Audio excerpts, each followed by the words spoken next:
You are merely a pirate, an ordinary sovereign of the world, yet you command a formidable band of followers from the Uchiha clan. In just a span of 6 months, the pirates scattered across the East China Sea have been secretly. The illicit underground caravans and naval supply ships have also been successfully addressed.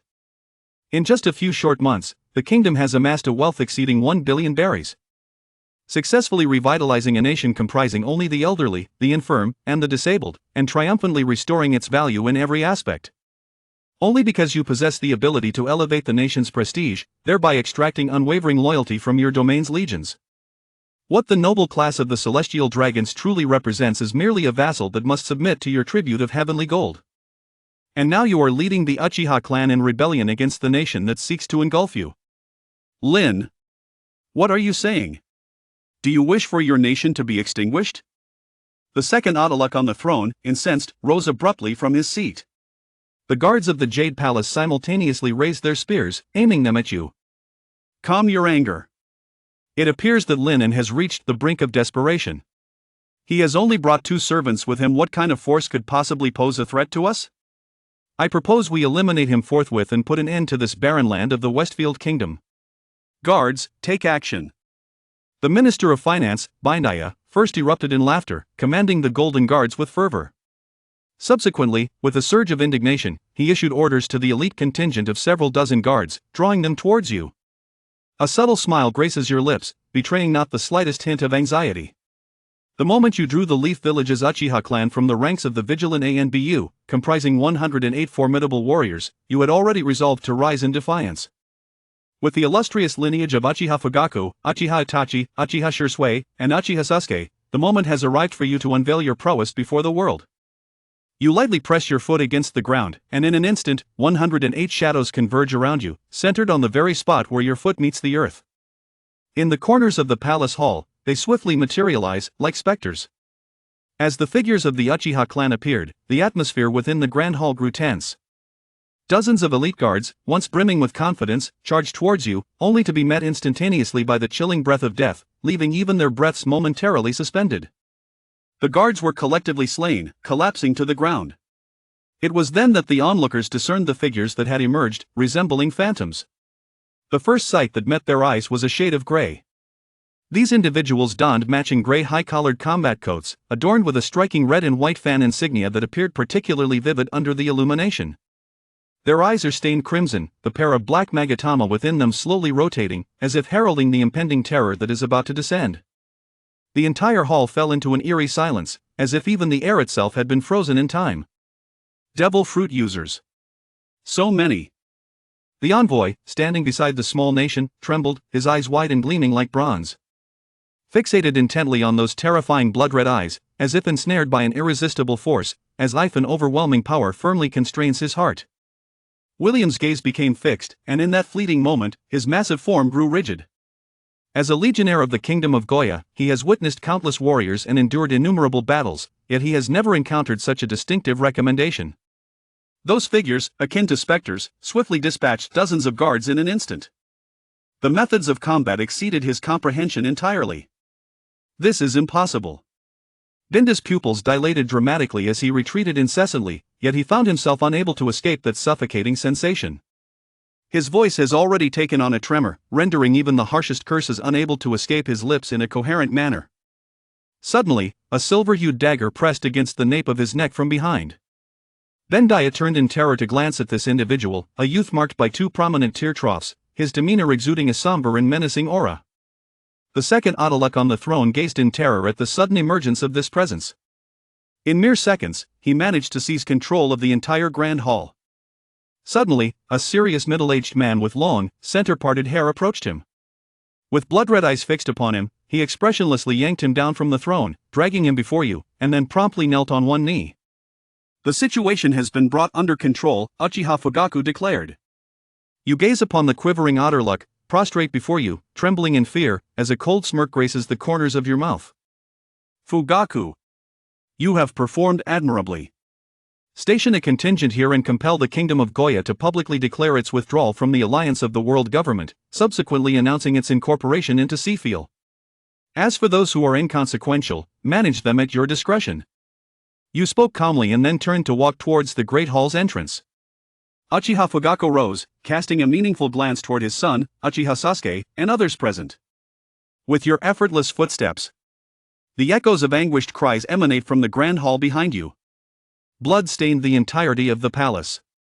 In the searing warmth of the crimson liquid, Atluk II lay prostrate, enveloped in despair. He could hardly fathom that the humble kingdom of Zephyr possessed such an abundance of individuals with extraordinary abilities. Weasel, Still Water, Rice Fire. Each accompanied by 3 individuals. Under protection, Fugaku commanded. On that day, Ultraluk II telephoned the General Office of the member states of the World Government, announcing the withdrawal from membership. Simultaneously, please contact the news agency Wong Morgan to announce this matter and to publicly declare the incorporation into the Kingdom of Westphalia. It is hoped that the entire world will be informed promptly. In the afternoon of the same day, Emperor Ultraluk II issued a nationwide communique regarding his abdication. The news spread like a swift breeze throughout every corner of the Kingdom of Goya. The tidings, akin to the wind, ignited fervent discussions among all its citizens. Why did the formidable King Goya merge with the modest nation of Zephyr? Why relinquish the status of a member state in the global government? Does this not imply that pirates, brigands, and outlaws can disregard the formidable reputation of the Navy in the world government, plundering the kingdoms at will?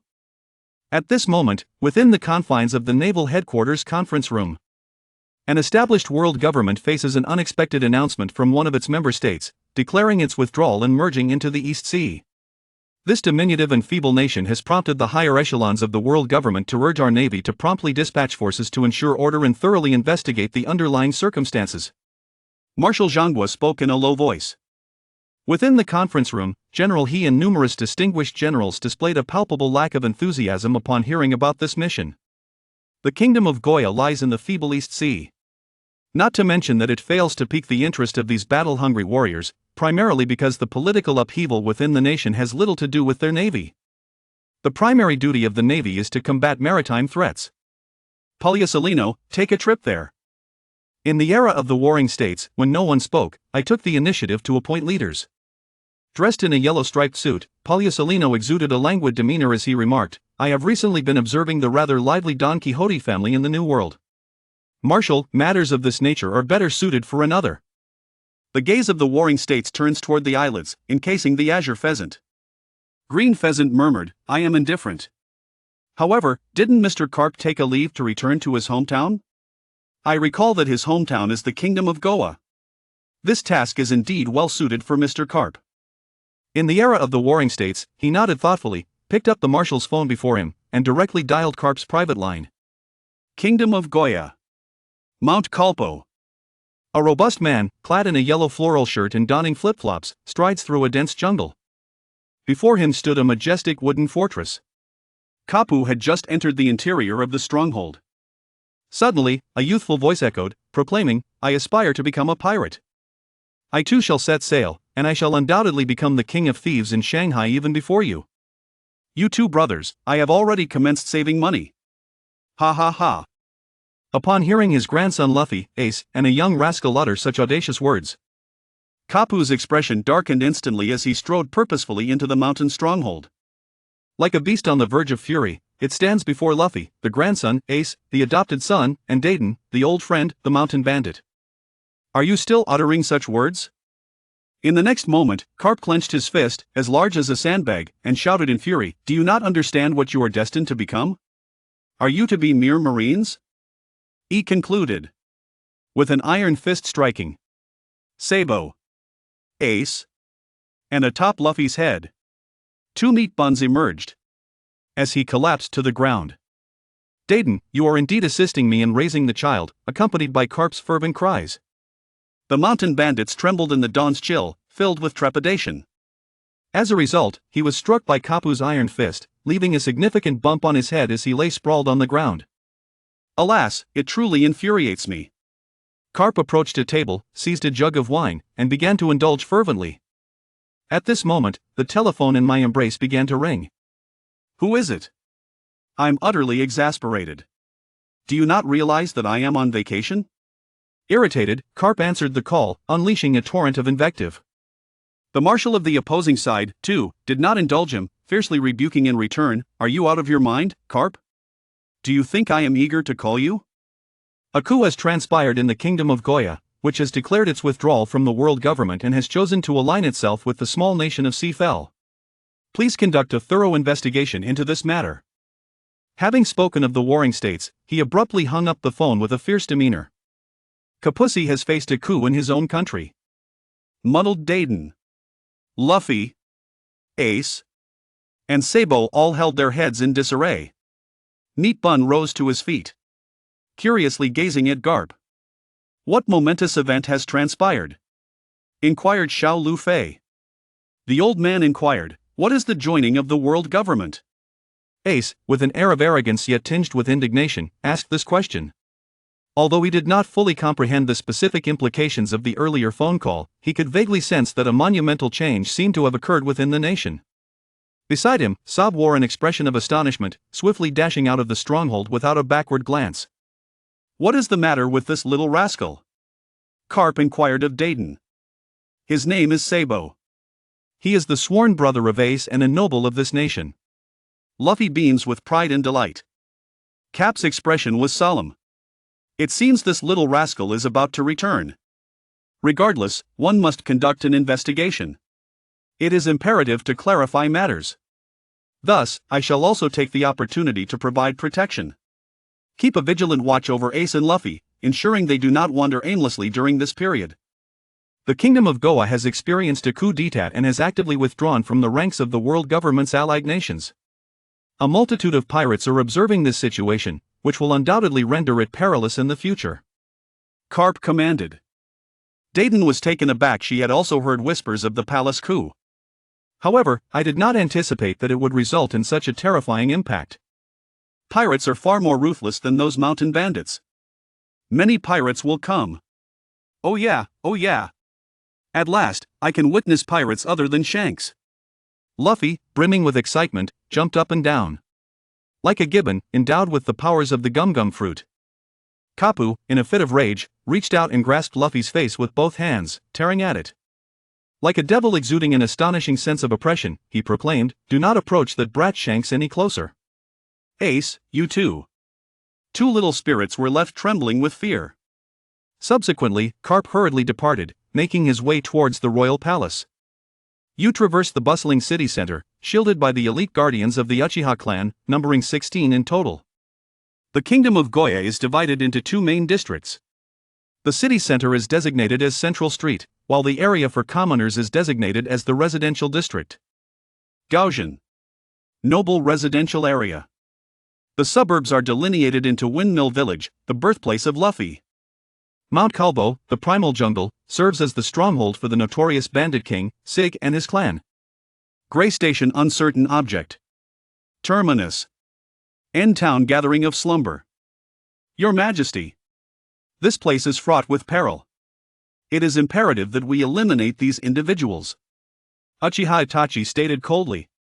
Following closely behind you. A pair of three-demo Sharingan eyes observes every corner with unwavering vigilance. The Uchiha Shursui stands by your side, accompanied by Uchiha Tetsuhan and a total of 16 elite Jonin, all of whom have awakened the Sharingan. Together, these 16 eyes provide an all-encompassing, flawless protection as you stroll and survey your surroundings. There is no need for concern. What I await are these nobles to take action against me. You spoke softly, casually admiring the splendid view of the town. The architectural ensemble of the town resembles a magnificent labyrinth, elegantly arranged along the winding streets. The exterior of a building is adorned with vibrant hues, where cerulean, scarlet, golden, and ivory intertwine in harmonious brilliance. The towering spires and intricately carved windows vividly embody the opulence and nobility of the aristocracy. Exquisite stone carvings adorn the entrance, while splendid banners or drapes gracefully sway in the gentle breeze beneath the eaves of nearly every building, seemingly reminding all that this is the heart of the noble aristocracy of the Kingdom of Goya. Yet, even amidst such splendor, the pervasive hostility in the air remains unmasked. As you stroll along this avenue, countless noble residents regard him with eyes brimming with animosity. He could sense the lurking malevolence in every corner surrounding him. The once noble aristocrats of the kingdoms harbored profound resentment towards him following his conquest of Goya. Occasionally, low mutterings of curses drift forth from within the window, while shadows flit fleetingly through the alleyway. Those eyes, brimming with animosity, seem to pierce the very fabric of the air, akin to sharp arrows aimed directly at their target. Stop! It is Lord Lynn. Suddenly, from the towering spires of the buildings above the street, there arose a proclamation: "You are the sovereign of the kingdom of Saphir." A resounding noise emanated from the pinnacle of the tall tower, its commanding presence seemingly tearing through the surrounding silence like a clarion call. This individual stands at the pinnacle, silhouetted against the light. His imposing stature and robust contours, illuminated by the sun, resemble a formidable statue of a god of war. He is draped in a deep crimson cloak. Golden medals glisten upon his chest. With both hands firmly grasping a pair of gleaming broad blades, the sharp edges of the swords shine like the glint of a lion's gaze. The esteemed individual is none other than William II, the esteemed vice-commander of the Legion. Upon catching sight of this, the noblewoman on the street immediately let out a startled gasp, her voice trembling with excitement. Suddenly, from within the clusters of buildings lining the street, the nobility emerged. Their faces alight with excitement and fervent brilliance. Almost everyone began to rush to the streets, their eyes shimmering with the light of hope, as if they had caught sight of a savior. Lord William II. At last, you have made your appearance. It is this young man who, unbeknownst to us, has wielded some power to compel the king to abdicate and withdraw from the world government. As far as I am aware, numerous ministers have perished. Indeed, the palace ministers, along with envoys from other nations, and your father, General William, have also met their demise. Only you can seek vengeance on our behalf. Lynn is merely an outsider, unworthy of occupying the throne. You must ensure he pays the price for the humiliation of Goya. A noblewoman, adorned in resplendent attire, with her long hair cascading elegantly, held back tears glistening in her eyes, her grip tightening uncontrollably around her hands. Her hair is intricately woven with golden threads into exquisite braids, while the jewelry glimmers with dazzling brilliance. Yet, at this moment, her countenance is marred by anger and agitation, contorting into a grimace. Your Excellency, Emperor William II. May the 30,000 kingdoms under your command flourish. The military tramples upon the body of Lynn. The kingdom of Goya cannot forfeit the protection of the world government's member states. Should you emerge victorious, I shall represent the Augustus family in endorsing your ascension as the new sovereign. The nobles lining the streets nodded in agreement, their eyes reflecting a profound hatred and humiliation, as if their very existence were intertwined with that of Wilhelm II. Every visage is inscribed with profound disdain for you, and the words are laden with unadorned malice and fury. An aged nobleman, his hair a cascade of white, trembles as he points a quivering finger in your direction. His voice, nearly choked with emotion, reveals his disdain for the king of the Scythial kingdom, a mere country bumpkin who has assembled an unsettling band of crimsonite fiends from who knows where. It is utterly disconcerting, one cannot help but wish for their swift demise. William II stands atop the pinnacle of the tower. Hearing the long-awaited acclaim directed towards oneself, one feels an exhilarating joy that erupts into wild laughter. The kingdom of Zyphiel, with its mere handful of dilapidated vessels, manages to create such a significant stir. Indeed, the kingdom of Goya has been in isolation for far too long, indulging in comfort for an excessive duration. Once I ascend to the throne, I shall not only restore the affiliated states but also establish a formidable legion to engage in foreign conquests, ensuring that our nation's nobility revels in boundless resources. As soon as the words of William II fell from his lips, the cobblestone pavement of Gauzion began to tremble. 3 broad avenues surged with 30,000 fully armed warriors. At the forefront stood the riflemen, followed by the spear-wielding infantry in the center. And at the rear, the close combat fighters brandishing their broadswords. Your multitude of 17 nations remains eternally inaccessible.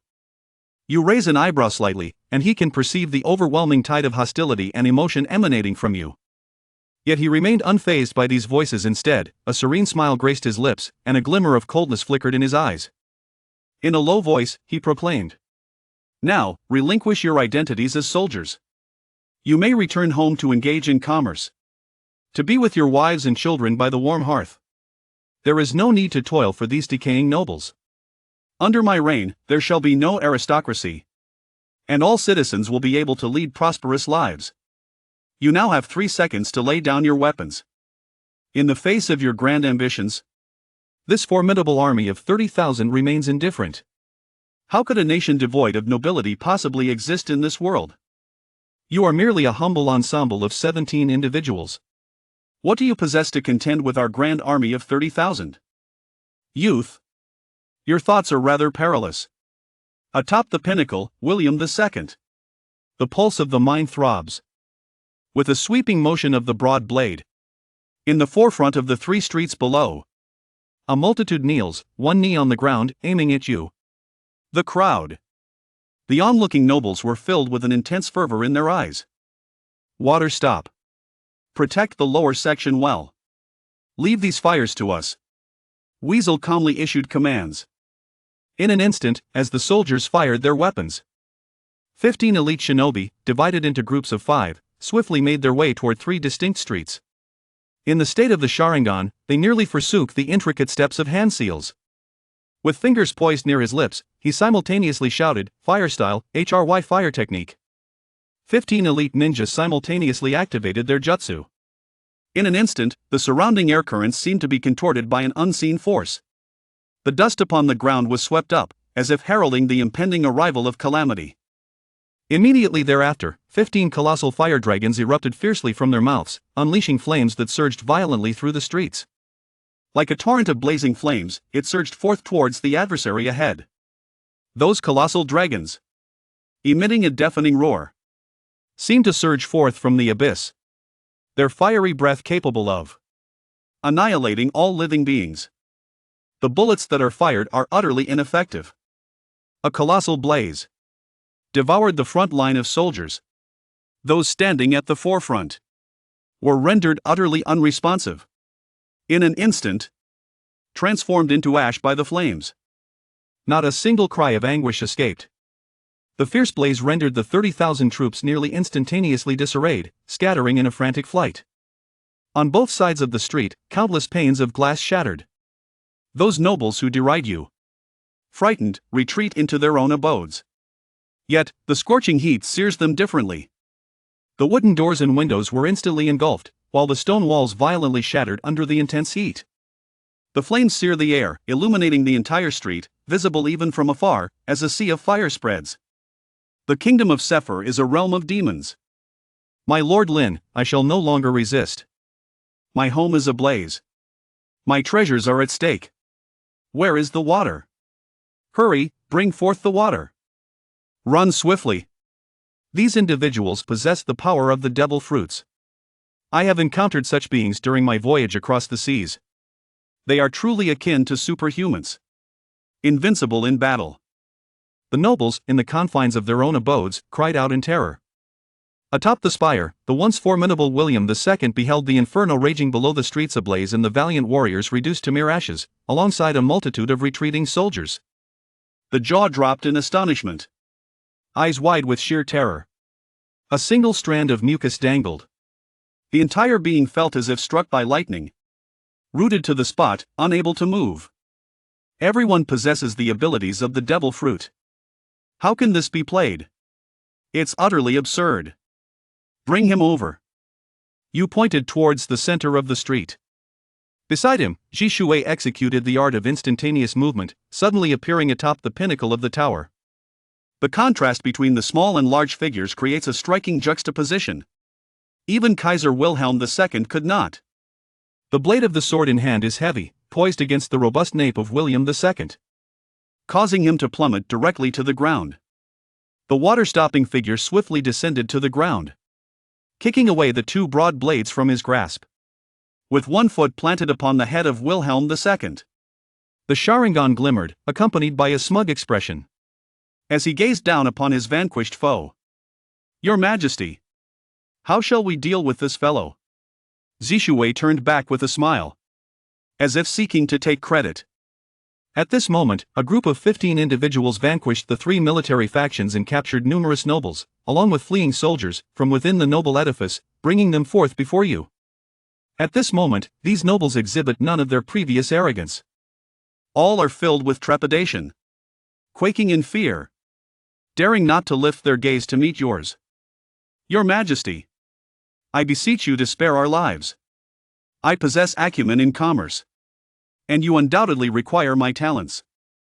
Your Majesty, I indulge in feasting, drinking, and gambling. Throughout the Eastern Sea, there is no delightful destination unknown to me. Your Majesty, I still have 3 more 15-year-old beauties. Exquisitely lovely. Right here before you. Please, grant me mercy. Several middle-aged noblemen would utter anything to save their lives. However, at this moment, among a group of soldiers, a warrior with a head of flowers spoke in a low voice, "Kill us. And please do it swiftly." The defeated soldiers closed their eyes, awaiting their fate, not a single word of plea for mercy to be uttered.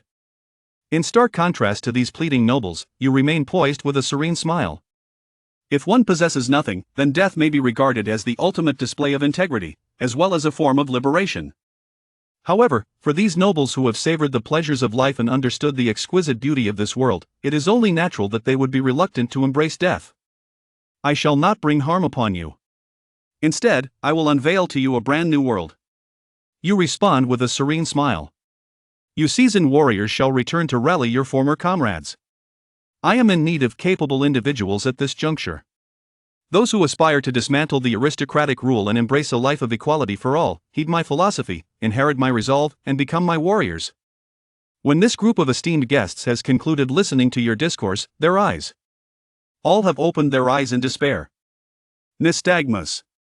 Incredulous. A kingdom where all are equal, free from the dominion of nobility. This presents an overwhelming allure for the common folk. Now, I hereby proclaim the first decree of the Kingdom of Seafield. All nobles of the original Kingdom of Goa are to be demoted to the status of commoners, with their assets transferred to the national treasury. Henceforth, any individuals within the realm who claim noble status shall be disregarded. No mercy. The moment these words were spoken, the veterans were taken aback, shaken, and filled with fervor. The nobles, in stark contrast, were bewildered, enraged, and driven to madness. Kill us. You scoundrel. You might as well end our lives directly. This world cannot exist without nobility. Do you comprehend the monumental ramifications of abolishing the aristocracy? To demand that I become a commoner, I would rather perish. Lynn, you had best remember, the Kingdom of Goya is a member of the world government. Even if the old king is coerced into publicly announcing his withdrawal, the world government will undoubtedly send investigators. Do you dare to oppose the world government? Ha ha ha, I shall await your arrival below. A frenzied old noble, in a fit of despair, seized a large knife from the ground and slashed his throat. A chilling silence fell upon the gathered nobles. We were merely speaking in jest. Did you truly intend to end your life? At this moment, in the distance on the central street, the civilian district witnessed a surge of burned and battered soldiers rushing in, inciting widespread panic among the populace. Clad in a floral shirt and flip-flops, Cap leapt forward with little Sabo cradled in one arm, hastening towards the high town. I shall leave you here. Your parents are from the lineage of the old king, correct? I will ensure their safety if I encounter them. Realizing the intensity of the enemy's firepower, Cap swiftly abandoned Sabo. The young lad landed steadily, holding a steel pipe. Who worries about their parents? I have saved a substantial amount of berries still in my room. That is my fortune for setting sail. Sabo thought to himself, and then he took a shortcut, dashing towards the palace. Chapter 4. Hero Carp versus the Mangeki Sharingan. At the heart of Gao Town, under Lynn's impassioned speech, the captured veterans appeared to glimpse hope, as if the sun had risen anew. They fervently pledged their allegiance. You shall assist me in seizing the wealth of these nobles and delivering it to the royal palace. Furthermore, disseminate my decree throughout the nation. But heed this warning. Should anyone dare to harm a civilian, you are well aware of the prowess of my royal guards, Lynn declared with an air of authority. The kingdom's soldiers, casting a wary glance at the formidable elite guards before them, felt a surge of trepidation. They committed the king's decree to memory without hesitation. Soon after, the kingdom's forces commenced their raid on the nobility of Gao Town, simultaneously seeking to recruit the numerous scattered soldiers of the kingdom. As the nobles beheld their fortunes being stripped away, they lamented in despair, their spirits crushed. As a transmigrator, Lynn harbored a profound disdain for the class system. Observing the anguish of these privileged buffoons, who merely enjoyed a fortunate birth, brought him immense satisfaction.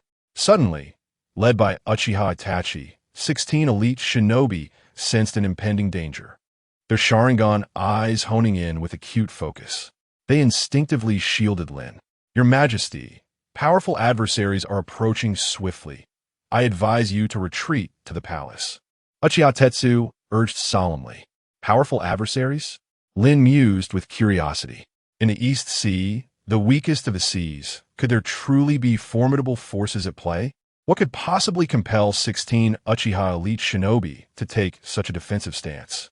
Could it be Shanks, the future emperor of the seas, who had been active in the vicinity? What was his purpose? Lynn recalled that Shanks hailed from the upper echelons of the world's aristocracy, the celestial dragons, and possessed formidable combat prowess, having safeguarded many regions by virtue of his esteemed reputation. Lynn believed they might share some common ground for conversation. If he could win him over, it would indeed be advantageous. At the end of the charred street, a robust man clad in a yellow floral shirt and flip-flops was scanning the chaotic, scorched surroundings as he approached. The naval hero, Mr. Karp, exclaimed a veteran of the Kingdom's forces, recognizing the globally renowned powerhouse. With the veteran's exclamation, the soldiers engaged in the raid paused their actions, peering out from the noble buildings in curiosity. It appeared that the situation was on the verge of a significant shift. Meanwhile, the desperate nobles, witnessing their fortunes being seized, gathered around Karp as if he were their savior. They wept, kneeling and clutching his legs in fervent supplication. Hero Karp, we are nobles of the Goya Kingdom. Please, vanquish the king of the Seafield Kingdom. He has instigated a coup, threatened the king's withdrawal from the world government, murdered ministers, and now seeks to abolish the nobility. You wretched soldiers, return my treasures. Do you see? The Navy has arrived. The hero Karp is here to aid us. Lay down your treasures at once. Splendid. It is hero Karp. We are saved. Lord Karp, please save us poor nobles. Karp looked down at the weeping nobles beneath his feet, his expression one of disdain. Deep within, he harbored a profound aversion to the so-called noble class. Otherwise, he would not have repeatedly declined the position of admiral in the Navy. For to become an admiral would mean serving as a lapdog to the celestial dragon nobles of the world. With a single stamp of his foot, he unleashed a tempest of power that sent these individuals sprawling. His serious gaze drifted towards a group in uniform, the red-eyed organization, standing further down the street. He strode forward deliberately. Although he did not unleash his conqueror's haki, the aura of strength he exuded was undeniable, prompting the elite shinobi, including Itachi, to assume battle stances. Ah, it is Monkey D. Karp. Given his attire, he must be on leave. How fortuitous, muttered Lynn to himself, pondering the situation. The Navy operated under the orders of the world government, which drew its might primarily from the support of over 170 member nations. Consequently, when pirates wreaked havoc within the territories of these nations, the Navy would be dispatched to quell the disturbances. However, disputes between nations were not within the Navy's jurisdiction. Moreover, the Goya Kingdom had already declared its withdrawal from the alliance.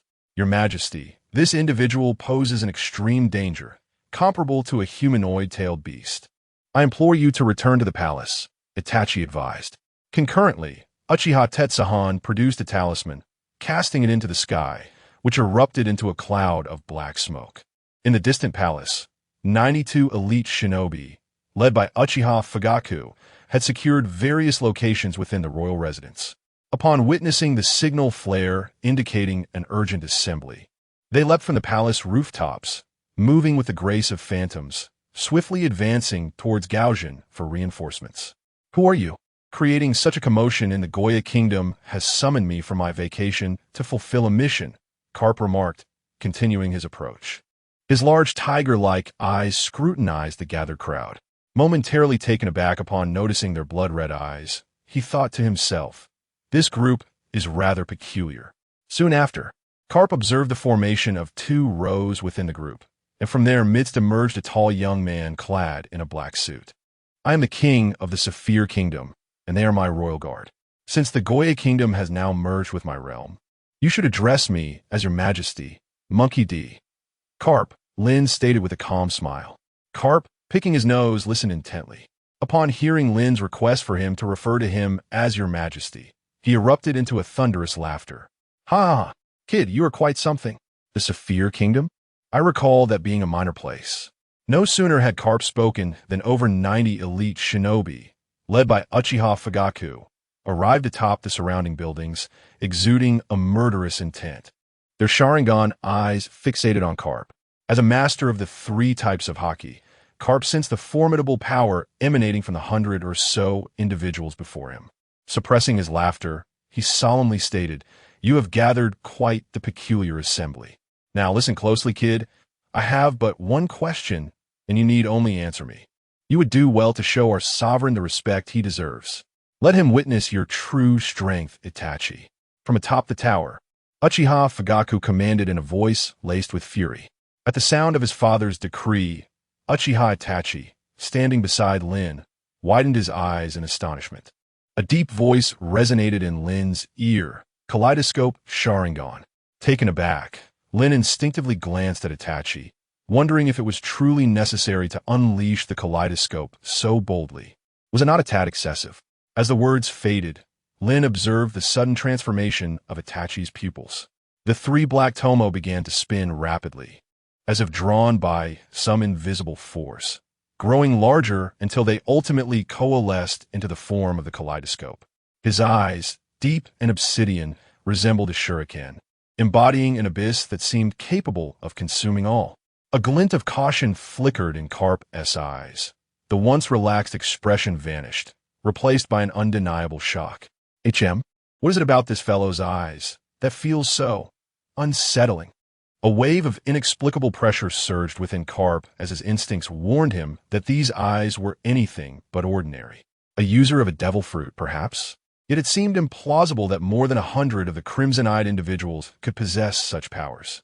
However, before Carp could fully process this realization, Itachi's voice resounded once more, deep and clear, as if emanating directly from the depths of his being. Amaterasu, Black Flame, Chapter 5. The Eruption of Amaterasu, the Conqueror's Haki, accompanied by Itachi's low growl. A trickle of blood seeped from the corner of his right eye. In that very moment, black flames ignited spontaneously upon Carp's body, resembling the tendrils of a demon, rapidly spreading across him. Startled, Carp trembled as if struck by a bolt of lightning, exclaiming loudly while frantically swatting at the black flames enveloping him. His floral shirt and flip-flops were incinerated in an instant. What in the world is this? Why is it so scorching? Carp shouted, his hands flailing desperately. However, he soon realized that this flame did not radiate light like ordinary fire. Instead, it was a peculiar black, as dark as ink, devouring all illumination. The most terrifying aspect was that this black flame did not rely on the oxygen in the air. It seemed to emanate from some independent force, capable of burning silently and consuming everything in its path. Once it made contact, it would cling to its target, burning eternally. This black inferno could not be extinguished by any power until the target was utterly consumed. Regardless of one's identity, disrespect toward the sovereign would lead to such a fate. Itachi maintained his Sharingan state, exuding an air of aloofness. The soldiers and nobles of the kingdom, witnessing the once heroic Carp being tormented in such a manner, were left utterly astonished. Even the esteemed naval hero Carp appeared so feeble in the face of the power of the Sephir Kingdom. It seemed that the Goya Kingdom was destined for annihilation. At that moment, Carp was being mercilessly scorched by the searing heat of the Amaterasu flames, his fury escalating exponentially, manifesting as arcs of purple-black lightning that surged and flickered around him. Lynn, observing this, furrowed his brow. This is the Conqueror's Haki. As Lynn grasped the situation, Carp unleashed a furious roar. With a thunderous explosion, the surrounding air became instantly stifled, as if the entire world was being suppressed by this overwhelming presence. The Conqueror's Haki spread at an astonishing velocity, and the purple-black arcs of lightning engulfed the entire area, saturating the atmosphere with an intense sense of oppression and terrifying vibrations. Boom! In an instant, a horrifying shockwave erupted from around Karp, overpowering everything in its vicinity. The soldiers and nobles within the buildings could not withstand even a second of resistance and collapsed, rendered unconscious by the force of this haki. Windows shattered. Dust was sent swirling into the air, and the cobblestones nearby cracked under the immense pressure. However, Uchiha Shursui, having sensed the impending danger, swiftly produced a substitution jutsu, affixing a replacement talisman to Lynn while simultaneously activating his body flicker technique, whisking Lynn away from the impact zone. Bang! Lynn vanished from his original position, leaving behind a wooden stump.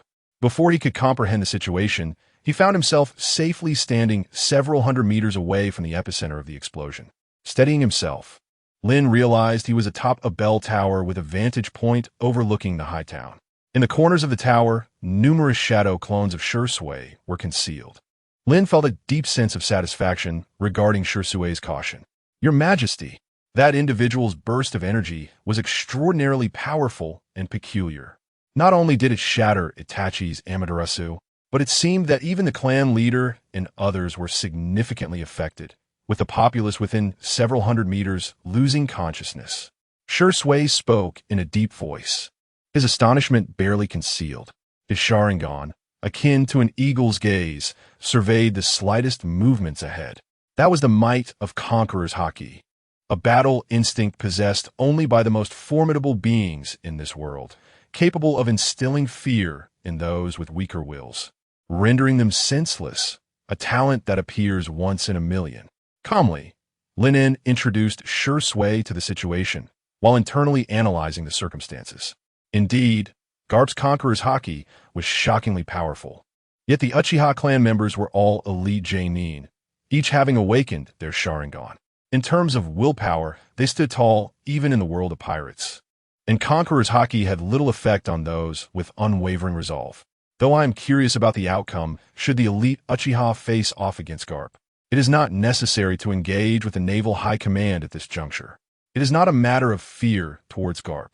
Rather, the connections and influence he wields are currently beyond my reach, including the son of the Revolutionary Army leader, his close friend, the naval admiral, Vice Admiral Tsuru, and the fervent admirer, Admiral Akiji, among many other high-ranking naval officers. Moments later, the haki dissipated, and an unusual silence enveloped the entire town. Garp, charred and completely exposed, panted heavily, glaring furiously at the 107 individuals before him. At this moment, the group led by Fugaku wore expressions of shock, their foreheads glistening with varying degrees of cold sweat. "You lot, how could you withstand my haki? That young brat possesses such remarkable skills to push me to this extent. Impressive. I've never heard of your information on the seas. Ha ha ha ha ha," Garp exclaimed, bursting into laughter. Fugaku and his companions were left bewildered by the unpredictable old man. Just moments ago he was furious, and now he was laughing? "Everyone, prepare and form ranks," Fugaku commanded gravely. In an instant, Garp found himself encircled by more than 100 individuals. In contrast, Garp merely lifted his head, closed his eyes, and stood still, emitting a snoring sound. The Uchiha clan was taken aback. Was this mad old man unwell, or was he simply utterly confident in his own strength? He was actually sleeping on the spot. Before long, Shursui guided Lynn to Garp's presence. "Your Majesty, this man is mad. Do not approach too closely," Fugaku cautioned. Lynn shook his head dismissively, indicating there was no cause for concern. "He already knows you are not pirates, so he will not act against you." Everyone stepped back. Lynn stativ calmly. At that moment, Garp awoke from his pleasant dream, opening his eyes to see Lynn before him. "I didn't expect such a young king to emerge from the East Blue. To be honest, even your group, if placed in the latter half of the Grand Line, should not be underestimated." This time, Garp's demeanor towards Lynn was markedly more amiable. "Kapu, as a naval officer, your primary duty lies in apprehending pirates. You should not interfere in matters of war between nations. Return to your post." The Kingdom of Goya has voluntarily relinquished its status as a member state and has merged into my realm, the Kingdom of Seafield. Tomorrow's morning news will announce this to the world, including the 5 elders of the world government. Lynn spoke with a composed yet authoritative tone, embodying the dignity of a youthful sovereign. Upon hearing this, Kapu nodded, surprised by the extraordinary demeanor of this young lad, reminiscent of his own foolish son. Earlier, I overheard the nobles mention your intention to abolish the aristocracy? Kapu inquired solemnly. Indeed, I aspire to create a realm where all are equal, devoid of nobility and class distinctions, where no one suffers from hunger and everyone enjoys fulfilling employment and a life of happiness. Lynn spread his arms wide, exuding the presence of a sovereign destined to inherit the will of the heavens. Kapu let out a hearty laugh, then turned to rip a piece of cloth from a fainted nobleman to cover himself. His laughter ceased, and he spoke in a grave tone. Young man, you are a source of endless youth, but your ideas are perilously radical. Tread carefully. Even with a competent entourage, you must learn the virtue of humility. Otherwise, the next visitor may not be me. With that, Kapu took his leave. Not far down the street, a diverse group of individuals, varying in stature and physique, approached. At the forefront stood a formidable man adorned with a straw hat, draped in a black cloak, and clad in straw sandals. Chapter 6. The astonishing Shanks and his crew, originally engaged in procuring essential supplies in the city's civilian district to return to the New World, were suddenly struck by an overwhelming surge of conquerors' haki. They witnessed a chaotic scene as numerous soldiers from the kingdom fled in disarray, accompanied by the unsettling news of the overthrow of the Goa kingdom. Initially, Shanks and his companions speculated that a formidable force from the seas had descended upon the Goa kingdom to instigate war. As they approached for a closer look, Shanks, Beckman, Jesus Burgess, and Lakiru were rendered speechless by the sight before them. Was that not the legendary hero, Garp? Bursting into laughter, Shanks led the mirth, nearly doubling over with tears of joy streaming down his face. The others joined in, unable to contain their amusement, with the rotund Lakiru rolling on the ground in fits of laughter. The sight of Garp clad in tattered cloth, barely covering him, with his disheveled hair and beard resembling a wild explosion, was simply too much to bear. Upon noticing Shanks and his crew, Garp's fury ignited instantly. With a mighty leap, he gathered his haki into his fists. Damn you, Shanks. Are you involved in this chaos? Feel my iron fist, and keep your distance from my grandson. Faced with Garp's wrath, Shanks and his crew had no intention of engaging in a fight. They quickly dispersed. Garp's punch struck the ground with tremendous force, sending shockwaves that cracked the earth and tilted buildings in a violent display of power. They were acutely aware of Garp's combat prowess, though they were not afraid. They deemed it unnecessary to confront the enraged old man. However, as Shanks made his escape, his keen eyes caught sight of a group of individuals clad in matching black and gray trench coats, their red eyes glinting ominously, and among them, a striking young man in a black suit. Lynn observed the fleeing Garp and Shanks' crew. Beside him, Uchiha Fugaku spoke in a grave tone, Your Majesty. This group is causing such turmoil. It cannot be tolerated. Whether it be that old man or the gang from earlier, with a bit of strategy, the Uchiha clan can surely subdue them. Send 2 to monitor that group, avoiding confrontation if possible. If discovered, invite them to the palace tomorrow, Lynn replied calmly. Invite them? They appear to be nothing more than a band of ruffians. Why does Your Majesty place such significance on them? Fugaku asked, both respectfully and perplexed. That group is one of the future Emperor-level pirate crews, the red-haired pirates led by Shanks. For a nation to grow and prosper, diplomacy is indispensable, Lynn stated gravely. At his words, Fugaku's expression shifted in surprise, mirrored by the astonishment of the other Uchiha clan members. A pirate crew that would one day be among the 4 emperors? For the past 6 months, they had been operating covertly in the East Blue, amassing wealth and gathering extensive intelligence regarding this world for Your Majesty.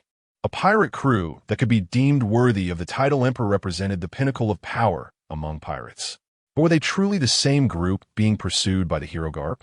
They hardly seemed capable, especially with one member appearing to be an amputee. With that, Lynn turned and made his way back to the palace. The Uchiha elite guard followed in silence.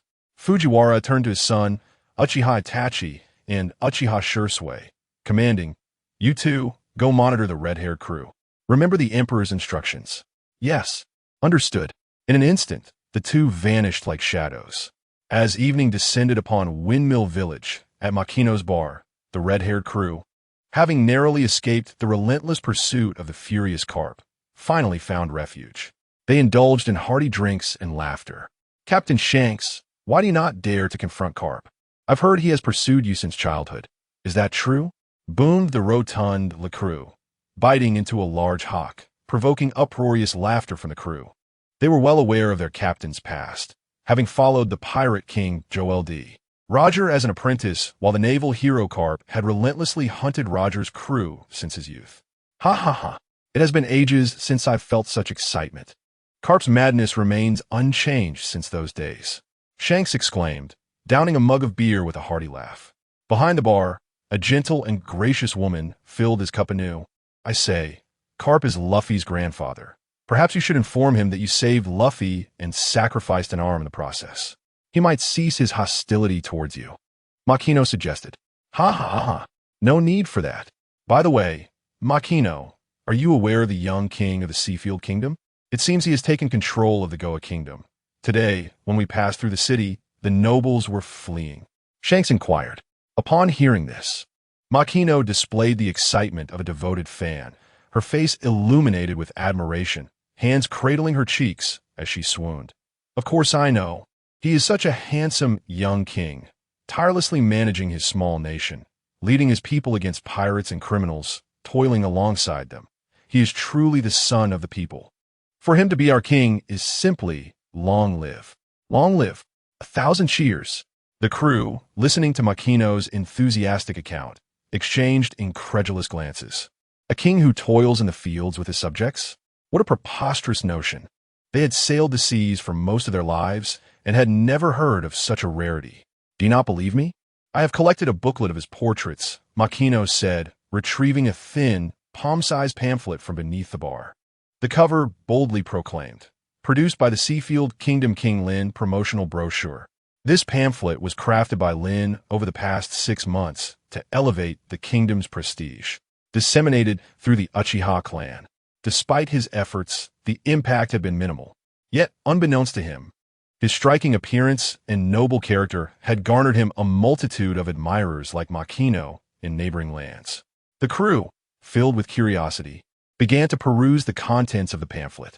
Upon witnessing Lynn laboring alongside farmers in the fields, sharing meals, and standing resolutely against pirates, an overwhelming sense of admiration for this youthful king blossomed within them. A ruler of such caliber brings hope to this grim and shadowy world. Suddenly, a drop of viscous sauce from Rikaru's greasy elbow fell, fortuitously landing on the illustration of Lynn's head in the sketchbook. "Oh no, Rikaru, that is utterly unacceptable," exclaimed Makino, her irritation palpable as she snatched the sketchbook from Shanks and meticulously wiped it clean with her apron. Rikaru, sporting an awkward expression, scratched his head, drawing hearty laughter from Shanks and his companions, who found his discomfort amusing. Abruptly, the laughter of Shanks, Ben Beckman, and Jesus Burgess ceased, their gazes converging upon 2 silhouetted figures illuminated by the bar's entrance. Cloaked in darkness, these figures possessed eerie crimson eyes that radiated an unsettling aura. Itachi and Shursui had been covertly observing, but upon witnessing the defilement of the king's illustration, they could no longer remain hidden. "Who are you?" Shanks inquired, his eyes scanning the Sharingan of the 2 youths, his mind recalling the earlier scene in the High Town, where it appeared that Carp had been forced to retreat by this very group of crimson-eyed individuals. "We are the royal guard of His Majesty Lynn from the Kingdom of Seafield, tasked with clandestinely monitoring the powerful individuals operating in this realm. Furthermore, anyone who dares to insult His Majesty will face the appropriate repercussions," Itachi stated coldly. Upon hearing the words of these 2 youths, Shanks and his company adopted serious expressions. These youngsters had been surveilling them all along? Had they begun from the noble district?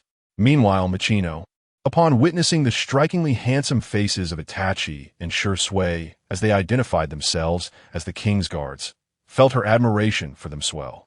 "Oh he, what do you intend to make me pay?"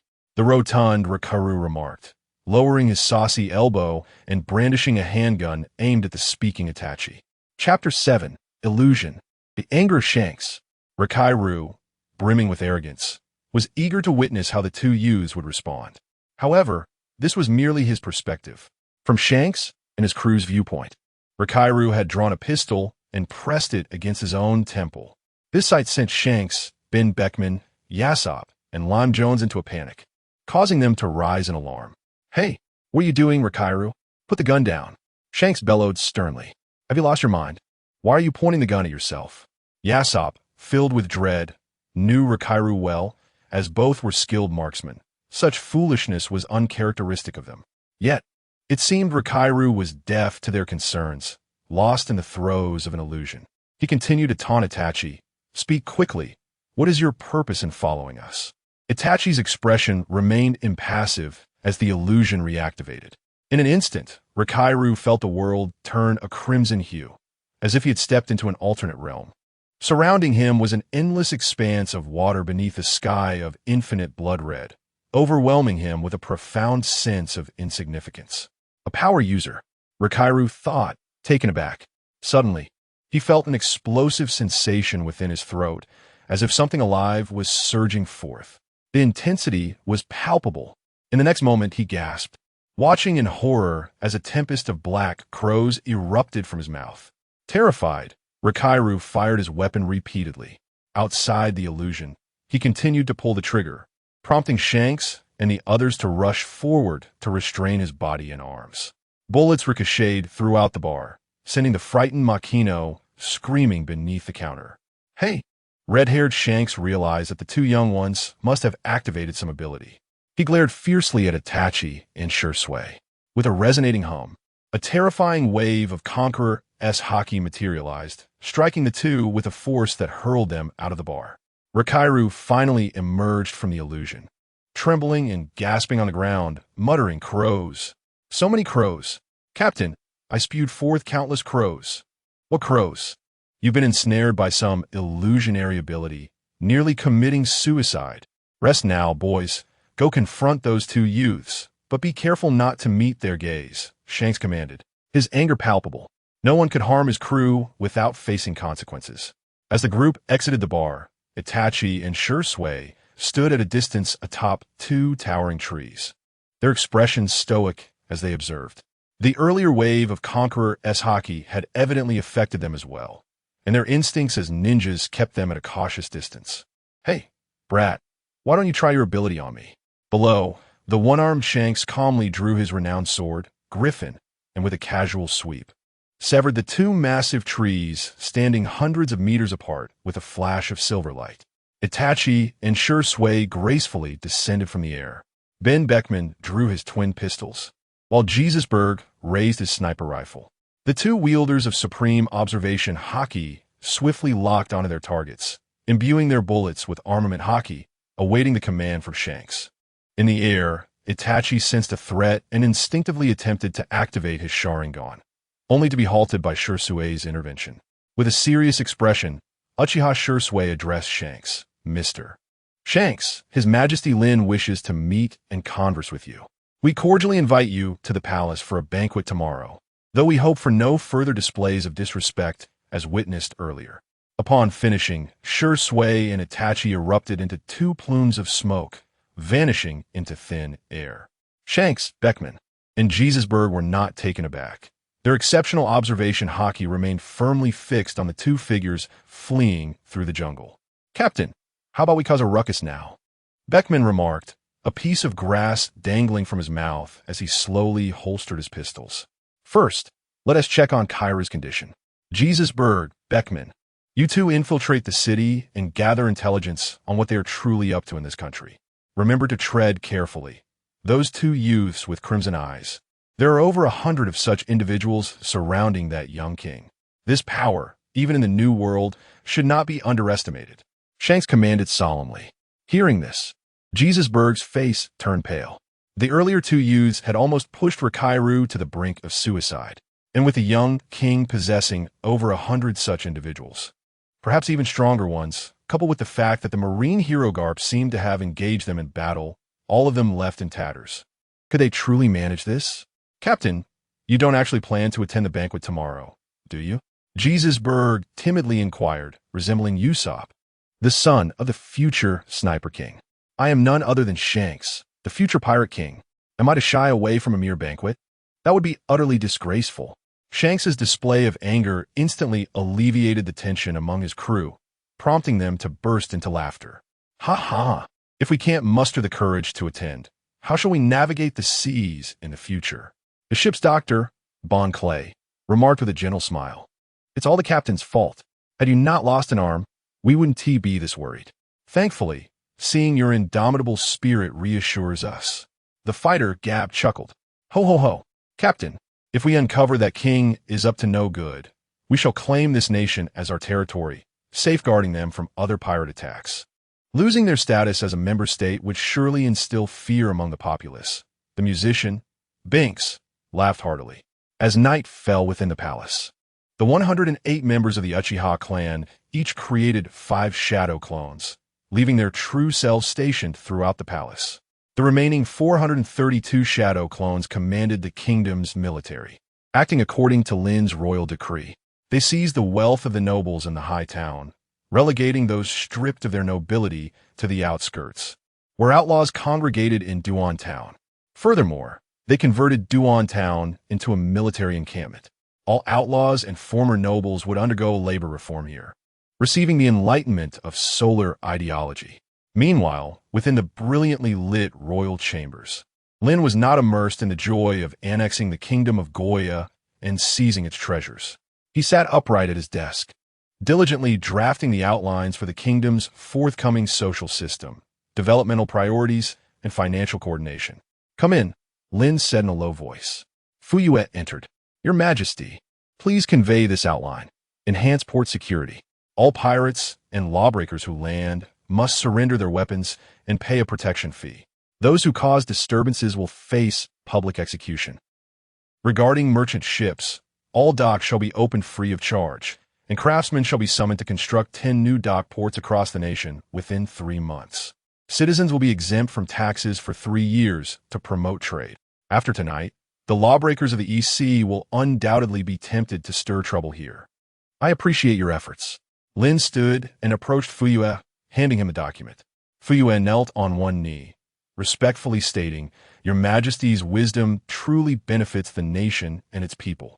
The Uchiha clan vows to follow you to the death. But Your Majesty, do you truly not practice ninjutsu? In a land filled with chaos, having additional strength for self-defense would be advantageous. The Uchiha clan possesses many secret techniques that could, before Fuyue could finish. Lynn smiled lightly and gestured for him to leave. Practice ninjutsu? Please, I am a man with a system. There is no need for such training. Once Fuyue departed, Lynn lay on his grand bed and commanded inwardly, Open the system panel. Chapter 8, Exclusive Armament. The Tao-seeking orbs. With a swift motion, a virtual panel, visible only to Lynn, materialized in the air. Multiverse Legion System. User, Seville Lynn Affiliated Kingdom. Seville Kingdom Position. King Nation Level. Third-rate Kingdom. Each elevation allows for the summoning of a Multiverse Legion. National Prestige. Level 1. Each elevation grants an exclusive personal lottery. Current Legions. Uchiha Clan, Konoha Guard, Exclusive Armament. None lottery chances. Personal exclusive lottery 1 source. You annexed the Goya Kingdom, abolished the nobility, and garnered considerable public support for the Seville Kingdom. Utilize the personal exclusive lottery, Lynn declared without hesitation. After half a year of restraint, he was finally poised to grow stronger. As Lynn's words faded, the system's luminous interface transformed into a circular lottery wheel, segmented into numerous equal areas, exceeding 100 in total, each inscribed with potential rewards. Lynn's eyes widened in fervent anticipation as he scanned the options. Despite being well aware of the system's might, the sight of these items left him utterly astounded.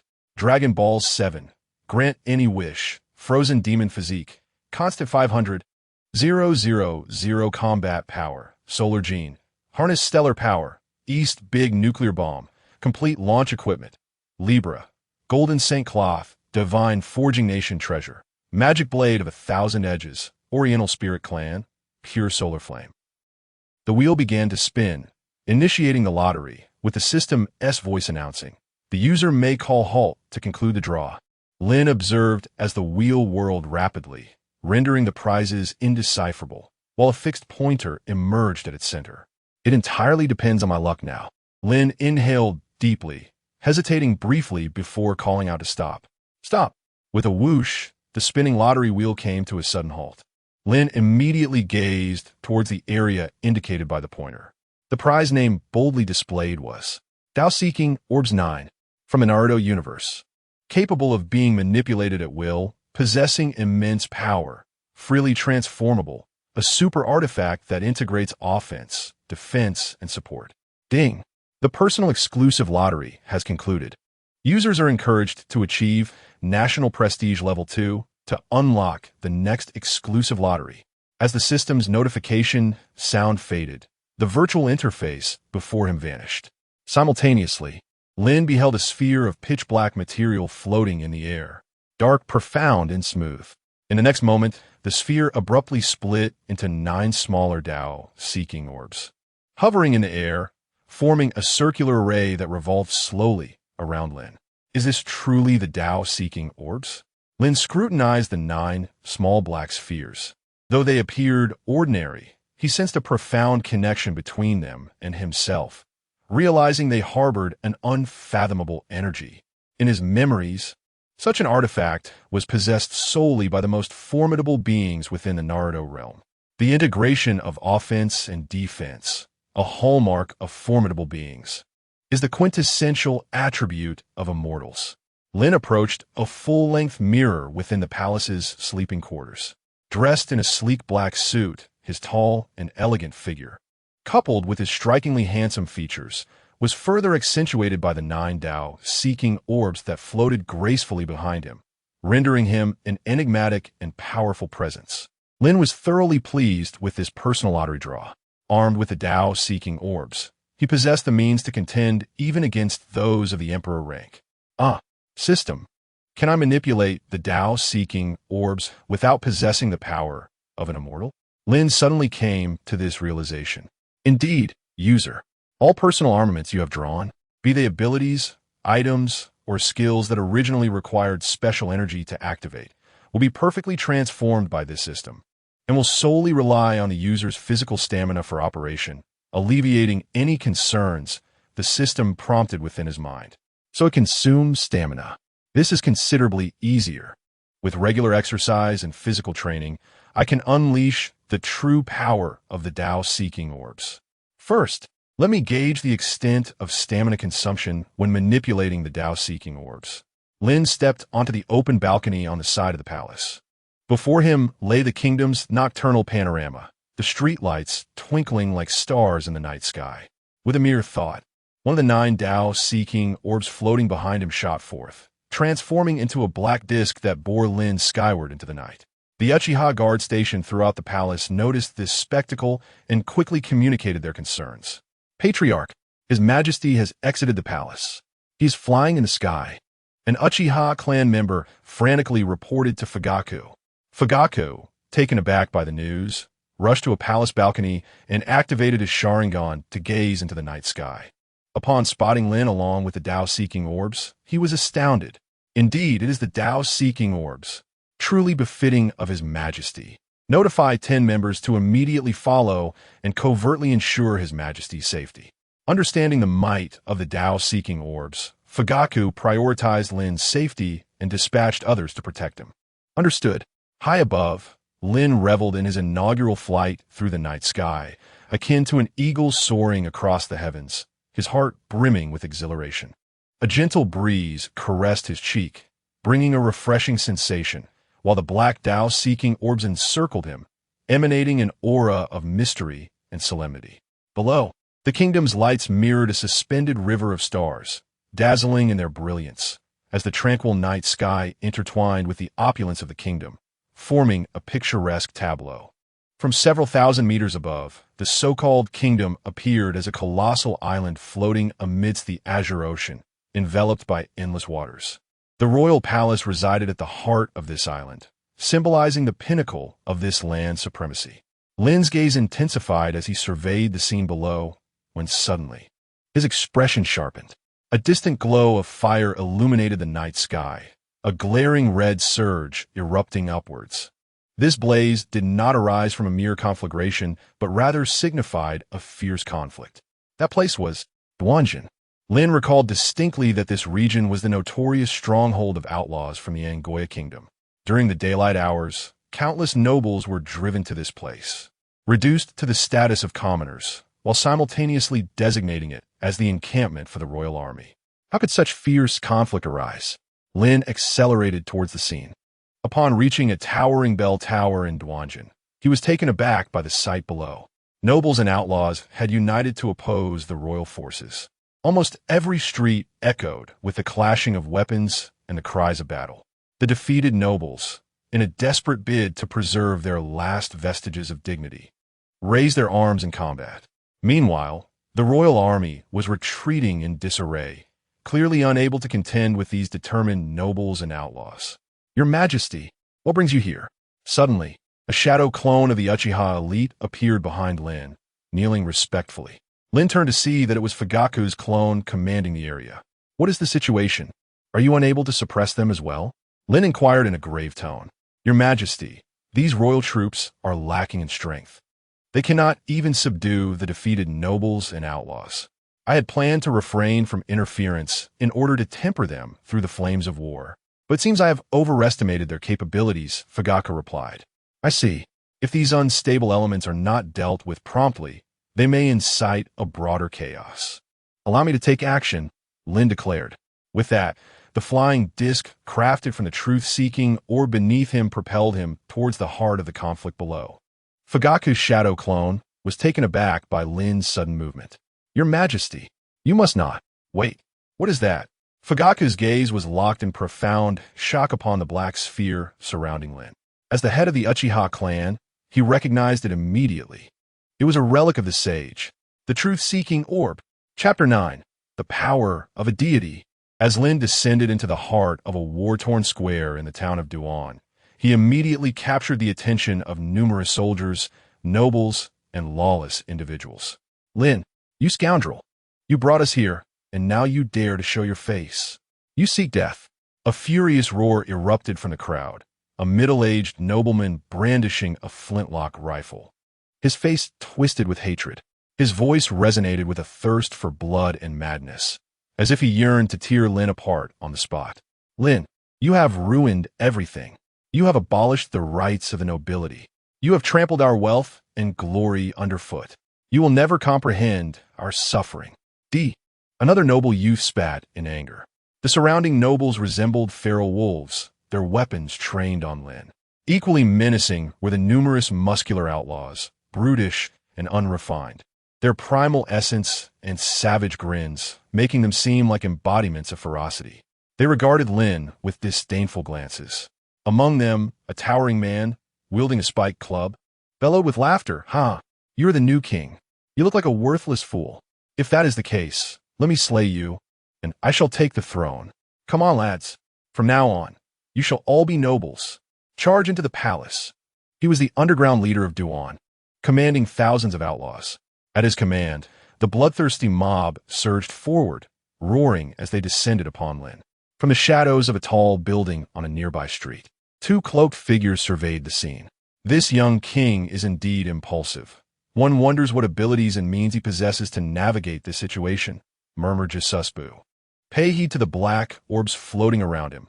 They possess an unusual quality," remarked Bankman with a hint of intrigue. The two had been dispatched by Shanks to gather intelligence on Lynn's clandestine activities. Witnessing Lynn transform the nobles into commoners felt reminiscent of revolutionary fervor. At that moment, their eyes widened in astonishment. Surrounded by the throng, Lynn commanded 9 black spheres to spin rapidly, forming a protective shield. These spheres proved exceptionally resilient, resembling a meat grinder as they pierced through countless bodies. Standing tall, Lynn's figure loomed like an emperor, coldly surveying the frenzied enemies around him. The incessant sounds of flesh being pierced filled the air. With a mere thought, the 9 black orbs morphed into sharp black blades, swiftly slicing through the neck of an outlaw. 3 seconds later, the outlaw faltered, blood gushing forth like blooming flowers. The same beheading scene unfolded simultaneously across thousands of rebels. Scalding blood splattered the ground, pooling to form a crimson lake.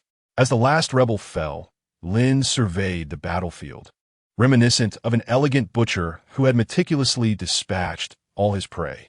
Subsequently, he summoned the Tao Jade, which gently lifted him into the air.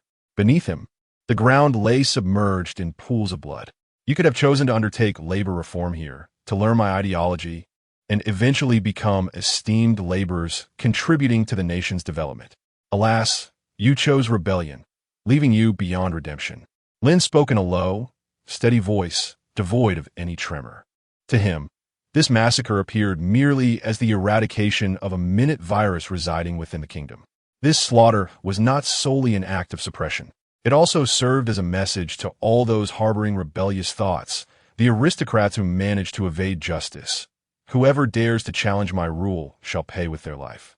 Those who accept my governance will enjoy a life of equality and happiness. The soldiers of the kingdom below were profoundly shaken, gazing at Lynn, who ascended like a deity. They discarded their weapons and knelt in reverence. From a distant high tower, Jezeb and Beckman witnessed the scene, both astounded by Lynn's formidable prowess. Especially those 9 Tao Jades, completely unconstrained by conventional limits, transforming in myriad ways, exuding a divine power that was beyond imagination. What kind of sorcery is this? Instantly slaughtering thousands. Jezeb murmured, his eyes reflecting a flicker of shock. His weapon is utterly bizarre. Beckman's voice remained calm, yet tinged with awe. Let us return and report to the captain. There is no need to attend tomorrow's banquet. The two hastily departed, vanishing into the night. At a sheltered shore in Windmill Village, a formidable pirate ship, adorned with a striking red dragon figurehead, lay anchored. The deck was aglow with lanterns, and the night watch stood vigilant. A significant quantity of supplies was being transported onto the vessel via planks. Shanks leaned against the bow, sipping beer.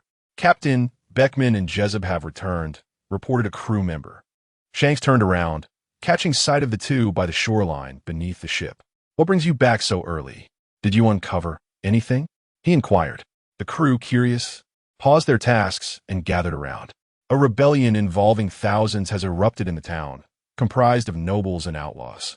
That young king, wielding his mysterious spherical weapon, resolved the battle in an instant, beheading thousands effortlessly. Captain, there is no need to attend tomorrow's banquet, Beckman stated.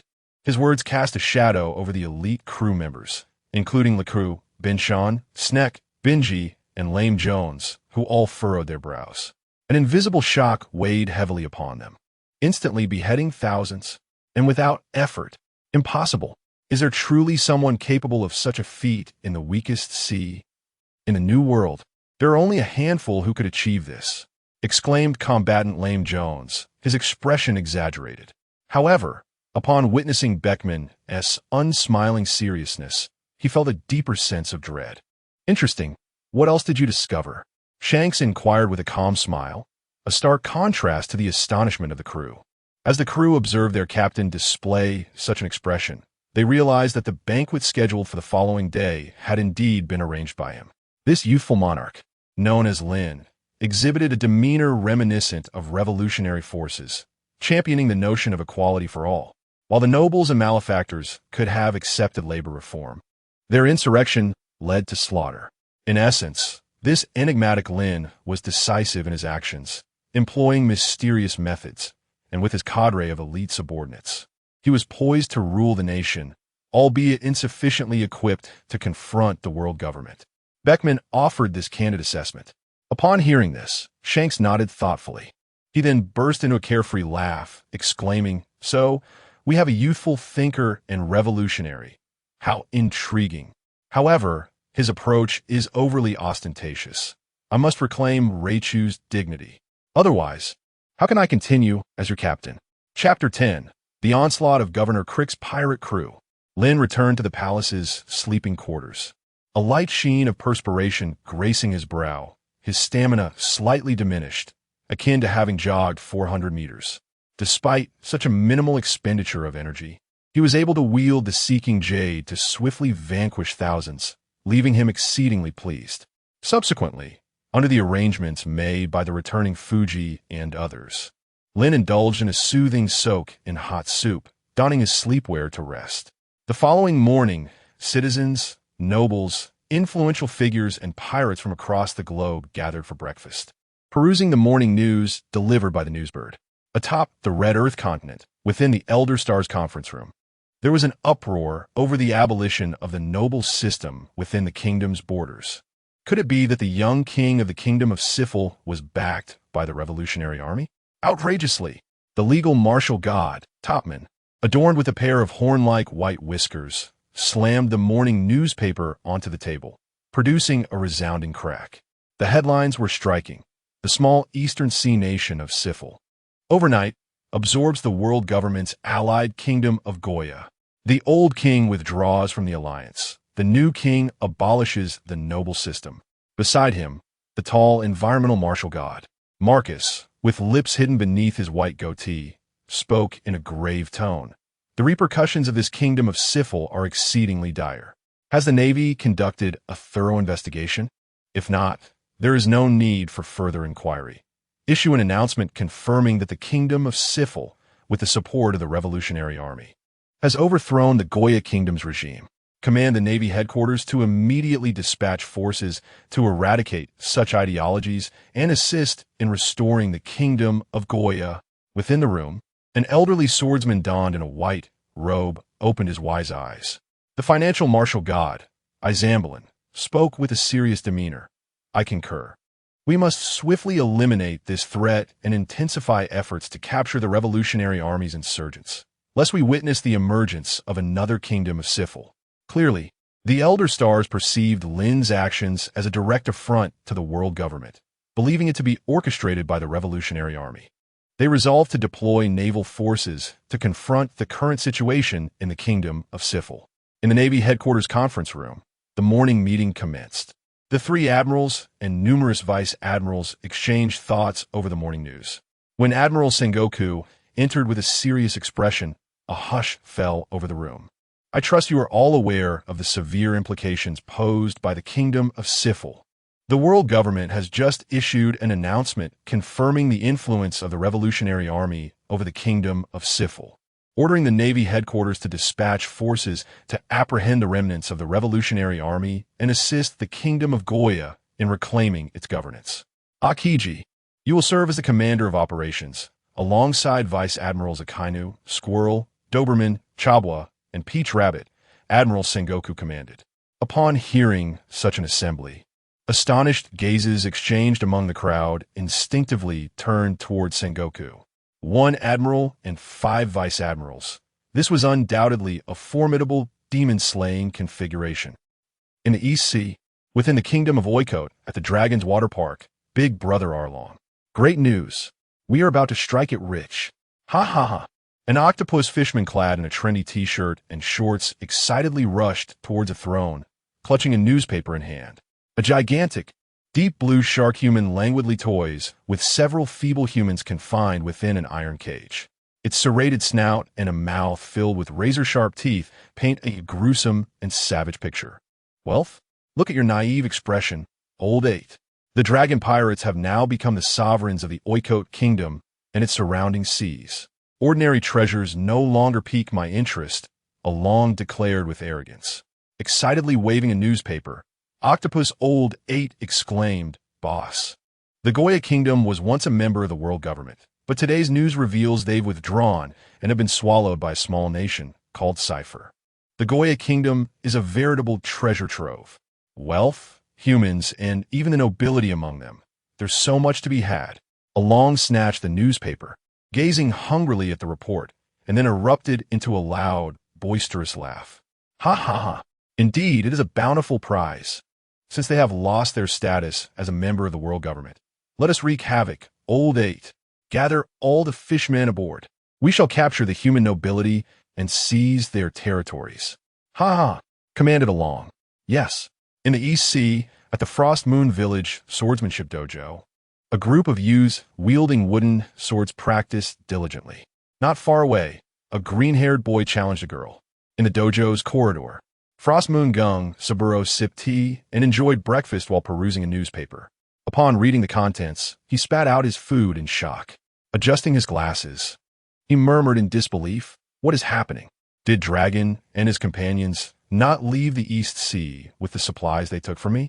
Is this Cipher Kingdom 1 they have propped up?" A disciple rushed to Gung Saburo, anxiously exclaiming, "Master, Zoro has been defeated by Master Kana again and is bleeding from his forehead. You must come and see." In a certain sea area of the East Sea, upon the surface of the water, a cargo ship disguised as a merchant vessel harbored a group of figures clad in dark green cloaks, huddled together, engrossed in reading the newspaper. "Why does this Cipher Kingdom resemble us so closely? Dragon, could you be orchestrating this from behind the scenes?" remarked a giant with an enormous head and an exaggeratedly made-up face. "I have been with you all along, and according to intelligence, the Cipher Kingdom is exceedingly weak. Merely a vassal state of the Goya Kingdom with a population of less than 100,000. How could such a commotion arise?"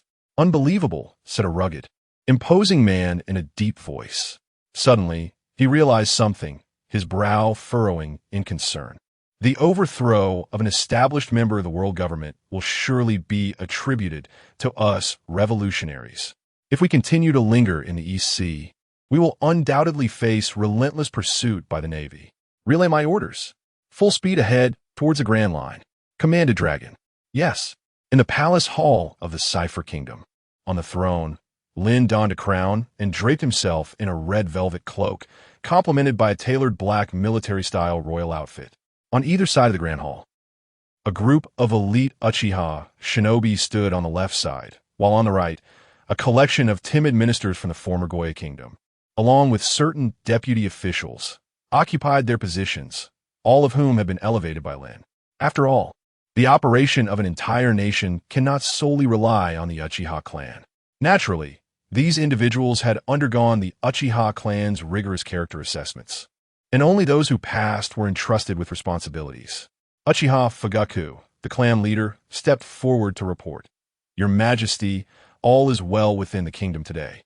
Depopulace, relieved of their taxes, supports you wholeheartedly. The foundational infrastructure, free medical care, and compulsory education have all been set in motion, with representatives from various sectors cooperating actively." Behind Fugaku, Uchiha Itachi also advanced to deliver his report. "Your Majesty, the banquet with Shanks is currently being arranged.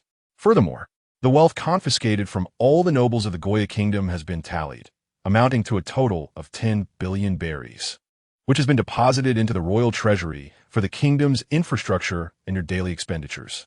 Lynn, seated upon the throne, nodded in acknowledgement and subsequently commanded, "Fugaku, henceforth, the daily operations of the kingdom shall be managed under your coordination with the Uchiha clan."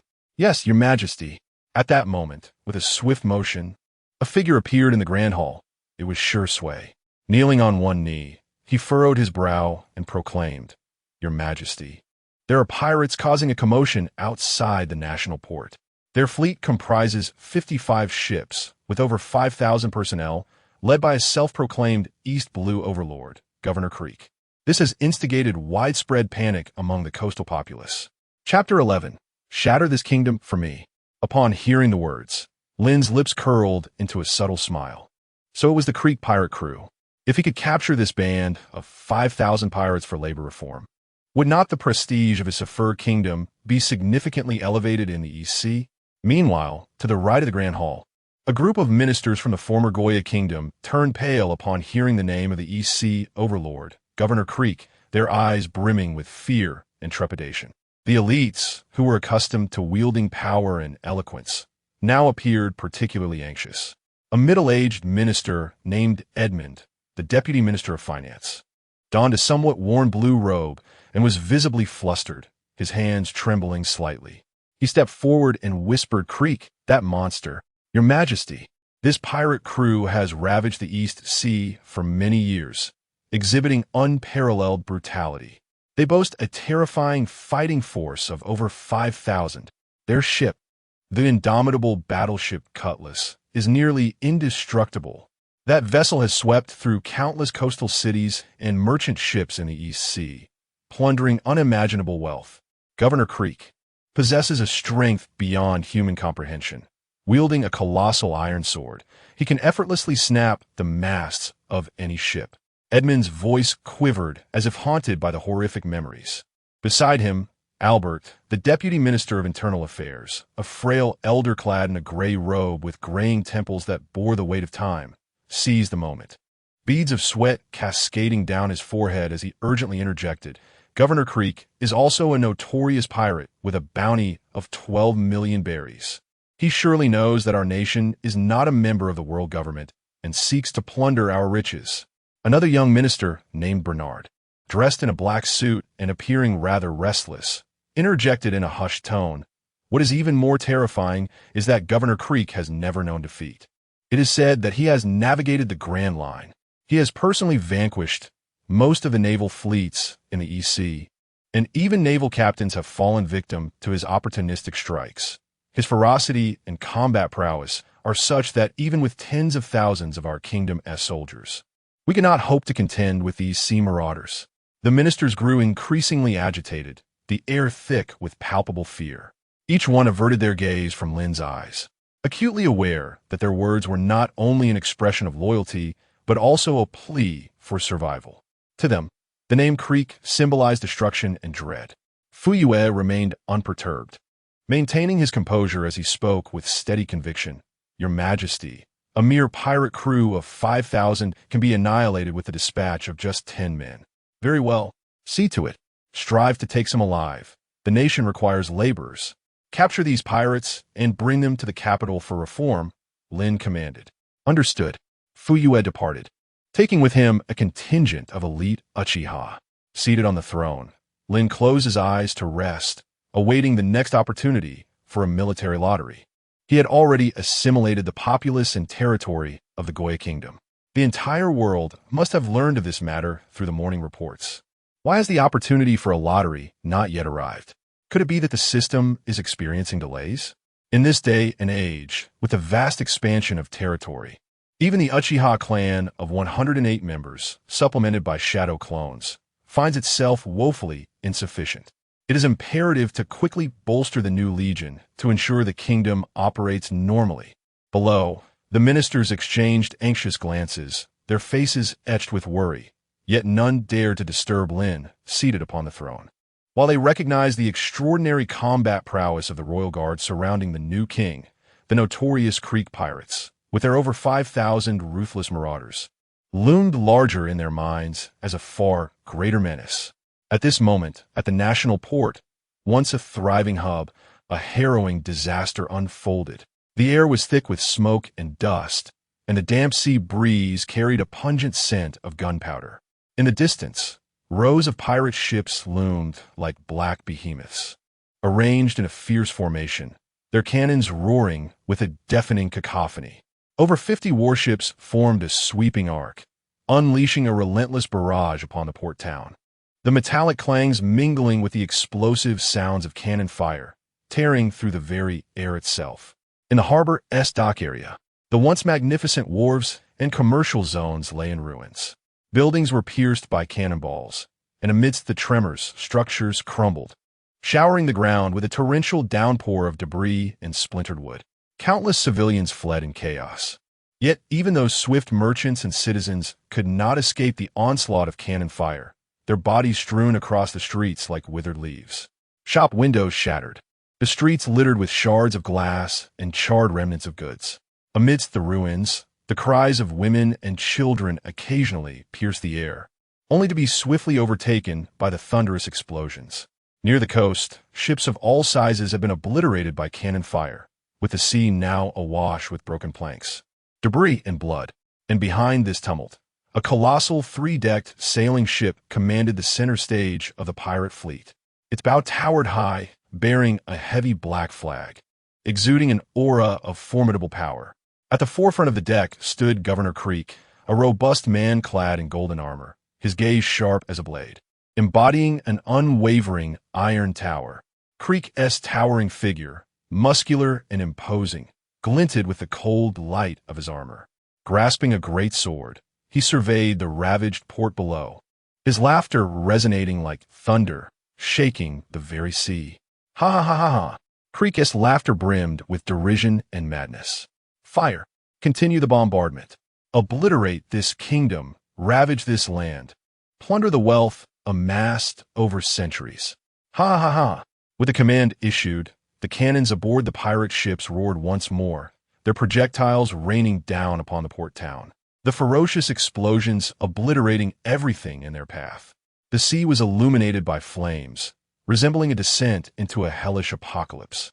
Click's gaze swept coldly over the shattered port, seemingly reveling in his overwhelming triumph, his laughter growing increasingly audacious. In the distance, atop a mountain overlooking the bay, the entire village of Windmill, including the bandit Dayton, the heroic Carp, and the three brothers Luffy, gathered at the summit, gazing down at this scene. The villagers, shaken to their core, felt their legs weaken with despair. The bandit Dayton and his group were particularly terrified. It had been less than 24 hours since this nation lost its status as a member of the world government, and yet it was assaulted by such a formidable pirate crew. We should refrain from descending the mountain in the future. Dayton exclaimed in horror. Is this what pirates are? They have killed so many. How infuriating. The young Luffy clenched his fists, flames of anger surging within him. Luffy, the kind of pirate we aspire to be is not like these villains. Remember that. Ace and Sabo, standing nearby, forced themselves to speak with composure. Upon hearing this, Carp delivered a punch, causing the three to roll on the ground in pain. You still wish to become pirates? Open your eyes and see clearly. Pirates are these utterly wicked scoundrels. From now on, you shall all become Navy officers, Carp declared angrily. How infuriating, old man. If you are part of the Navy, why don't you go capture these pirates now? Protect the people, Ace retorted indignantly. Exactly. Grandpa only knows how to hit us. Luffy lamented, cradling his swollen head. You three better pay attention.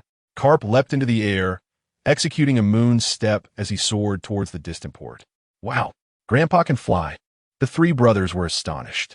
Suddenly, the elder of Windmill Village, holding a telescope, exclaimed, It's the new King's Royal Guard. They have arrived, but why are there only 10 of them? Are they planning to negotiate? Chapter 12. All members possess nature-based abilities? The astonished heroes. At this moment, amidst the chaos of the port's ruins, 10 elite Jonin, including Uchiha Fugaku, Itachi, Shursui, Tetsuhiko, and Inahiko, arrived at the scene. Witnessing the town and the nearby ships devastated into mere rubble by cannon fire, their expressions turned furious. In an instant, their Sharingan eyes activated, fixating intently on the distant fleet of Captain Crick. In the air, another round of ominous black cannonballs hurtled towards them, producing a shrill sound as they sliced through the atmosphere. Construct a defensive rock wall. Block this barrage, Fugaku commanded. Immediately, the 10 ninjas simultaneously formed hand seals and, striking the ground, chanted in unison, Earth Release, Earth Flow Wall. As the 10 Uchiha ninjas channeled their chakra, the entire port trembled violently. The ground quaked as if it were a beating heart, the heavy vibrations reaching the souls of everyone present. The sea began to churn, massive waves crashing against the coastline, sending sprays of foam into the air. The already fractured ruins twisted, the earth rapidly splitting apart as if cleaved by an invisible force. With the infusion of chakra from the 10 Uchiha, the land of the port began to rise, a colossal rock wall emerging from the ground. This barrier appeared as if sculpted directly from the earth's own skeleton, unyielding, majestic, exuding an aura of inviolability.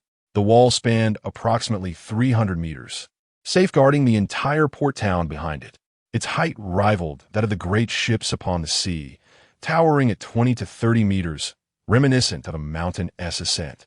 Its surface resembled ancient fortifications, impervious and sturdy, with distinct rock patterns visible, as though a collaboration between nature and human strength had forged this magnificent bulwark.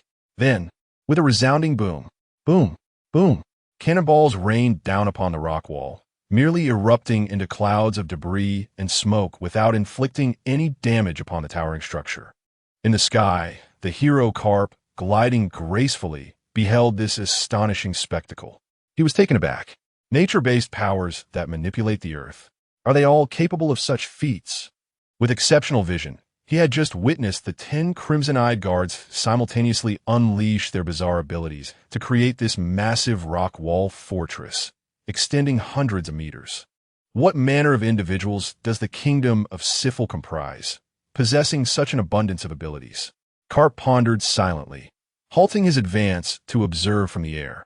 Atop the summit of Windmill Village, Marquino, the village chief, Dating and her band, along with Luffy and his brothers, were all struck by awe at the emergence of this colossal fortress. So magnificent! The new king's guards are incredibly powerful, Luffy exclaimed with excitement. A miracle! It is truly a miracle! The village elder knelt in reverence upon the mountaintop, and even Dating and her band of bandits were moved, kneeling in worship. Even Shanks and his crew, stationed at the nearby dock of Windmill Village, were watching from the deck, astonished. Those 2 crimson-eyed youngsters are here too. There are only 10 of them. It seems they all possess the ability to control the earth. How extraordinary! Atop the main mast lookout, Jesus Boo exclaimed, wielding a long spear as he gazed through the scope, his keen observation enhanced by the formidable presence of his observation haki, surveying the battlefield. Indeed, the East Sea is a realm teeming with hidden talent. Meanwhile, at the deck railing, First Mate Ben Beckman calmly critiqued the scene while sipping his beer.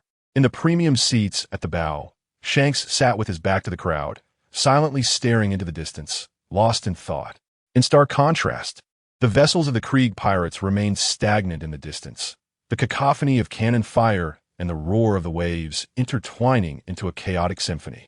However, as the shells rained down, nearly all the pirates were rendered speechless, their expressions filled with disbelief and shock. What is happening? A burly pirate stared at the colossal rock wall that had suddenly emerged, muttering to himself, a glint of fear flickering in his eyes. This is madness. How could such a massive fortress spring up out of nowhere? Another pirate exclaimed, his voice trembling. Our cannon fire can't even dent the wall. How did it appear? Look at the top of the wall. Someone is there. A pirate suddenly shouted, his eyes wide as saucers. Could it be the work of a devil fruit user? Otherwise, who could conjure such an immense rock defense in such a brief span? Some pirates scoffed in retort, claiming that even a devil fruit's power could not achieve such a feat. This was no ordinary rock wall. It appeared as though an entire underground mountain had been uprooted. Wait. Another, more cautious pirate murmured, if it truly is the ability of a devil fruit, it must be of the Logia type. Yet, I've never heard of a Logia user in our East Sea. What should we do? Captain Krieg, we must flee. Although Krieg was equally astonished by the appearance of the immense rocky bastion, he had never engaged in battle against a devil fruit user. He firmly believed that no defense could withstand the might of his sturdy ship and powerful cannons. What are you panicking for? What devil fruit user? Load the cannons. Full assault. Destroy that barrier. Krieg bellowed maniacally, his voice resonating with an infectious intensity. In an instant, over 50 pirate ships unleashed a furious barrage. Hundreds of black cannonballs soared through the air, forming a colossal and dense network of firepower. Atop the rocky fortress, as the barrage rained down, Uchiha Fugaku signaled to Itachi, Shursui, and the others. In unison, the 10 of them leaped forward, their forms ghostly and agile as they landed deftly upon the surface of the sea. In the next moment, the rocky stronghold behind them was engulfed in a tempest of cannon fire, with blinding flames, violent explosions, and thick smoke painting the sky in apocalyptic hues. Yet, the 10, sprinting across the water with unwavering focus, made swift progress toward Krieg's 3-tiered ship. Captain Krieg, they are approaching. They're actually running on the water, exclaimed a medium-built man with disheveled hair and a beard, his voice filled with astonishment. He was known as the Demon Mannequin, with a bounty of 12 million. He is the captain of the combat unit of the Krieg pirates. Accompanied by the shouts of Akin, thousands aboard the grand ship became aware of this extraordinary squad on the surface of the sea. At this moment, Krieg also sensed the threat and pressure posed by this peculiar team. Yet, he remained blissfully ignorant, brimming with confidence. With a swift motion, he tore away his cloak, revealing 1,000 rounds of bullets entwined around his towering form. His arms raised 2 circular golden shields, showcasing the twin barrels of Gatling guns. How dare these vermin obstruct the path of Governor Creek? I am the mightiest. Perish. Relentless gunfire. Rat-a-tat-tat-tat-tat. In an instant, 2 fiery serpents of Gatling bullets surged forth towards the Uchiha squad on the sea. At the center of the squad, Itachi accelerated forward, his expression calm. With swift hand seals, he plunged his hands into the water, murmuring, "Water release, water barrier." In that moment, a tremendous surge of sea water erupted, perfectly shielding against the Gatling bullets while transforming into a raging tide, crashing towards Creek's 3-tiered vessel. Chapter 13, Illusion Tsukuyami. The thunderous roar of the ocean surged in the ears of the crowd, as the sea heaved like a leviathan, unleashing a torrent of formidable waves. This tumultuous current, akin to a mountain crashing down, swept forth with a speed and force that surpassed the imagination of these lowly East Blue pirates. In an instant, it engulfed the onslaught of Gatling's fiery barrage, transforming it into a cascade of white foam that enveloped the towering bow of the ship. Yet, the power of the water barrier showed no signs of abating. It surged relentlessly towards Krieg's flagship, a colossal warship boasting 3 decks. Krieg's eyes, standing at the ship's helm, were filled with an unprecedented terror, his pupils nearly popping from their sockets. He screamed in panic, retreating to the deck. "Quick, block it! Stop it!" However, on the deck, more than 100 pirate crew members, led by the fearsome Akin, were paralyzed by the oncoming deluge, their pupils dilating in sheer dread, sweat pouring down their brows. "Run! Find a sturdy place to hide!" Akin shouted in despair. The crew scattered in a frenzy. Some pirates, as large as wild bulls, desperately secured themselves with chains and wooden planks. Yet, against such overwhelming natural force, all efforts proved futile. The violent waves crashed upon the deck, sweeping away everything in their path. Wooden crates, heavy cannons, various melee weapons, and crew members swept into the sea like mere weeds. The other pirates aboard surrounding vessels were thrown into utter chaos upon witnessing this calamity. "Captain Krieg, everyone, they can control the waters. We have angered the wrong adversary." Akin shouted. "This is bad. Captain Krieg's main mast has been shattered by the waves." They cried, "Look, those 10 men have vanished." The torrent surged swiftly and receded just as rapidly. When the deck reemerged, the 3-tiered giant ship lay in ruins, the fallen mast having brought it to its knees. Scattered across the deck were a few crew members clinging to life. "No, please no!" Krieg screamed hysterically from the broken railing, his hands gripping a frayed rope, dangling perilously over the side of the vessel. Suddenly, several silhouettes emerged in stark contrast against the light above him, cloaked in darkness, revealing pairs of eerie red eyes. Terror gripped Krieg, as if he were gazing into the face of death. "Esteemed sirs, I have erred. I swear I shall not strike against your nation again. Please grant me mercy to atone for my sins."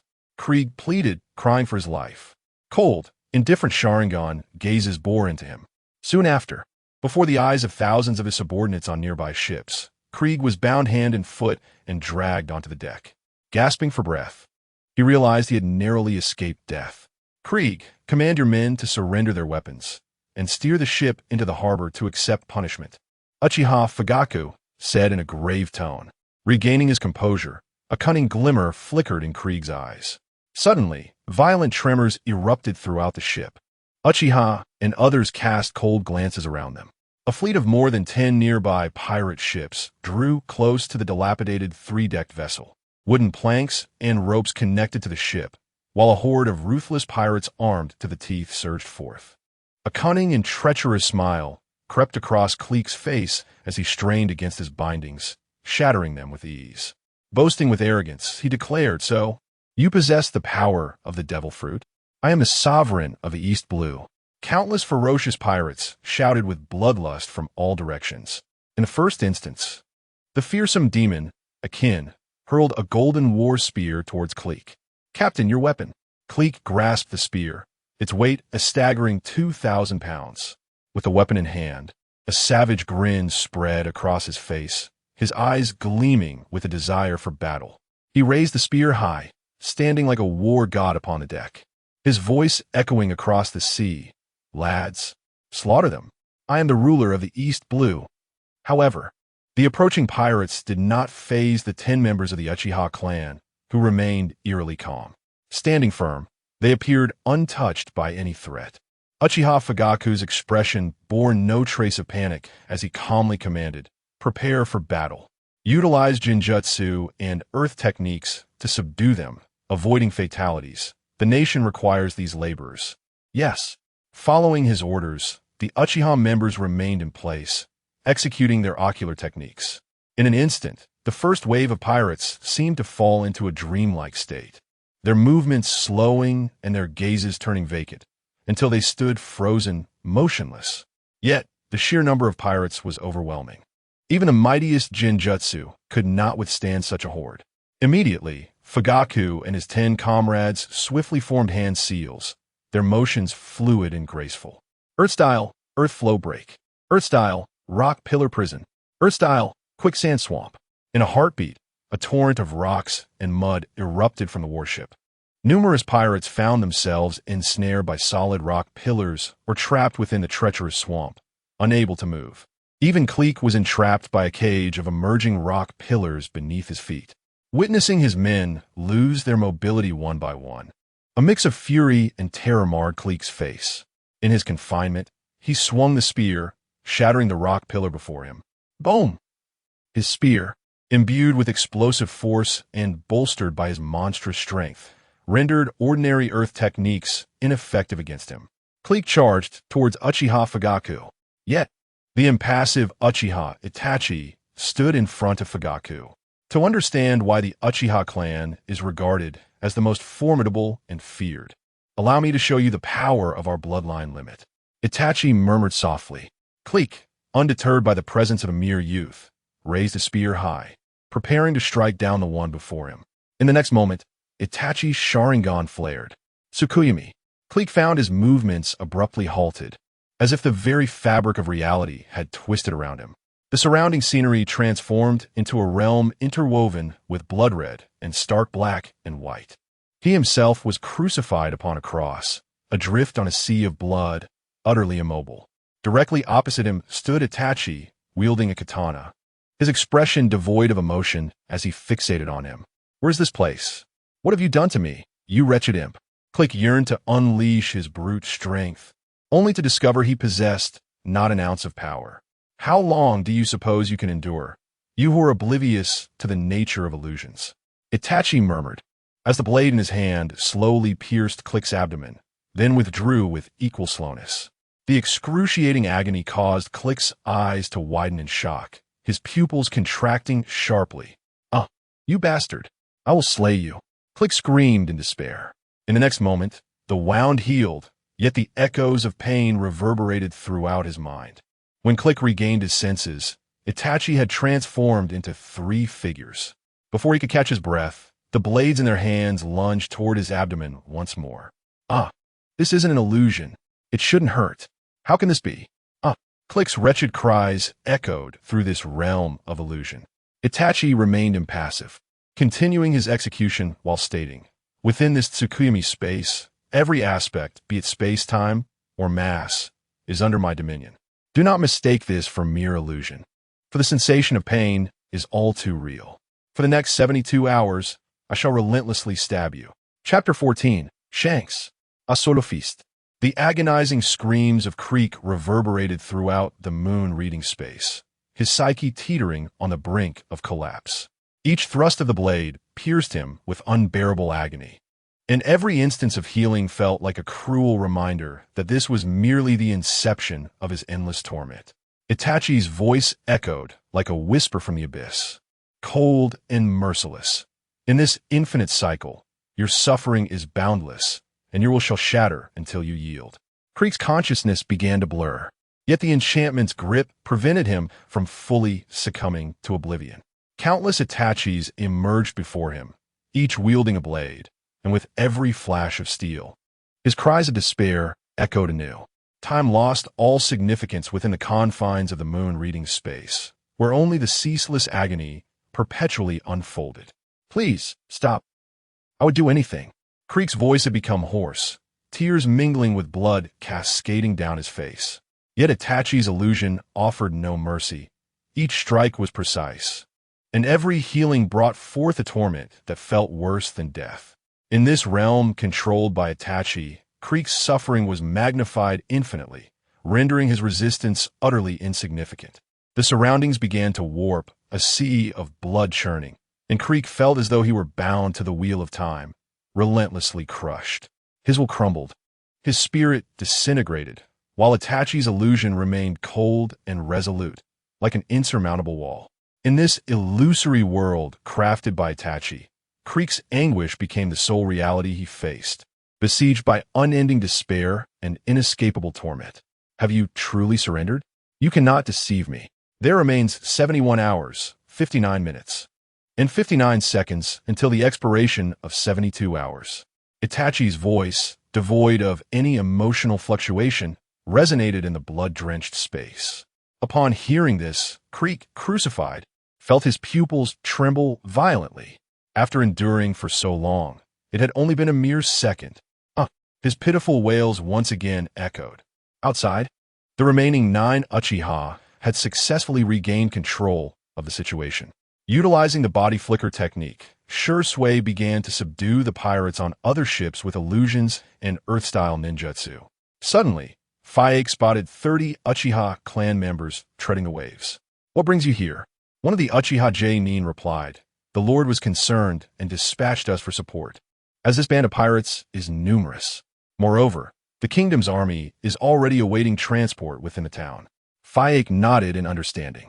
Before long, the farcical siege by the 5,000-strong pirate crew at the port came to an end. 50 pirate ships drew near the harbor. The thousands of kingdom soldiers gazed in astonishment at the motionless pirates aboard the vessels. Subsequently, the 5,000 pirates were disarmed by the kingdom's forces and escorted under the guardianship of the Uchiha clan to the town of Duan for labor reformation. The remaining residents of the port emerged from their hiding places.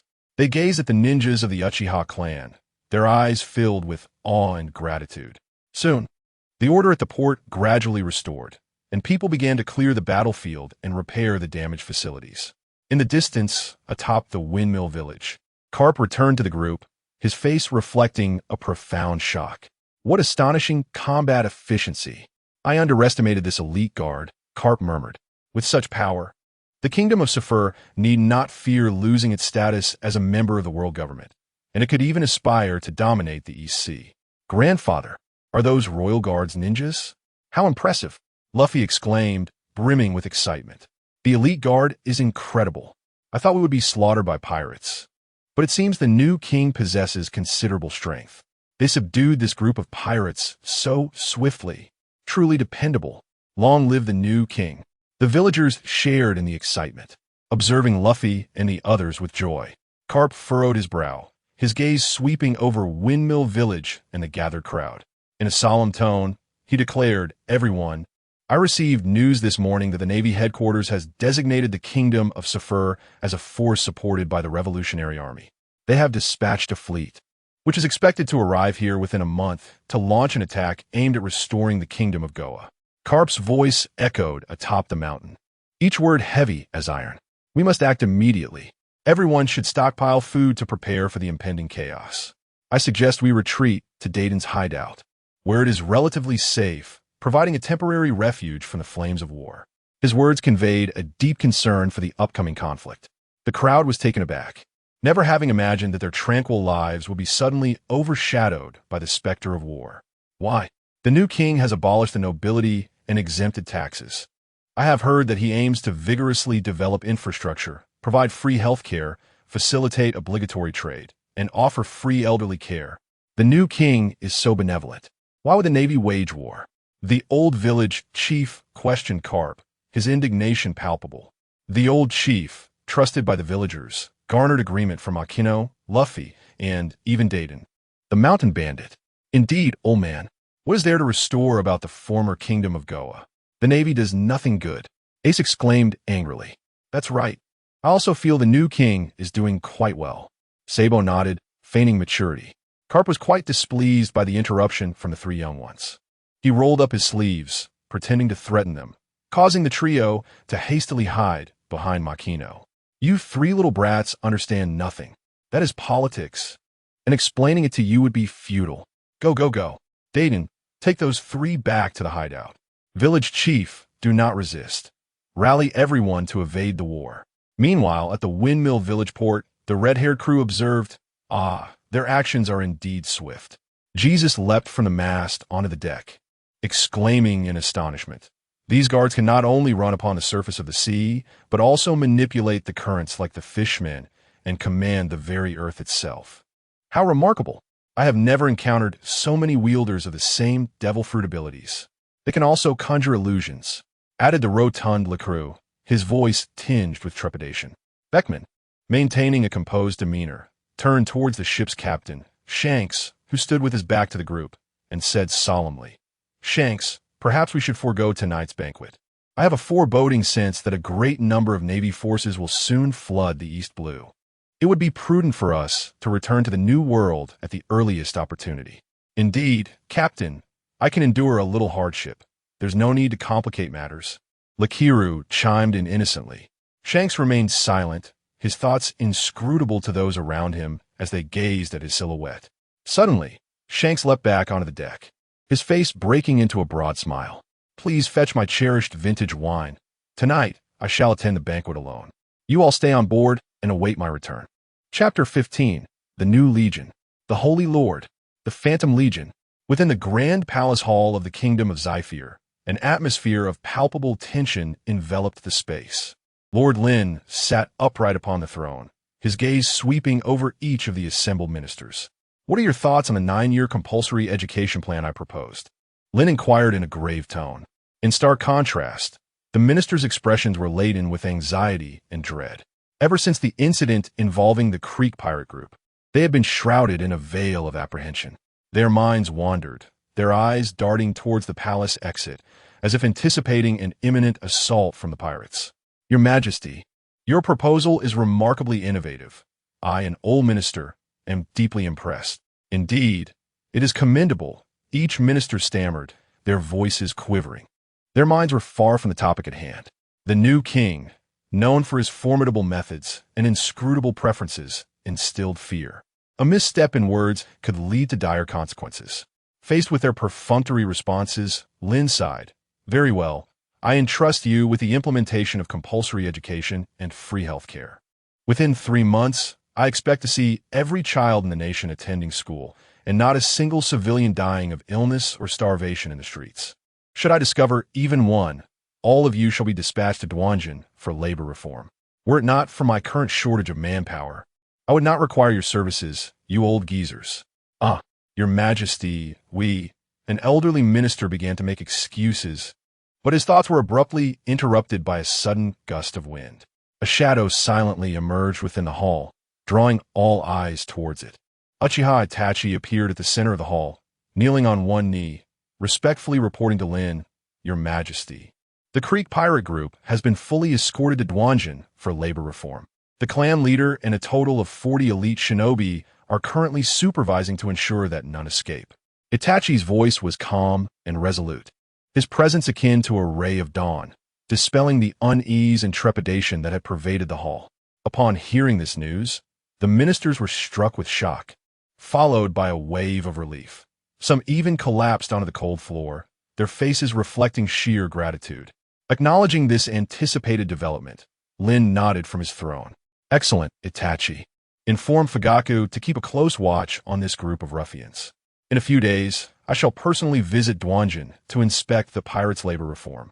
Lynn's voice resonated with authority, and he understood that this news would swiftly ripple throughout the kingdom, instilling hope and confidence among the populace. Very well. What is the casualty count in the port town? Lynn inquired. There are 301 deceased and 1,235 injured. The kingdom's military has already commenced reconstruction efforts. I return to request your command to mobilize relief supplies to the port town, Itachi reported. Indeed, I shall dispatch an additional 50 elite shinobi to assist in delivering the relief supplies to aid the town's residents. You ministers are also to join me at the front lines for rescue efforts. Should any of you dare to act arrogantly towards the civilians, you will face public punishment. In severe cases, execution will be enforced. Lynn's voice resonated with an undeniable authority. The assemblage of ministers felt as though they had narrowly escaped the jaws of a tiger, only to find the heavens themselves collapsing upon them. To be summoned to the front lines, to aid the common folk? Good heavens! Yet, should they refuse? Who could foresee how the new monarch would deal with such indolent courtiers? Subsequently, Y and the ministers accepted their orders and departed, leaving Lynn alone in the Grand Hall, accompanied solely by 18 remaining Uchiha elite guards stationed throughout the palace. Ding! Congratulations, host! The kingdom's tier has been upgraded to a second-rate kingdom, granting you a single opportunity for a draw from the Multiverse Legion lottery. Suddenly, the familiar notification echoed in his mind, and a translucent interface materialized in the air before him. Multiverse Legion System. User.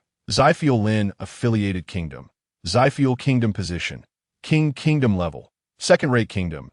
Each upgrade allows a draw from the Multiverse Legion. National Prestige. Level 1. Each upgrade grants a personal exclusive lottery. Current Legions. Uchiha Clan, Konoha Guard, Exclusive Armament. Philosopher's Stone X9 Lottery Opportunities. Multiverse Legion Lottery X1 Source. You annex the Goya Kingdom, acquiring a population of 200,000 and seizing 30 square kilometers of territory. Utilize the Multiverse Legion Lottery. Lynn hesitated not a moment longer. After 6 long months, he finally had the chance to augment his forces. As his words faded, the system interface transformed into a circular lottery wheel, segmented into numerous equally sized sections, each representing potential rewards. Lynn's eyes widened with fervent anticipation as he meticulously scanned the selections. Despite his prior knowledge of the system's immense power, the sight of these items left him utterly awestruck. Frisia's Cosmic Legion, Dragon Ball Dimension, Hero Legion, Super God Dimension, Gluttonous Legion, Super God Dimension, Exterminator Legion, Bleach Dimension, Hueco Mundo Army, Bleach Dimension, Ghoul Legion, Tokyo Dimension, Phantom Troop, All Positions Dimension, Demon Hunter Squad of 200, 000 Cultivators, Neza Dimension, Ultra Defense Force, Light Dimension. The wheel began to spin, signaling the commencement of the lottery. The system announced that the draw would conclude upon the user's command. As the wheel whirled rapidly, Lynn could scarcely discern its contents, a pointer emerging from its center. His heart raced uncontrollably, filled with hope for a formidable legion. Stop! The rapidly spinning lottery wheel came to an abrupt halt. Lynn immediately followed the direction of the pointer. The name of the prize was unmistakably revealed as Ghost Shadow Legion Ninja Corps. Includes commander of 8 demons sent as a gift. A satisfied smile graced Lynn's lips, an overwhelming wave of excitement surging within him. The Ghost Shadow Legion, a memory etched in his mind from the globally acclaimed animated series Jackie Chan Adventures, was renowned as one of the most versatile legions. They are nearly omnipotent, capable of stealth, assassination, reconnaissance, and even learning, excelling in every endeavor. Composed of shadows, they fear neither exhaustion nor limitation, possessing an almost boundless capacity for regeneration. Their loyalty is beyond question, as they adhere unwaveringly to the commands of their master. However, what amused Lynn was the notion that the formidable Lord of the Fire Demon had been reduced to a mere bonus. A smile graced Lynn's lips, yet he felt an unexpected thrill at this unforeseen gift. The Lord, a dragon demon endowed with 12 distinct magical attributes, is immortal and indestructible. With him by his side, Lynn felt as though he had acquired a formidable trump card. Arise, Lord! With a grand gesture, Lynn dispelled the system's luminous barrier from the throne. Chapter 16. The Spectre of Multitudes. The Might of the Sovereign. With a mere wave of his hand, Lynn dissipated the radiant barrier in an instant. Immediately thereafter, the air within the hall became oppressively heated. The temperature surged dramatically, causing the atmosphere around the grand chamber to warp, as if under the influence of an overwhelming force. A potent, demonic aura swiftly permeated the surroundings, and suddenly, a blazing orange flame erupted in the center of the hall. This inferno twirled in the air, resembling a vortex leading to an unknown dimension. The searing light and flickering brilliance surged through the atmosphere, illuminating the entire hall and unleashing a deafening roar of flames. Lynn gazed at the fiery portal, his heart racing uncontrollably. Abruptly, from the very core of the swirling flames, a colossal and razor-sharp emerald-green dragon claw emerged. Like a living monstrosity, it clawed at the edges of the vortex, striving to break free. The fiery portal began to convulse violently, contorting and stretching under the immense power exerted by this dragon claw. Suddenly, a thunderous roar reverberated through the air. With a fierce bellow, a fearsome dragon head burst forth from the flames. Its visage was reminiscent of fire itself, adorned with 8 sharp horns resembling daggers, and a mouth akin to that of a crocodile. It radiated an eerie luminescence, and its crimson eyes were deep and profound, harboring an endless pressure, as if capable of piercing through all illusions. The distorted fiery passage swirled tumultuously around its dragon head, and the scorching waves caused the entire hall to tremble slightly. Seated upon the throne, Lynn stared in astonishment at the familiar dragon visage of the sovereign. Suddenly, a flurry of activity surrounded him as 18 elite Uchiha clan ninjas materialized, forming a protective barrier around Lynn. Witnessing the dragon-like demon emerging from the other realm, they were all taken aback and activated their Sharingan, preparing to unleash powerful jutsu. "Protect His Majesty," one of them shouted. "Stand down." "It's all right," Lynn commanded.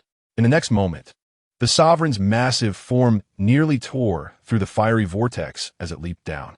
The dragon-headed figure, clad in a pair of crimson shorts, boasted a physique that combined emerald green and deep yellow skin, a tawny belly, pronounced chest muscles, and a trim waist. Standing impressively tall at 5 meters, a size comparable to a building.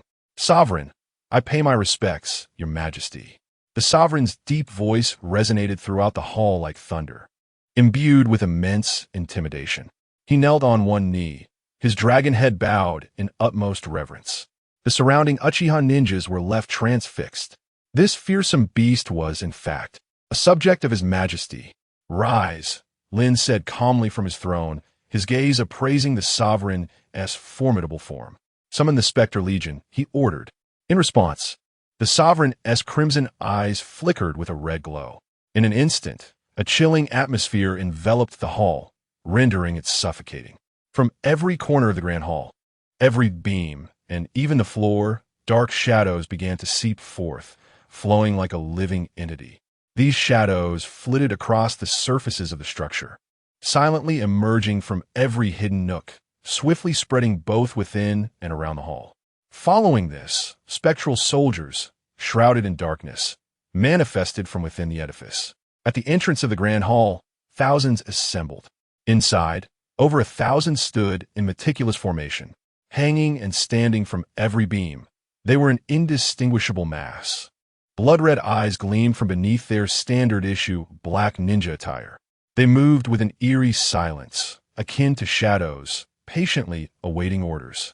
The atmosphere within the grand hall grew instantly heavy and oppressive. 18 elite Uchiha shinobi surrounded the throne, their Sharingan eyes wide with shock and confusion, unable to fathom the scene before them.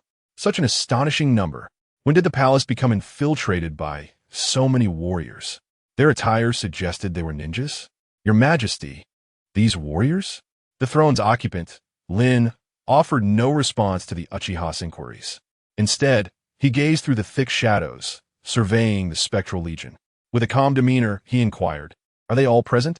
"Indeed, Your Majesty, they are all here. The Phantom Legion consists of 10,000 ninjas, and they possess the ability to resurrect indefinitely," the saint replied. "A ninja legion of 10,000, capable of infinite resurrection." The Uchiha elite displayed heightened alarm upon hearing this revelation. Lynn merely nodded in satisfaction. Although the combat prowess of these ninjas was mediocre, easily manageable by a character like Jackie Chan from an anime, let alone the multitude of formidable beings from the world of pirates. The loyalty and unwavering execution of the Phantom Legion rendered them exceedingly suitable for governing the nation. Those timid ministers could finally retire. Deploy 9,000 Phantoms to assist the disaster-stricken populace at the port. Upon completion of their tasks, 3,000 Phantoms shall replace Uchiha Fugaku in Douanjin, while 1,900 will oversee the kingdom's daily security. 100 will remain in the palace to prepare for the banquet, with the remaining 5,000 on standby, Lynn commanded.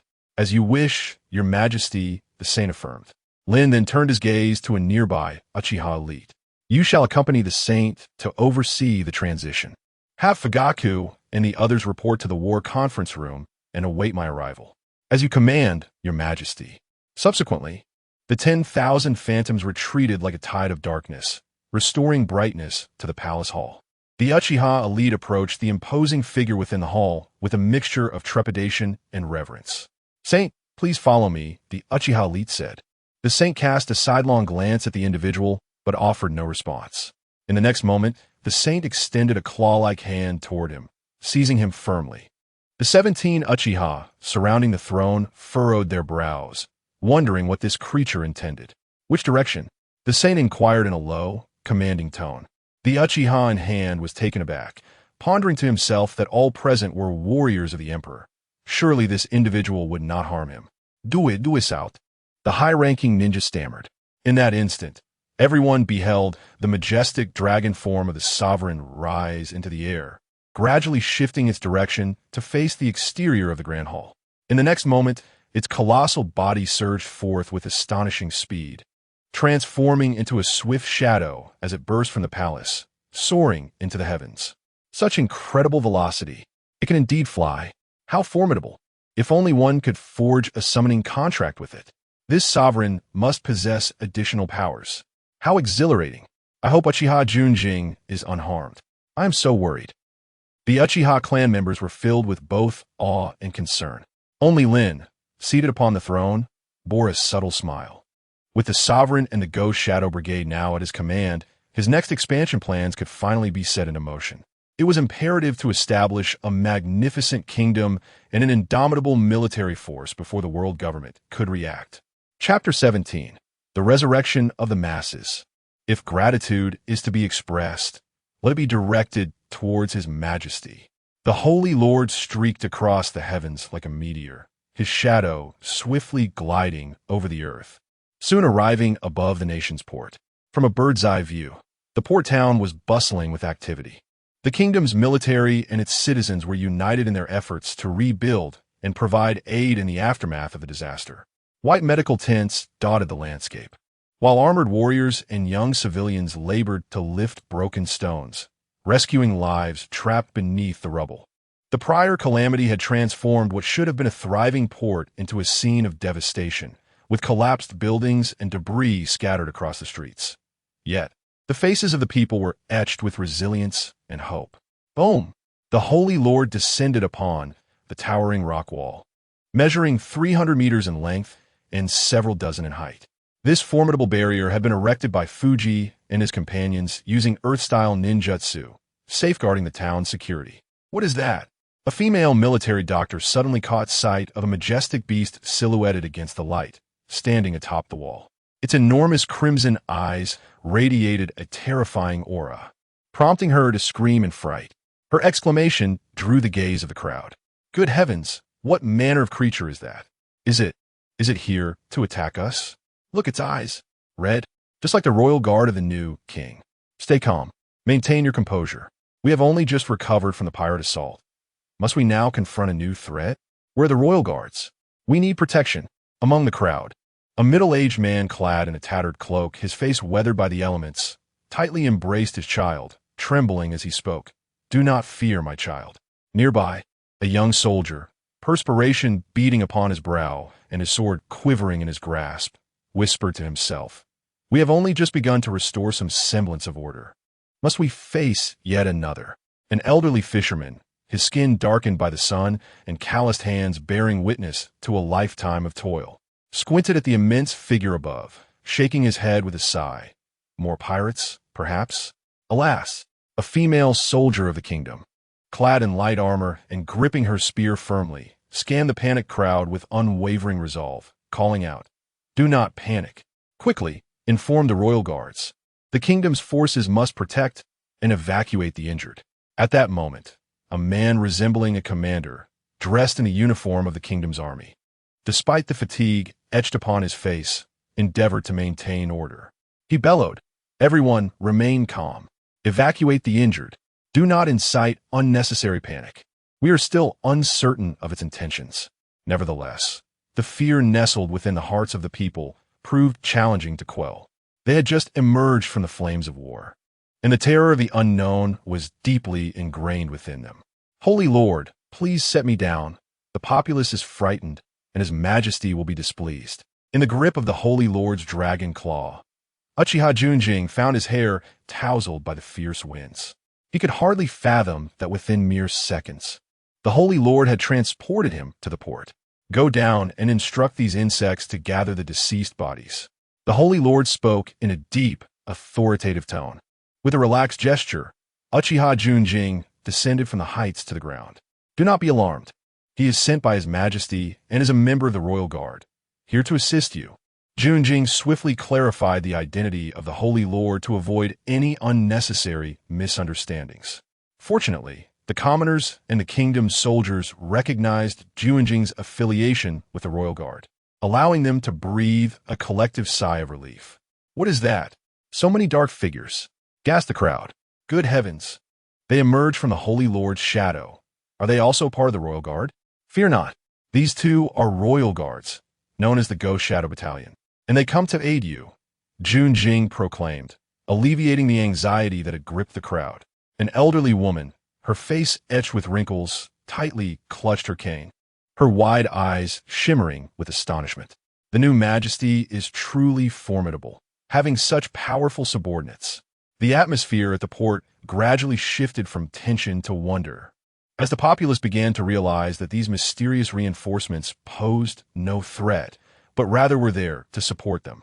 In contrast, the ghost shadows remained silent, engrossed in their tasks. Some were transporting heavy loads, others were constructing temporary shelters, while a few distributed food and clean water, and some even mingled with the civilians to rescue survivors from the rubble. Their cooperation was seamless, as if each individual instinctively understood their role, knowing how best to contribute their strength. Before long, in a vacant area of the port, lay the bodies of 301 deceased. Dozens of ghost shadows encircled the scene, preventing the crowd from intruding. This peculiar sight drew the attention of many onlookers. "Why gather the bodies? Are they to be burned? Mother, please don't burn my mother." With so many corpses, neglecting to incinerate them could easily lead to a plague, and even a burial could present complications. "Father, well, let me see my father one last time." Some young children wept, their cries heart-wrenching, yet they were held back by the ghost shadows, not permitted to enter. Suddenly, the Holy Lord descended from the city walls, his enormous form casting a shadow over the crowd as he landed with a resounding thud upon the ground strewn with bodies. His imposing, muscular physique startled the children into silence. "Holy Lord, what do you intend to do? Will you incinerate these bodies?" Uchiha Junjing stepped forward to inquire. The Holy Lord glanced at the human before him, but offered no response, embodying the pride of his dragon lineage.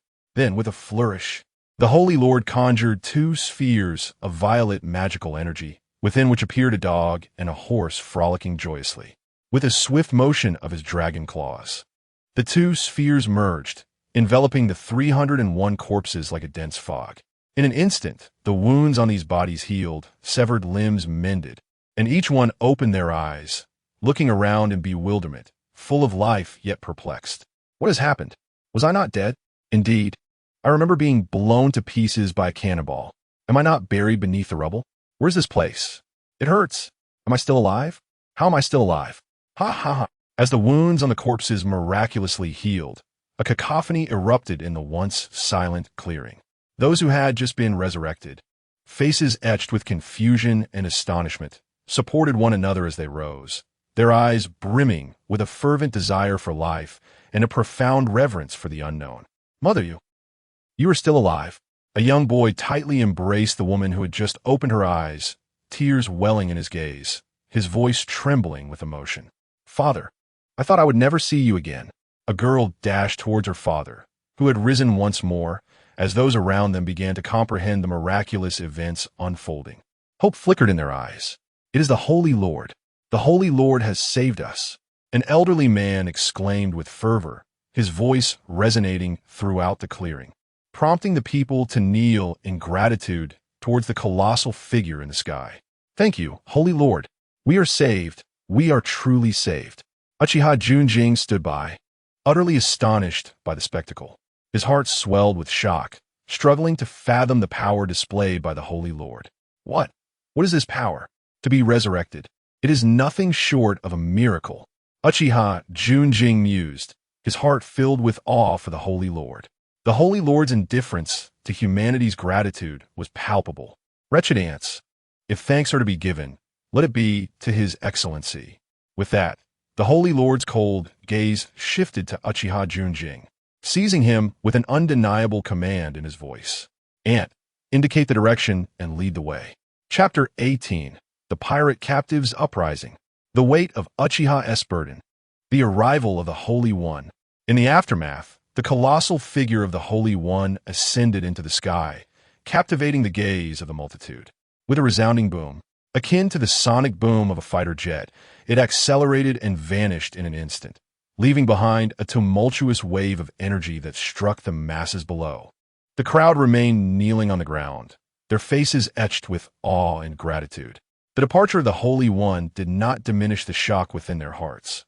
Rather, it deepened their reverence.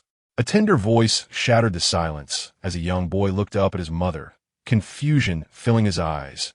"Mother, why does the Holy One, who saved us all, call us despicable ants?" His mother, momentarily at a loss for words, gently stroked his hair, searching for a suitable reply. Her gaze swept across the bewildered and silent faces surrounding her. "Child, the Holy One is a powerful being, and its words are beyond our comprehension. Yet, you must remember, regardless of what it says, it and the Royal Guard are our protectors. Their strength is meant to safeguard us, not to harm us." Although her voice was soft, it carried an undercurrent of resolve. Beside them, an elder nodded and added, "Indeed, we should express our gratitude. The power of the new sovereign surpasses our imagination. We need not delve too deeply into the actions of the Holy One. What matters is that we are alive, and our home will be rebuilt." Gradually, the people began to rise, their expressions still tinged with confusion, yet predominantly filled with hope for the future. They understood that despite being labeled as despicable ants by the Holy One, as long as the Sovereign and the Royal Guard were present, their safety was assured. Moments later, Uchiha Itachi arrived with a retinue of ministers and supplies. Upon witnessing the black-clad shinobi assisting the civilians, he was struck by the harmonious scene before him, devoid of casualties or despair, brimming with hope. Itachi and his ministers stood in stunned silence. Where did these individuals come from? In the town of Enden, once notorious for chaos and disorder, an oppressive silence now enveloped the area. The buildings lining the streets lay in ruin, windows shattered, doors ajar, as if recounting the fierce conflict of the previous night. The air was thick with a nauseating stench, the mingling sense of blood, death, and decay rendered it nearly unbearable. The 5,000 pirates of the Krieg Pirates, under the strict escort of Uchiha Fugaku and several elite jonin, trudged into this hellish town. Their footsteps were heavy, each step splashing through pools of blood, sending up dark crimson droplets. The faces of the pirates were marked by despair and exhaustion, their gazes hollow, seemingly resigned to their grim fate. Uchiha Fugaku walked at the forefront of the procession, his expression impassive, revealing a glimmer of coldness as he surveyed the numerous beheaded corpses lining the streets. Clan leader, it is said that last night, it was here that the sovereign wielded the formidable sage tool, the seeking ball, ruthlessly exterminating the rebellious nobles and criminals. Truly, it was a display of unparalleled might. Uchiha Shirsue's voice was laced with a sense of dread. Indeed, your Majesty possesses the seeking orb and formidable combat prowess. We shall venture forth into this world to assist you in realizing your grand ambitions. Uchiha Fugaku spoke solemnly. In stark contrast, the members of the Creek Pirates, who were being escorted, beheld the cold corpses strewn across every corner of the town. The ground was littered with lifeless bodies, weapons, and the remnants of shattered walls.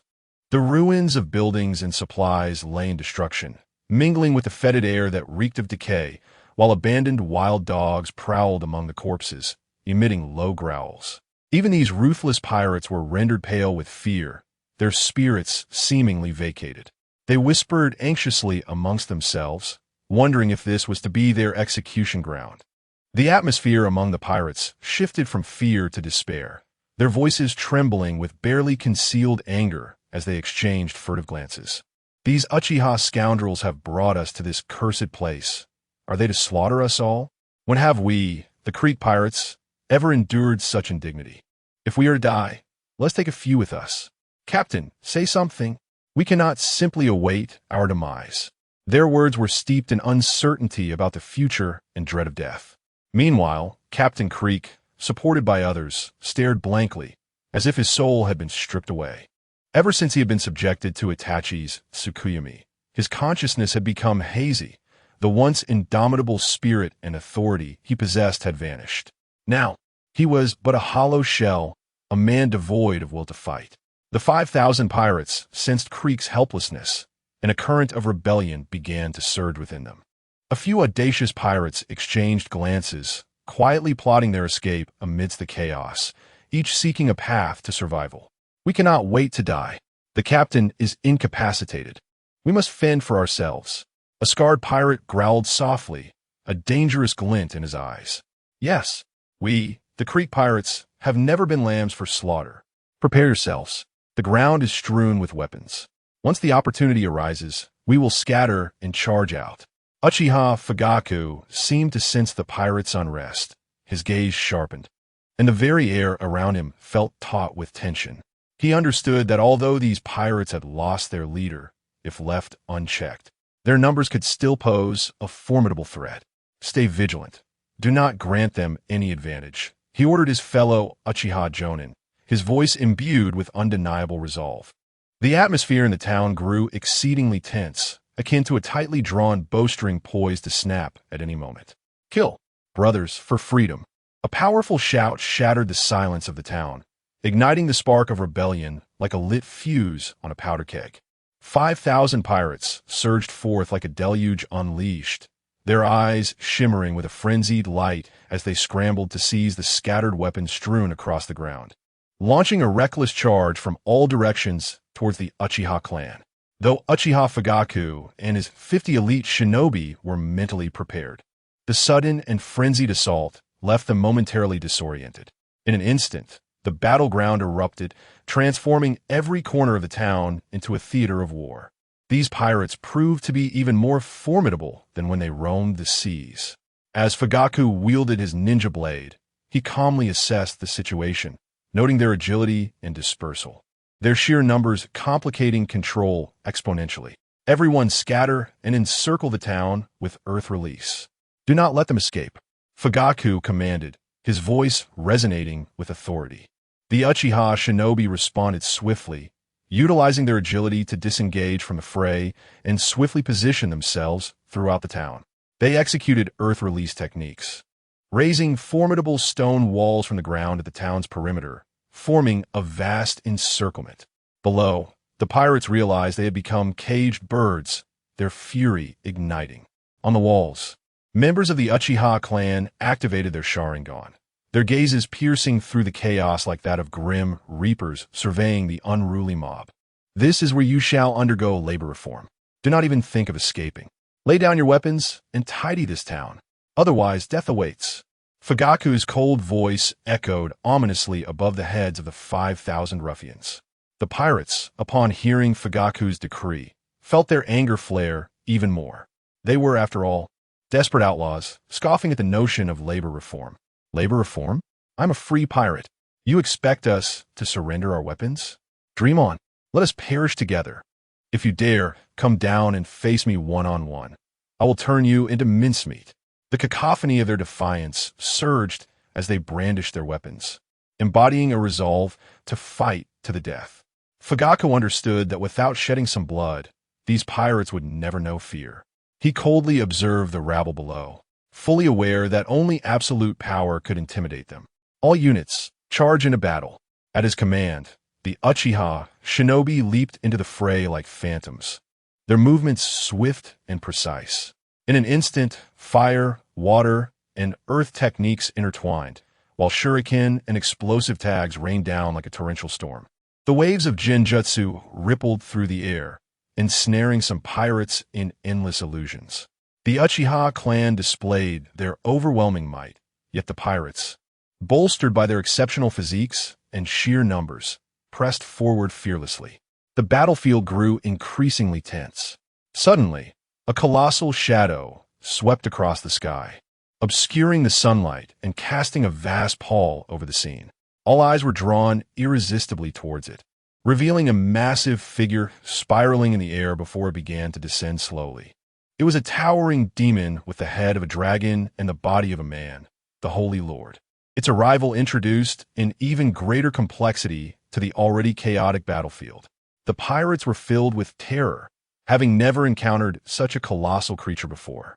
Likewise, the Uchiha clan, led by Fugaku, had never witnessed such an extraordinary being, prompting a sense of wariness in all of them. Chapter 19. The Lord unleashes the minions of the dragon. Warriors from hell. Suddenly, the sky above Dwanjin was engulfed by an enormous shadow, drawing the gaze of all towards the colossal figure descending from the heavens, the Lord. The pirate fighters, upon witnessing the arrival of the Lord, were gripped by a profound sense of fear and despair. What manner of monster is this?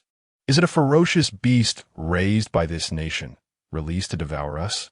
One trembling pirate uttered, "We have been deceived. These rascals spoke of labor reform, yet they intend to feed us to this creature." Another pirate roared, his eyes gleaming with madness. "Captain, what shall we do?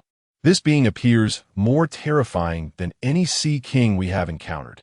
The pirates turned their desperate eyes to their captain, Crick, who had lost all will to fight, his gaze vacant and devoid of direction. Meanwhile, the upper ninjas of the Uchiha clan felt an unprecedented pressure. Although they were astonished by the Lord's presence, they regarded it primarily as a threat. Patriarch, could this monster be reinforcements for the Crick pirates? Or perhaps a user of some devil fruit ability? Uchiha Shursui asked nervously of Uchiha Fugaku. "Remain vigilant. We cannot allow this unknown entity to disrupt our mission. Judging by the pirates' reactions, it is likely not their ally." Fugaku commanded solemnly, his eyes resolute, though unease stirred within him. The Lord slowly descended amidst the ruins of Dwanjin, the sheer magnitude of its form causing the ground to tremble. It surveyed its surroundings, exuding an aura of arrogance and indifference. "I am the Lord. You insignificant ants dare to battle before me."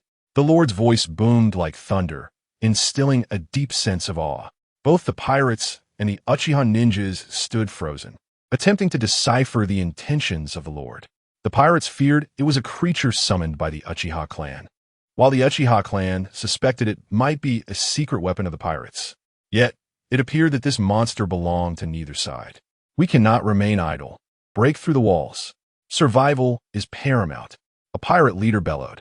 Driven by a powerful instinct to survive, 5,000 pirates abandoned the fight, rushing towards the rock walls, wielding various weapons in a frantic attempt to dig through.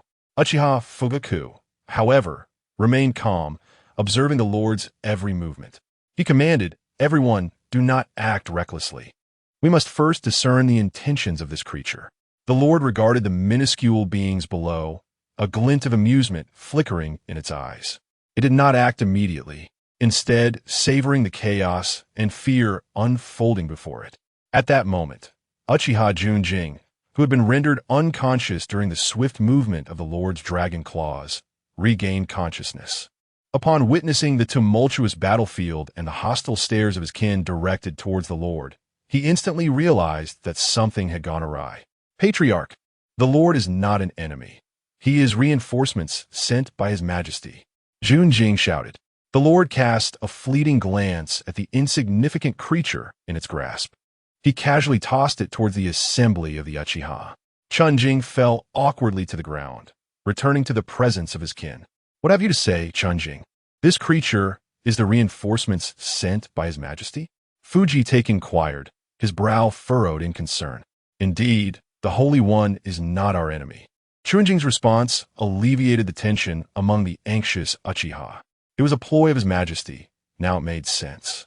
At that moment, the gaze of the Holy One fell upon Uchiha Fujitake, and it spoke. You are the Uchiha clan? So utterly inept, unable to subdue even these insignificant pirates. How do you expect to assist His Majesty? The frenzied pirates, digging fervently, felt a wave of unease wash over them upon hearing these words. This monster was indeed the kingdom's secret weapon. Were they not doomed today? Realizing their fate, the pirates hastened their digging, resorting to their bare hands when their tools failed them, despair and anxiety enveloping each heart. In contrast, the members of the Uchiha clan, upon hearing the Holy One's scornful remarks, were ignited with an uncontrollable fury. Fujitake stepped forward, his Sharingan unwavering as he met the Holy One's gaze. Holy One, our Uchiha clan is loyal to His Majesty, but that does not mean we shall tolerate your insults. Fujitake's voice resonated with undeniable dignity. A flicker of surprise crossed the Holy One's eyes, seemingly taken aback that this mortal dared to retort. With a disdainful chuckle, it replied, Loyalty? Yet your actions betray such incompetence. These pirates should have been your defeated foes, yet they are now in revolt. No wonder His Majesty has sent me to take over your duties. Jisue and other strong Uchiha warriors also stepped forward, their faces etched with indignation and anger. Jisue calmly countered, Holy One, these are desperate men. They will stop at nothing for survival. We cannot eliminate them all. Their lives must be redeemed through labor. The Holy One's gaze swept over the formidable Uchiha warriors, revealing a glimmer of scrutiny in its eyes. It remarked coolly, the incompetent always have myriad excuses. Fujitake gripped his ninja blade tightly, sensing the provocation from the Holy One, yet understanding that this was not the moment for confrontation. He turned to his clansmen, his voice resolute. Since you claim that His Majesty has sent you to take over here, Holy One, we the Uchiha shall not interfere in this rebellion. Please demonstrate your power and show us how you will compel these pirates to accept reformation through labor.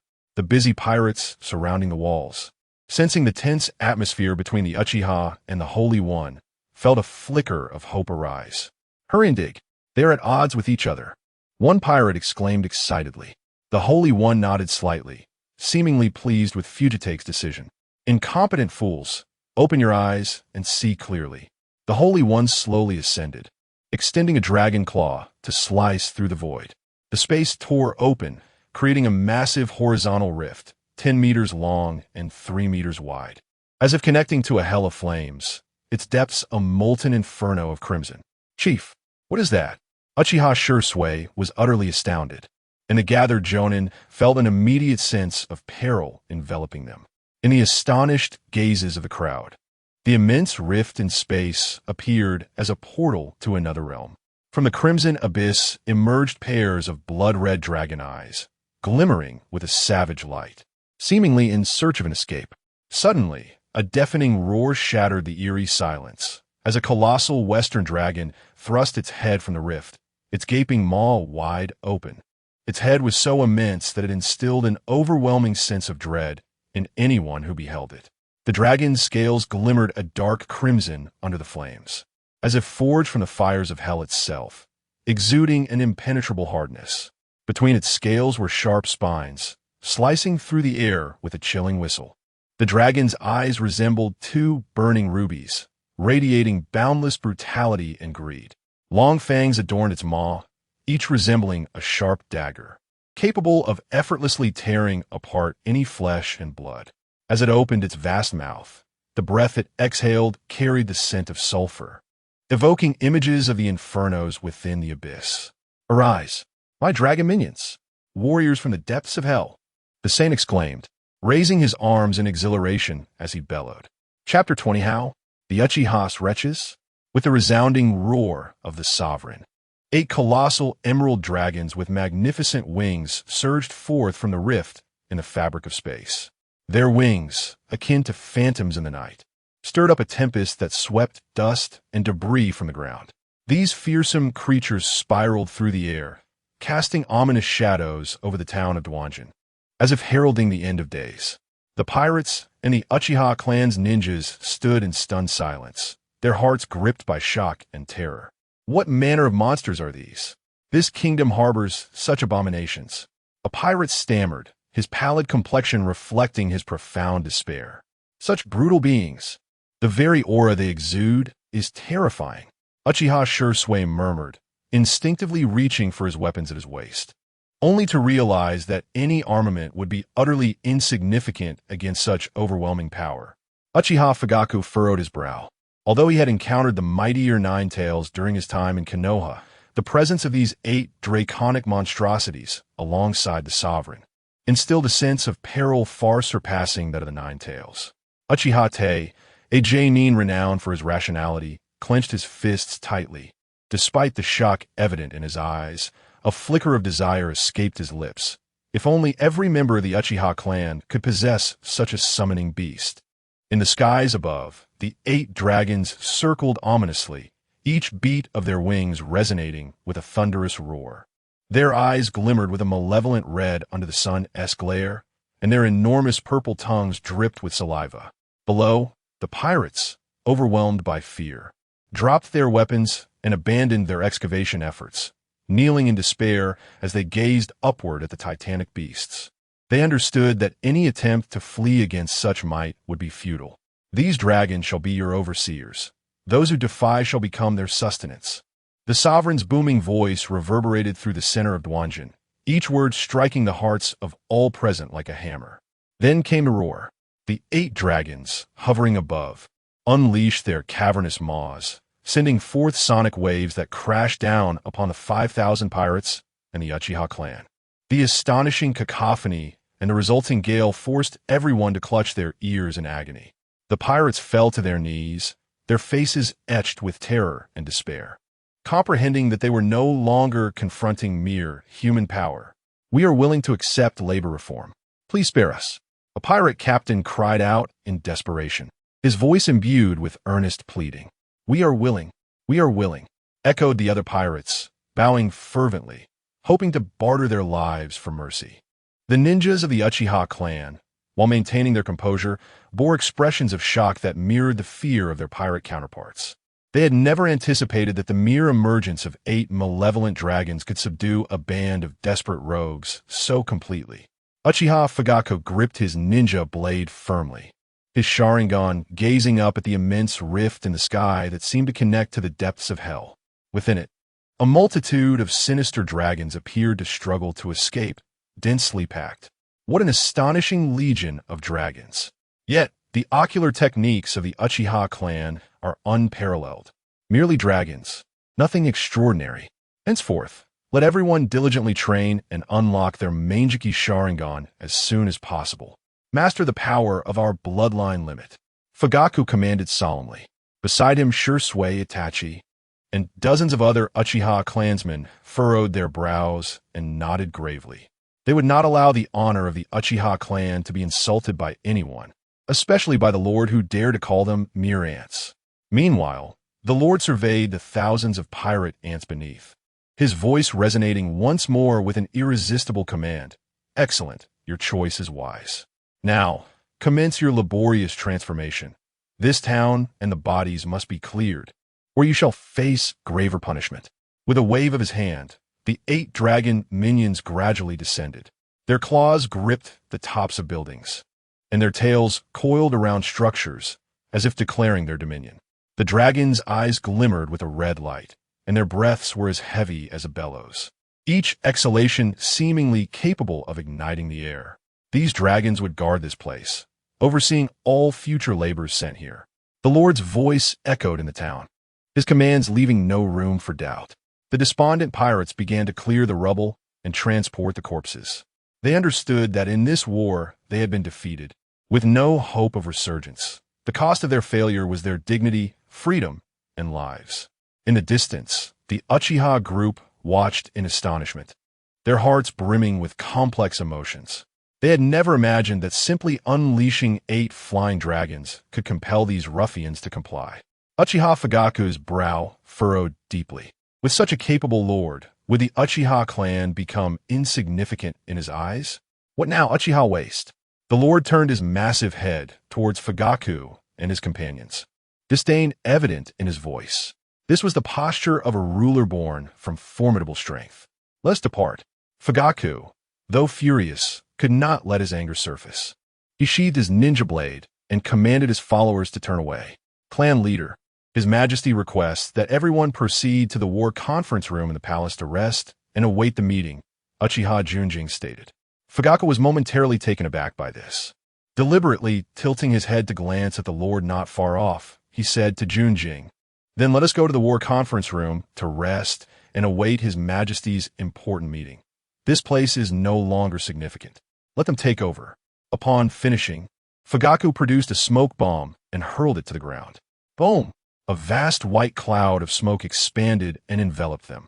In an instant, the Uchiha vanished from sight. Not far away, a flash of anger crossed the lord's enormous red dragon eyes. "Wretches, who dares claim they are unimportant?" The lord spoke in a deep voice, feeling disdained by mere ants.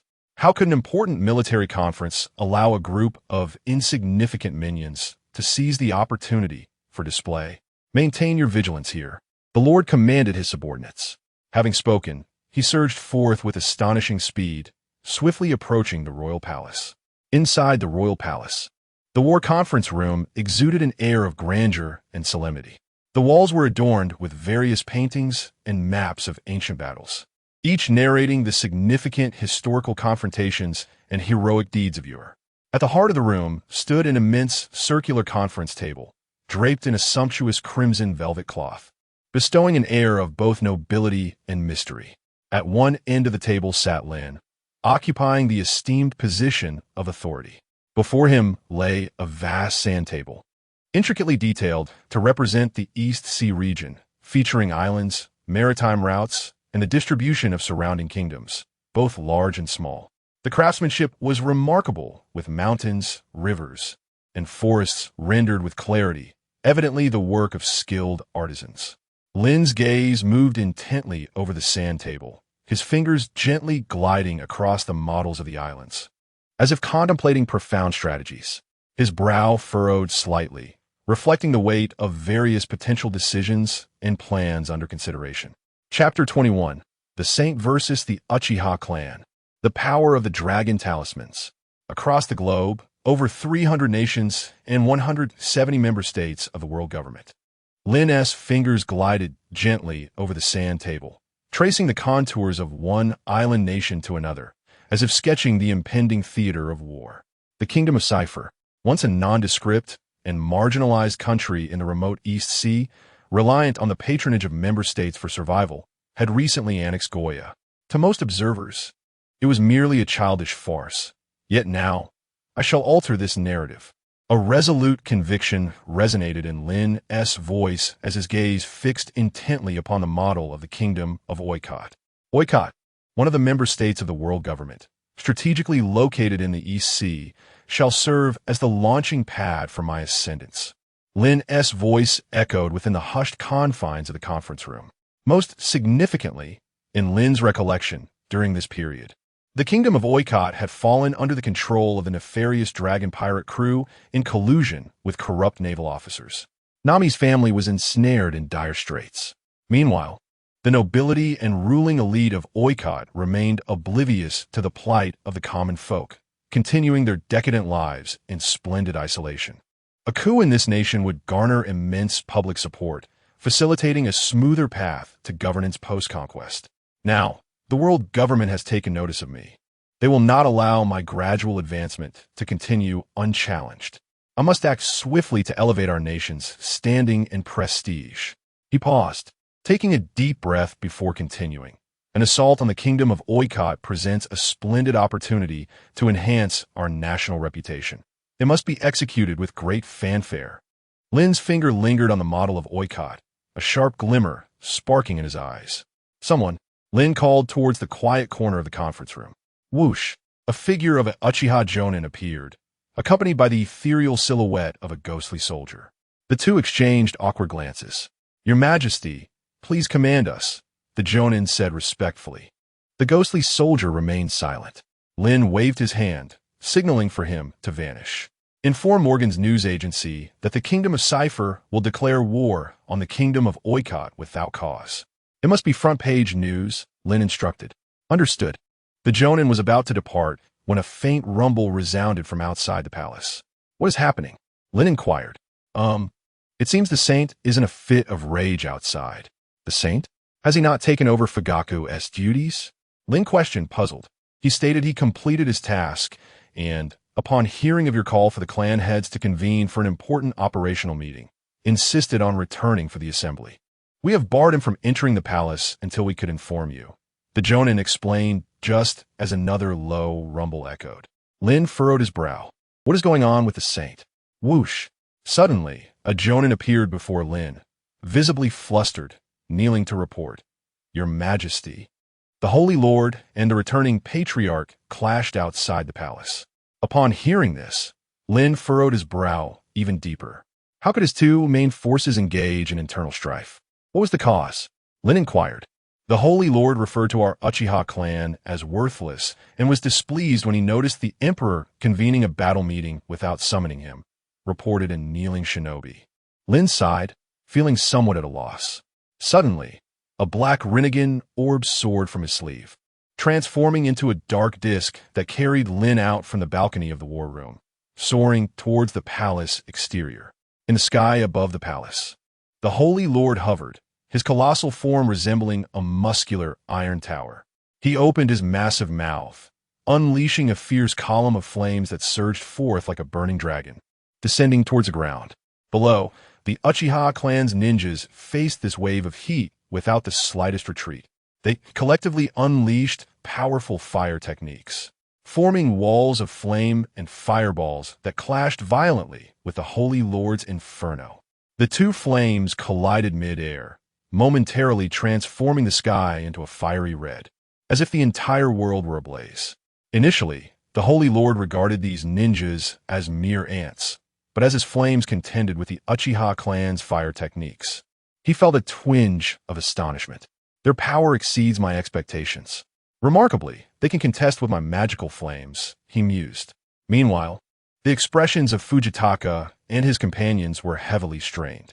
It was evident that their chakra reserves could not sustain them for long. Suddenly, the Holy Lord's blood-red eyes flashed with the totem of a dragon's sigil. A more terrifying energy surged within him. In an instant, the flames from his mouth transformed, evolving from ordinary fire into a column of energy of nuclear proportions. The power contained within this energy was capable of obliterating everything, radiating an aura of destruction as it surged towards the Uchiha clan. Fujitaka sensed the looming threat of death. Run, he shouted. His command shattered the tense atmosphere on the battlefield like a clap of thunder. Although the Uchiha clan's ninjas were well trained, the overwhelming force of the Holy Lord instilled a sense of despair within their hearts. Shirsue's face revealed a rare panic. His eyes filled with concern for his comrades. We cannot withstand such power. Iron Fire's brow furrowed tightly as he clenched his fists, gritting his teeth. Are we, the Uchiha clan, to be annihilated like this? To perish at the hands of our own? In contrast, Inuzuka's face reflected reluctance, his voice trembling slightly. We have yet to demonstrate our true strength. Must it end here?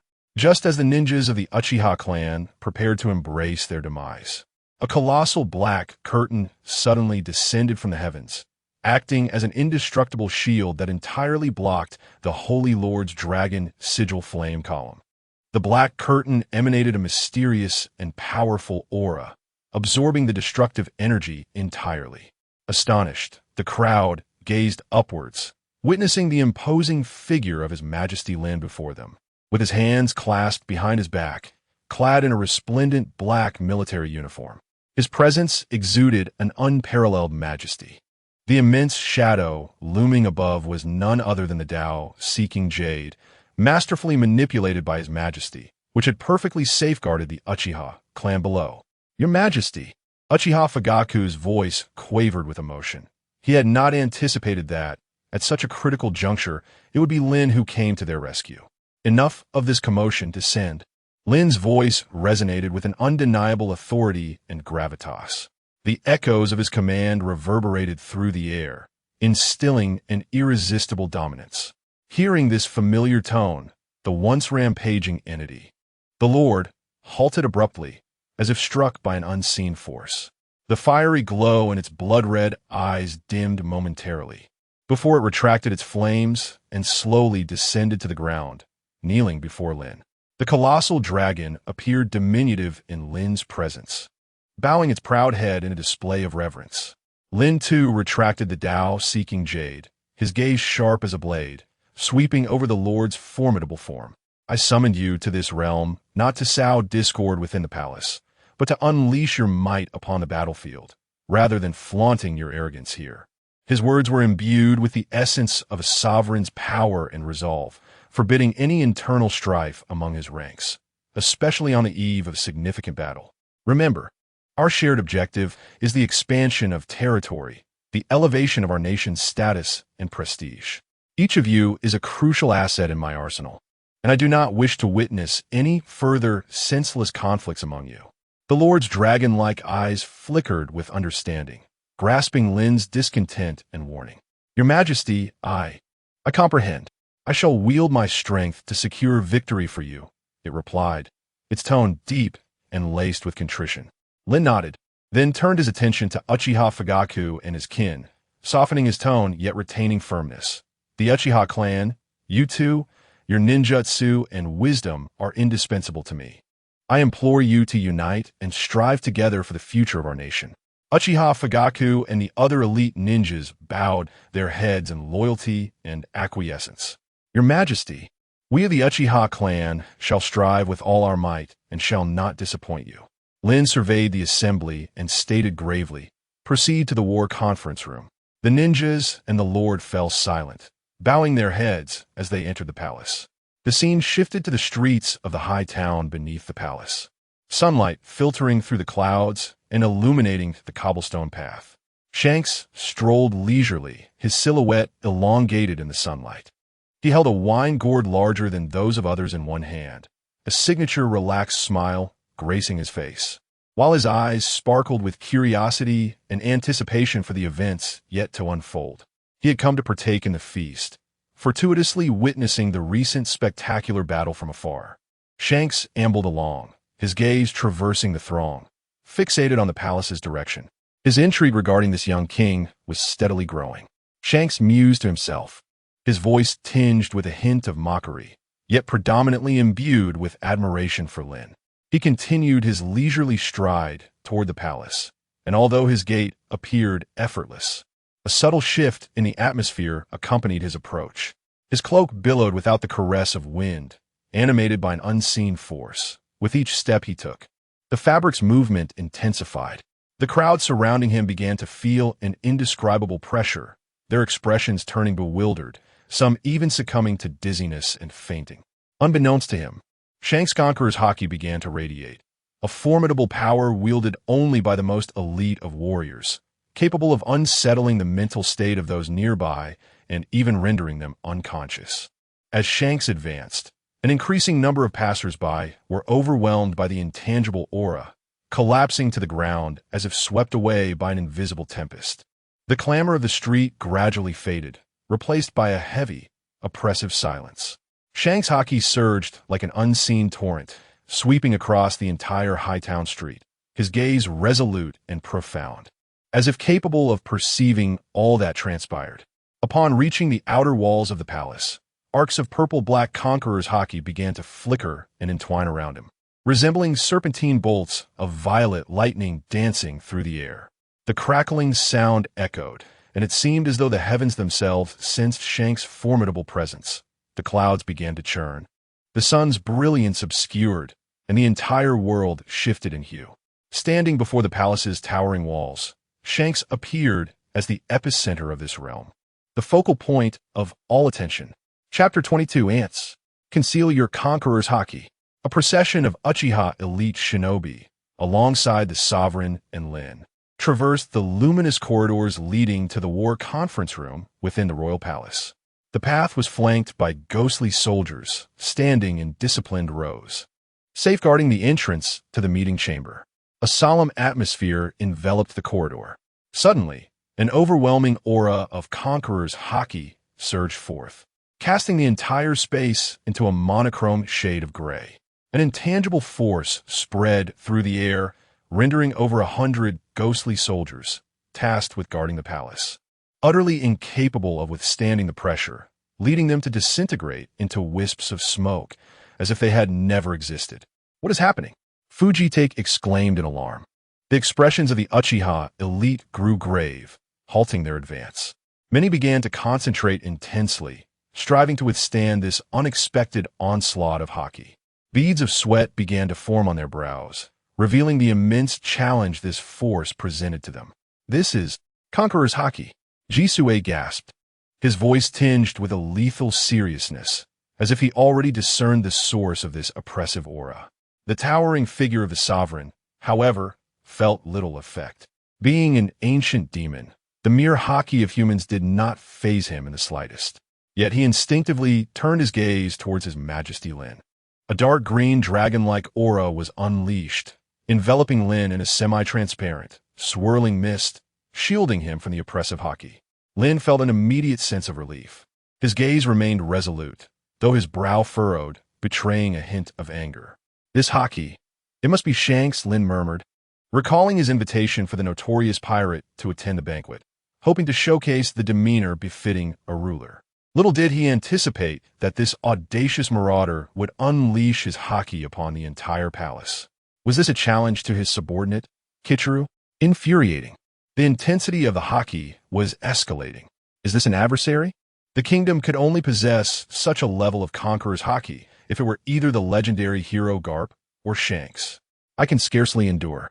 My consciousness is fading. Hearing the strained voices of the Uchiha around him, Lynn understood the necessity of countering Shanks's assault. "Sovereign, distribute your aura among the Uchiha. Then confront the one outside who dares to unleash haki, so he may learn the consequences of provoking the kingdom of Siphiel." Lynn commanded with authoritative gravity. Understood. The prospect of battle thrilled the sovereign. However, he cast a haughty glance at Fujitake and the others, unleashing a surge of dark energy that enveloped the ninjas. In an instant, the Uchiha, struggling to withstand the conqueror's haki, felt a wave of clarity wash over them, their minds rejuvenated. "Take good care of His Majesty here," the sovereign declared with arrogance.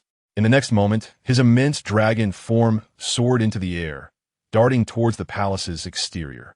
The Uchiha, Fujitake, and the other elite shinobi watched the sovereign's departure, their eyes filled with a myriad of complex emotions. They were discontented with the Lord's haughty demeanor, yet they could not deny the awe his strength inspired. How could our Uchiha clan lack even the ability to protect His Majesty? Aizen clenched his fists, his voice tinged with reluctance. "Enough of this. What we must focus on now is safeguarding His Majesty." Uchiha Fugaku interrupted him, his tone resolute and composed. "We cannot deny the Lord's power, yet He is not our enemy. At this moment, we must concentrate on ensuring His Majesty's safety." Though the Uchiha ninjas felt a sense of dissatisfaction, they recognized the truth in Fugaku's words. While they could not yet measure up to the Lord, they would protect His Majesty Lynn in their own way, even if only on a spiritual level. Lynn sensed the Uchiha clan's despondency. Turning to face the Uchiha ninjas, his gaze was profound and imbued with unwavering strength. He understood it was time to inspire these loyal warriors and restore their confidence. "Your ocular techniques are immensely powerful. You are descendants of sages, endowed with extraordinary abilities. Your Sharingan is a symbol of your strength and a point of pride for your clan." He paused, allowing his gaze to sweep over each face, embedding his words deep within their hearts. "You have followed me for half a year and are aware of the myriad beings and powers that transcend your imagination in this world. However, do not forget that the Uchiha clan has never shied away from challenges. The blood of sages flows through your veins, and your will is unyielding." Lin's voice rose, his words resonating like the beat of war drums, invigorating every Uchiha present. There is still much untapped potential within you. When the power of your bloodline limit resurfaces, the name Uchiha will echo throughout this world. As Fugaku and the other Nin listened to Lin's words, a resolute expression began to dawn on their faces. Lin's speech acted like a gentle spring rain, gradually dispelling the gloom that had settled in their hearts. Your Majesty, we comprehend your message.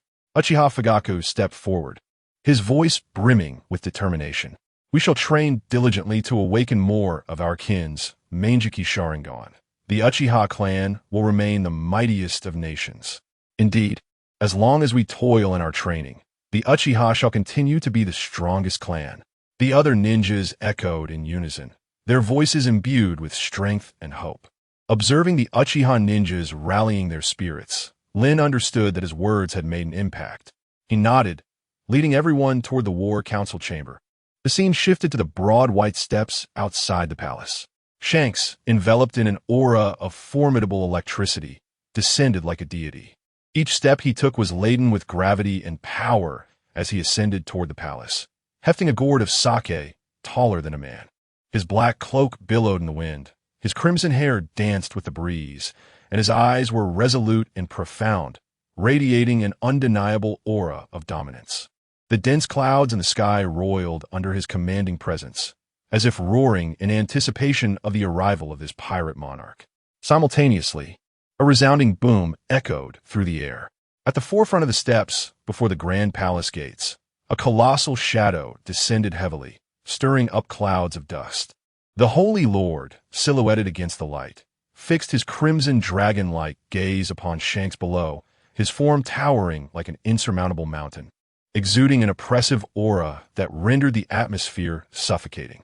Two formidable forces collided in the air, creating an invisible tension. Insect, sheath your insignificant bravado. The Holy Lord's voice resounded, rich and imbued with undeniable arrogance. Chapter 23. Shanks versus the Lord of the Fire Demon.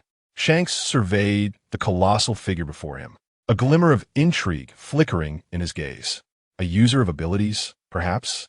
Are you also a commander of this kingdom? Shanks inquired nonchalantly, a hint of mockery in his tone, for it was indeed remarkable that one could disregard his imposing presence. The Lord's voice boomed with undeniable arrogance. I am the guardian of the Seafield Kingdom, and my true name is Lord. My power far exceeds your imagination. Your might holds no significance here. Kneel and submit. Before his words could fully dissipate, the Lord's blood-red eyes surged with energy. Boom! Two dazzling golden energy beams erupted towards Shanks below.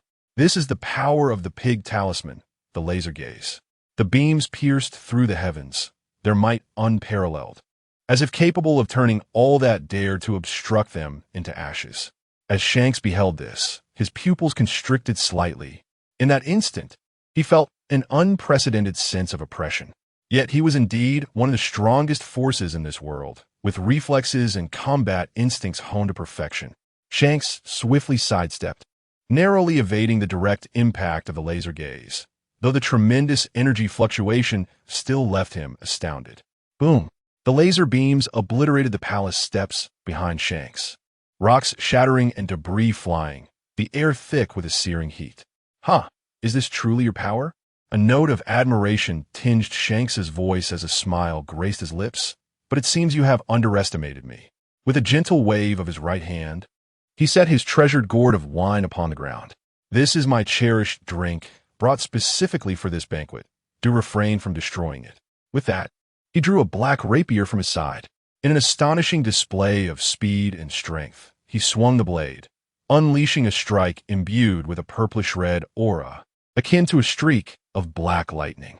The Lord's laser gaze surged forth once more. The two forces collided in midair, unleashing a deafening roar. Sizzle, sizzle, sizzle. The clash of their powers birthed a colossal sphere of radiant energy, warping the air around it. Though Shanks's strike could not entirely negate the Lord's attack, it firmly withstood the onslaught of the laser gaze. The Lord leaned forward, intensifying the output of his laser gaze. Instantly, the equilibrium of the energy sphere was shattered, and the ferocious force propelled the sphere downwards towards Shanks. Shanks was momentarily taken aback.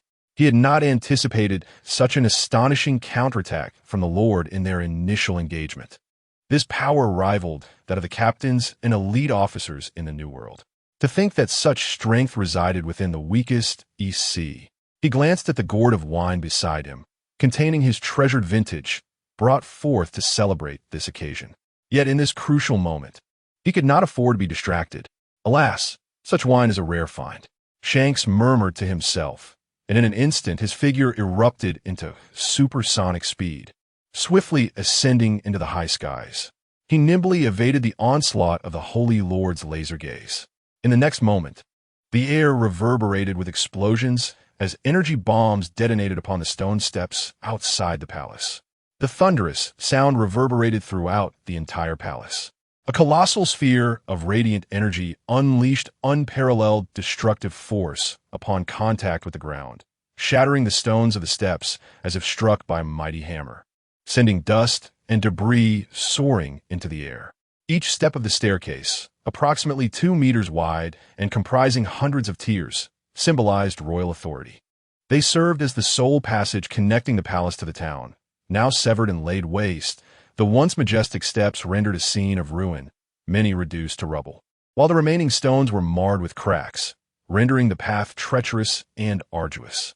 The shockwave of the explosion rattled Shanks, his cloak fluttering violently, a grave expression etched upon his face.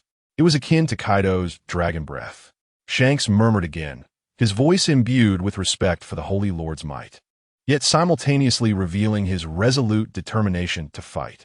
Suddenly, Shanks sensed a shadow enveloping him from above. He looked up in terror, only to behold the gigantic figure of the Holy Lord hovering ominously above him, seemingly having appeared from nowhere. The Holy Lord's eyes burned like pools of blood. Fierce and proud, Shanks attempted to maneuver swiftly through the air, but the Holy Lord's speed was akin to lightning, relentlessly pursuing him with an air of nonchalance, depriving Shanks of even a moment's respite. In the next heartbeat, the Holy Lord ceased his playful torment. His massive dragon claws clenched into a fist, crashing down towards the crown of Shanks's head with tremendous force. Shanks had no avenue for escape and was struck squarely. His body transformed into a rapid shadow, plummeting at a 90-degree angle toward the shattered palace steps below. Boom! A deafening roar erupted as Shanks's body collided with the steps, burrowing into the earth and triggering yet another violent explosion and collapse. The blast radius nearly enveloped the entire staircase area, stones and dust scattering in all directions.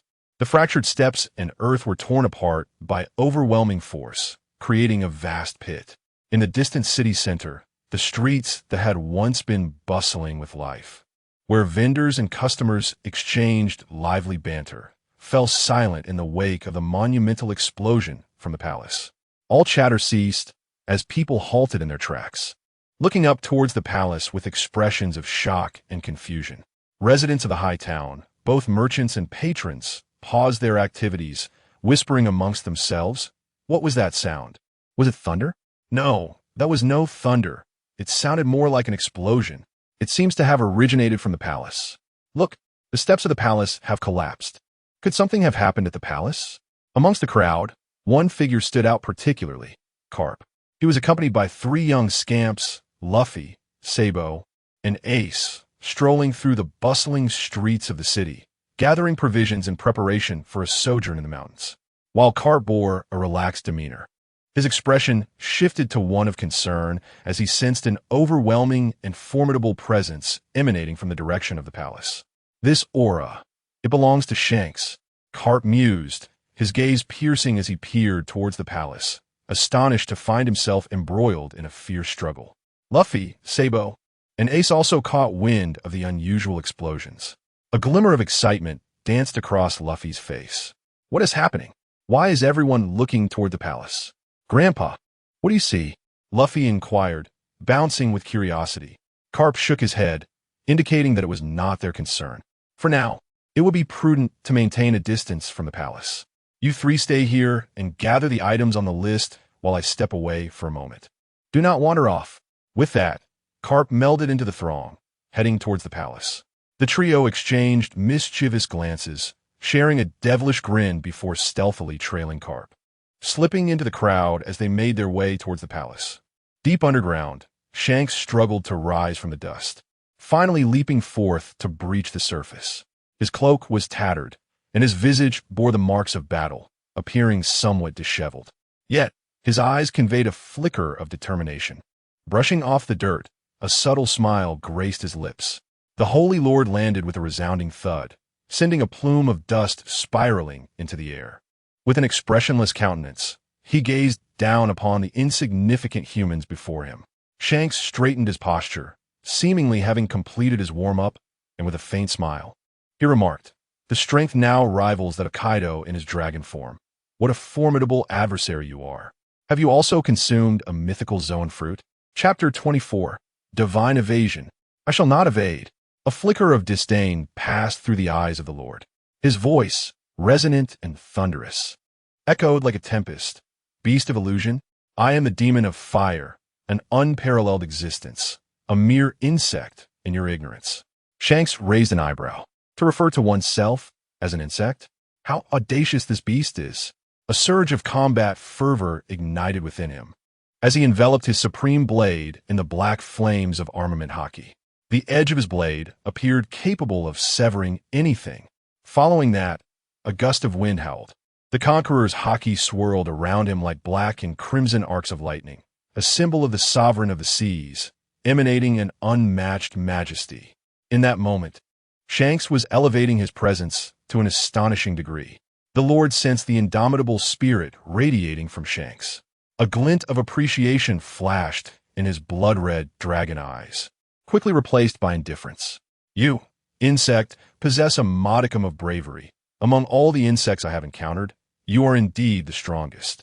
The Lord's voice resonated like an ancient summons, imbued with undeniable authority. "Yet, no matter the strength you display, in comparison to me, you are ultimately but dust."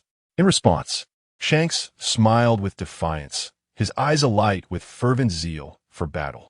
It was as if the will of the pirate king, Joel D. Roger, was awakening within him. "I wonder whose physical form is stronger, yours or Kaido's?" Shanks's voice brimmed with provocation. No sooner had he spoken than he swung his supreme blade, unleashing an unprecedented power that surged within him. He then struck with a formidable divine evasion. The blade transformed the conqueror's hockey into a violet-black, thunderous crescent shockwave, hurtling towards the Lord with unparalleled force. Where the shockwave passed, the heavens and earth altered, the winds turning a crimson hue, and the atmosphere crackling with arcs of red lightning, as if even the air trembled. A flicker of astonishment crossed the Lord's eyes. He was certain this strike could fell him, yet he did not retreat. No force could truly extinguish him. The demon of fire stood even more formidable before the crimson thunderous shockwave, as the Lord raised his dragon claws, crossing them instinctively to withstand this seemingly world-rending assault.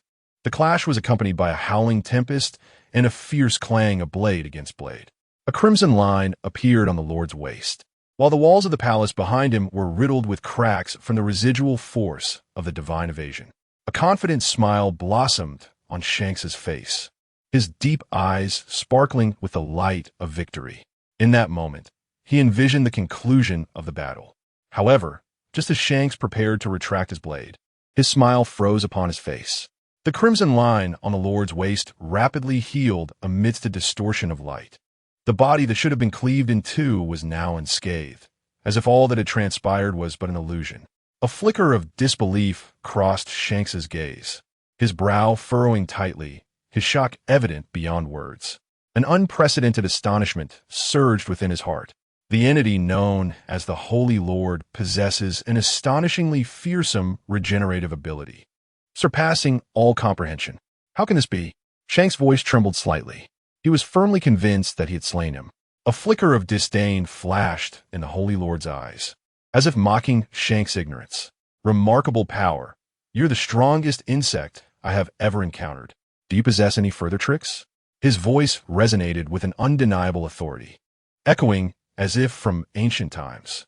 Shanks gripped his supreme blade tightly, inhaling deeply to steady his emotions. At that moment, below the battlefield, a throng of spectators gathered, including Carp, and among the crowd were the three young ones, Luffy, Sabo, and Ace. Upon witnessing Shanks and the Holy Lord alongside the shattered battleground, they were left in utter shock. Shanks was indeed engaged in combat with the dragon. Luffy's eyes widened, his heart brimming with disbelief. Though still a child, he understood Shanks' prowess. A mere glance could instill fear in the ruler of the nearby seas. Now, he was battling a dragon and had obliterated hundreds of steps leading to the royal palace. Sabo and Ace were equally dumbfounded, having never witnessed such a breathtaking clash. When Carp beheld the Holy Lord, an overwhelming astonishment washed over him. His brows furrowed, instinctively believing it to be Kaido in his dragon form. Could this be Kaido? No, Kaido could not possibly be here. Yet the resemblance, and the fact that he was fighting Shanks in such a manner. Who else could it be but that madman Kaido? Is it possible he is the higher-tier user of the devil fruit that Kaido ingested? Or perhaps a lower-tier user? Carp was filled with a myriad of questions. The assembled crowd, aware that the Holy Lord had revived many civilians slain by pirates at the port and was a commander under the king, instinctively regarded Shanks as a villain of the Krieg pirates. Look, that pirate dares to lay hands on the kingdom's commander. Let us pick up stones and put an end to him, they exclaimed. The Holy Lord must defeat this fiend to protect our nation. The citizens chattered excitedly, old and young alike, gathering stones from the ground to hurl at Shanks. Their voices brimmed with trust in the Holy Lord and outrage toward Shanks. Shanks turned to face the enraged populace, a wry smile escaping him as he realized he had been cast as the villain in their eyes. The scene shifted to the war room within the palace, where Lynn stood before an enormous tactical sand table, his gaze profound as he wielded a command baton, strategizing with a group of Uchiha ninjas for the offensive against the Oikote Kingdom. The atmosphere in the conference room was tense and serious, every individual fully attentive to Lynn's directives. Suddenly, a cacophony of chaotic voices from the crowd outside shattered the tranquility of the room. Lynn's brow furrowed slightly. He could discern the shouts of the populace, tinged with anger and panic. Just then, a Uchiha ninja entered from outside. The report stated, "Your Majesty, the fierce battle between the Holy Lord and Shanks has captivated the public's attention. Should hostilities reignite, it may endanger the citizens." Lynn nodded, recognizing that the time had come for him to intervene. He set aside his conductor's baton, turned to address the assembly, and declared, "Ladies and gentlemen, the plans have been laid. Tonight, the vessels shall set sail." "Yes, Your Majesty." With that, Lynn commanded the disk of enlightenment beneath him to elevate him from the balcony and into the war conference room. In mere moments, he arrived above the battlefield outside the palace, descending slowly. His figure resembled that of a celestial envoy, imbued with an ineffable aura of dignity and strength. When the populace beheld Lynn's presence, their eyes brimmed with astonishment and reverence. They knelt in unison, murmuring prayers, venerating this young sovereign. In their hearts, Lynn was not merely a ruler. He was their guardian deity, whose wisdom and might they cherished. Yet, Lynn's voice thundered through the air, interrupting their reverence. "Do not kneel." His words resonated with authority, each syllable striking the hearts of the people like a hammer, causing them to tremble. Lynn's gaze swept resolutely over each kneeling citizen, devoid of pride, infused instead with profound compassion. Within the realm of the Zephyr Kingdom, no one merits the people's submission. His voice rose once more, imbued with unwavering conviction. "We are equals. I am your king, your friend, your protector. Your dignity shall not be stripped away by anyone." From a distance, Carp regarded Lynn with a newfound respect swelling within him. Shanks, too, gazed up at Lynn, recognizing that this young monarch possessed not only extraordinary prowess, but also a wisdom and magnanimity beyond the ordinary. Luffy, Sabo, and Ace, the trio of youthful spirits, were equally entranced by the manner in which their new king emerged and spoke, fostering an inexplicable fondness for him. Chapter 25. Long live the people. The golden aura of sovereignty. For countless years, we have toiled in the mire, our children and grandchildren shackled beneath the feet of the aristocracy. Today, I have finally heard a king utter such words. We are equal. These are not mere words. They embody hope. Amidst the crowd, an elderly man, his hair as white as snow, trembles as he gently touches the tear-streaked face of his equally sorrowful companion. I recall the year my child fell ill, requiring funds for medical care, yet the burdensome taxes imposed by the nobles left us barely able to feed ourselves, let alone seek treatment. I could only watch helplessly as my child faded away in my arms. A gaunt, disheveled middle-aged woman clutches her worn basket tightly. At this point, her voice breaks, and the surrounding populace casts sympathetic glances her way. We farmers labor diligently throughout the year, yet can scarcely make ends meet, while the nobles reside in their castles, enjoying the fruits of our labor without a thought for our survival. Today, I have heard the king's words. I feel a surge of strength and believe that if we unite, we can transform this reality. A slender young farmer, with sun-kissed skin and sinewy muscles, gazes with unwavering determination. I have always dreamed of receiving an education, of acquiring knowledge to alter my destiny. However, the exorbitant tuition fees of the noble schools have kept that dream at bay. Today, the king proclaimed our equality, igniting hope within me for the future of education, for the possibility of change. A modestly dressed young student, his eyes gleaming with a thirst for knowledge, stands among the throng.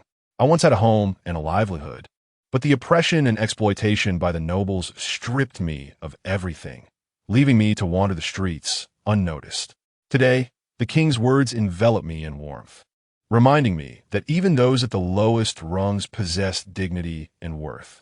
A ragged, unkempt vagrant speaks, his eyes revealing an indomitable spirit. The crowd's emotions swell, and they erupt in unison. Long live the king. Long live equality. The voices rise and fall, echoing through the heavens. Lynn stands upon the sacred disk, his gaze steadfast as he absorbs this moment, his heart brimming with resolve and faith. At this instant, he gazes toward the blood-red sun descending toward the horizon, as if making eye contact with a transcendent entity across the fabric of time. With a voice imbued with authority, Lynn proclaims, "Long live the people!" His shout reverberates through the air like thunder, resounding, "Long live the people!" This rallying cry shatters the silence of oppression that has enshrouded this world. Instantly, the hearts of the nation quiver. It is as though a formidable force emanates from Lynn, spreading to every corner, rapidly enveloping the entire square, and even the nation itself. Long live the people! This marks the first time a monarch has uttered such a slogan in this realm. How magnificent! In that moment, tens of thousands of voices erupt in a roaring tsunami of cheers. Long live the people! Long live the people! Shanks stands amidst the ravaged battlefield. His gaze was firmly fixed upon Lynn. The edges of his straw hat trembled slightly, as if responding to the fervent cry of "Long live the people." A sudden jolt coursed through Shanks, for the sensation resonated eerily with the atmosphere of Roger's execution 22 years prior. At that time, Roger's smile in the face of death was a summons to the world's future, a profound belief in the possibility of change. Now, the youth standing before him seemed to embody that very same sense of mission, as if the currents of the world were rallying in support of him.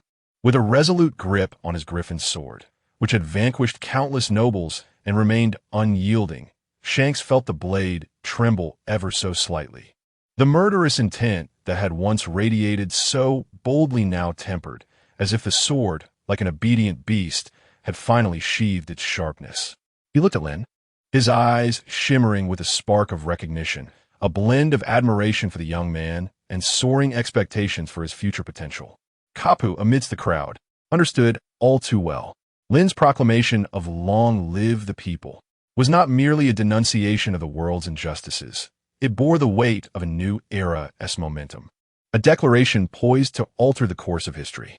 The winds of change were stirring.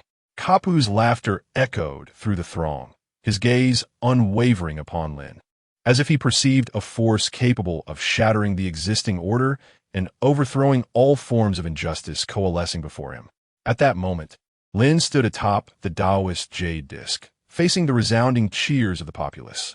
The distant, Blood-red rays of the setting sun enveloped him, as though he occupied the very center of the world. Suddenly, Lynn's brow furrowed, feeling an inexplicable power surging within his chest, expanding rapidly. Just then, a wave of golden energy erupted from his body. A resounding hum filled the air, an unparalleled aura emanating from Lynn. Pure, golden conqueror's haki bursting forth like a torrent, breaking through all constraints. This overwhelming presence stilled the palace. Even the surrounding air seemed to freeze momentarily. The crowd's cheers crescendoed, their voices rising to a fervent pitch, igniting a flame of hope within each heart. Shanks beheld the release of Lynn's golden conqueror's haki, and he was profoundly shaken. The sheer magnitude of this force was beyond imagination, rendering him momentarily awestruck. This youth was not merely a symbol of destiny's alteration. He appeared destined to lead the tides of a new era. Meanwhile, Kapu's laughter brimmed with enthusiasm, his eyes reflecting a mix of satisfaction and exhilaration. This young lad, no, this true hero, was rising before our very eyes.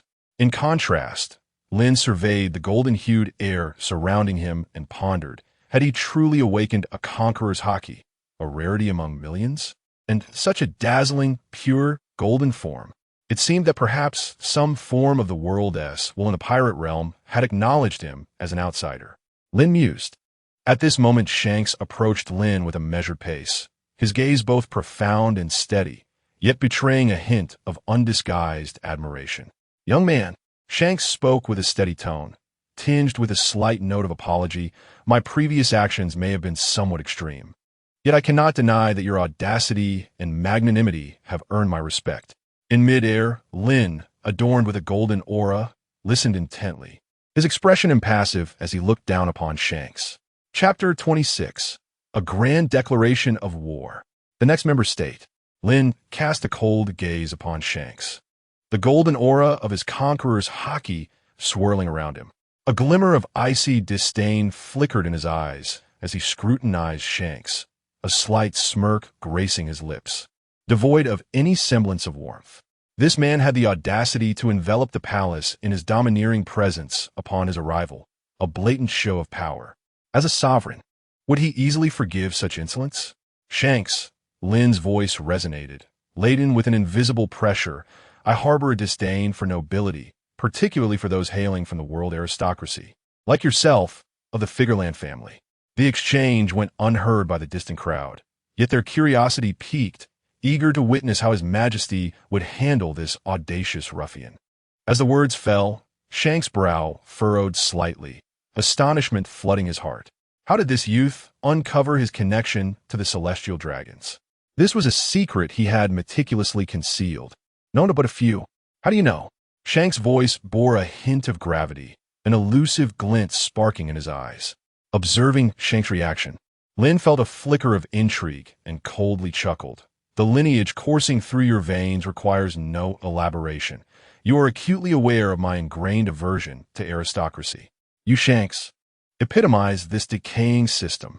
A jolt ran through Shanks, astonished that Lynn not only awakened the rare conqueror's haki, but also held knowledge of his clandestine lineage. You speak the truth. Shanks inhaled deeply, a trace of resignation in his gaze. The aristocratic system in this world is thoroughly corrupt to the point that I, too, find intolerable. I do not align with the celestial dragons. Their arrogance and oppression render the world unbearable. Upon hearing this, Lynn nodded slightly, a glimmer of agreement illuminating his eyes. If that is the case, as I stand against the world henceforth, I hope you will firmly establish your stance. Gulme, the banquet awaits. With that, Lynn glided towards the palace, carried by the ethereal flying disk beneath his feet. The saint beside him cast a fleeting glance at Shanks, refraining from speech as he followed Lynn. Taking a deep breath, Shanks regarded the retreating figure of the young monarch, his expression a tapestry of complexity.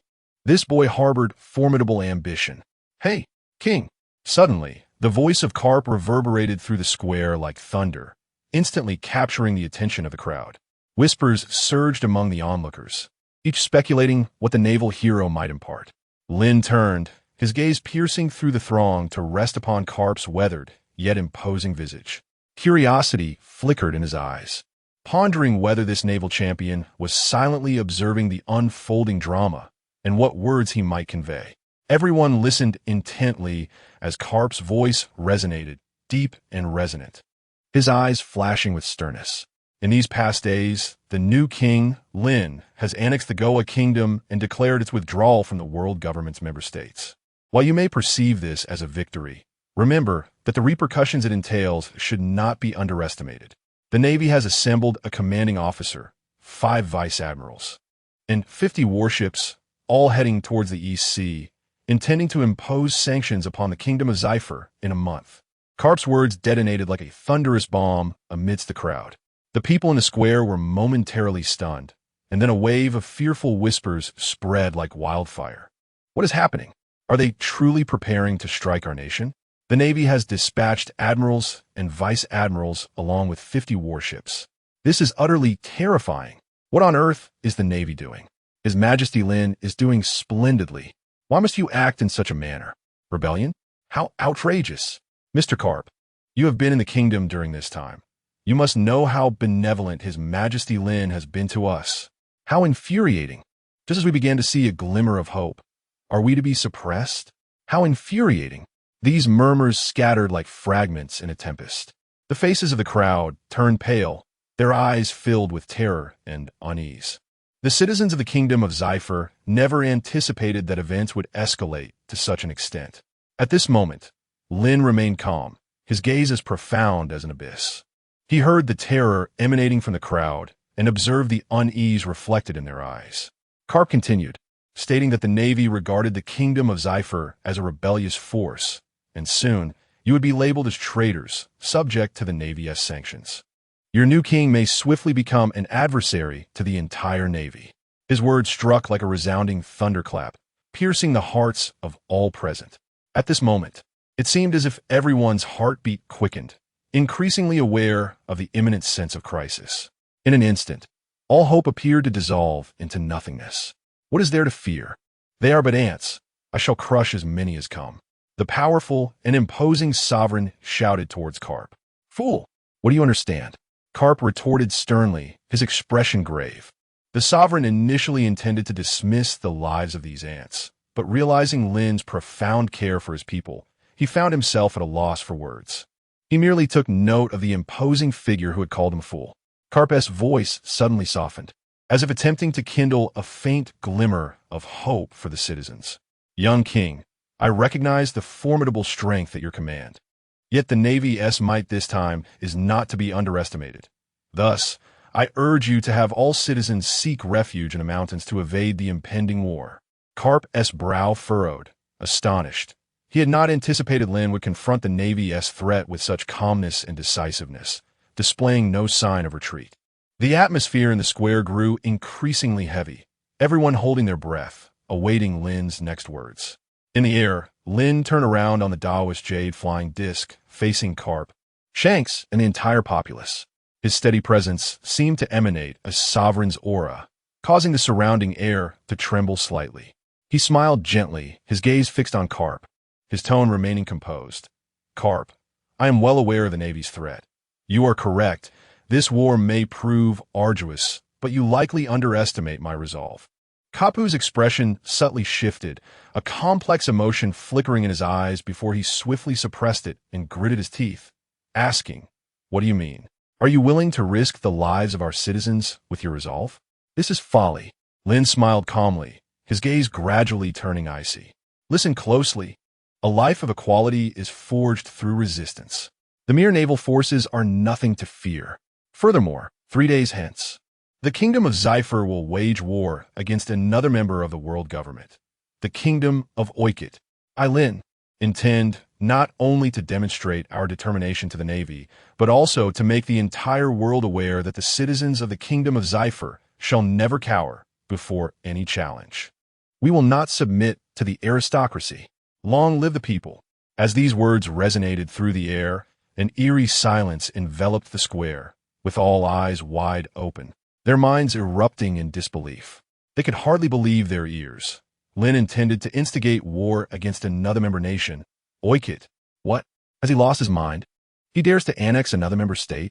This is sheer madness. Long live the people, what utter nonsense. Whispers of shock and debate rippled through the crowd.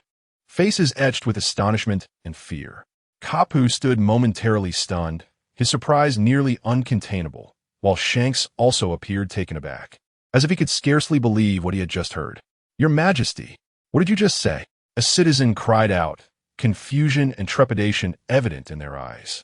How can we oppose another member state? This is far too perilous. We are no match for the Navy. Lynn's gaze remained composed, even imbued with a hint of resolve. There is no need for concern. I have made all the necessary arrangements. The populace will remain entirely unaffected. In 3 days, you shall witness the rise of our kingdom of Zephyr. Kapu and Shanks' expressions grew increasingly grave, clearly unprepared for Lynn's audacious decision at such a critical juncture. Kapu could barely contain his urge to object, yet he ultimately suppressed his anger, casting a profound glance at Lynn, his eyes betraying a whirlwind of emotions. You are truly incorrigible.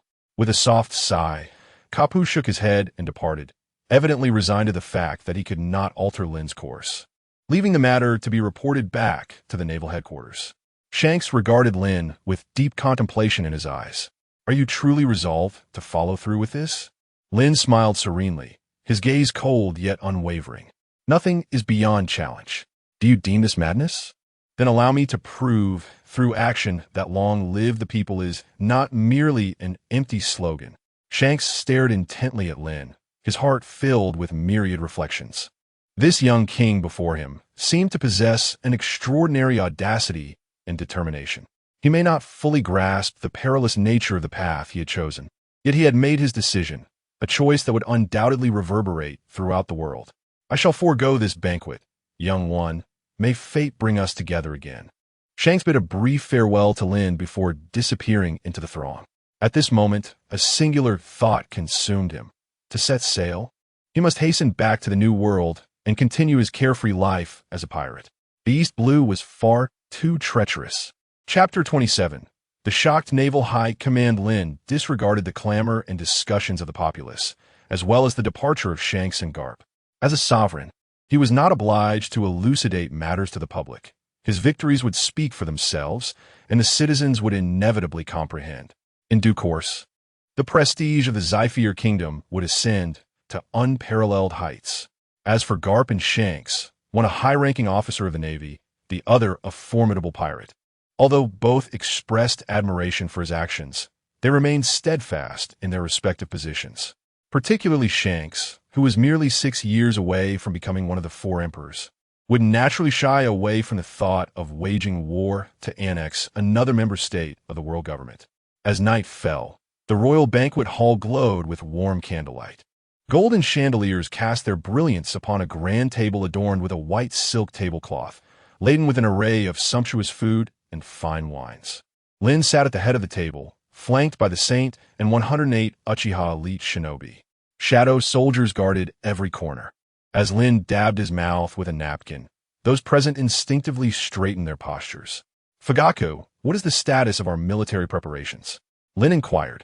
Fugaku rose to report. We have fully equipped 2 vessels of the Krieg pirates with arms and ammunition, stationed at the harbor, ready for departure at a moment's notice. And what of our intelligence on the Oikik Kingdom? Lynn pressed further. Jisue stood and replied. Through our interrogations of the Krieg pirates, we have learned that the Oikik Kingdom is rich in resources, with metal mines, subsidiary islands, and an agricultural output exceeding that of the Goa Kingdom by more than 3-fold. Its population is approximately 400,000, with a royal army of 30,000.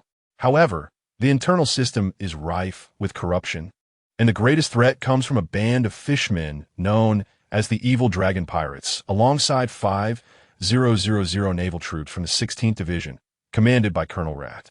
Lynn nodded in satisfaction, poised to speak when the Saint interjected, seemingly discontent. Your Majesty, if you permit me, I could dispatch a few of my Evil Dragon subordinates this very night and effortlessly seize control of this kingdom. Let the Uchiha clan rest within the palace. This provoked immediate displeasure among Fugaku and the other Uchiha. Saint, what do you imply? Are you instructing the emperor? Fugaku retorted sternly. Blasphemy. The saint quickly glanced at the composed Lynn. Your Majesty, I meant no offense. Then let us proceed together. We shall sail, but there is no need for haste. Allow the Morgan's news agency some time to cultivate public sentiment. Lynn replied nonchalantly. As you command, Your Majesty. Thank you for your trust.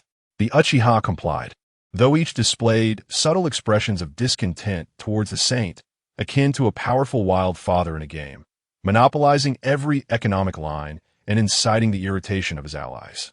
Subsequently, the saint and the 108 Uchiha elite shinobi ventured towards the harbor under the cloak of night. This night, however, was destined to leave a certain group restless.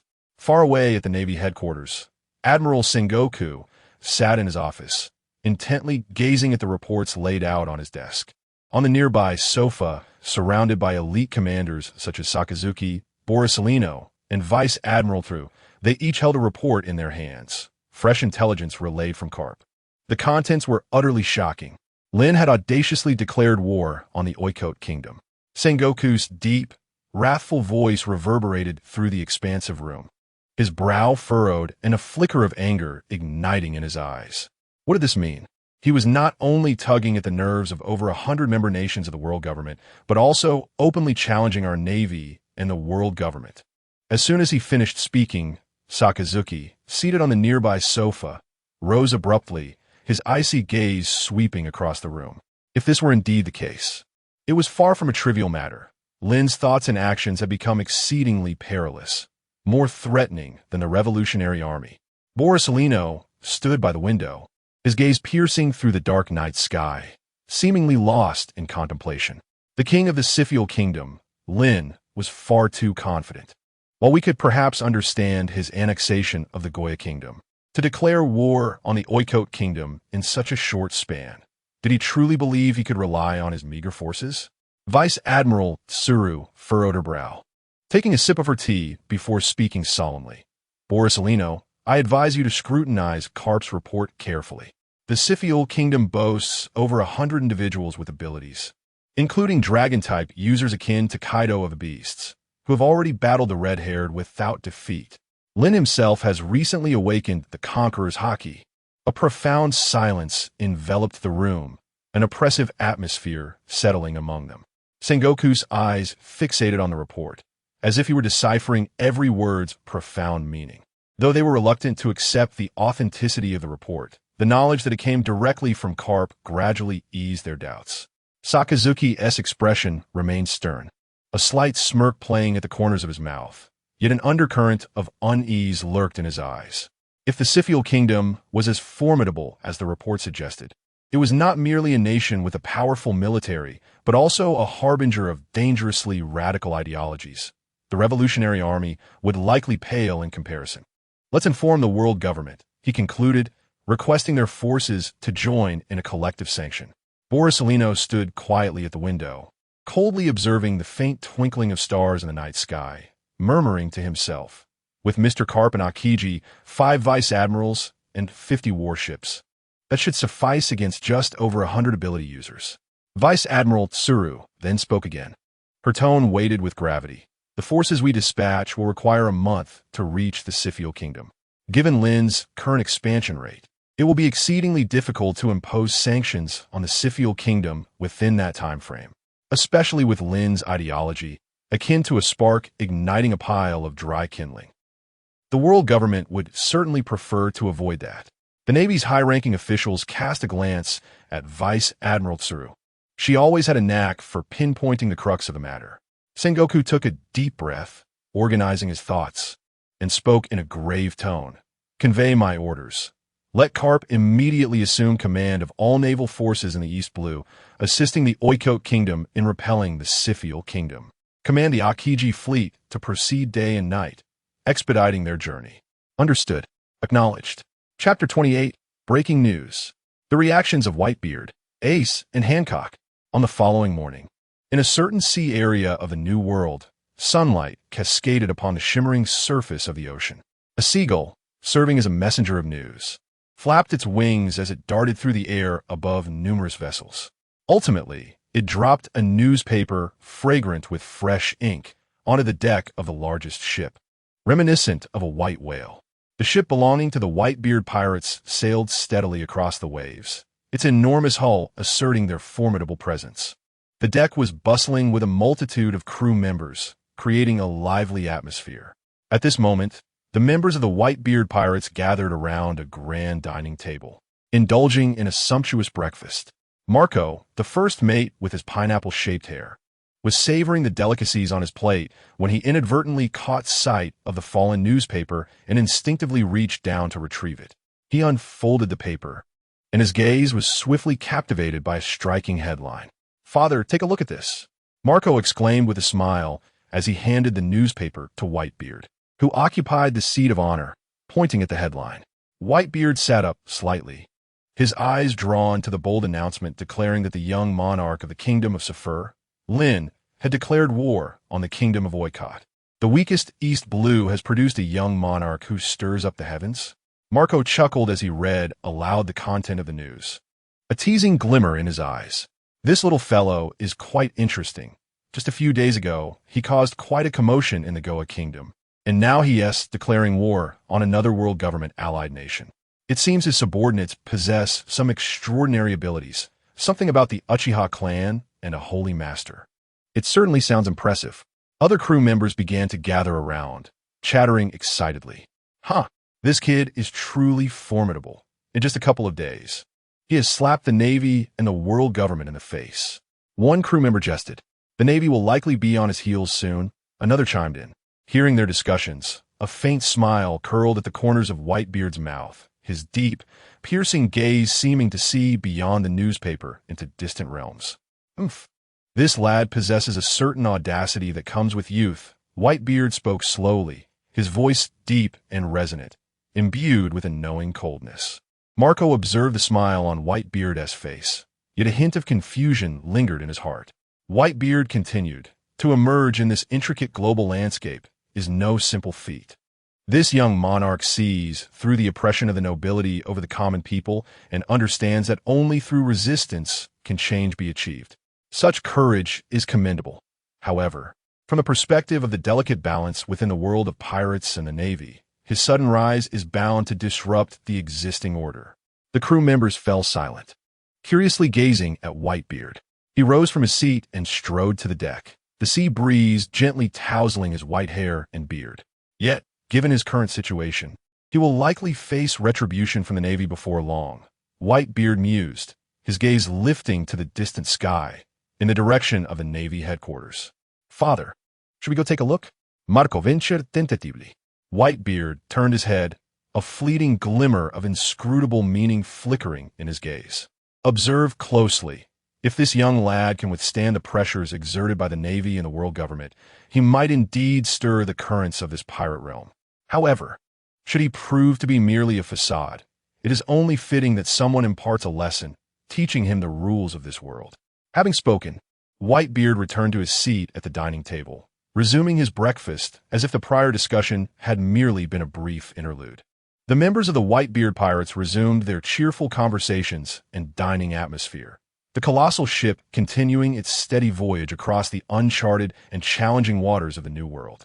In the kingdom of Dressrosa, within a luxurious and enigmatic hotel, sunlight filtered through stained glass, casting colorful reflections upon the polished marble floor. Doflamingo, clad in a deep crimson suit, languidly reclined on an opulent sofa, surrounded by a cadre of loyal subordinates, each identified by their respective code names, quietly awaiting his command. The hotel staff presented exquisite delicacies and rich coffee, infusing the air with an aura of luxury and elegance. At that moment, a servant hurried into the hotel room, presenting a newspaper to Doflamingo. The eyes hidden behind his sunglasses narrowed slightly as he lazily accepted the paper, casually scanning the headlines. However, upon encountering the news of the young monarch Lynn of the Westville Kingdom declaring war on the Oikot Kingdom, his gaze sharpened instantly, and a subtle smile of excitement curled upon his lips. Interesting. Such a bold declaration. Doflamingo rose, slamming the newspaper onto the table, drawing the attention of his subordinates. "Boss, what does it say to incite such excitement?" inquired Lao Ji, furrowing his brow in confusion. Someone is causing chaos in the heavens. This lad dares to openly declare war, as if he believes his youth will shield him from consequence. Doflamingo remarked, swiftly moving to the window to gaze out at the bustling streets, as if he could see the lively kingdom far across the East Sea. He turned back, continuing, "This Lynn has just annexed the Goya kingdom and now sets his sights on the Oiko kingdom. Such audacity is commendable, yet in this world, courage without strength is futile. The Navy will not let him slip away easily. This promises to be quite the spectacle." Torres, the leader of the plunderer army with the sticky fruit power, stepped forward, slightly bowing as he asked, "Doflamingo, how do you assess Lynn's strength? Shall we send a shipment of arms to the East Sea for a lucrative venture?" Doflamingo smirked disdainfully, responding, "Strength? This lad may possess some semblance of power, but without a formidable backing or foundation. His declaration is but a futile struggle. Nonetheless, his audacity to challenge authority reminds me of my own past. If he withstands the Navy's pressure, perhaps the underground market of the East Sea could indeed open up." Beside Machbuz, the officer of the ton-press fruit from the Square Army swung his robust arms and said in a deep voice, "Boss, what about us? Dressrosa is also a member of the world government." Mingu halted his steps, his gaze sweeping over the crowd, and slowly replied, "Let him and the Navy stir up trouble. We can seize this opportunity to assert our control over Dressrosa." Little Lolita Sugar coughed gently and remarked, "Boss, if this Lynn attracts excessive attention from the Navy, it may disrupt our operations here, as we are also dealing with a member of the world government." Mingyi scoffed. "Sugar, you worry too much. I am now a Shichibukai, having established direct cooperation with the Celestial Dragons. The Navy is primarily focused on those revolutionary forces and other major powers. A mere newcomer from the East Blue is not enough to derail our plans. And perhaps this boy will give the Navy a headache, leaving them too preoccupied to notice us." The other officers nodded in agreement, and an atmosphere of excitement and anticipation filled the room, as if a storm brewing in the shadows was about to break. Mingu returned to the sofa, quietly perusing a newspaper, as if he could already foresee how this impending farce would unfold, his stern visage concealing a heart ablaze with ambition and desire for power. In the Grand Line's doldrums, amidst the Amazon lily, a royal court adorned predominantly in red, the 18-year-old pirate Empress Hancock sat upon an exquisite throne, her brow slightly furrowed. Her beauty was unparalleled, yet it bore a hint of defiance. Before her stood the diminutive Nyan, whose white hair cascaded in waves, adorned with a vibrant flower on the left side, while a snake coiled around her like a staff, her gaze exuding authority. Hancock's maidens stood respectfully to the side, heads bowed, unwilling to meet the eyes of Nyan. "Hancock, you are far too headstrong." Nyan's voice, though aged, resonated with undeniable authority. Hancock huffed, retorting, "Is it wrong that I refuse to heed the Navy's summons to become a Shichibukai?" Nyan shook her head, speaking slowly. "Do you comprehend the significance of this honor for you and Amazon Lily? By becoming a Shichibukai, we can maintain a delicate balance with the Navy, shielding our nation from further incursions." Hancock stubbornly replied, "Even if it leads to the nation's downfall, I shall be forgiven, for I am too beautiful." Nyan sighed, pointing to the newspaper in her hand. "Hancock, you cannot be so short-sighted. Look at this young monarch Lynn. Who dares to declare war against a member of the world government? Indeed, the second nation. The Navy may intensify its oppression of other powers. While we appear tranquil now, we may face danger at any moment. Furthermore, becoming a Shichibukai does not mean you must adhere completely to the Navy's commands. We possess our own principles and boundaries."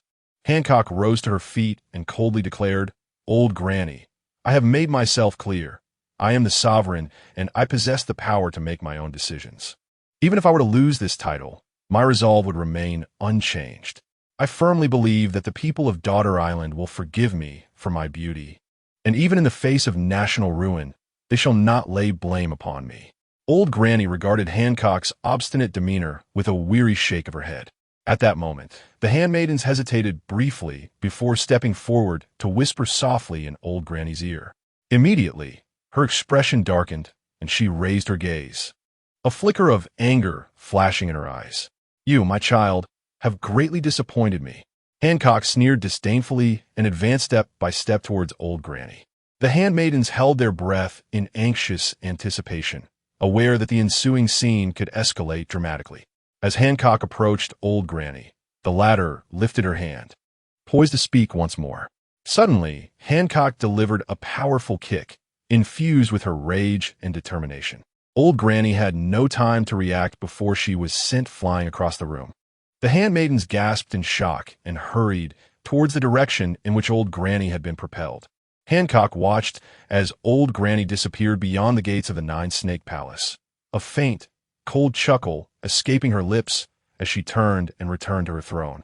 Seating herself with an air of authority, she waved her hand dismissively, signaling the handmaidens to withdraw, then sat alone upon her throne, her gaze revealing a blend of resolve and a certain anticipation for the future. Meanwhile, in the dining hall of the Palace of the Kingdom of Westfield in the East Sea, sunlight streamed through the windows, casting a warm glow upon the dining table. Lynn, clad in an imposing black royal attire, sat elegantly at the table, savoring a sumptuous breakfast. His countenance was composed, and his eyes reflected a calmness that belied his youth. He chewed his food leisurely, with a newspaper casually unfurled in his hands, a subtle smile perpetually gracing his lips. Chapter 29, Catastrophic Disaster. Fire Release. Ruthlessly annihilating 30,000 naval forces. Within the grand palace hall of the Kingdom of Oikot, the morning light cascaded through the opulent crystal chandeliers, casting a dazzling glow upon the marble floors. Today's morning assembly was unusually fervent, the focal point being the declaration of war by the Kingdom of Zyfiel.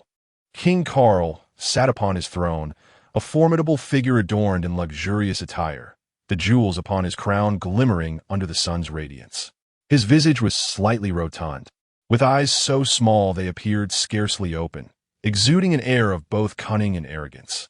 Upon hearing the war declaration from Zyfiel, a smirk of derision curled at the corners of his mouth, revealing a set of uneven teeth. Standing beside him was the Minister of Military Affairs, James, a robust figure clad in gleaming armor, embodying the essence of a battle-hardened general. Upon receiving the news, he abruptly lifted his gaze, tossing aside his somewhat ostentatious wig, his eyes igniting with fury and disdain. "Humph! What is the Kingdom of Zyfiel? Our navy of Oikot commands respect across the seas. 30,000 elite vessels. Do they dare approach? Colonel Naval Rat is nearby with 5,000 men. A mere gust of wind would send them scurrying." The Minister of Foreign Affairs, Alicia, stood gracefully to the side, delicately caressing her silk gloves, her eyes glinting with an air of haughty amusement.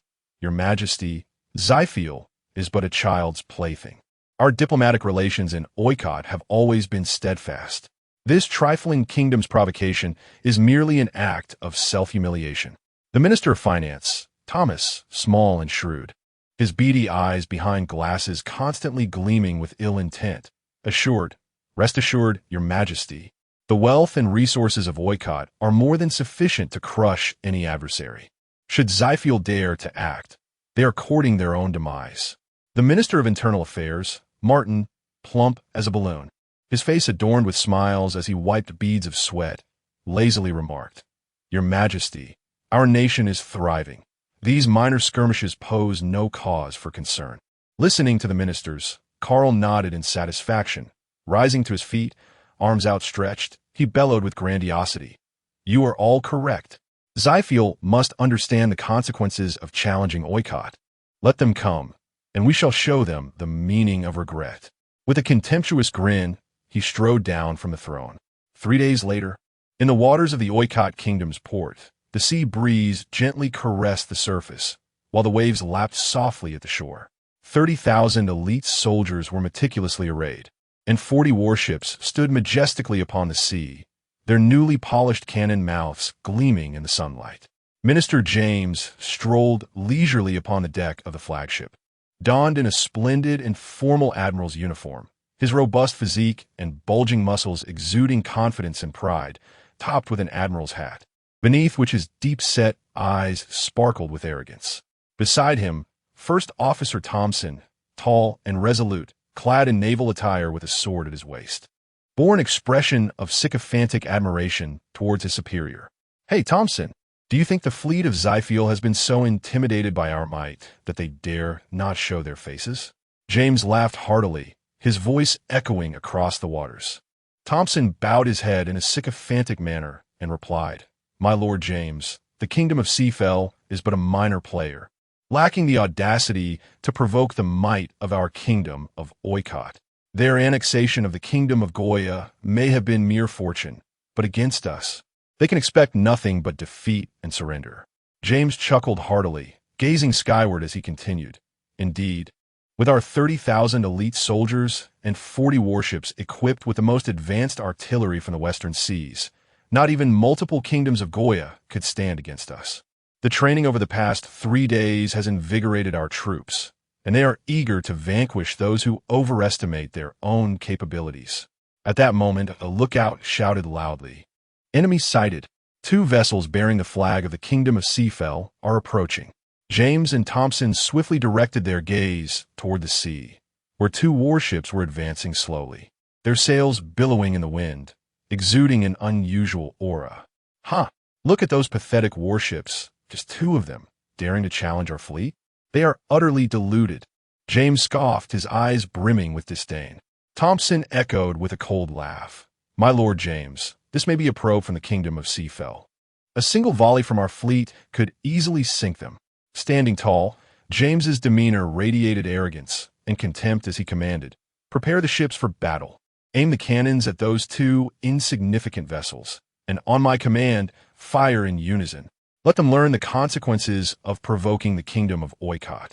With James's order given, the ships sounded their cannons, and the soldiers on board swiftly took their positions, their cannons trained on the approaching vessels. An air of tension enveloped the sea, as if an intense battle were about to erupt. However, just as the shells were on the verge of being fired, another lookout shouted, "My lord, trouble! Over 100 individuals are rushing towards us, skimming across the waves."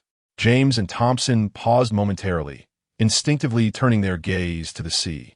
Indeed, they beheld a multitude of figures soaring through the water like dragons, their forms agile and seemingly propelled by the wind, leaving a frothy white wake behind them.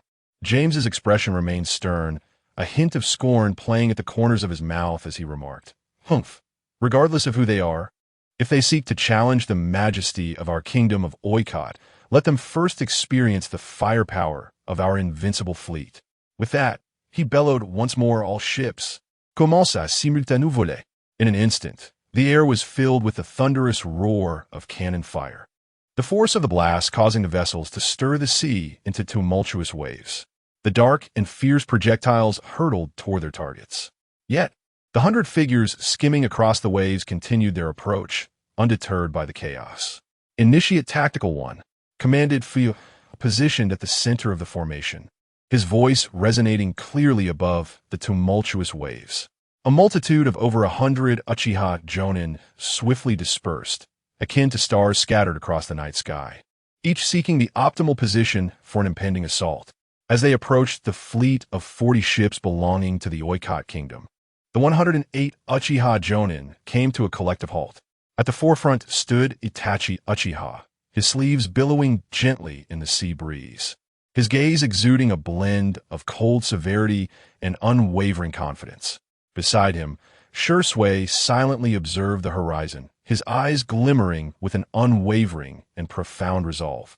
In unison, the 108 Jonin swiftly performed hand seals, rat tiger dog ox rabbit tiger.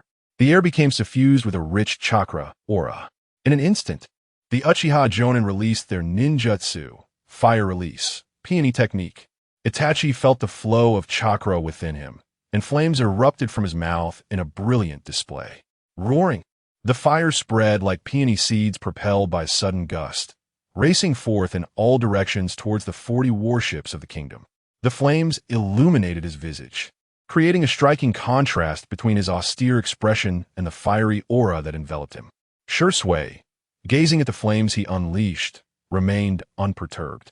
He infused his concentration and strength into the chakra control, guiding each flame with precision. The fire danced above the sea, weaving an intricate and terrifying tapestry of light, surging towards the enemy with an overwhelming force. Amidst the inferno, many flames concealed chakra-controlled shurikens, stealthily hurtling toward the foe under the cover of the blaze. In the distance, upon the deck of one of the warships of the Seafell Kingdom, stood the imposing sovereign, arms crossed, surveying the battlefield ahead. "Quite impressive, the Uchiha clan," he remarked nonchalantly.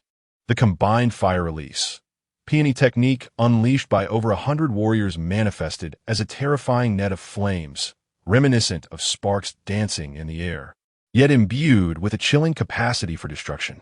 This splendid and fearsome spectacle seemed poised to consume the very surface of the sea. At that moment, the Oikot Kingdom fleet, under the daunting shadow of the peony technique, witnessed their crew members staring in horror at the impending deluge of flames, their faces etched with dread. James's eyes widened, fixating on the approaching inferno, his expression betraying unprecedented shock and fear. What is this? How is this possible?" His voice trembled, and the telescope in his hand slipped from his grasp onto the deck. Thompson stood beside him, mouth agape as if ensnared by a spell, tremblingly uttering James. "My lord, what kind of power is this? It's terrifying." The scene upon the sea grew ever more harrowing, as the merciless heavenly fire bore down upon the fleet. Boom! Boom! Boom! The flames ignited the decks of the ships in an instant, the blaze spreading with alarming swiftness. The crew fled in a state of panic, but the raging flames pursued them relentlessly, as if intent on devouring them all. On James's warship, the fire crept up the cannons, charring his uniform. He bellowed, "Fire! Strike with all your might! Scatter them!" Yet, before he could finish his command, a nearby battleship was engulfed by the flames of the hibiscus technique. With a thunderous roar, the ship exploded in the inferno, debris and water splashing outward, showering James's vessel. "No, it cannot be. Our 30,000 elite soldiers and 40 warships. How could we be vanquished by such a force?" James's hands trembled uncontrollably, his voice growing hoarse. Other captains cried out over the communication channel, their tones laced with despair. "My Lord James, our defenses are utterly inadequate. The flames are too fierce," lamented one captain, his voice quivering with emotion. "What are we to do? If this continues, we shall all perish in the inferno." Another captain shouted in desperation. James clenched his fists tightly, his nails digging into his palms, his eyes reflecting a flicker of defiance, yet predominantly despair. He gazed upon the cataclysmic fire before him, and for the first time, he harbored profound doubts about his formidable fleet. "Retreat, retreat. We must withdraw." He finally issued the command he had never imagined he would utter. However, it was already too late. The flames had surrounded most of the fleet, and the burning warriors surged forward like phantoms, intent on reducing everything in their path to ashes. Amidst the raging inferno, James and his subordinates shouted as they leaped into the sea. Chapter 30. The Uchiha breach the royal city. The summoning technique unveiled. 108 Uchiha, elite shinobi, stood stoically upon the surface of the sea, their expressions as impassive as if they had merely completed a trivial task, gazing at the magnificent scene before them. Under the leadership of Fugaku, they advanced without a hint of hesitation, their figures gliding across the waves with unwavering determination and speed, betraying not a flicker of emotional fluctuation. In the distance, the main port of the Oikot Kingdom bustled with prosperity. Towering edifices were arranged along the coastline with meticulous irregularity, while narrow streets were flanked by vibrant shops, colorful banners fluttering gently in the breeze. At the docks, vessels of various hues shimmered in the sunlight, as busy crew members hurriedly transported cargo, creating an atmosphere of ordinary activity. At this moment, a multitude of residents and sailors at the port gazed anxiously towards the horizon, where towering flames and billowing smoke rose ominously from the sea. Gasps of shock erupted from the crowd, their faces etched with confusion and disbelief. What is happening? Is there a war? A child stood beside his father, pointing towards the distant inferno, fear glinting in his eyes. "I don't know, but the flames are terrifying. It feels as if a great disaster is unfolding." Could the fleet of the Westfield Kingdom truly be attacking us? The father furrowed his brow, concern evident in his gaze. Just as the crowd remained in a state of astonishment and speculation, a tremendous roar of waves echoed from afar, growing ever closer. All eyes turned to the sea, where the 108 Uchiha shinobi formed a cohesive unit, swiftly surging towards the port. Their rapid strides sent sprays of water cascading around them, their formidable presence seemingly poised to upend the very harbor itself. Panic began to ripple through the crowd, screams rising in a cacophony. Who are they? How can they run across the water? They don't appear to be ordinary people. Their uniforms are so orderly, their movements so synchronized. Could they be the army of the Westfield Kingdom? Impossible. That small nation cannot possibly compare to our Oiket Kingdom's forces. Could they be pirates? Led by Fugaku, the Uchiha elite shinobi leaped fearlessly into the bustling port, their figures weaving through the throng, exuding an aura of cold authority that cast an invisible pressure upon the onlookers. Amidst the chaotic chorus of screams, the crowd stood in stunned silence, captivated by the presence of these mysterious and powerful ninjas, utterly unsure of how to respond. Fugaku's unwavering gaze swept over the scene, his fist tightening slightly, resolutely deciding that this was merely the second phase of their plan. The city ahead would soon become their new battlefield. Operation Phase 2. Commence. Fugaku commanded in a low voice. Swiftly, the Uchiha elite shinobi demonstrated extraordinary taijutsu, scaling the rooftops like phantoms, advancing rapidly into the heart of the town. People could only gaze blankly at their retreating figures. Soon, the 108 ninjas surged into the bustling city, vanishing from sight, leaving behind the thrumming crowd at the harbor and the lingering glow of flames and swirling smoke, as if everything remained ensnared in the aftermath of the recent, shocking scene. Within the vibrant inner town, the throngs grew increasingly tumultuous, their clamorous voices and vendors' shouts intertwining to create an unending symphony of chaos. Yet, amidst this fade of prosperity, silhouettes moved stealthily like phantoms. The 108 Uchiha Jonin swiftly traversed the rooftops, their movements light and agile, as if they were one with the very structures around them. The tiles quivered beneath their feet, the dust rising and glinting in the sunlight, unable to obscure the sound of their advance. However, just as they were about to cross a bustling street, the patrolling royal guards spotted these enigmatic figures. On the street's edge, a group of soldiers swiftly raised their rifles, the dark muzzles aimed at the Uchiha on the rooftops. "Who are you? Halt, or we will open fire," the lead soldier bellowed, his voice piercing through the clamor of the town. Accompanied by a shout, a volley of gunfire erupted. Crack, crack, crack. Bullets whistled through the air, slicing it with sharp shrieks. The pedestrians on the street were startled into panic. Some fell to the ground, while others fled in all directions, the shop bells ringing sharply as various sounds collided in a cacophony. Bullets ricocheted off the buildings, sending shards of stone and debris into the air, heightening the chaos. Yet, the Uchiha Jonin appeared oblivious to the commotion, continuing to leap forward atop the rooftops. Bullets zipped past them, striking tiles with a clinking sound, as if merely accompanying their advance in a macabre serenade. Damn it, they aren't afraid of bullets. The royal guards' eyes widened, their faces paling. They fired frantically, bullets raining down on the rooftops, yet to no avail. Notify headquarters. Their strength is overwhelming. The lead soldier realized the gravity of the situation and hastily produced a communication device, shouting into it. Thus, the Uchiha carved their path, inciting chaos at every turn.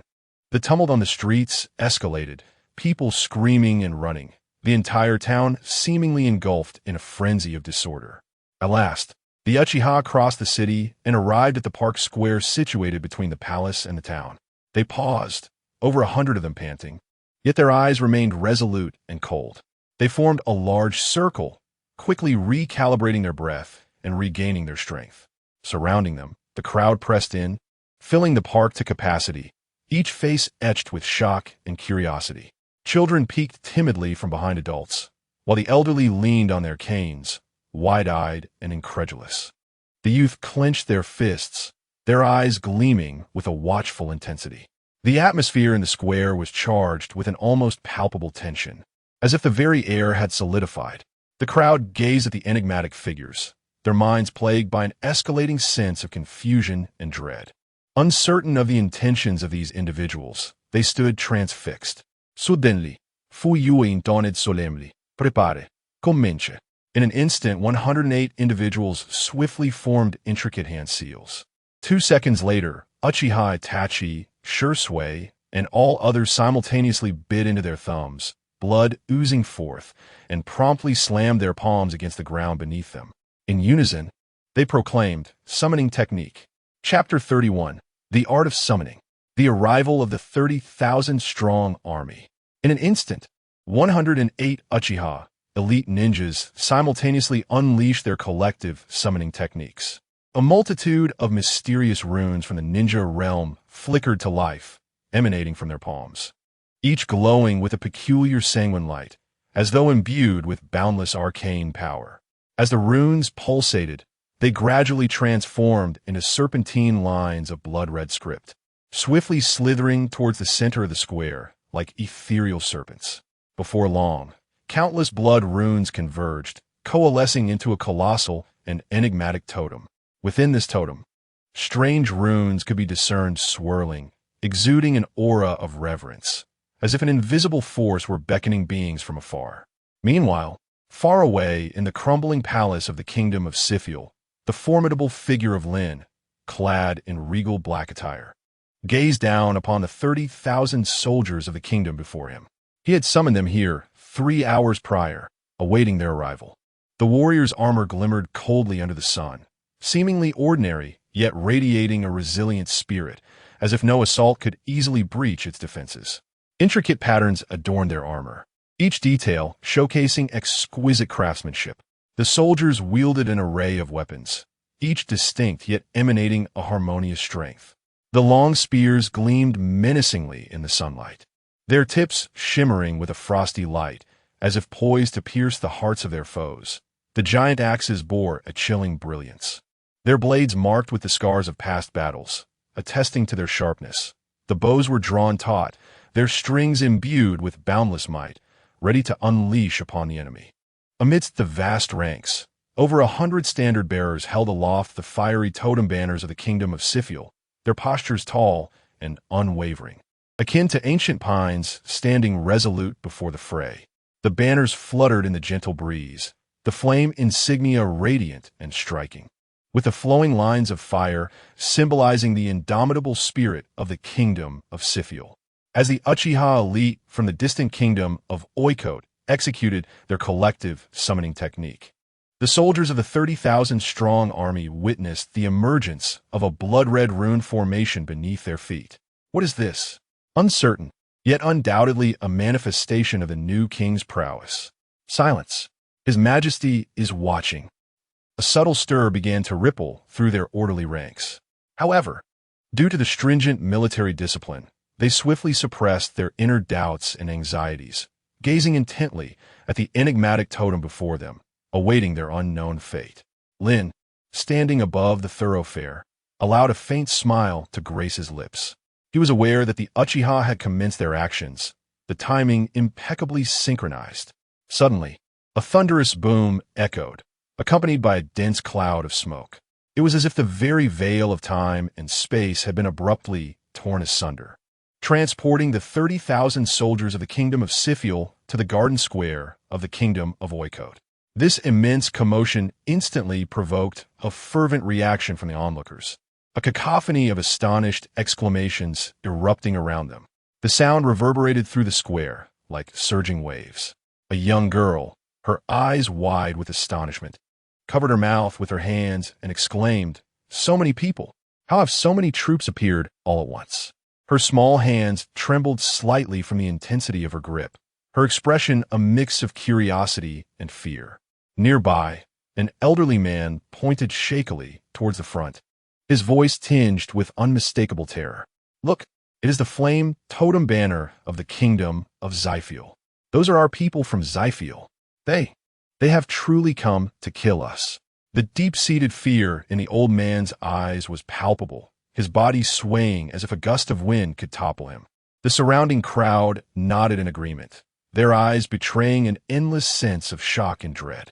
Some children, frightened, hid behind their elders, timidly peering out to witness the scene. The women clutched their children tightly, whispering words of comfort, though their eyes betrayed a hint of redness. At that moment, 30,000 soldiers from the kingdom of Zyfiel stood in bewilderment, scanning their surroundings. When their gaze fell upon the Uchiha clan, a flicker of reverence sparked in their eyes. These soldiers knew well that the Uchiha clan served as the royal guard for the new monarch, their formidable prowess on the battlefield inspiring awe. Instinctively, the soldiers in the ranks took a step back, only to quickly realign into an orderly formation. A commander named Gould stepped forward from the ranks, known for his steadiness and loyalty. His gaze lingered on the Uchiha clan for a moment before he took a step forward, clasped his hands together, bowed slightly, and respectfully stated, "My lord Uchiha, we are the army of the kingdom of Zyfiel. I am Commander Gould. In this unfamiliar territory, we humbly seek your guidance on how to proceed." Fuyue remained steadfast, his demeanor calm and composed as he surveyed the soldiers before him. At that moment, his gaze shifted towards the magnificent Oikote Palace in the distance, as if he envisioned the grand plans he was about to realize within its architectural splendor. Then, raising his voice, Fuyue declared, "Today, we shall seize the kingdom of Oikote." Each word resonated like a thunderous echo from afar, striking heavily upon the hearts of the listeners. The sound lingered in the air, imbued with an invisible force that instilled a profound sense of awe and trepidation. Upon hearing these words, the shocked and terrified crowd knelt obediently to the ground, not daring to lift their heads. Their bodies trembled as if suppressed by an overwhelming power. Some mouths gaped wide open, yet no sound emerged. Others fought to hold back tears that threatened to spill over. The cries of children were stifled by the abrupt turn of events as they clung tightly to their guardians, too fearful to make a sound. Gould, hearing Fuyue's proclamation, quickly responded with conviction. "The army of the kingdom of Zyfiel shall execute our orders with all our might." The soldiers erupted in a unified chant at Gould's response. "Take down the kingdom of Oikote! Take down the kingdom of Oikote! Take down the kingdom of Oikote!" Suddenly, Fuyue recalled several strict edicts proclaimed by Lynn during the war council yesterday. Raising his hands to silence the troops, he solemnly declared, by command of His Majesty Lynn, "The forces of the kingdom of Zyfiel are forbidden to harm civilians, to take even a thread from the populace, to mistreat captives, to harass women, or to damage civilian property. Any violation shall be met with severe punishment. Gould, lead the soldiers to secure all city streets from this point." At these words, Gould and the other soldiers of the kingdom of Zyfiel were profoundly shaken, yet they wholeheartedly supported Lynn's commands. After all, they too were farmers' sons, well aware that even in waging war against the kingdom of Oikote, the common folk were blameless. "Yes, army of Zyfiel, advance!" Gould raised his arm in rallying call. The 30,000 troops surged forth with swift determination, their steps echoing in unison, exuding a calm, yet formidable presence as they prepared to seize control of the entire city. Meanwhile, the surrounding populace observed the unfolding events in silence, their hearts still filled with shock and unease. However, seeing that the soldiers did not turn their aggression towards them, the civilians found a flicker of solace. At that moment, some individuals on the street began to curiously scrutinize the sudden military presence. A middle-aged man, furrowing his brow, remarked to those nearby, "With so many troops from Zyfiel, I wonder if our kingdom's army can withstand them." He lowered his gaze, unable to meet the sight ahead, his voice trembling slightly. Another replied with a sigh, "Regardless, their restraint towards us common folk has already garnered my support." As he spoke, he discreetly cast his eyes towards the Uchiha clan's direction. On a distant rooftop, the ninjas of the Uchiha clan quietly observed everything below, their expressions revealing vigilance and focus. Suddenly, Fuyue's attention was drawn to the street leading towards the palace. A battalion of 300 fully armed soldiers from the kingdom of Oikote charged fiercely towards Gould's forces. In an instant, Fuyue's steely gaze caught sight of the advancing soldiers, their heavy footsteps resonating powerfully, stirring clouds of dust. The clashing of weapons rang out, echoing defiantly like a declaration to their adversaries. The Oikote soldiers, confronted by the overwhelming presence of the Zyfiel army, found themselves momentarily stunned. Their expressions shifted from initial rage and fervor to astonishment, as if a spell had rendered them immobile, their weapons drooping slightly in their grasp. Then, one of the commanders of the Oikote army bellowed a charge, his voice booming like a thunderclap, reverberating through the street. Charge! Annihilate them! For the glory of the kingdom!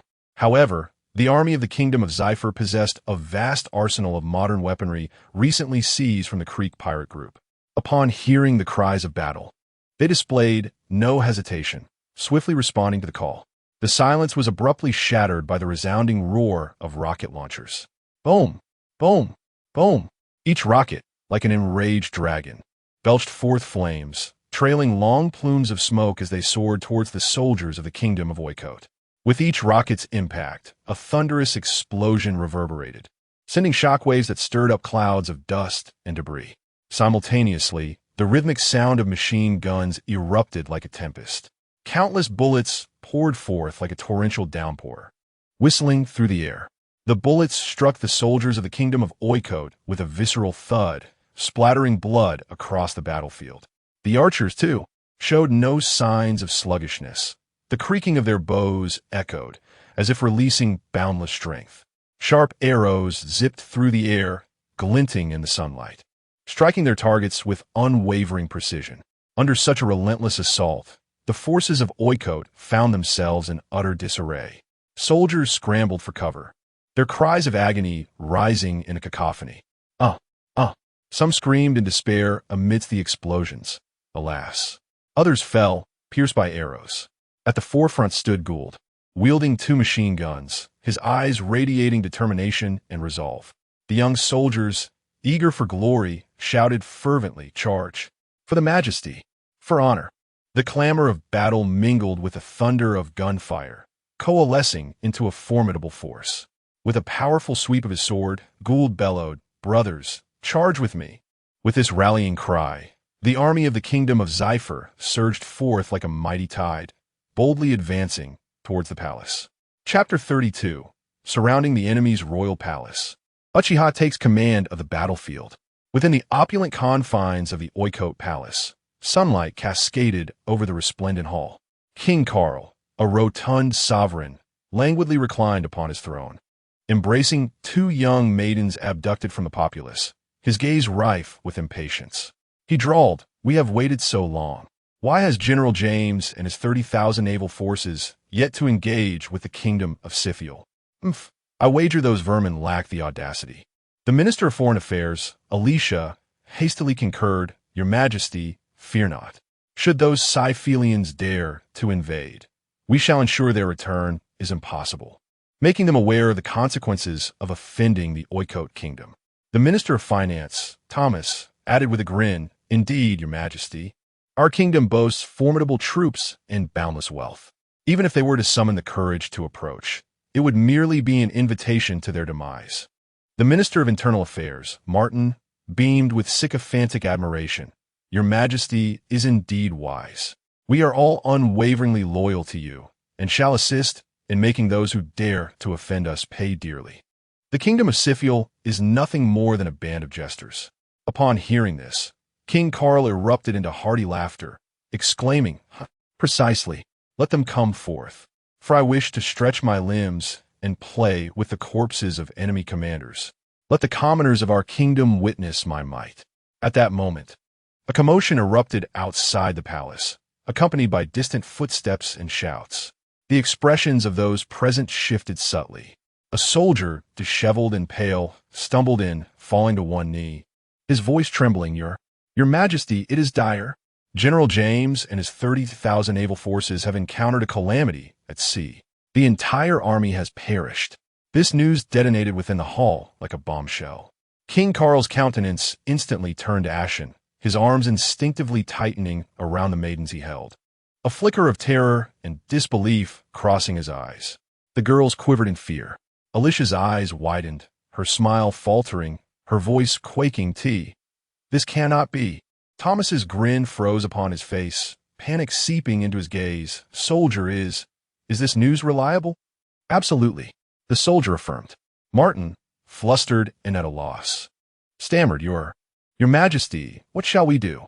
The ministers fell into disarray, their gasps echoing throughout the chamber. King Carl bellowed, How can this be? Conduct a thorough investigation. I demand a complete inquiry. The soldier, trembling, continued, Your Majesty, there is even more terrible news. The army of the Kingdom of Siphiel has somehow materialized in the center of the garden square, fully armed, and is now advancing toward the palace.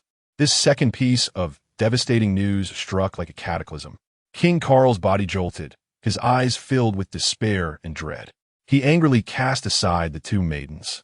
Rising to his feet, his legs trembling slightly, Alicia could no longer maintain her graceful composure. Her body weakened, nearly collapsing to the ground.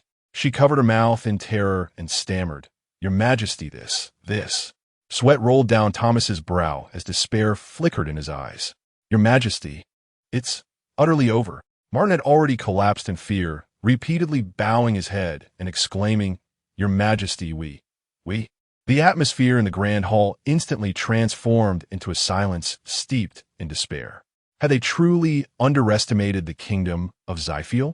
The sounds of battle outside grew ever closer, echoing like the footsteps of death, gradually encroaching upon the once opulent palace. Boom! Boom! Boom! Suddenly, the palace was struck by cannon fire, causing the hall to tremble slightly.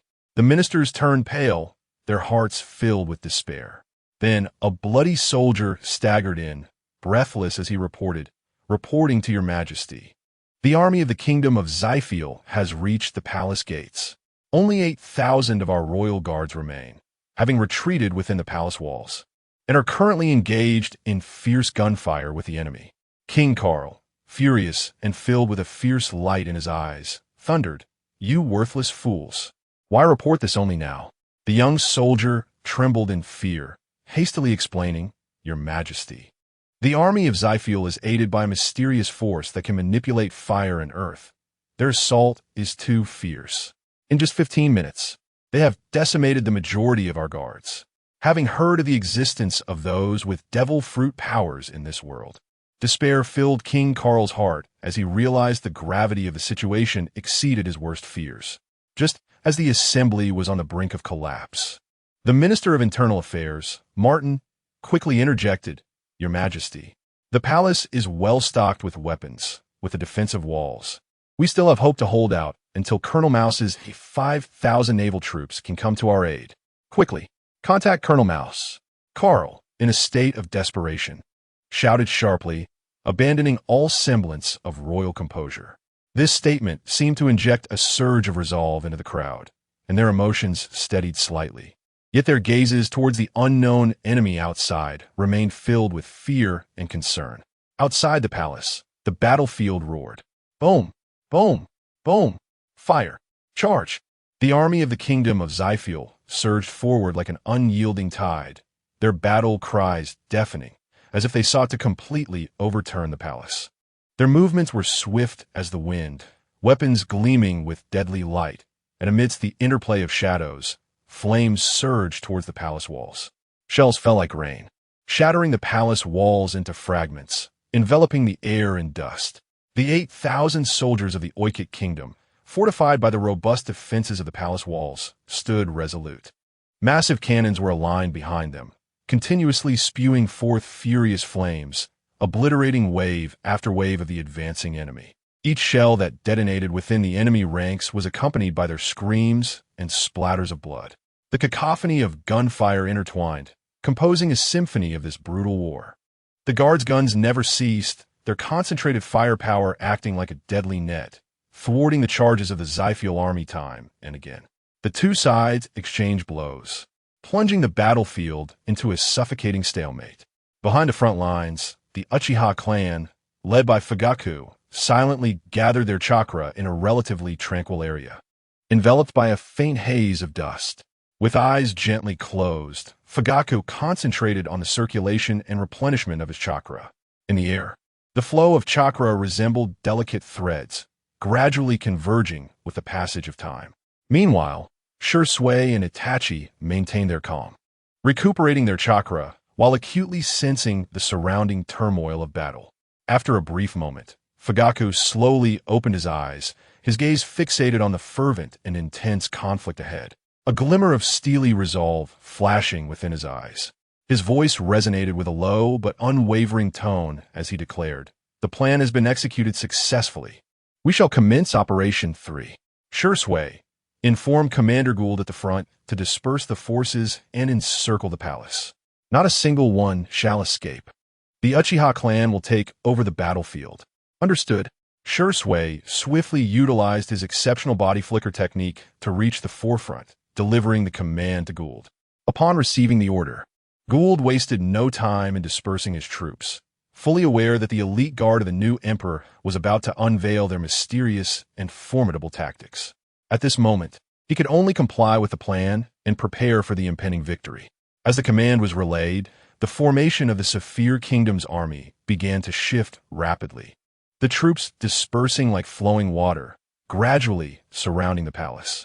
Meanwhile, 108 Uchiha ninjas commenced their actions in an orderly and swift manner, each movement imbued with a fierce aura of lethality. On the walls of the Oikote Kingdom, the guards witnessed the sudden retreat of the Saphir forces below, their excitement surging as if they had been invigorated by a potent elixir, unleashing a barrage of scornful taunts like cannon fire. A tall, golden-haired commander of the Teppu Legion stood atop the wall, clad in heavy armor, gripping his long sword tightly, his face contorted with exhilaration. He bellowed down at the Saphir army. "Look at you spineless cowards. Is this what you call an offensive? What is the matter? Did we scare you into fleeing with just a single blow? Your pitiful skills are only enough to bully the defenseless common folk. When faced with the brave warriors of the Oikote Kingdom, you reveal this pathetic state. Ha ha ha. It's akin to a jester flaunting before the vast ocean, oblivious to the greater forces beyond their insignificant prowess. Today, you shall witness the might of the Oikote Kingdom. Once we gather our strength, you will find yourselves in tears, unable to weep." Beside him, the deputy commander Marcus joined in the raucous laughter, his face a mask of blubber, as he pointed at the retreating Saphir forces and spat venomously. "Humph. Just look at your wretched state. You flee like ducks chased by dogs. Do you think your mere artillery could defeat us?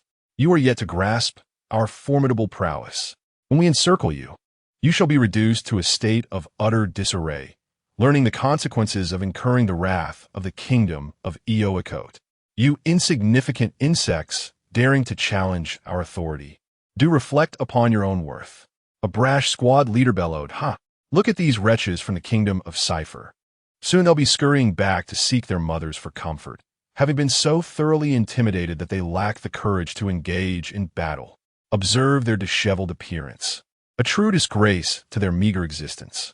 To think they aspire to assault the royal palace of the kingdom of Oikote, yet do not dare to glance in the mirror to recognize their own shortcomings, nor do they comprehend the might of our guards. Once we have you surrounded, we shall dispatch you one by one, allowing you to truly comprehend the essence of despair." The ordinary soldiers echoed the derision, "Ha!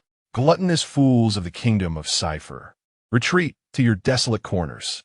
The kingdom of Oikote is not to be trifled with. Tell your petty king to come here and clean up after us."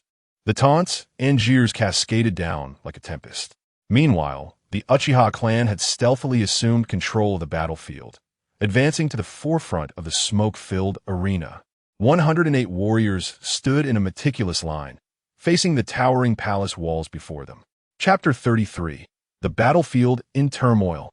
The frenzied use of ninja techniques. As the arrogant enemy leader, Commander Teppu, along with his deputy Marcus and a host of boastful soldiers atop the palace walls, reveled in mocking the seemingly retreating army of the kingdom of Zifia, their attention was suddenly captivated by a peculiar group of figures below, clad in dark purple trench coats. These individuals emerged quietly and orderly from the rear of the battlefield.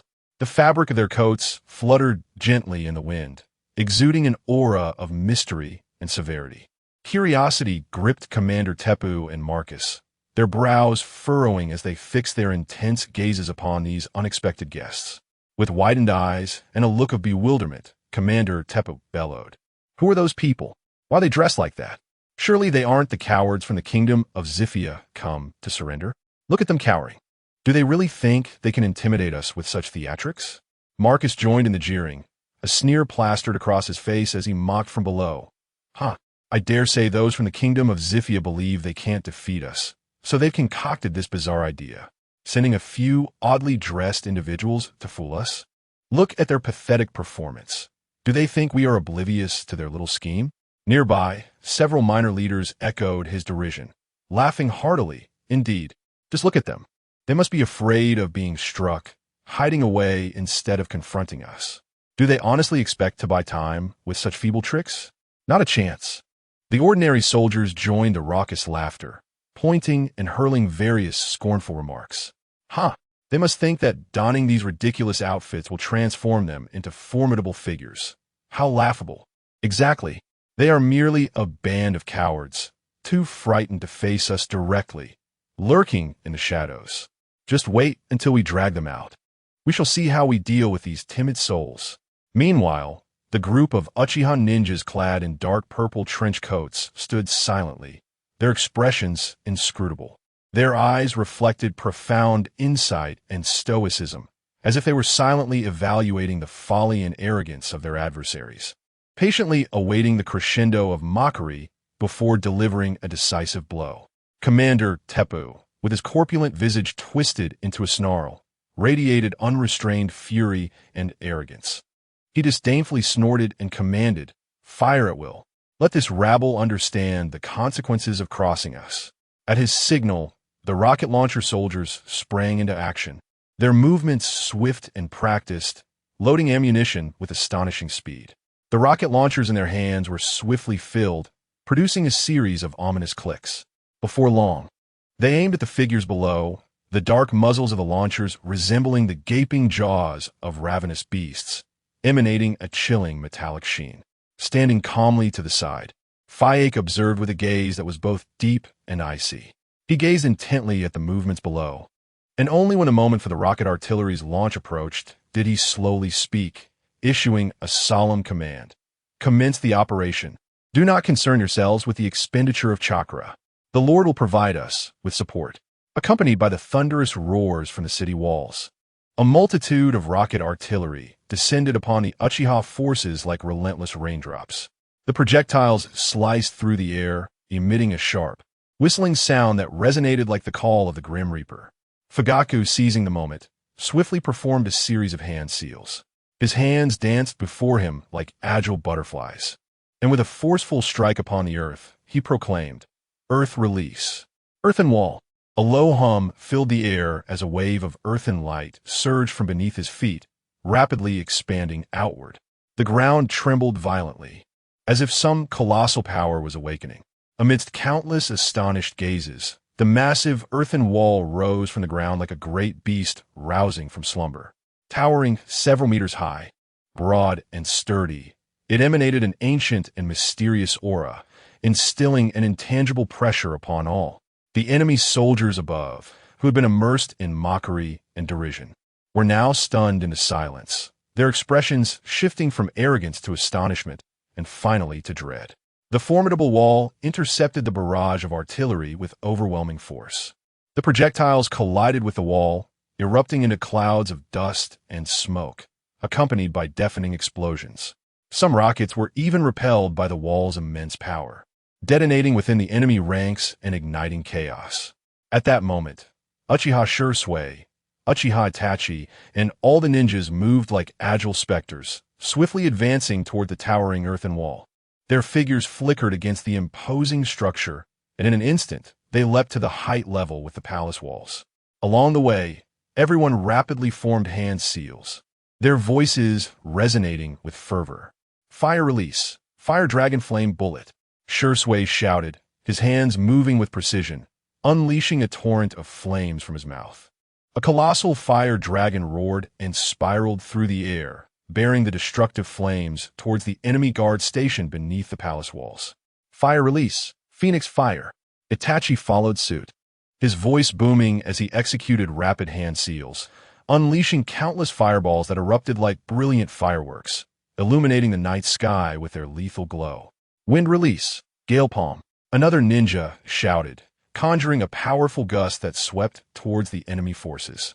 With a decisive thrust of his hands, the fierce wind hurled several enemy soldiers away from the wall, their bodies struggling against the violent current. Lightning release, lightning fong. Yet another ninja roared, unleashing his jutsu as a bolt of blue lightning shot forth from his hands, tearing through the air at remarkable speed.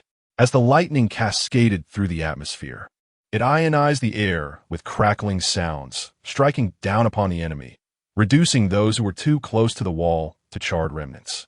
Water release, water bullet. The other ninjas simultaneously shouted, and the air shimmered as streams of water coalesced in their hands. With a powerful thrust of their palms, a fierce torrent of water surged forth, akin to cannonballs, striking the enemy forces and sending splashes soaring into the air. Under the relentless assault of various ninjutsu techniques, the guards of the kingdom of Oiket found themselves utterly defenseless. Spare us. Monsters. This group is monstrous. Run. Help me. Some soldiers were engulfed in flames from fireballs, their anguished cries piercing the air. Others were struck by bolts of lightning, their bodies charred in an instant, collapsing lifelessly to the ground, while still others were hurled away by violent gusts of wind, crashing heavily against the castle walls and spitting blood. The palace walls were shrouded in thick smoke and dust, strewn with the remnants of various corpses, the ground stained crimson by the blood of fallen foes. The once mighty stones of the castle began to crack under the relentless force of the ninjas' powerful techniques, with debris cascading from the walls and massive fissures appearing in several places. Military structures atop the walls, such as arrow towers and crossbow emplacements, were also damaged in the onslaught, leaving behind shattered wood and twisted metal scattered everywhere. Inside the palace, some guards, pale with terror, gazed wide-eyed at the chaos unfolding before them, discarding their armor in a desperate attempt to flee. Yet, they were already encircled by the ancient forces of Gould, trapped. High above, the lord with the body of a dragon and the head of a man hovered majestically, surveying the battlefield below. His immense and grand form seemed to merge with the very essence of the heavens and earth, emanating an aura of suffocating authority. Within his red dragon eyes danced a mysterious and profound light, revealing a hint of satisfaction. What a feast of slaughter! The abilities of the Uchiha clan far surpass those of my Shadow Legion ninjas. The Lord's deep and resonant voice echoed throughout the expanse, imbued with boundless power, causing the very realm to quiver slightly. His magnificent dragon head was held high, its whiskers flowing in the wind, exuding unparalleled dominance. The clamor and bloodshed on the battlefield below appeared to him as mere skirmishes among ants, trivial and insignificant. Yet, he observed with keen interest, for the power exhibited by the Uchiha clan stirred a flicker of surprise within him. "Let us retreat to the palace for a moment," he murmured, his gaze fixed upon the tallest structure within the palace grounds, his colossal form accelerating downwards in an instant. Chapter 34. Conquering the Kingdom of Oiket. In the sky, the Holy Master descended like a bolt of black lightning, carrying an unparalleled sense of oppression as he surged towards the tallest structure of the royal palace below. The air around him was violently torn apart, emitting a sharp, hissing sound, as if the very fabric of space trembled at his arrival. In the blink of an eye, his colossal form loomed before the palace gates like a mountain. With a thunderous crash, the entire palace seemed to shudder in response. King Karl and his ministers were in the midst of strategizing their military endeavors when the cataclysmic noise struck them with sheer terror. The army of the kingdom of Zyfiel had breached their defenses. As they beheld the enormous, beastly figure backlit at the palace entrance, their eyes widened in horror, blood draining from their faces, their bodies quaking uncontrollably, feet seemingly nailed to the ground, paralyzed with fear. "What manner of monster is this? Guards, kill it!" King Karl shouted in frantic desperation. The few guards stationed at the entrance were already pale with fright at the sight of the Holy Master's imposing form. Their weapons clattered in their trembling hands as they summoned a modicum of courage, raising their firearms unsteadily towards the Holy Master, fingers quivering on the triggers. The Holy Master inclined his head slightly, his dragon-like eyes radiating a chilling, malevolent glow. In the next instant, he focused his gaze, conjuring a dazzling laser beam. With a hum, the beam shot forth instantaneously. That destructive ray, akin to a searing bolt of lightning, struck the hapless guards with relentless force. They were obliterated in an instant, limbs and debris scattering in all directions, raising clouds of dust. This sudden, horrifying scene sent King Carl, seated upon his throne, into a paroxysm of terror. With a thud, he tumbled from his opulent seat like a rag doll, rolling across the floor until he collided with a pillar, crashing down again. The Holy Master's deep, gravelly voice echoed throughout the hall, resembling a pronouncement from the depths of hell. This place is now under the dominion of the kingdom of Zyfiel. Who dares claim the title of king? In an instant, the ministers scattered from the throne, retreating to the sides and kneeling, afraid to raise their heads. King Carl, writhing in pain on the floor, gasped as he saw the massive figure of the Holy Master advancing towards him, fear consuming his rationality. After a moment, he struggled to point to himself, his voice trembling like leaves in an autumn breeze. I am Carl. The Holy Master cast a disdainful glance at King Carl, a flicker of contempt crossing his dragon-like eyes. The red glow flickered ominously as he coldly declared, "From this day forth, you, the so-called king, shall be but a commoner. Do not dare to oppose Zyfiel, or else your so-called kingdom will be nothing more than a swarm of ants in my eyes." The voice reverberated in King Carl's ears, causing a buzzing sensation within. His lips trembled, rendering him unable to articulate his thoughts. He could only nod fervently, as if this gesture might preserve his meager existence. The other ministers quaked in fear, too terrified to utter a sound. "Ha ha!" The laughter of the Holy Lord echoed throughout the grand hall as he strode towards the throne, each step resonating ominously, instilling dread in all present. "You so-called nobles await His Majesty Lynn's judgment in the dungeons," he commanded, his voice imbued with an invisible force that thickened the air around them. No sooner had he spoken than a tide of darkness surged forth from his feet, swiftly spreading in all directions. Under the shroud of this sinister power, the figures of countless shadow soldiers began to materialize throughout the palace. The ministers felt as if their hearts had turned to ash, simultaneously engulfed in rage and curiosity. What is this? Where on earth has the kingdom of Zyfiel procured such formidable warriors? They thought in despair. These shadow soldiers moved with synchronized precision, swiftly encircling the palace officials. The ministers, already pale with fear, trembled uncontrollably, their lips white as they resigned themselves to their fate, powerless to resist. Their eyes were filled with despair and terror, as they could only watch helplessly while they and their companions were taken away. The Holy Lord reclined languidly on the throne, his massive form starkly contrasting the diminutive seat. At that moment, the sounds of fierce combat and the cries of ninjas echoed from outside the hall, as if a powerful undercurrent were surging toward the throne.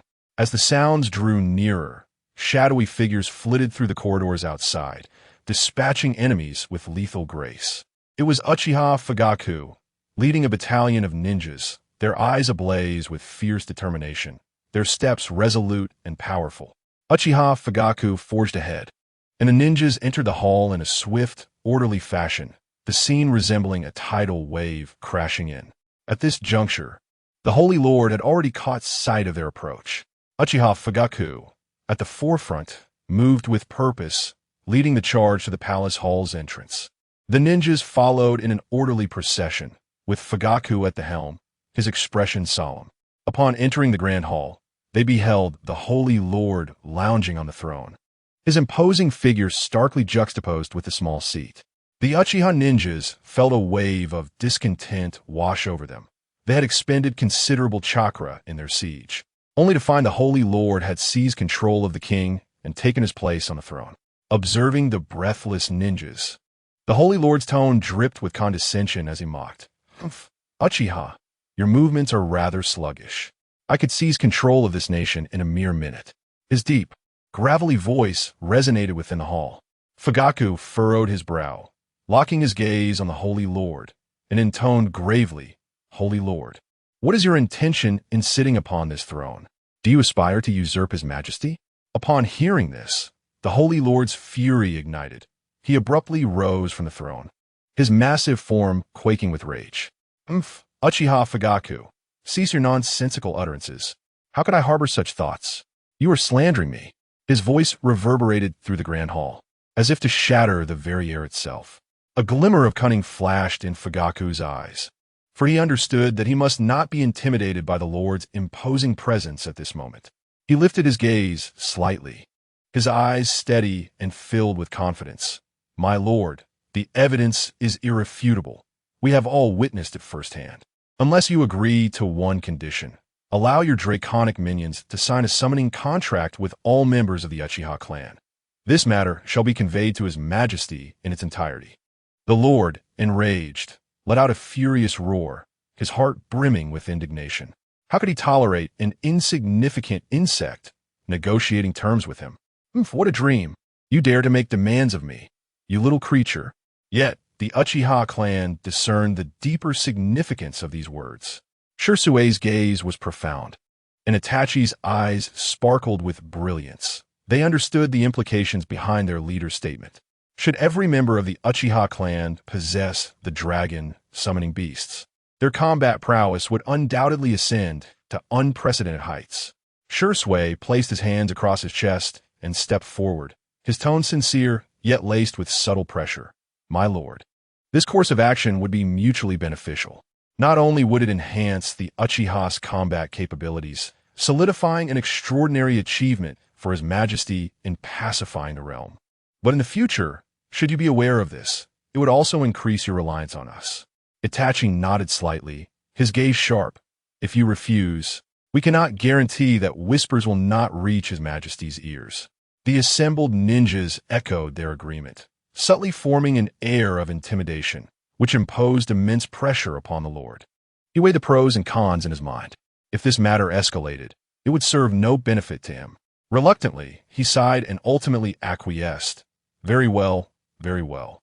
Let your Uchiha clan enter into a summoning contract with my draconic minions, but do not presume that this places you on equal footing with me." The Lord extended his finger, tearing through the void, opening a portal to the otherworldly dragon lair connected to his draconic minions.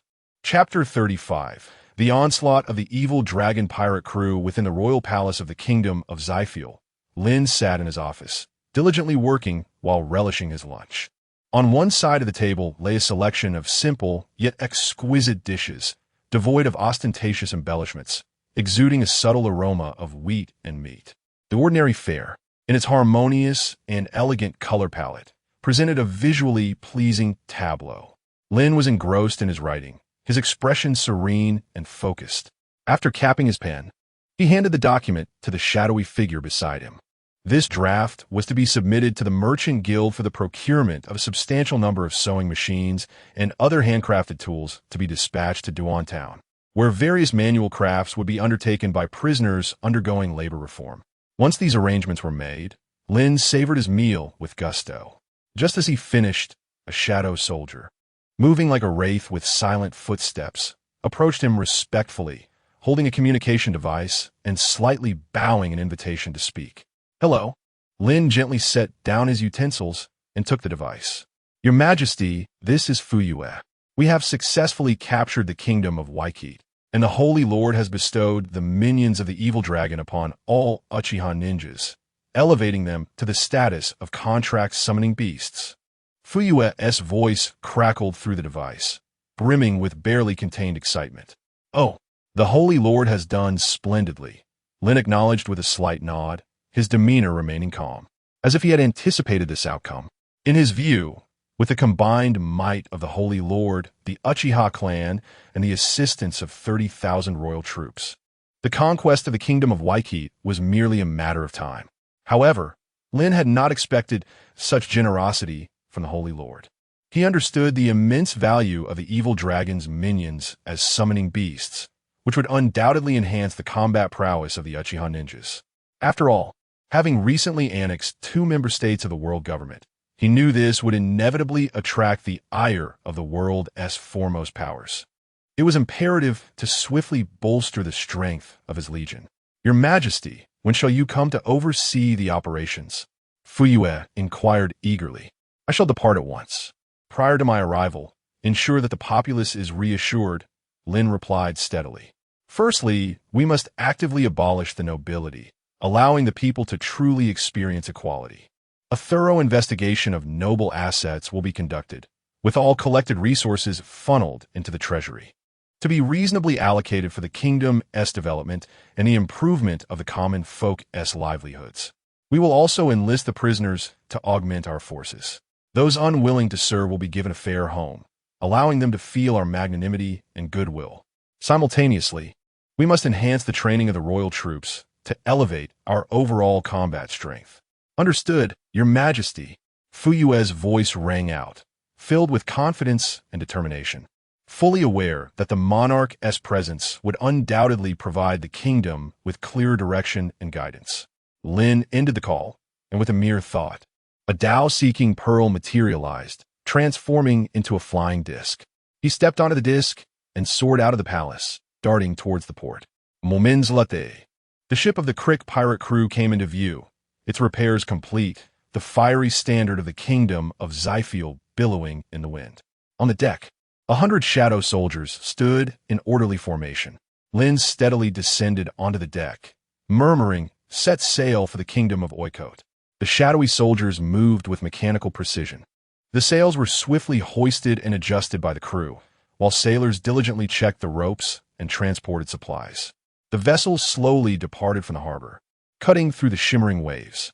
Lin stood at the bow, gazing ahead with a tranquil yet resolute demeanor. He contemplated to himself, the more territory acquired, the greater the force required for its defense. Currently, the kingdom of Zypher relied on 8 fearsome dragon minions and thousands of shadowy soldiers to maintain order in this frail East Sea, a sufficient deterrent against numerous factions. However, when the Holy Master returns, it would be necessary to unleash more dragons. The ship sailed steadily for several hours. After concluding his inspection of the deck, Lin returned to the cabin to rest. Inside, the light was bright, and shadows danced across Lin's serene visage. Leaning slightly against the chair, he closed his eyes momentarily, conserving his energy.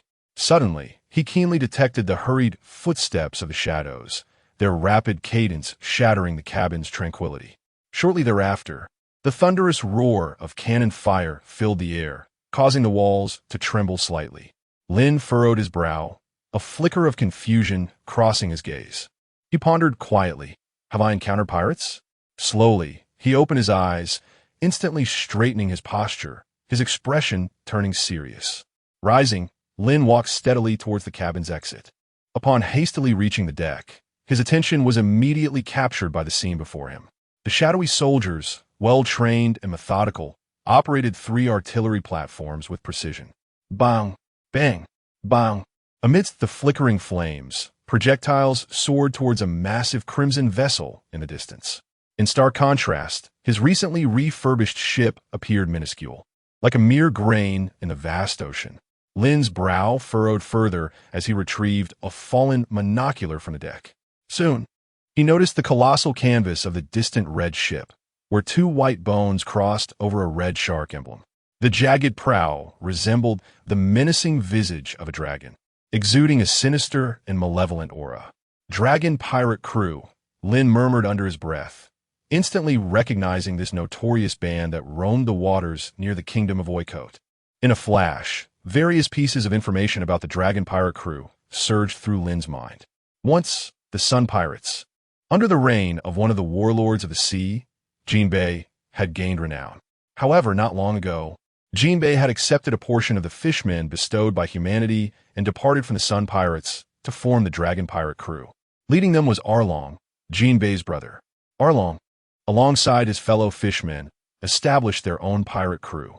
The fishmen, a hybrid of aquatic and human traits, possessed strength surpassing that of ordinary humans, particularly in water, where their power would double.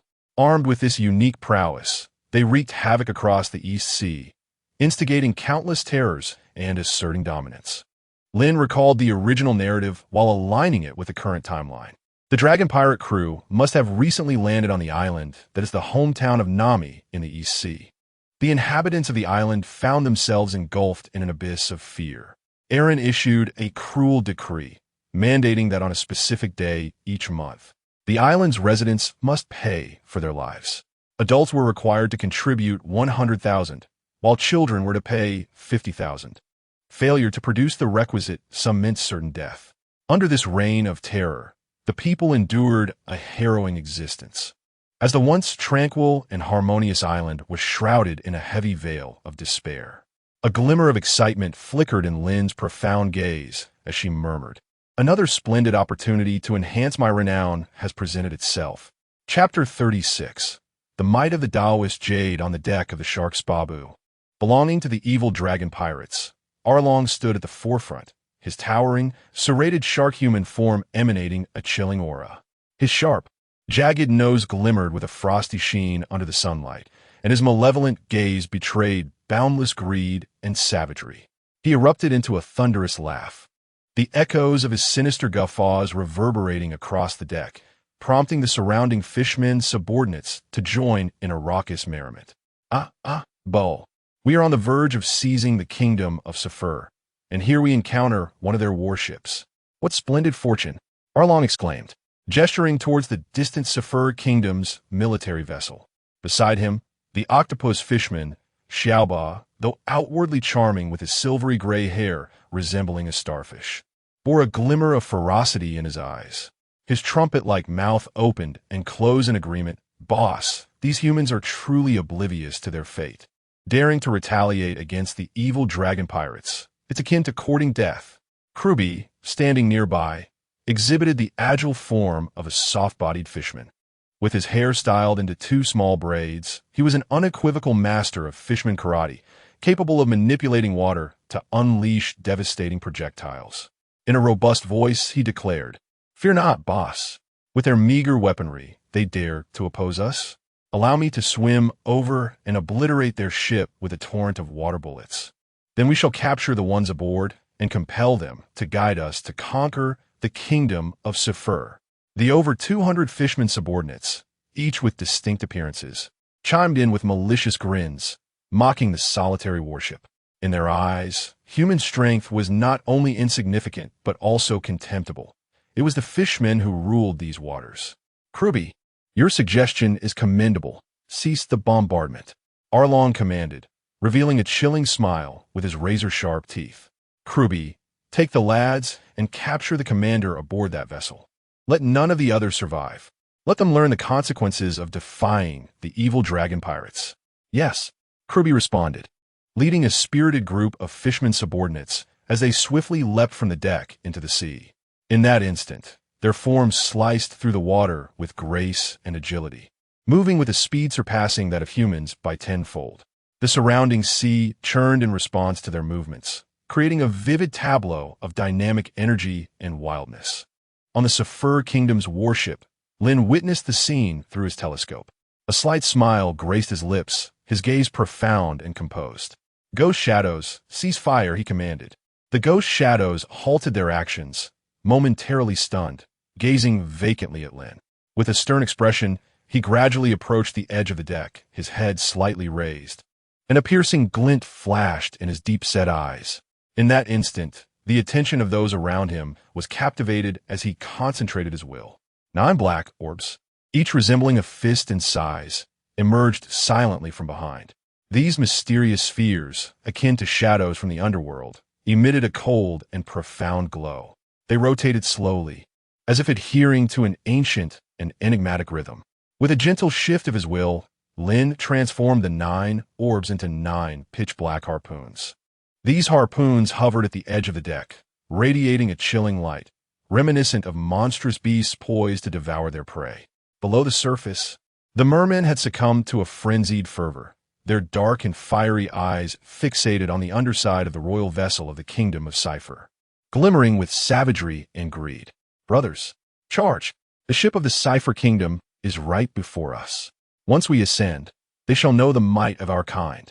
A massive merman brandished his axe, shouting with unrestrained zeal. Onward! Slay! The others echoed his battle cry, their bodies accelerating through the water like arrows. Leading the charge, Kruby, with his finned arms, propelled himself towards the surface as if launched by a rocket. Following his lead, the other mermen surged forward, akin to a pack of ravenous sharks rushing towards their quarry. As these ferocious beings gained speed, closing in on the ocean's surface, their visages contorted into grotesque masks of rage. They opened their gaping maws, revealing rows of sharp teeth, their eyes glinting with madness and distortion. With a resounding splash, their drenched bodies burst forth from the water, intent on leaping onto the deck and catching their foes unawares. Kill! Kill! Kill! Humans! The mermen are upon you! Bow down! Their roars echoed across the sea, threatening to shatter the very sky. Yet, at that moment, as they leapt from the depths, Lynn's gaze swept over the throng of savage mermen, numbering approximately 15. With a mere thought, the 9 harpoons, previously suspended at the edge of the deck, sprang into action. These harpoons, now imbued with an essence of life, transformed into 9 streaks of black light, shooting forth at an unimaginable velocity towards the airborne merman. The sharp sound of slicing wind pierced the air, akin to the tolling of a death knell. The harpoons, reminiscent of a mystical sword technique, accurately pierced the bodies of the mermen mid-air, as if time had slowed to a crawl. With each impact, muffled sounds of penetration echoed, resembling the lament of the fallen. Kruby had scarcely time to utter a cry before a harpoon impaled him, sending him plummeting into the depths. Blood gushed from his wounds, staining the surrounding waters crimson. Other mermen were unable to withstand this lethal assault, emitting piercing cries of despair as they witnessed their own blood splattering before their eyes. Helplessly, they plummeted into the abyss of the ocean. Blood surged like a tumultuous tide, swiftly staining the surface of the sea beneath the warships of the kingdom of Zyfiel, creating a haunting tableau. Chapter 37. What the Fishmen and the Warship. Lynn, with an impassive countenance, retrieved 9 luminous jade tridents. The dark glimmer danced through the air, swiftly reverting to 9 spherical forms. These 9 jade orbs hovered delicately behind Lynn. He raised his gaze slightly towards the blood-red surface of the sea below and remarked with a calm demeanor, "The jade imbued with the forces of yin and yang, once vanquished, is exceedingly difficult to restore. Slaying a few fish is indeed a rather extravagant use of such power." His voice, serene yet imbued with an irresistible authority, resonated in the air. Upon finishing, Lynn's gaze abruptly shifted towards the colossal shark ship, the Spabu. A hint of barely perceptible derision flickered in his eyes. With a mere thought, one of the jade orbs transformed into a flying disc, gliding beneath Lynn's feet as he ascended towards the notorious dragon pirates. Meanwhile, aboard the Spabu, over 100 fishmen, including Aaron, bore witness to the swift demise of their vanguard brethren, their eyes fixated on the crimson-stained waters reminiscent of a setting sun. Aaron's serrated nose quivered violently, his mouth agape, as if capable of swallowing a fist. His eyes widened, filled with disbelief. The once ferocious glint, now overshadowed by a tinge of terror, his trembling hands clenched into fists. What on earth is happening? What transpired just now?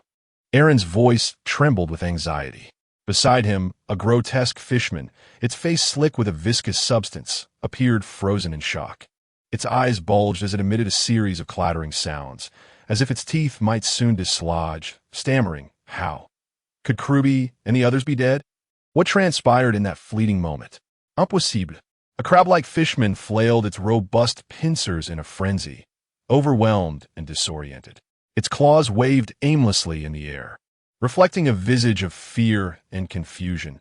As it stuttered, there must be formidable foes aboard the opposing ship. Otherwise, how could our brethren have perished so easily? The remaining fishmen stood motionless, their diverse faces etched with shock and dread. Some stared wide-eyed like brass bells, mouths agape, rendered speechless. Others swayed, as if on the brink of collapse, and still others bore the glint of despair in their eyes. Most hailed from the Sun Pirates.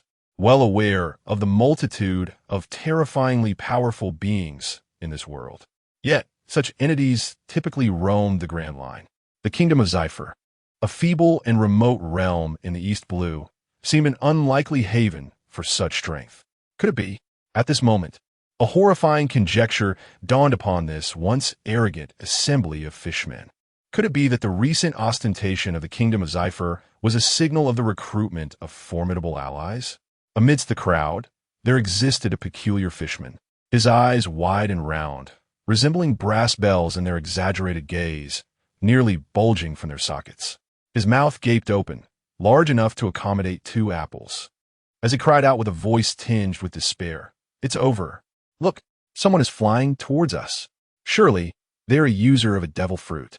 The deck of the shark's bab was enveloped in a profound silence. Pairs of beastly eyes followed the direction indicated by the fishman's trembling finger. Lynn, standing atop his ethereal flying disc, surged forth towards the dragon pirates like a bolt of black lightning. Observing this, Arlong and his fellow fishmen exhibited violent tremors in their serrated noses, their eyes widening with astonishment. An octopus fishman exclaimed, "This is bad. This individual is a user of a devil fruit." A fierce glint flashed in Arlong's eyes as he bellowed, "Humph! Just a mere human who possesses a devil fruit. What kind of adversaries have we not faced in the Grand Line?" His voice resonated with such intensity that it seemed poised to shatter the surface of the sea. Under the influence of Arlong's fury, the fishmen became increasingly agitated. Little 8 roared indignantly. "This fellow is far too arrogant. He dares to approach us alone. I shall shatter him with my invincible 6-sword style." With a sudden flourish of his arm, Arlong commanded, "Devil fruit users fear the ocean above all. We are fishmen. Everyone, leap into the sea and attack him with the ocean's might." Without hesitation, he was the first to leap from the deck, splashing into the water with a tremendous spray. The others understood that such a command from their typically brash leader indicated a palpable fear of the adversary's formidable power. Yet they felt compelled to act. In the blink of an eye, the fishmen aboard the shark's spab leaped overboard into the vast ocean. The water erupted with tremendous splashes as they readied themselves, their fishy eyes glimmering with wrath as they gazed upon the approaching figure of the young man, soaring through the air. Lynn hovered steadily 30 meters above the water's surface, his expression impassive and his piercing gaze surveying the fishermen's heads bobbing above the waves. "Dragon pirates, why do you assault my warship?" Lynn's voice reverberated across the sea, imbued with an undeniable authority. Hearing this, Arlong's serrated nose quivered with rage, and he tilted his head back, roaring with his cavernous mouth. "Humph! You are the king of Seafield. Is it merely you? A lowly human dares to flaunt his might before me." He glared at Lynn with malice, continuing his tirade. "What gives you the right? Humph! A human who has consumed a devil fruit is nothing but a despicable creature. In my eyes, this so-called king is inferior to an ant. In this vast and boundless ocean, it is the fishmen who are the true sovereigns." Lynn, maintaining his composure, replied with a slow, unhurried tone, "Is that so? Indeed, the fishmen are the lords of the sea. I wonder how swift my ship would sail with your kind pulling it?" Upon hearing Lynn's retort, Arlong could not suppress a loud, mocking laugh. Then, with a fierce glint in his eyes, he exclaimed, "Ha ha! You heard that, brothers? This pathetic human thinks he can use the fishmen to row a boat." At that moment, the animosity of the fishmen towards Lynn reached its zenith. After speaking, Arlong forcefully waved his arm to the hundreds of fishmen around him, roaring, "Brothers, unleash the seawater and strike him down. Let this arrogant human witness that in these waters, we, the fishmen, are the undisputed rulers. A human who has consumed a devil fruit is nothing but a jest." With Arlong's command, the fishmen below responded in unison. They opened their mouths wide, and a tremendous sound of rushing water emerged. Gurgle, gurgle. The seawater swiftly gathered in the mouths of the hundreds of fishmen, building up power as they throbbed in their throats. Boom, boom, boom. A multitude of terrifying torrents surged forth from the fishermen's mouths, their thundering sound reminiscent of 1,000 galloping cavalry. The torrents created towering waves on the ocean's surface, crashing towards Lynn in an overwhelming force. Lynn maintained his composure, slightly raising his hand as the Tao-seeking orbs behind him began to spin rapidly. In an instant, a massive black shield materialized before him. This shield, though unadorned, radiated an unwavering strength. Bang! Bang! Bang! The torrents violently collided with the black shield, producing deafening sounds. Sea spray erupted, scattering droplets of water into the air, creating a dazzling display. Yet, the shield formed by the 9 Tao-seeking orbs stood resolute, perfectly blocking all the torrents without a hint of tremor. Arlong and the fishmen underwater, witnessing their attacks effortlessly thwarted, displayed expressions of shock and disbelief. Moments later, under Lynn's control, the shield transformed once more into 8 pitch-black harpoons. Hovering around him, his cold, black eyes cast a frigid gaze upon the stunned fishmen below, as if he had already pronounced their death sentence. This instinctual threat of impending doom seeped into the very essence of Arlong and his fellow fishmen, making them acutely aware of the fragility of their lives. Chapter 38. The Arrival of His Majesty. In the next moment, Lin concentrated his thoughts, and his gaze sharpened. A surge of pure, golden majesty suddenly erupted, enveloping the entire sea below. The mermen were filled with terror, perceiving a blinding sun appearing before their eyes. Instantly, the surface of the sea roiled, as an overwhelming pressure shrouded them. Their pupils turned white, and they fainted upon the water's surface. Moments later, the sea returned to tranquility. Lin maintained his composure, radiating the aura of a sovereign. He soared back to the warship of the Zephyr Kingdom. After sweeping his gaze across the surroundings, he decisively issued commands to the Phantoms. Seize that pirate ship, hoist the national flag, and bind these mermen. The group of voiceless yet remarkably agile Phantoms sprang into action. Over 100 Phantoms divided into 2 groups. One group headed straight for the abundant supplies aboard the empty dragon pirate crew's ship. The other group procured numerous iron chains from the vessel, meticulously binding the necks of the still unconscious merman pirates with chains, gathering them on the deck of the empty dragon pirate crew. The entire process was silent and swift. When Along and his 100 mermen gradually awakened, they groggily sensed something amiss. Upon lifting their eyes, they were struck with horror. Their pirate ship had been commandeered by Lin and his companions. The bow now flew the fiery flag of the Zephyr Kingdom, and upon the exalted seat that rightfully belonged to Captain Along, Lin sat leisurely. Additionally, chains adorned their necks. Surrounding them were densely packed soldiers in black garb with crimson eyes, each gripping a chain tightly. Lin observed the escalating fury of the merman with an unperturbed expression. His face exhibited no sign of disturbance, as if all of this was well within his control. The mermen began to shout defiantly, their words dripping with humiliation. Having witnessed Lin and as formidable conqueror as Haki, this band of mermen, seasoned by their voyages through the Grand Line, understood that those endowed with the conqueror's Haki were unparalleled warriors. In the middle of the deck, Along stood up, tugging at the chain around his neck and shouted, "Do you know who my brother is, Lin? The sea hero Jinbei, one of the 7 warlords of the sea. You'd better release us at once." The other mermen echoed, "Brother Jinbei can smash 5 naval warships with a single punch. You'd best not provoke our race." Indeed, the 7 warlords of the sea hold a status equal to that of the Navy. Do not underestimate us, human. Recognize our formidable background and release us, you scoundrel. Lin, however, remained indifferent, unperturbed, his gaze steady upon the clamorous merman. He replied coolly, "My Zephyr Kingdom dares to oppose the world government. As for the mere 7 warlords, they are but ants in my eyes. Why should I fear them? If you wish to live, all of you must jump into the sea and pull the ship. Remember, the target is the kingdom of Oikot. If you do not reach it by sunset, you will be of no use." The mermen, upon hearing this, displayed faces of dread. Indeed, the recent news has been perused by them over these past few days. The kingdom of Seafield is nothing short of a band of lunatics, brazenly slapping the face of the world government. Less apart, Aaron's gaze was fierce as he turned, leading a throng of fishmen towards the edge of the deck, all of them leaping into the water. In the depths below, "Captain Aaron, are we truly to tow this human?" How utterly humiliating, exclaimed Octopus Xiaoba, tugging at the iron chain around his neck, visibly aggrieved. Oomph. These humans cannot remain arrogant for long. The world government and the naval headquarters have already mobilized forces towards the East Sea, as Jinbei informed me just recently. Let's endure for now. This human strength is formidable. The fishmen fell into silence, laboring diligently to pull the ship towards their intended destination.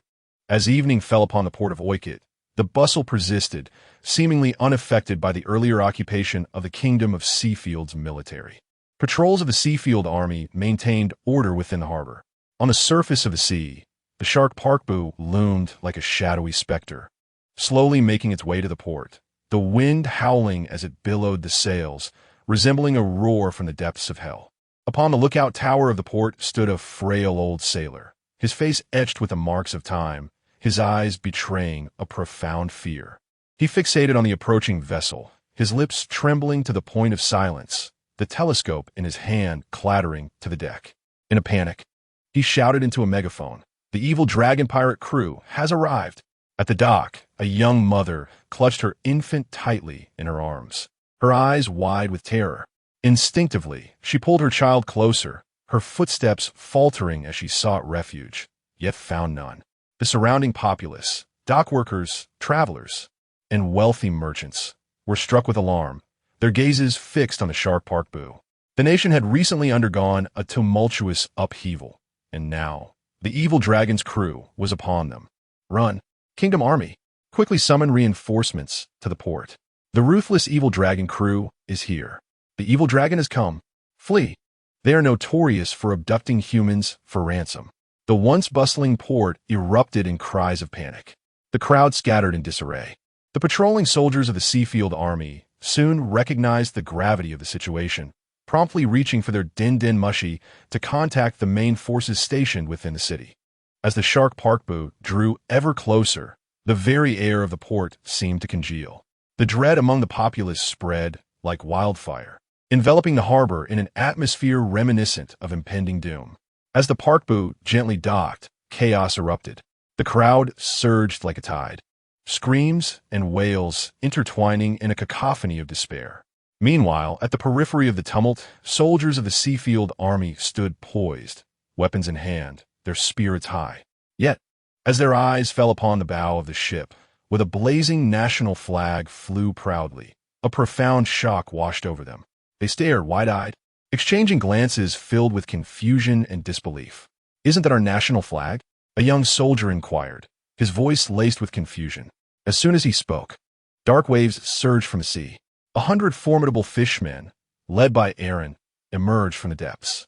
Their massive, muscular forms glistened under the sun, the scales reflecting a cold, harsh light. Their fierce visages, adorned with protruding fangs, radiated an aura of intimidation. Yet each bore an unmistakable weariness. The soldiers of the Kingdom of Siphiel gazed upon these fearsome beings, involuntarily swallowing hard. Despite wielding weapons, they could not help but recoil slightly under the overwhelming presence of their adversaries. The once orderly ranks began to show signs of wavering fear. Why are there iron chains around their necks? One soldier of the kingdom furrowed his brow, his eyes filled with perplexity. Are they towing a ship? A comrade beside him craned his neck, attempting to discern the situation. Following the direction of the chains, the soldiers of the kingdom turned their gazes toward the bow of the ship. Within their sight, a group of shadowy soldiers held the other ends of the chains, standing vigilantly on the deck. At the forefront, a tall and strikingly familiar figure gazed down upon the harbor. It was Lynn, exuding an unparalleled aura of authority, yet offering a sense of reassurance. The soldiers initially stood in stunned silence before their expressions gradually transformed into fervent admiration, their eyes sparkling with reverence and excitement. One soldier could no longer contain his exhilaration and exclaimed, "It is His Majesty the King. His Majesty has captured this vicious band of fishmen pirates." This proclamation ignited a spark, instantly uplifting the morale of the kingdom's forces. Some raised their hands in jubilation, joyfully bouncing and shedding tears of happiness, loudly welcoming their king. A young soldier, his eyes glistening with emotion, instinctively prepared to kneel, only to be quickly restrained by a nearby youth. His Majesty commanded us not to kneel. All are equal, the young soldier declared with fervor. The younger soldier was immediately moved to tears of joy, and encouraged by his comrades, he too raised his hands, bouncing with excitement and repeatedly chanting, "Long live His Majesty." Their exuberance was reminiscent of witnessing the most glorious moment of their lives. Meanwhile, the chaotic crowd of the original kingdom of Oikot at the harbor stood momentarily stunned, halting in their tracks, confusion etched on their faces. They were curious about the unfolding spectacle involving the soldiers of the kingdom of Siphiel. What is this about His Majesty the King? Their expressions were a tapestry of astonishment, bewilderment, and anticipation. Chapter 39, National Policy. Excited citizens. Eren gazed at the lively scene before him, feeling a sense of disdain within. Look at this young monarch, winning the cheers of these lowly beings with such a performance, he thought. These pirates, who had long terrorized the seas, had now become mere accessories to his display. This spectacle carried a peculiar charm. Had it not been for his apprehension of Lynn's formidable power, he would not have willingly played the role of a puppet. Eren cast a cold, sidelong glance at Lynn, who stood at the bow of the ship, radiating an aura of triumph. He murmured, no matter how ostentatious he may appear, he is still just a callow youth. Offending the world government will inevitably lead to his downfall. Once the storm has passed, my dragon pirates will continue to thrive, reigning supreme over the East Sea. Beside him, Octopus Xiaoba seethed with indignation, tugging at the iron chain around his neck with 6 arms. He muttered angrily, "No wonder they made us row the ship. It was all for show, this wretched human." At that moment, Lynn, standing atop the Dawa's flying disc, exuded elegance tempered with authority as he gracefully soared into the harbor. The crowds gathered, drawn by the news, their eyes filled with curiosity and admiration for the young monarch who had captured the headlines. The enthusiastic soldiers of the kingdom of Zephyr rushed forward, arms raised high, jumping with excitement, shouting tearfully, "Long live His Majesty! Long live His Majesty! Long live His Majesty!" Lynn, surveying the crowd with a calm and confident demeanor, raised his hand to signal for silence. He then spoke with clarity and strength. "You have fought valiantly. These ferocious fishmen have been captured. Chain them in shackles and escort them to the prison to await my judgment." Upon hearing the command, the soldiers' spirits soared. They collectively shouted, "As you command. Your Majesty is wise." Then, with swift and orderly precision, they began to shackle the fishmen and escort them toward the town's prison. The surrounding crowd, initially taken aback by the scene, erupted into animated discussion. A young woman, her eyes sparkling, whispered to her companion, "Look, there is His Majesty. His orders are so methodical. He truly embodies the essence of a king, and he has captured the dragon pirates." Among the crowd, an elderly fishmonger stroked his beard, nodding repeatedly. "This young man is indeed remarkable. We were worried he might be a tyrant, but it seems he possesses considerable skill." Indeed, an excited young sailor chimed in. Reflecting on it now, the dragon pirates have committed numerous atrocities. The ministers of the kingdom of Oikot are thoroughly corrupt. It was high time someone dealt with them. And our new monarch, so young yet possessing such audacity and capability, is truly a blessing for us. And the discipline of the royal army is commendable as well, interfering not with our daily lives, yet proclaiming the abolition of the aristocracy everywhere. Indeed, to cultivate such an army is the hallmark of a benevolent and powerful monarch. We are truly on the cusp of a prosperous era. The crowd's admiration surged in waves. The acceptance of the new king, Lynn, rose dramatically in an instant. Their eyes sparkled with reverence and anticipation as they instinctively formed orderly lines. Lynn surveyed the curious populace, his gaze imbued with warmth and concern. Then, a gentle smile graced his face as he spoke in a soothing tone. "Please, go about your business.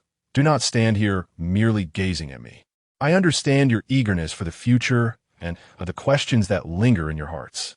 The crowd appeared bashful, yet their eyes gleamed with curiosity. An elderly man hesitantly stepped forward, trembling slightly as he addressed the king. Your Majesty, we were once suffocated under the weight of the aristocracy. Now that you are king, can you truly abolish the nobility forever, ensuring equality for all? Lynn smiled and nodded slightly, responding with heartfelt sincerity. Rest assured, my good man, the abolition of the aristocracy and the establishment of equality is not mere rhetoric. I shall initiate a series of reforms, with the abolition of the nobility at the forefront. Those decadent and tyrannical nobles who harm the interests of the common folk will be dealt with severely. Furthermore, I will establish a fair and just selection system, where merit prevails over lineage, allowing learned, virtuous, and capable individuals the opportunity to serve the nation and its people, enabling greater participation in governance. At that moment, a young mother cradling her child approached, her eyes filled with worry as she inquired, Your Majesty, my family is impoverished. We have 3 children, and my husband works day and night while I sell at the port just to make ends meet. When we fall ill, we dare not seek medical help. You speak of equality, yet what of my family? Lynn met the young mother's gaze with steadfast determination, replying, Dear mother, I am acutely aware that your wealth has been siphoned off by the aristocracy. Yet, I promise you from this day forth, we will implement universal free healthcare, compulsory education for all, and a minimum wage for the populace. These 3 guiding principles will commence without delay. To ensure the smooth execution of these reforms, I will establish dedicated supervisory bodies to rigorously oversee each policy, guaranteeing that every regulation is effectively implemented. The era of the people's sovereignty is upon us. Moreover, I will encourage the citizenry to actively participate in oversight. Any transgressions, regardless of the perpetrator, will face the full force of the law. I want you to know that your rights are our utmost priority. These changes are for our nation and its people, aimed at securing a better life for all. And you shall not be disappointed. A craftsman in his 30s scratched his head, a maker of handicrafts with little education. His understanding of Lynn's words was somewhat unclear, prompting him to ask anxiously, Your Majesty, will life be better for those of us who work with our hands in the future? Will there be specific policies to enable artisans like us to earn more? Lynn stood up, surveying the people around the port, most of whom were merchants. With a smile, he replied, Of course, I have considered this. Artisans and merchants are diligent contributors to the nation and its people. I will provide support and encouragement for handicrafts and commerce, establishing special funds to enhance the skill levels of artisans. Additionally, I will organize various skill exchange events, allowing everyone to learn from one another and progress together. Furthermore, I will expand market and trade channels, ensuring that the products of our kingdom of Zephyr can find broader markets, both domestically and internationally. As for taxes, they will be exempt for 10 years.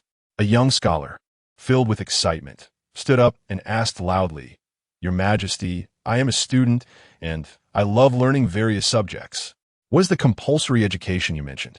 Lynn nodded with satisfaction and said, I place great importance on education, fully aware of the power of knowledge. While implementing reforms, I will vigorously develop the educational system, providing opportunities for more children to receive an education, regardless of their wealth or status. We will also invite talented individuals from various regions to teach our children, imparting knowledge and skills to cultivate more pillars of society. Education is the foundation of national development, and I believe that only when everyone has access to quality education can our country flourish and our people's lives improve.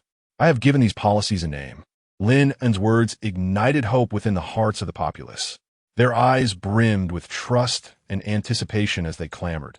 What is the name, Your Majesty? Lynn's gaze deepened, turning towards the setting sun on the distant horizon, as if exchanging glances with a great entity across time and space.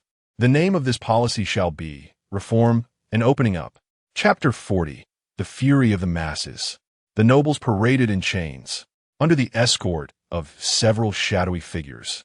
Lynn traversed the town with a low profile, gradually coming to a halt before the royal palace. His gaze swept over the dilapidated high walls of the palace, which were marred by a multitude of cracks, with deep scars from cannon fire lingering in certain areas, evidence of countless clashes and ruptures of power. As he beheld this scene of devastation, vivid images of the soldiers' arduous siege efforts filled his mind. The fierce battle seemed to unfold before him once more, with warriors advancing like a relentless tide, undaunted by gunfire and injury, sacrificing their lives and blood to gradually breach the defenses of the decaying dynasty. At that moment, hurried footsteps echoed from within the palace. Lynn's eyes turned toward the entrance, where Uchiha Fugaku, accompanied by Itachi, Shui, and the imposing figure of the saint, emerged swiftly to greet him. Uchiha Fugaku wore a composed expression, his eyes betraying a hint of excitement. Itachi, with his profound gaze, quickened his pace, silently trailing behind Fugaku. Shui stood tall, his sharp eyes radiating determination, while the saint emanated an air of authority. Uchiha Fugaku approached with steady strides, offering a slight bow and respectfully proclaiming, "The Uchiha clan humbly greets Your Majesty." The saint also extends his greetings, Your Majesty. Lynn nodded with satisfaction, a smile gracing his features that enveloped everyone in a sense of warmth. Uchiha, your mission has been executed splendidly. Saint, your willingness to offer the minions of a vile dragon to enhance our military strength is commendable. I should reward you. However, with the people's hearts in disarray, I must attend to the affairs of the state promptly. Can the rewards be postponed? Upon hearing this, Fugaku and the saint exchanged expressions of trepidation. It is our honor to alleviate Your Majesty's burdens. Rewards are unnecessary. The saint intoned in a deep voice. Ha ha ha. Enter now and report on the current state of the nation. Fugaku, have someone reach out to the press. We shall hold a press conference tonight. Tomorrow. I want this place to make the front page. Yes, Your Majesty. The nobility has already been imprisoned by the shadows, and our military in the Kingdom of Zypher has secured control of this nation while vigorously recruiting from the former Kingdom of Oikit. As Lynn walked across the smooth tiles of the palace, the saint detailed the situation at his side. Fugaku cast a sidelong glance at the saint, thinking to himself, "This fellow knows how to flatter quite well. Trying to steal the glory in front of His Majesty? Shui, contact the press. Itachi, have someone prepare for the press conference." Fugaku commanded the two behind him. They swiftly set to work while he remained silently at Lynn's other side, occasionally interjecting to ensure that this arrogant figure did not monopolize the accolades. Half an hour later, Lynn, seated upon the royal throne, wore a stern expression as he issued orders.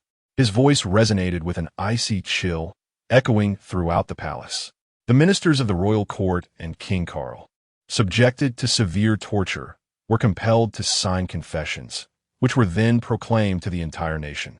Subsequently, these individuals were confined in a prison cart and paraded through the streets, ensuring that all were aware that justice would spare no sinner. Within the royal palace, the Holy Lord and the esteemed Uchiha clan, comprising 108 elite shinobi, bore solemn expressions. "Your Majesty, this matter shall be entrusted to the Uchiha clan," Faik proactively offered, stepping forward ahead of the Holy Lord. "Go forth," Lynn instructed. Upon receiving the command, the Uchiha swiftly commenced their actions. In the palace's dungeon, the beleaguered ministers clung to a flicker of hope, anticipating the arrival of Colonel Mouse and his 5,000 naval troops for rescue. However, they were soon subjected to various illusions by the Uchiha, tormenting their minds and forcing them to recall their transgressions against human rights. Before long, the confessions were signed. A cadre of Uchiha ninjas quickly transcribed the confessions, utilizing their ninja advantages to disseminate them throughout the city, ports, and suburban towns. As the citizens witnessed the papers fluttering down from the sky, curiosity momentarily halted their activities, prompting them to gaze upward. Once they discerned the significance of the documents, they hastily reached out to collect them. A burly dockworker, his rough hands clutching the paper, swiftly scanned the text. Upon reading the first accusation, King Carl, the ministers, and Colonel Mouse's collusion with the dragon pirates, he froze momentarily, only for his eyes to ignite with fervent rage. He forcefully slammed a wooden barrel onto the dock, bellowing, "The dragon gang has been terrorizing our nation, in collusion with Colonel Mouse of the Navy and our king. I thought it strange that our Navy never fired upon the dragon gang. Now it is revealed that they are in cahoots. The Navy is corrupt, conspiring with pirates. This is outrageous. His voice thundered, instantly drawing the attention of the surrounding populace. A vendor, cradling her child, initially gazed tenderly at her little one playing. Yet, upon glimpsing the confession, her countenance turned ashen. She clutched her child tightly, fearful that this vile news might taint their innocence. Trembling with fury, she pointed towards the distant royal palace, accusing with a voice choked with grief those lofty nobles and the decayed king, who trample upon the bones of our people to sustain their lavish lives, have the audacity to secretly conspire with pirates and the Navy, trampling our sweat and the dignity of our nation underfoot. Our children endure hunger daily, and how many have perished under their oppression? Such individuals are unworthy to rule over us. A group of young students, who had been laughing and joking on the street, now halted their merriment. They gathered closely, earnestly examining the confession in their hands, their smiles gradually replaced by profound indignation. A young man forcefully slammed the confession document against the wall, exclaiming in fury, "We have languished in darkness, mistaking it for the misfortunes of our era, only to discover that the true culprits are our own rulers. Those nobles live lavishly on the sweat of our brows, while we struggle for mere survival. The Navy, who ought to protect us, have colluded with pirates, becoming their accomplices. We can no longer allow their tyranny to persist. They must pay the price." Throughout the city's corners, similar cries of indignation reverberated.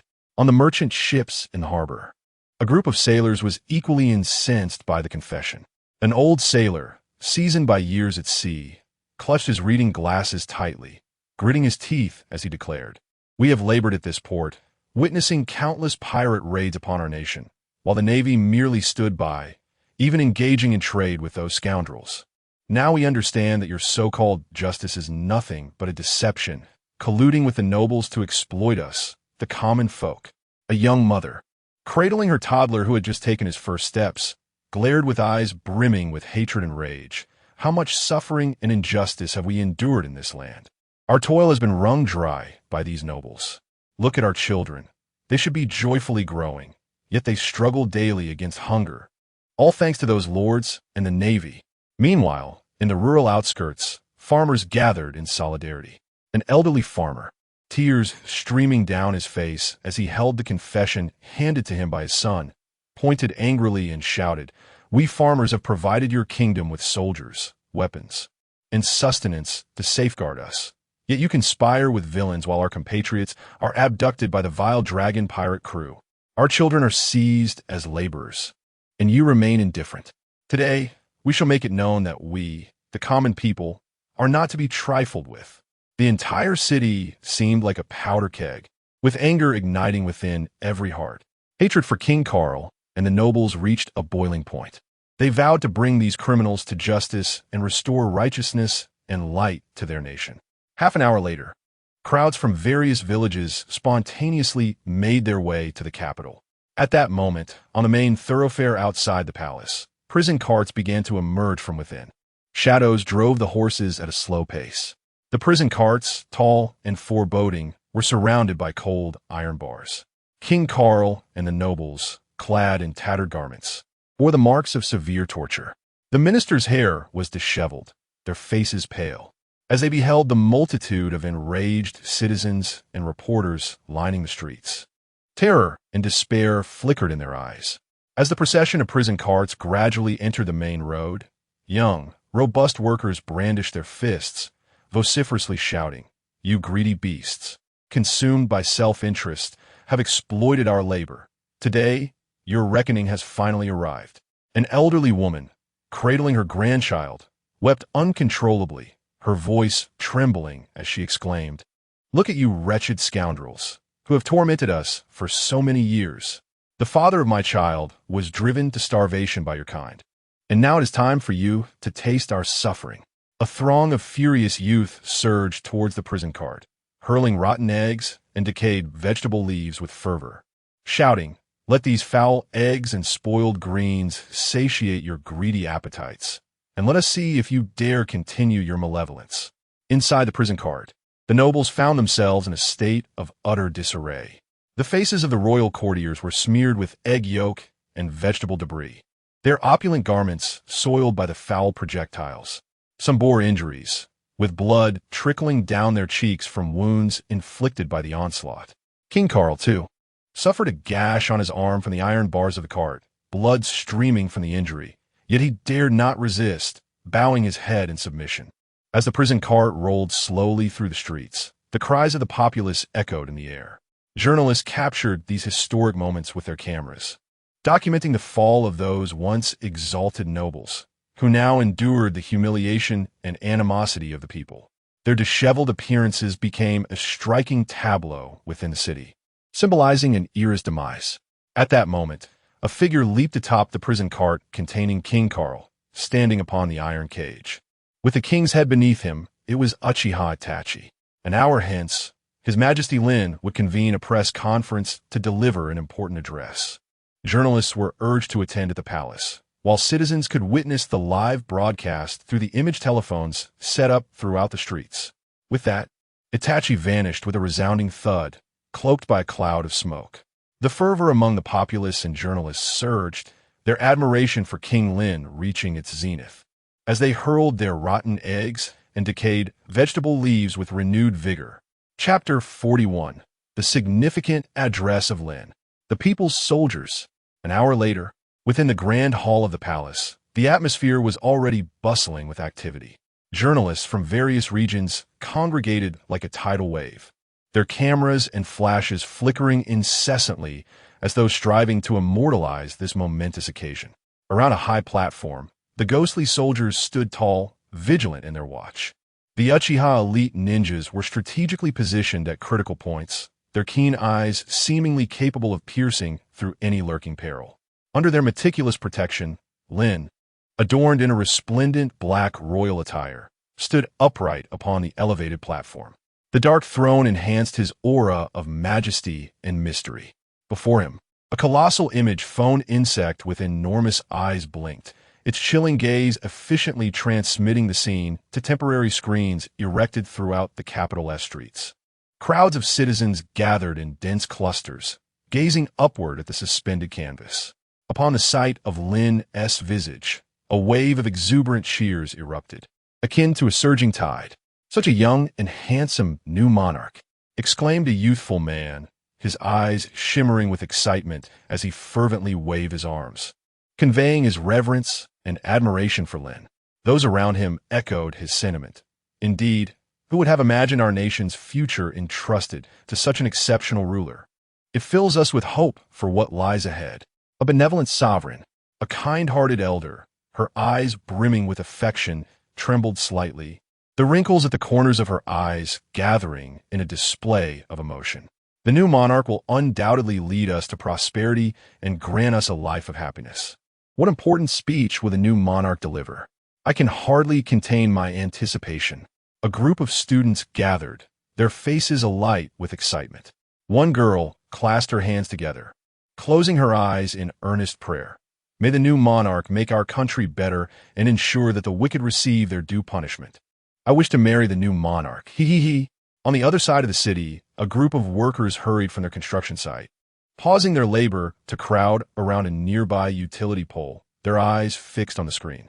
A burly man pounded his chest with fervor, shouting, "Our past sufferings must not be in vain. The new monarch must punish those evildoers." In the distance, a sage-like figure leaned on his cane, nodding slightly as he spoke with measured tones. The actions of the new monarch today undoubtedly breathe new life into this decaying nation and its people. Yet the path ahead remains long. The new monarch must tread carefully, employing wisdom and compassion to truly foster national prosperity.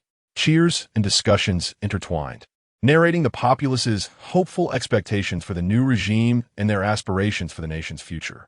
At that moment, the atmosphere in the palace's grand hall was both fervent and solemn.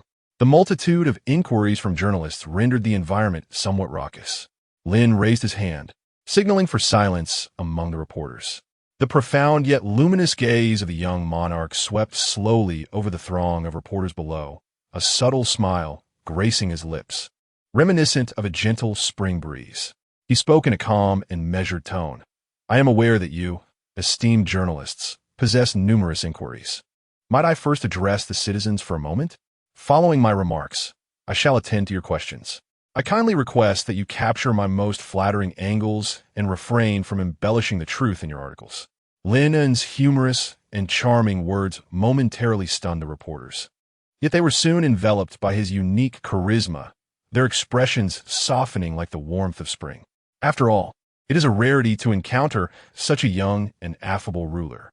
However, beneath this amiability, they could faintly sense an undercurrent of latent threat, a confidence and authority emanating from one who commands the realm. The hem of his black royal attire billowing gracefully, exuding an air of composure and majesty. He raised his hand slightly, his clear and resonant voice, transmitted through the image communicator, echoed throughout the city. Dear citizens, I stand before you as a representative of the new vigor of this land, responding to the most fervent hopes of the populace. For far too long, both the kingdom of Goya and the kingdom of Oiket have endured immense suffering. The decay and darkness have acted as heavy shackles, binding the dreams of each and every one of us. Today, I assure you, our nation shall herald a new dawn. His gaze grew resolute and solemn as he continued. From this moment forth, our nation shall be built upon the pillars of justice, unity, and prosperity, forging a wholly renewed future. I shall dedicate myself wholly to creating a home of peace, freedom, and abundance for you all. Those who have once oppressed you, the nobles, pirates, and corrupt navy, shall not escape the long arm of the law. We will establish a just system that safeguards the rights of every individual, ensuring that each person can discover their own dignity and hope within this nation. Lynn's words resonated like a stirring battle hymn within the hearts of the citizens. The crowd in the streets grew increasingly fervent. Your Majesty speaks wisely. We believe you will lead us out of suffering. Indeed, the new monarch shall guide our nation to glory. We finally see hope. We shall serve you with unwavering devotion. Meanwhile, the reporters remained vigilant, their camera shutters clicking incessantly as they adjusted their angles, striving to capture Lynn in his most regal and imposing moments. In their eyes, every word spoken by this youthful sovereign held tremendous weight, and each expression was a historical moment worthy of remembrance. At that moment, one reporter whispered to another, "This new monarch is indeed extraordinary. It seems we must report diligently, but we must not underestimate the implied threat he carries. Indeed, his aura is formidable. I wonder how we will navigate the path ahead." Despite their subtle apprehensions, gazing at Lynn's confident and untroubled silhouette, a surge of anticipation for the future blossomed within their hearts. After enduring years of decay and oppression, it seemed as though they had finally glimpsed the flicker of genuine hope igniting. Lynn gazed calmly at the reporters below, nodding slightly to indicate that they could commence their inquiries. As he observed the curiosity and bewilderment in the eyes of the journalists coalesce into sharp questions, a faint smile graced his lips. A middle-aged journalist, wearing glasses, was the first to rise. Clearing his throat, he cautiously yet unmistakably asked, "Your Majesty, I have a question to pose. Recently, there have been numerous rumors regarding the kingdom of Zyfiel's aggressive annexation of two member nations of the world government. Such a sweeping action is indeed astonishing, yet we are acutely aware of the formidable power wielded by the world government and the Navy. Are you not concerned that they may retaliate against your nation with sanctions?" Lynn raised an eyebrow slightly, his gaze revealing a composed confidence. He replied slowly, "This is precisely one of the questions I wish to address. In my view, the so-called sanctions are merely a facade of strength masking inherent weakness. The might of the kingdom of Zyfiel is founded upon the will of the people and the genuine interests of the nation. When a government becomes corrupt and oppressive, it forfeits its very reason for existence. What I'm striving for is to secure true freedom and equality for the people of this land. This is not an act of provocation, but rather an inevitability, a reflection of the currents of global development. As for the world government and the Navy, their choices will depend on their stance towards justice and the future of the nation. However, I firmly believe that true justice and the power of righteousness will always stand with the people. Lynn's words elicited a low murmur of astonishment from both the audience and the countless citizens watching from the streets. The reporters appeared contemplative, seemingly gaining a fresh understanding of his response. Shortly thereafter, a young and vibrant female journalist stepped forward, her eyes sparkling with intensity as she spoke with sharpness. "Your Majesty." The kingdom of Zyfiel was previously regarded as a minor nation, yet it has rapidly ascended to such prominence. Could you elucidate the secrets behind this remarkable transformation? Lynn smiled gently, casting his gaze over the shadowy soldiers and the Uchiha clan ninjas present. He replied, "The secret lies in the power of unity and courage, as well as the relentless efforts we have devoted to our nation and its people." He gestured towards the shadowy soldiers and Uchiha ninjas beside him, continuing, "For my army is the army of the people. Overthrowing the old society and empowering the populace is their belief. Once one possesses unwavering conviction, they will be invincible." Cheers erupted from the audience, and pride radiated from the faces of those watching the live broadcast. At that moment, a mysterious journalist wearing a black top had approached slowly. His gaze sharply focused on the group of shadowy soldiers and Uchiha ninjas, a hint of inquiry glimmering in his eyes. He pointed towards them and inquired of Lynn, "Your Majesty, are these soldiers and generals individuals secretly trained by the kingdom of Zypher in the art of extraordinary abilities? I have witnessed them unleash awe-inspiring powers, such as summoning flames and manipulating the earth, which profoundly transcends our previous understanding of the world. Might I implore your Majesty to unravel this enigma for us?" Lynn maintained his composure, nodding slightly as he replied, "This is a military secret. Do you truly wish to know?" The journalist sensed a subtle threat, and, with a series of dismissive gestures and an awkward smile, chose to remain silent. Lynn, with a gentle smile, reassured, "The strength of the people's army will solely be employed to uphold justice and safeguard our nation and its people. Please rest assured." His words ignited fervent anticipation in the eyes of the journalists once more. At that moment, a reporter boldly asked, "Your Majesty, given the remarkable achievements our kingdom of Zypher has attained, what are our future plans? Shall we continue to wage war in pursuit of greater unity and expansion?" Lynn's gaze slowly traversed the faces of the reporters before he took a deep breath. He directed his attention to the live-streaming insect, his tone resolute and calm. "This is precisely the final question I wish to address.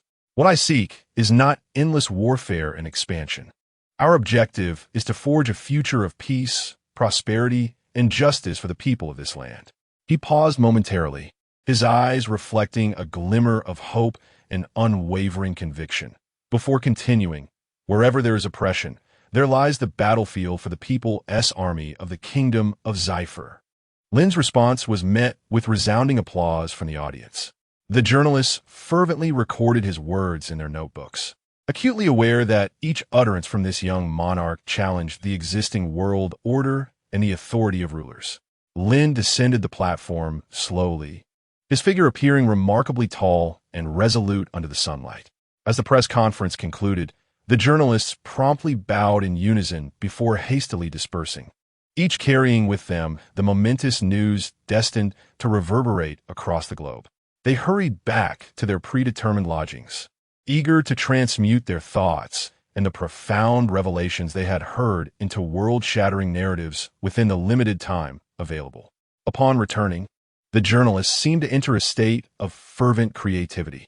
The room fell into a silence punctuated only by the soft rustle of pen on paper. As they immersed themselves in their writing, exhibiting no sign of fatigue, a seasoned journalist, beads of sweat forming on his brow, wielded his pen with remarkable speed across the paper. His eyes sparkled with excitement and anticipation, as every word and phrase was carefully contemplated, striving to convey Lynn's every speech, every glance, and the electrifying atmosphere of the entire press conference with utmost precision. The confident and composed visage of Lynn continuously surfaced in his mind. Amidst the fervent and impassioned cries of the populace, he was acutely aware that this would be a historically significant press release. A new dawn was upon them. Under the aegis of monarch Lynn, the kingdom of Zephyr was ascending with an unprecedented vigor. He proclaimed that wherever there was oppression, there would be the battlefield of the Zephyr Kingdom's army. He affectionately referred to his troops as the people's sons and daughters. A young female journalist, pen in hand, whispered softly as though narrating a legendary tale. Her prose was vivid and evocative. Meanwhile, a reporter who had previously harbored doubts about Lynn's confidence and authority was now entirely captivated by his ideals and charisma. He meticulously reviewed each detail from the interview, weaving his distinct perspective on Lynn into the article, presenting the significance of the press conference with objectivity and fairness. As journalists inserted their meticulously crafted articles and carefully selected photographs into the telephonic interface, information surged forth like a tidal wave to their respective news agencies. Within the numerous newsrooms of the East Sea, staff members became engrossed in their tasks. Editors received the submissions from the reporters, diligently scrutinizing and refining them to ensure that each piece of news was presented in the most impeccable form to the global readership. Meanwhile, those responsible for image transmission were wholly focused on processing photographs, ensuring that each image vividly captured Lynn's charisma and the exhilarating scenes of the crowd. As night fell, Lynn stood on the balcony of the former Oikot Palace, gazing quietly at the bustling city below. He understood that tomorrow, when the news spread across the globe, the prestige of the kingdom of Zephyr would soar to unprecedented heights. In his heart, he also looked forward to the exclusive lottery opportunities that would arise from this newfound renown, eager to further augment his prowess. Chapter 42. The Wrath of the Five Elders. Limiting the spread of Lynn's ideals. The following morning, sunlight cascaded over the vast, boundless ocean. Seagull postmen flitted about like diligent messengers, circling above the inhabited islands. With precision, they dropped newspapers from their beaks onto the bustling streets of numerous cities, as if a deluge of knowledge and information had graced the land. In the archipelago of Sabaody, a realm infused with fantastical hues and adventurous spirit, countless vibrant bubbles floated through the air, resembling brilliant blossoms blooming upon the sea surface. As the newspapers descended, a multitude of pirates aspiring to venture into the new world gathered, fervently discussing the weighty news. Among the throng stood an elderly man with hair and beard as white as snow. He was none other than Silver's Rayleigh, the legendary first mate of the Pirate King, Gol de Roger, with long, flowing locks and a beard adorning his chin. The wrinkles etched upon his face bore witness to the passage of time and the legends of yore. His unique attire included a pair of spectacles and a distinctive scar running down his right eye seemed to narrate tales of valor and resilience from battles past. Now, he lived in seclusion on Sabaody, working as a coding mechanic. His demeanor was as steady as the unfathomable depths of the ocean, concealing the tumult of his inner thoughts. At that moment, Rayleigh sat beside a freshly coated pirate ship, holding a stack of newspapers that had just arrived. As his gaze fell upon the contents of the papers, a flicker of light ignited in his eyes. The once calm expression on his face gradually unfolded, revealing deep recognition and contemplation. He meticulously absorbed the writings, and upon encountering Lynn's vision of equality for all, it struck him like a bolt of lightning, resonating within the deepest corners of his heart. The portrayals of the People's Army and various national policies aimed at constructing a fair, harmonious world devoid of oppression made his heart race uncontrollably. Rayleigh tilted his head slightly, his gaze fixed upon the expansive sky, as if through this infinite ocean he glimpsed the legacy of a grand aspiration. The sea breeze gently tousled his silvery hair, a few strands brushing against his weathered visage. After a long while, Rayleigh seemed to drift into profound reminiscence. Finally, he let out a soft sigh, murmuring to himself, "Long live the people? Who would have thought such a brief flicker could emerge in this era?" A faint smile graced Rayleigh's lips as he took a sip from his silver flask. If the new world envisioned by this young sovereign could truly come to fruition, it might indeed herald the most magnificent revolution the world had ever seen. The lenses of his glasses gleamed with a silvery reflection as he declared, "The great will has never waned. There will always be those upon these seas who, in some era, shall unfurl brilliant fireworks, His hearty laughter elicited chuckles from nearby fellow coding mechanics. "Old Ray, have you had one too many again? Ha ha! What great will are you speaking of?" Departing to seek remuneration from the pirates, the evening promises a grand feast. Do not linger over the newspapers any longer. Dear old Lay, it is time to gather our belongings and depart. On the enchanting cake island of the Totland Kingdom, the breakfast hour of the Charlotte family unfolds with its customary opulence and solemnity. The colossal Charlotte Lynn presides regally at the grand dining table, her towering form of 8 meters resembling a majestic peak. Her long pink tresses cascade gracefully over her shoulders, complemented by a rich crimson lipstick and soft lavender eyeshadow, topped with a pirate hat and adorned in a flowing pink gown that exudes royal elegance. Sharing this lavish breakfast are her remarkable offspring. The eldest son, Charlotte Perispero, skillfully carves into the sumptuous dishes before him, his movements both poised and steady. Daughter Charlotte BRLE partakes quietly, occasionally engaging in hushed exchanges with Charlotte Smoothie. Meanwhile, the long-legged Smoothie devours her meal heartily, her exuberant spirit evident in her demeanor. In stark contrast, the typically reticent second son, Katakuri, is momentarily absorbed in his own world. As he voraciously consumes the sugary donuts before him, the sweetness unfurls across his palate, while he attentively peruses a newspaper, a hint of rapture flickering in his gaze. Charlotte leans, eyes drift over her children, and soon fixate on Katakuri's unusual behavior. The usually taciturn boy, now deeply engrossed in the newspaper, raises a furrow of concern upon her brow. Pausing to set down her utensils, her voice resonates with a low, commanding authority throughout the palace. "Katakuri, my child, you who are typically so reserved, what draws your attention so fervently to this newspaper today?"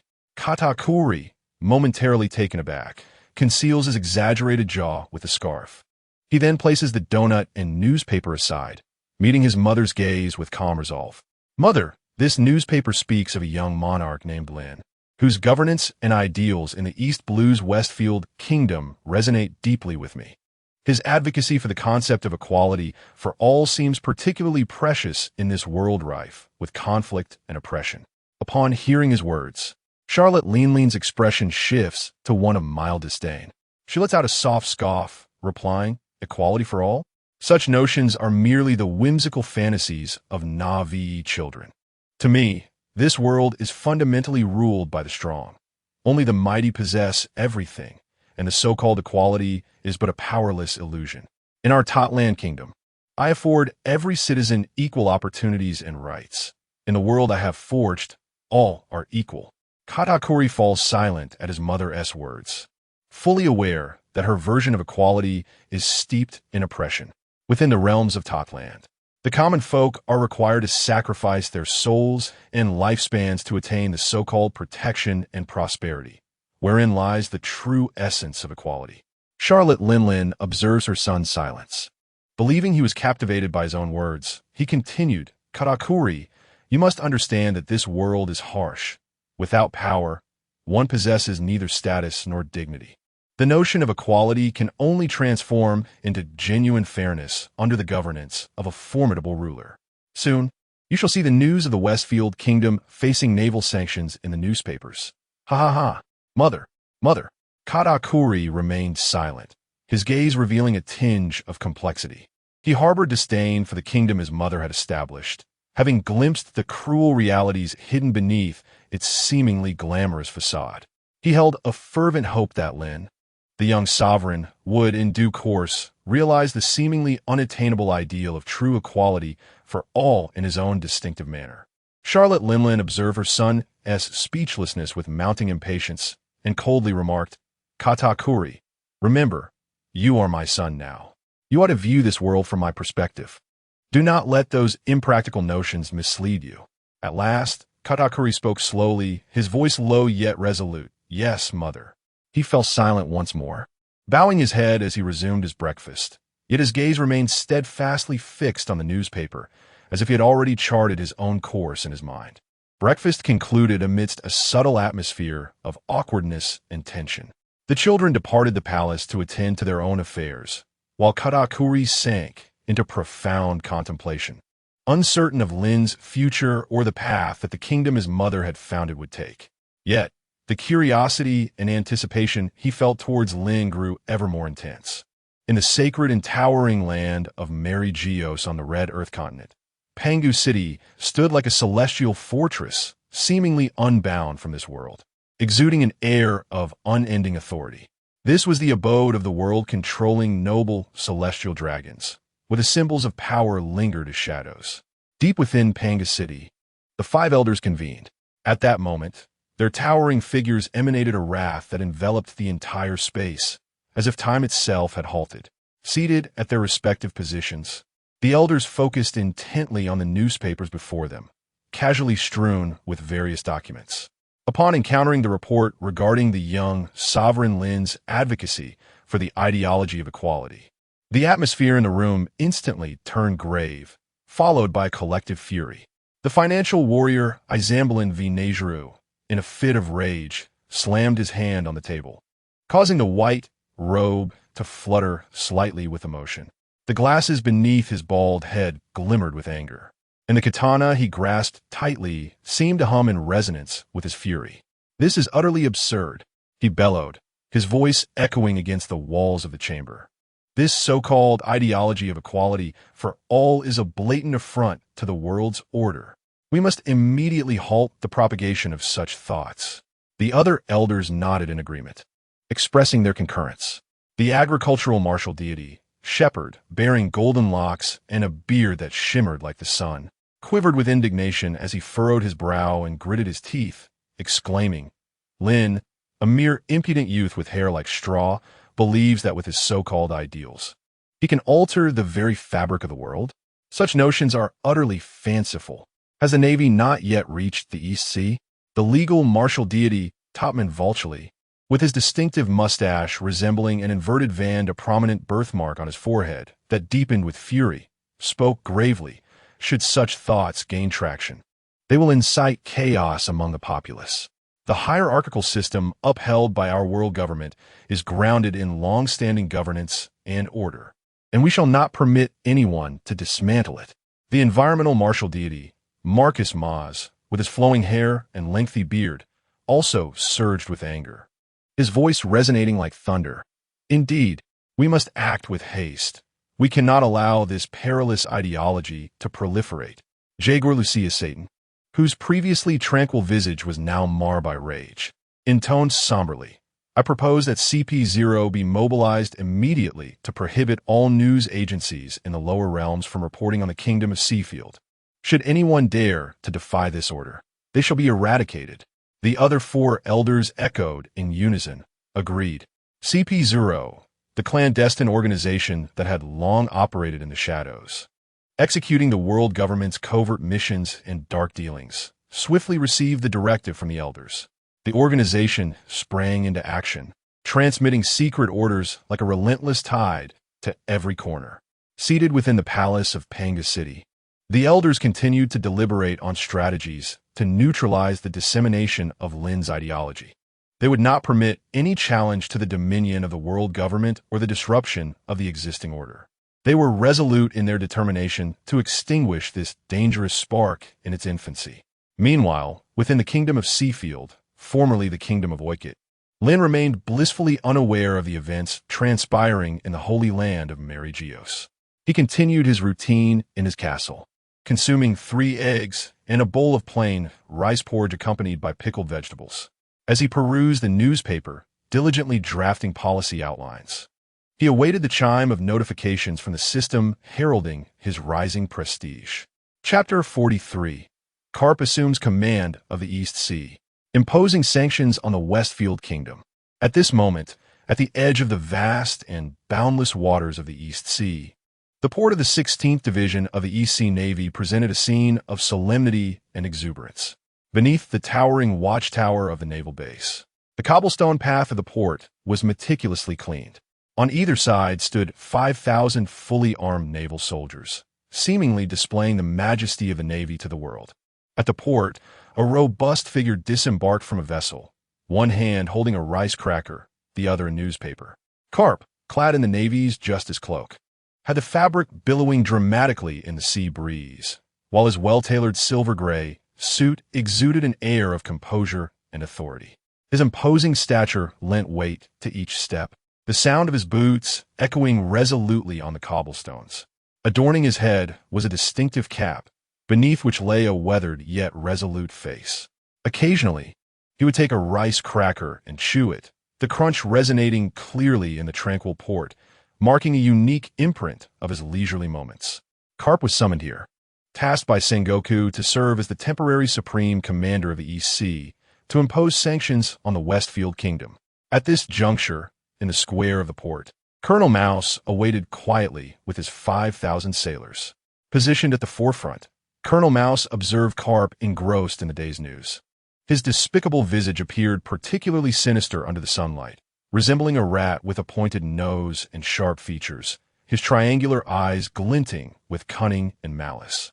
Though clad in a naval uniform, he failed to evoke a sense of justice and authority, instead instilling trepidation regarding his nefarious nature. As Colonel Mouse watched Carp approach, turmoil surged within him, silently cursing the detestable Westfield Kingdom. How dare they overthrow the Oikoth Kingdom? I worked tirelessly with that vile dragon's faction, and even captured the dragon crew. This has utterly derailed all my plans. To make matters worse, the journalists have exposed my collusion with the dragon pirates. His expression darkened, the flicker of fear and concern evident in his triangular eyes. He schemed to shift all blame onto Lynn when the opportunity arose. Upon encountering Carp directly, Mouse forced a sycophantic smile, exclaiming, "Welcome, Vice Admiral Carp. I am Colonel Mouse of the 16th Division of the East Sea Navy. You are a hero of the Navy, so upright, and just surely you will see through the Westfield Kingdom's treacherous machinations. It must be that cunning Lynn attempting to besmirch the Navy by fabricating my association with the dragon pirates." Colonel Mouse rubbed his hands together with a forced grin, striving to maintain an air of calm, though beads of cold sweat began to form on his brow. At that moment, Carp's imposing figure cast a shadow over Colonel Mouse. The next instant, bang! Kapu's seemingly ordinary yet immensely powerful punch reverberated throughout the entire port, striking directly at the visage of Colonel Mouse. Like a human cannonball, the colonel was propelled backward, crashing violently into a wall, which instantly succumbed to a web of cracks. Amidst the swirling dust, Colonel Mouse lay in the rubble, blood gushing from his mouth, his eyes filled with terror and bewilderment. The surrounding 5,000 naval soldiers trembled in fear at the sudden turn of events. They were astounded by Kapu's formidable strength and acutely aware of the Vice Admiral's zero-tolerance stance regarding this incident. The sailors, who typically collaborated with Colonel Mouse in his nefarious deeds, now found themselves gripped by a palpable sense of dread as the air thickened with tension and trepidation. Kapu folded the newspaper in his hands, his gaze sweeping over the assembled naval ranks like twin blades, instilling an icy chill in their hearts. He spoke in a measured tone. "The Navy does not require individuals who oppress the populace. Each of you must come forth and report transgressions to cleanse our ranks. In 1 hour, contact Monka from the 153rd Division to summon all available forces to this location." His words fell into the silence like a stone cast into a placid lake, shattering the oppressive atmosphere. Soldiers exchanged uncertain glances, and amidst the hesitation, a few with lingering conscience took the initiative to act. Soon, voices began to rise within the ranks, as repressed truths surged forth like a tidal wave. "Report to Vice Admiral Kapu," exclaimed a robust naval soldier, his face ablaze with indignation. "I wish to denounce Colonel Mouse's aide, Kaido, during our patrols to various villages. He seizes the opportunity to plunder the citizens' belongings. On one occasion in Kikoja village, an elderly fisherman, after toiling for a year, had saved a meager sum and some supplies for the winter, only for Kaido and his thugs to storm into the fisherman's home, forcibly confiscating everything and brutally assaulting him. When the fisherman's son emerged to defend his father, Kaido callously kicked him into the water, nearly drowning him. He then distributed the stolen goods among his men, falsely labeling it as operational expenses for inspections. This is nothing short of blatant oppression of the people. Another naval soldier rose, his countenance a mask of outrage. I accused Colonel Mouse of colluding with the dragon pirates. While patrolling the seas, we encountered a fleet of merchant ships, which were entirely legitimate, merely transporting essential supplies. Yet, under the guise of their alleged collusion with the dragon pirates, the colonel ordered his men to halt the vessels, conducting an extensive search until they unearthed a merfolk who provided false testimony. Subsequently, they confiscated the majority of the merchant's cargo, items vital for the citizens' survival, some of which were desperately needed medications. The colonel submitted most of the sea's supplies to the dragon pirates and often boasted to us that he was their benefactor. His actions are a disgrace to the Navy. A seemingly frail soldier mustered his courage and stepped forward, his voice trembling yet resolute. "General, I wish to report Colonel Ball," he exclaimed. Once, while we were on a small island carrying out our mission, the colonel ordered us to remain for a time to restore order. That fiend, Ball, along with his men, ravaged the island, committing acts of arson and pillage. They invaded the homes of the villagers, seizing their food and possessions, forcing the women to toil for him. A few of the women, in their defiance, were ruthlessly slain by Ball, and we, who were supposed to be the Navy, could only stand by and witness this horror, fully aware that any dissent against the colonel would lead to our swift demise. And then there, Uchiha interjected a young naval soldier, his voice charged with emotion. He always incites us to create chaos in various ports. On one occasion, he ventured into the territory of the notorious dragon, where he and his cronies set their sights on a young woman.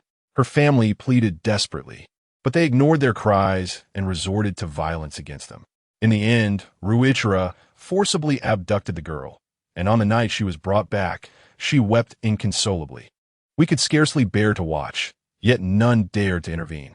How is this oppression of the weak any different from the actions of pirates? As one after another spoke out, those soldiers who typically collaborated with the treacherous colonel now gazed in terror at the accused. They realized that this rectification by Vice Admiral Garp was no mere formality. Garp listened impassively to the accusations, his countenance revealing a simmering anger and discontent towards such behavior. He understood that these parasites existed within the Navy, deeply influenced by the aristocracy, and that this was the very root of Lynn's rebellious ideology. "Lynn, you are correct. Yet you should not naively challenge the rules of this world. Fear not, for even if your impact is fleeting, you shall ultimately be inherited by others." Garp murmured softly. Chapter 44. Elevation of National Prestige. Exclusive lottery awaits. As night descended, the palace was aglow with brilliant lights, yet the atmosphere bore a hint of gravity. Seated regally upon the throne, Lynn listened intently to the report presented by Uchiha Fugaku. The sovereign stood to one side of the grand hall, tall and poised, his gaze occasionally drifting toward the throne, revealing a subtle confidence and anticipation. Uchiha Fugaku stood below, methodically detailing the domestic situation. "Your Majesty, our nation has achieved a fundamental stability, and the populace is exuberantly rallying behind the Westfield Kingdom." Lynn nodded slightly, a glimmer of satisfaction evident in his eyes. Uchiha Fugaku continued. "In terms of policy implementation, the Uchiha clan has executed the estates of numerous nobles, amassing a fortune of 200 billion berries. These ill-gotten gains have now been nationalized, utilized to establish institutions dedicated to the welfare of the people. The Ghost Shadow Legion under the sovereign's command is tasked with overseeing the execution of these welfare policies, ensuring that each initiative is implemented with fairness and precision, devoid of any discrepancies." Lynn regarded Uchiha Fugaku with approval, remarking, "Well done. The interests of the populace are the very foundation of our Westfield Kingdom. Only by earning the genuine support of the people can I possess the confidence to challenge the world's elite." Uchiha Fugaku glanced up at Lynn before continuing. "However, Your Majesty, reports from the populace indicate unusual movements within the Navy." Vice Admiral Garp arrived at the Eastern Sea's 16th Naval Division during the day, and upon his arrival, he immediately commenced operations to cleanse the ranks.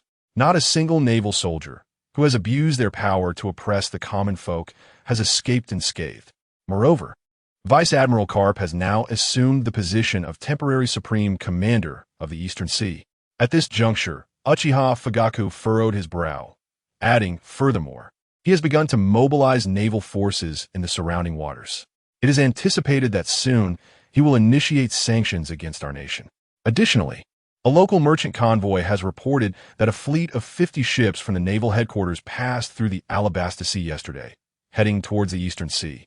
The naval might is not to be underestimated. Should they truly launch an attack, we may face a formidable struggle. As Uchiha Fugaku concluded, the sovereign abruptly stood, a look of disdain etched upon his face. Humph, they are but insignificant naval ants, not worth fearing. I shall lead the Ghost Shadow Legion to obliterate their naval base, making them aware of the might of our Westfield kingdom. Lynn, however, offered a serene smile, his demeanor calm and unruffled, as if the conflict mentioned by the sovereign were merely a trivial matter. Patience, he replied, I have my own plans. Fugaku, dispatch a team of elite shinobi to gather intelligence on the various naval divisions in the Eastern Sea. Yes, Your Majesty, came the response. Lynn continued to issue his commands with a measured tone. Sovereign, you are to remain here and ensure the implementation of the welfare policies I have established. Spread the word that the Westfield Kingdom is the people's army. Even if the Navy labels us as rebels, we shall never fire the first shot. Why not fire the first shot? Upon hearing Lynn's request for him to oversee this region, the Lord felt a surge of joy. However, what did it mean to refrain from firing the first shot in the face of naval sanctions? Surely, he could annihilate them before they even had the chance to strike. Lynn smiled faintly, revealing a knowing grin. You shall soon understand, he continued. Fuyue, tonight accompany me back to Goya in secrecy, and ensure that the captured mermen continue to assist with the vessels. Yes. The following morning, sunlight bathed the streets of Goya, enveloping the city in a golden glow. Under the protection of the Uchiha clan, Lynn quietly returned to Goya. At that moment, the citizens were engrossed in their daily lives. Yet when Lynn and the familiar figures of the Uchiha clan appeared on the streets, an instant fervor ignited throughout the city. People surged from all directions, spontaneously gathering along the streets. Children, clutching flowers plucked from the roadside, sparkled with innocent delight. Young men clenched their fists, eyes brimming with reverence and excitement. The elderly, leaning on their canes, wore expressions of joyous contentment. They raised their hands, their feet involuntarily bouncing, while chanting, a warm welcome to His Majesty's triumphant return. His Majesty is the sun in the sky, illuminating our path forward. We shall forever cherish His Majesty's grace. The chorus echoed like a torrent through the streets, seemingly channeling the collective strength of the city towards Lynn. Lynn raised his gaze slightly, observing the tearful enthusiasm of the crowd. A warm current surged within him. He felt the trust and support of the people for their nation and for himself. In his ears, a familiar melody seemed to play. You come from Dandong. Exchange for me a city of pure snow, longing for Guangdong cuisine, gently swaying at the horizon, transcending into tears as I awaken. Lynn advanced slowly, gesturing with his hand. Each step was resolute and steady. He occasionally nodded in acknowledgement to the surrounding citizens, his gentle gaze akin to a spring breeze, further stirring their excitement. Our beloved Majesty, a young man, cried out fervently, and the others joined in a thunderous chorus, the sound reverberating as if it could tear the heavens apart. At the street corner, a group of children, hand in hand, danced joyfully, their faces radiant with happiness, as if celebrating Lynn's return in the purest way possible. Clearly, the recent victory over the kingdom of Oiketer had greatly bolstered the faith of the Goya populace in the power of Zyfiel Lynn. It invigorated their spirits and diminished the long-held shackles of servitude. Ding! Congratulations, host. The nation's prestige has risen to level 2. You have earned an exclusive lottery draw. At this moment, the system's notification rang clearly in Lynn's mind, yet it was soon drowned out by the enthusiastic voices of the crowd. Lynn's smile grew even brighter. Chapter 45. The Reincarnation Eye. Shinra Tensei. Departing from the bustling crowd, Lynn retreated to his chamber within the palace, seeking solitude. With an air of composure, he commanded System, open a panel.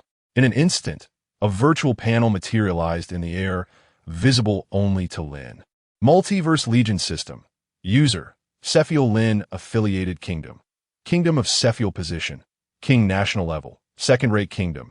Each elevation allows for the extraction of a multiverse legion. National Prestige.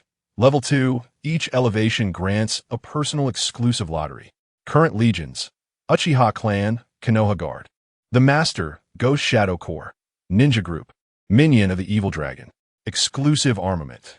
The Orb of Truth Lottery Attempts. Personal exclusive Lottery 1. Origin. You annex the Oikit Kingdom, abolish the aristocracy, and actively implemented policies benefiting the populace.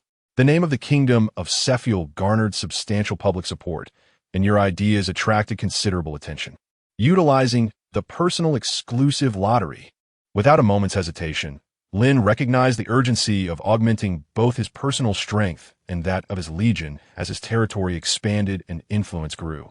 With his command, a familiar lottery wheel appeared on the panel, displaying an array of coveted personal armaments. The Oath of Victory Sword, from the Fate universe, a treasure of the city. A holy sword forged by celestial bodies rather than mortals, crystallized within the planet, regarded as one of the ultimate divine weapons crafted by gods. The Lock of Heaven, from the Fate universe, a treasure wielded by Gilgamesh, an artifact of divine weaponry. The Sword of Wisdom, from the Zero No Sakaimu universe, a sentient sword capable of absorbing elemental magic, thereby enhancing the physical prowess of its wielder. Sonic Blade, from the Heartbeat of Angels universe. The Sonic Blade possesses various forms, adaptable to the wielder's needs. Shana's Ignition, from the Shakugan no Shana universe. This blade can nullify the powers of the Red World's denizens, a formidable weapon crafted without a sheath. Tetsusaiga, from the Inuyasha universe. A sword with the immense power to slay 100 demons with a single swing. Tenseiga, from the Inuyasha universe. A sword of redemption. Incapable of killing humans or demons. Yet, with a true desire to save lives, it can spare many with a single stroke. Geass, from the Code Geass universe. The power of kings possessed by Lelouch. Though bound by certain limitations, it is an absolute command that none can defy. Senbenzakura, from the Bleach universe. This blade can disassemble into countless invisible fine edges, appearing like fluttering petals under the light. As the system's wheel spun rapidly before Lynn, light and shadow flickered, and various rewards whirled past him. At last, with unwavering determination, he declared, "Stop." The pointer of the wheel came to a steady halt. At the moment Lynn beheld the reward displayed, his breath caught in his throat. The pointer has unexpectedly selected Rinnegan, Nagato, with the accompanying ocular technique version. The familiar, iconic pattern of purple eye veins emanates an aura of mystery and power from the interface, stirring a wave of uncontrollable excitement within Lynn. The Rinnegan is one of the most formidable ocular techniques in the Naruto realm, revered as the ultimate eye power that governs life and death. Originating from the chakra fruit of the god tree, it represents the pinnacle of ocular prowess. Possessing the Rinnegan grants one automatic mastery over the 5 elemental chakra transformations, as well as the ability to manipulate yin and yang, bestowing extraordinary capabilities. One can embody the creator god with the power of Genesis or the destroyer god with the ability to annihilate worlds. And now, this power is about to belong to me. Lynn can distinctly feel the surge of exhilaration within him. This signifies a monumental breakthrough in his strength. The reward has been dispensed, perfectly merging with his essence, and can be utilized at the expense of his physical energy. Upon the system's notification, the interface vanished. Subsequently, Lynn slowly approached a mirror within the room. With a mere thought, his previously stark black and white eyes instantly transformed into the Rinnegan, adorned with swirling patterns of purple and black. Now, I can wield all of Nagato's Rinnegan techniques, right? Universal Pull, Almighty Push, and the Planetary Devastation. And those powerful summoning beasts. I alone am an army, Lynn murmured to himself. The mere thought of the myriad secret techniques possessed by Nagato brought a slight smile to his lips. However, he was also aware that these techniques would require the expenditure of his physical energy to execute. Currently preoccupied with state affairs and commanding operations, his physical capacity was barely sufficient to manipulate the truth-seeking orbs. I wonder how much physical strength it will consume to unleash the Rinnegan techniques. I hope it doesn't drain me completely. Suddenly, a knock echoed from outside the door. Lynn retracted the Rinnegan and asked, "Who is it?" "Your Majesty, it is Shizuka. We have just sent the gang of malicious sea dragons to Donjin for labor reform. During the process, they exhibited fierce resistance, but the ninja have subdued them. However, it appears they have clashed with the members of the Kurok pirates in Donjin, disrupting the labor production system. Therefore, I recommend executing these rebellious fishmen." Upon hearing this, Lynn opened the door. "Is that so? Then I shall go to Donjin and take a look." "Your Majesty, you have just returned. There is no need for such exertion. A mere command from you will suffice." Shizuka felt a tinge of concern upon hearing that Lynn intended to go personally. The labor reform criminals in Donjin are the most crucial production area for the future of our nation. If I go to handle it personally, I can also let them understand that as long as they actively participate in labor reform, there's a chance for them to be reborn. Lynn replied calmly as he walked through the corridor. "Indeed, your Majesty is wise." Shizuka followed closely by Lynn's side. Before long, the two arrived in Donjin. The once lawless land had long been encircled by the Uchiha clan, using Earth-style jutsu to erect colossal, smooth city walls, resembling a prison. The only exit was heavily guarded by hundreds of royal soldiers and 50 shadow warriors. Lynn, accompanied by the enigmatic Ji Shui, ventured into the interior of Duan Town for an inspection. Just days prior, this locale had been a veritable battleground, drenched in blood. However, thanks to the efforts of 5,000 laborers from the Creek pirate crew, the streets, once strewn with ruins and countless corpses, had been transformed. In their place, numerous workshops were now bustling with activity. Inside these workshops, a multitude of sewing machines whirred as the once merciless pirates diligently honed their skills in garment making. In a corner of the transformation site, the notorious crew known as the Evil Dragons had congregated, their expressions filled with indignation and reluctance to partake in labor. Their eyes betrayed a sense of bitterness and struggle. Upon noticing the arrival of Lynn and Ji Shui, they began to stir restlessly, hurling curses into the air. Lynn stepped forward, his gaze calm as it swept over the agitated fishmen. The Creek pirates remained silent, continuing their work while casting furtive glances in that direction, their eyes seemingly anticipating something. "I have heard whispers of unrest among you. What is this? Reluctance to engage in labor reform?" Lynn inquired, his hands clasped behind his back. Among the group, a figure named Arlong emerged, indignant as he exclaimed, "What nonsense! We are pirates, not delicate maidens. Do not even think of making us tread upon sewing machines. My brother Jinbei has likely learned of my capture. Though our relationship is strained, ha ha ha, your triumph will not last long." Arlong's laughter was brazen, yet as he locked eyes with Lynn, the mirth abruptly ceased. Lynn's eyes had transformed into a haunting shade of purple, an unsettling gaze that instilled dread in Arlong. "Shinra Tensei," Lynn uttered softly as he raised his hand. A formidable shockwave erupted from within him. Boom!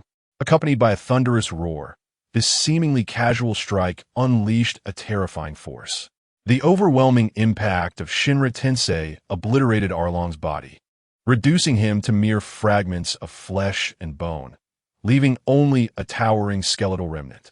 Blood and sinew clung to the joints of the skeleton, grotesque in the sunlight. Moments later, the skeletal remains collapsed with a resounding crash, echoing like the tolling of a death knell. The sight left 100 fishmen trembling in fear, their eyes wide with horror and despair. Is it true that Captain Arlong has perished just like that? Meanwhile, the laborers from the Creek pirate crew, who had been mechanically operating their sewing machines, were struck with terror, their machines ceasing abruptly as if time itself had frozen. Fabric and thread slipped from their hands, their expressions vacant, with fear indelibly etched into their gazes. The entirety of Duan Town fell into a silence so profound that one could hear a pin drop. It was a deathly stillness, as if the air itself had been frozen by the horrifying scene before them. Occasionally, a whisper of wind would pass through the desolate spectacle, stirring the dust upon the ground, yet it carried an echo of emptiness. Uchiha Shursui stood beside Lynn, his expression reflecting a profound astonishment. He was well aware of Lynn's formidable strength, yet he was unprepared for the sheer terror that the technique Shinj Zanch could invoke. His reverence for Lynn deepened further. In this profoundly silent atmosphere, Lynn spoke slowly. His voice, though soft, seemed capable of penetrating the stillness, resonating clearly in the ears of all present. You fail to comprehend the gravity of your situation. I spare your life and offer you the chance of redemption through labor, yet you do not cherish it. Lynn's gaze swept over the remaining 100 fishmen and then to the members of the Krieg pirates, declaring, "If you all disregard the opportunity for reformation as Arlong has, then there shall be no reason to spare any of you." At that moment, his words rippled through the silence like a stone cast into a tranquil lake, stirring waves of fear. Some fishmen began to tremble and lowered their heads, while a few could not restrain their quiet sobs. They understood that the sovereign before them had demonstrated absolute authority. Should they continue to act ungratefully, they would be met with unending dread and death.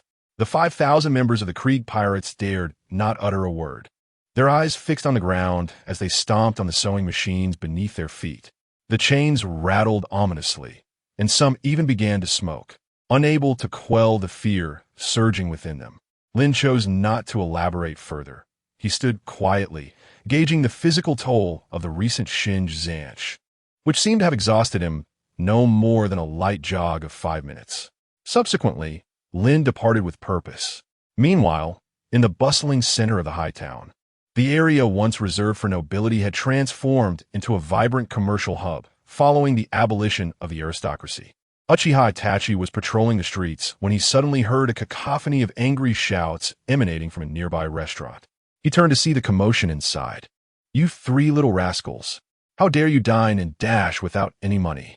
This is outrageous! Ouch! You dare to throw things at me!" The restaurant owner, a rotund man, was being tormented by 3 mischievous boys who leaped across tables and chairs like monkeys, their mouths stuffed with food, creating chaos in the establishment.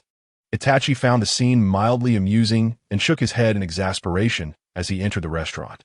Upon his arrival at the entrance, clad in a dark gray trench coat adorned with the Uchiha clan's fan symbol, one of the chubby boys, his belly full, spotted him. "Oh no! Ace, Sabo! The Emperor's guard have arrived. Run, you fool! Don't say our names out loud. Luffy, you're so dense. Hurry up." Chapter 46. Brainwashing the brothers Luffy. To become the king of militia, Uchiha Itachi formed hand seals, and before the eyes of numerous onlookers in the restaurant, 3 plumes of white smoke erupted explosively from either side of him. 3 shadow clones swiftly advanced, employing an ethereal agility to seize the trio of young rascals. Luffy, Sabo, and Ace. With practiced ease, they grasped the necks of the boys, suspending them in midair. The sudden appearance of this royal guard startled the 3 mischief makers. But upon noticing that their captors remained stationary, and that the 3 figures holding them were indeed identical to one another, their expressions morphed into sheer astonishment, as if they had encountered a ghost. Ace and Sabo struggled in the air, their little legs kicking in a frantic bid for freedom. In contrast, Luffy, adorned with a slightly askew yellow straw hat, revealed his prominent scar beneath his dark locks, his eyes wide with delight as he exclaimed, "Wow, this technique. I've seen it in comic books. Are you a ninja?" Sabo, dressed in the garb of a young nobleman and sporting a tall hat, maintained a defiant demeanor despite being hoisted aloft. With a furrowed brow, he declared, "Let us go. We merely dined without paying." Ace, his freckled face displaying a hint of urgency and clad in a t-shirt emblazoned with the word violence, interjected, "Bastard, we have no money. Royal Guard, please release us. We promise not to do this again." The rotund proprietor of the establishment, panting heavily, rushed before Itachi, jabbing his plump finger at the trio of boys with a fierce glare. "Noble Guard, you must severely punish these troublesome rascals. They dined and dashed, leaving my restaurant in disarray." A handful of patrons, drawn by the commotion, gathered around, their gazes shifting between the suspended children and the formidable royal guard, Uchiha Itachi. Alongside his clones, they marveled at the might of the royal guard. One patron echoed the proprietor's sentiments, saying, "Indeed, such little bullies deserve a proper lesson." Another chimed in. I propose they be sent for re-education. It would prevent them from causing further havoc in the future. Upon hearing this, the portly owner's eyes lit up, and he nodded eagerly. What a splendid idea. His Majesty has just abolished the aristocracy and established a labor reform camp for criminals. These little rascals would be perfect candidates for rehabilitation. At the mention of the labor reform camp, the three boys were instantly filled with dread. Luffy's face turned pale as he cried out, "Please, no. We promise we won't do it again. Don't send us there, Ninja Lord." Sabo trembled slightly, fear evident on his face, while Ace shouted desperately, "It was all my doing. Let my brothers go, and I will go to the labor camp alone." Uchiha Itachi observed the scene in silence, his mind drifting to thoughts of his beloved younger brother. He understood that the labor reform camp was a measure implemented by His Majesty to address criminal behavior. Yet these children were still quite young and ill-suited for such a fate. He turned to the corpulent shopkeeper and said, "These three children acted without intent. Perhaps there are alternative means of punishment. The labor camp is primarily filled with serious offenders, which would be excessively harsh for children." Upon hearing this, the shopkeeper expressed his discontent, saying, "Lord of the Imperial Guard, they have gone too far. It cannot simply be overlooked." Itachi shook his head and gestured for his three shadow clones to release the Straw Hat brothers. As soon as the children touched the ground, they huddled together like frightened quails. In a gentle tone, Itachi addressed them. "If you wish to avoid being sent to an unpleasant place, you must behave. Do you understand? First, tidy up the restaurant." The three children nodded eagerly. Seeing Itachi's resolute demeanor, the shopkeeper, though somewhat reluctant, felt his heart soften at the thought of His Majesty's consistent benevolence and the principle of equality he espoused. He said to the three little ones, "Very well. Consider this my treat. Just clean up and then you may leave." With the assistance of Itachi's clones, the trio swiftly restored order to the previously chaotic establishment.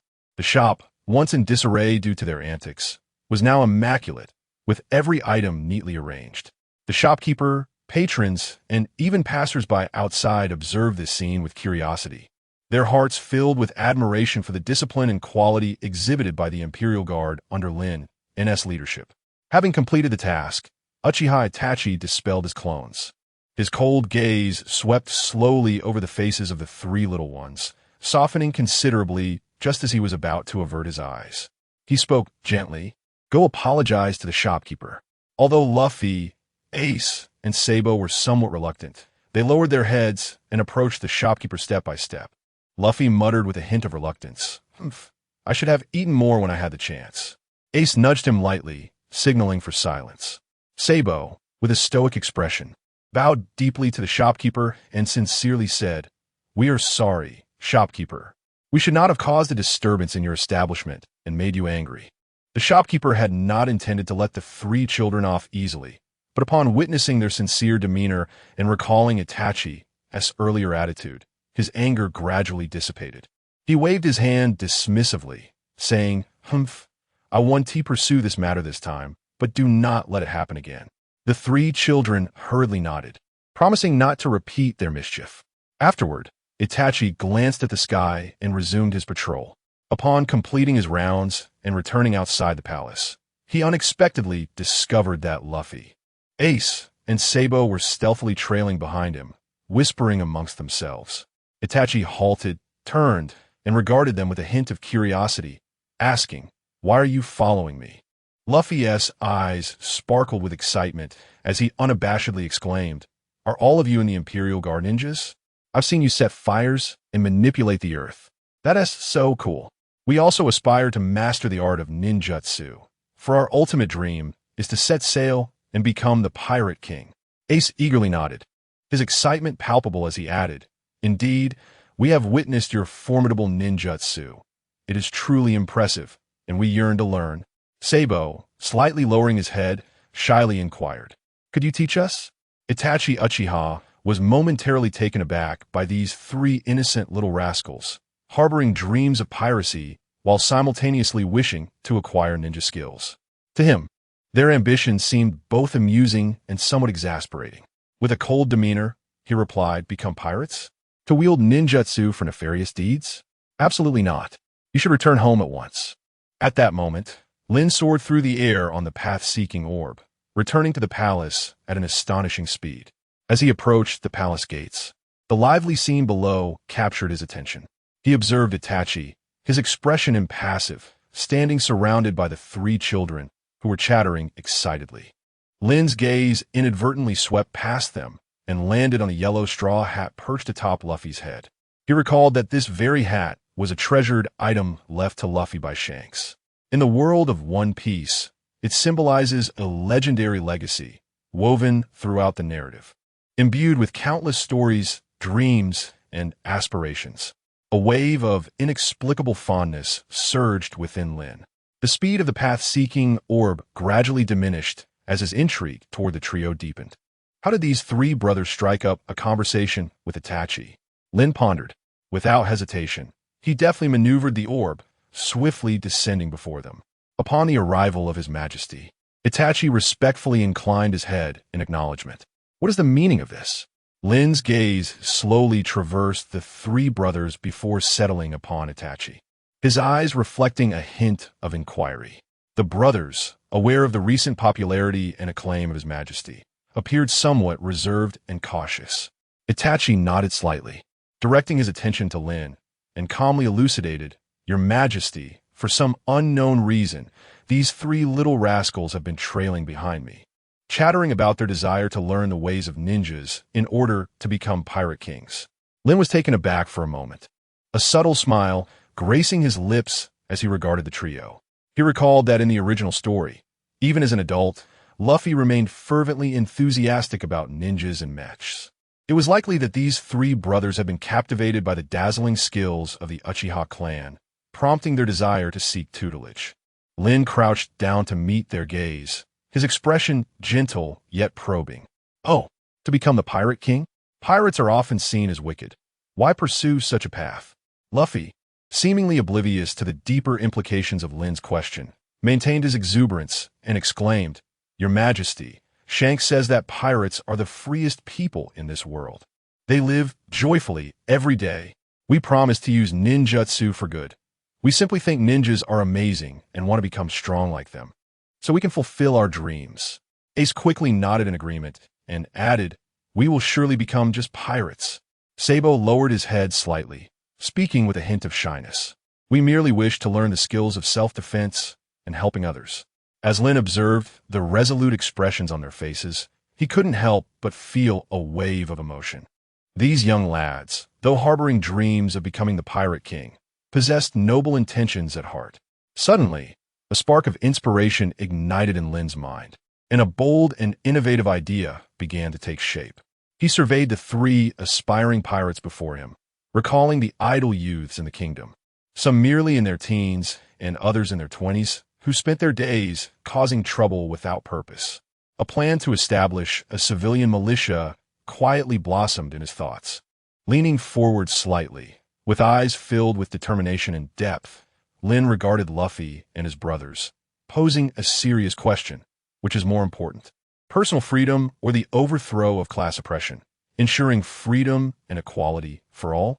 The sudden inquiry left the three brothers momentarily bewildered, exchanging glances as they struggled to formulate a response. After scratching his head and pondering for a moment, Luffy innocently replied, "Your Majesty, during this time, dating and the villagers have been very supportive of you. They say your ideas of equality and abolishing the nobility are impressive, and the villagers are quite happy. So I think the freedom and equality of everyone is more important." Lynn nodded slightly, his gaze gradually igniting with passion. "Excellent. Your thoughts are indeed correct. However, in our world, many individuals are still oppressed by class. They live lives devoid of freedom and equality.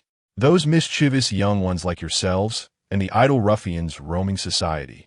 If you all could serve the nation, we could establish a formidable militia." Pausing for a moment, he surveyed the four of them and continued, "The Uchiha clan possesses powerful ninjutsu, techniques that do not involve chakra, such as shuriken techniques and taijutsu, can be taught to you. Imagine if you all master these skills, serving the oppressed across the globe. At that time, we could utterly overthrow class oppression and realize the ideal of freedom and equality for all." Everyone would be well-fed and warmly clothed, celebrating feasts daily, enjoying meat. Under our protection, everyone would live in peace and happiness. Luffy's eyes instantly sparkled with excitement as he exuberantly waved his hands. Wow, Your Majesty, that sounds amazing. I want to join the militia to learn ninjutsu and fight for the freedom and equality of the oppressed people around the world. Ace quickly nodded in agreement. It sounds much more interesting than becoming the Pirate King. Sabo exchanged determined glances with his brothers, and, despite their young age, he proclaimed with conviction, Your Majesty. We three brothers are willing to fight for the rise of the Zephyr Kingdom. Lynn observed the rekindled fervor in the eyes of the three individuals, a smile of contentment gracing his face. He continued, Consider this. When you witness those who have been oppressed living lives of freedom and equality through your assistance, what immense pride and fulfillment will you feel? Your dreams will no longer be confined to merely sailing the seas as the Pirate King. Instead, they will evolve into a noble mission dedicated to the happiness of all. Luffy thumped his chest and declared, For the happiness of everyone, I aspire to be the Militia King. Ace softly murmured with determination, I believe I have discovered a grand path that transcends that of my father. Sabo took a deep breath, his gaze filled with a sense of duty. Your Majesty, we are willing to use our strength to forge a future of freedom and equality for all. Let us join the militia. Lynn was deeply moved by their spirited demeanor. Had he truly managed to rally these three destined souls under his banner? Indeed, quite remarkable. He patted their shoulders and smiled. Excellent. You have passed the test. I shall return and announce the establishment of the militia. Let everyone learn my ideology and the ninjutsu of the Uchiha clan. Strive diligently to become exemplary militia members, fighting for peace and freedom in the world. In unison, the three responded, Yes, Your Majesty. Lynn's heartfelt and down-to-earth words ignited a fervor within them, obliterating their previous delinquent thoughts and dreams of piracy. In their place blossomed an immense admiration for Lynn's philosophy and an unwavering aspiration for the national militia. Standing to the side, Uchiha Itachi quietly observed this scene, a glimmer of appreciation crossing his eyes. He nodded slightly and addressed Lynn, Your Majesty. The Uchiha clan shall wholeheartedly assist in nurturing these young individuals, enabling them to become the pillars of the nation. Lynn smiled and replied, The strength of the people is the cornerstone of a powerful nation. The enemies we will face in the future will come from all directions. Thus we must unify all possible forces. Upon hearing this, Uchiha Itachi's eyes trembled with profound reverence. Your Majesty, how magnificent! Amidst this joyful atmosphere, a plan that would alter the fate of the kingdom of Zephyr was quietly set in motion. While Luffy and his brothers were on the brink of embarking on a new journey in life, 3 days later, within Lynn's office, urgent news arrived from the former kingdom of Oikit, where the Holy Lord resided. Chapter 47. The onslaught of the Great Fleet 3 days later, within Lynn's office. Sunlight streamed through the windows, casting a radiant glow upon the polished floor. Lynn sat behind an expansive desk, diligently attending to various documents and the militia roster. Suddenly, a high-ranking ninja guard hurriedly entered, kneeling on one knee and clasping his fists in salute. Your Majesty, Lord Uchiha Fugaku urgently requests an audience. Lynn slightly raised his gaze, gesturing for the guard to admit Fugaku while continuing to inscribe his documents. Uchiha Fugaku entered the office with measured steps. He first bowed respectfully before Lynn and then stood to the side, awaiting Lynn's command. After a brief silence, Lynn capped his pen and slowly spoke, Fugaku, what brings such urgency? Uchiha Fugaku straightened, lowering his head slightly, his tone grave as he reported, Your Majesty, we have received urgent news from the Lord. Admiral Karp, having assumed command of the EC, has assembled a naval fleet of 15,000, currently positioned 1,000 meters off the coast of Oikot Port. It appears they are poised to launch the first wave of sanctions against our kingdom of Westfield. Upon hearing this news, Lynn raised an eyebrow, his expression remaining largely unperturbed. Leaning back in his chair, he slowly interlaced his fingers before him and calmly replied, With the Lord stationed there, everything is under my control. There is no need for excessive concern.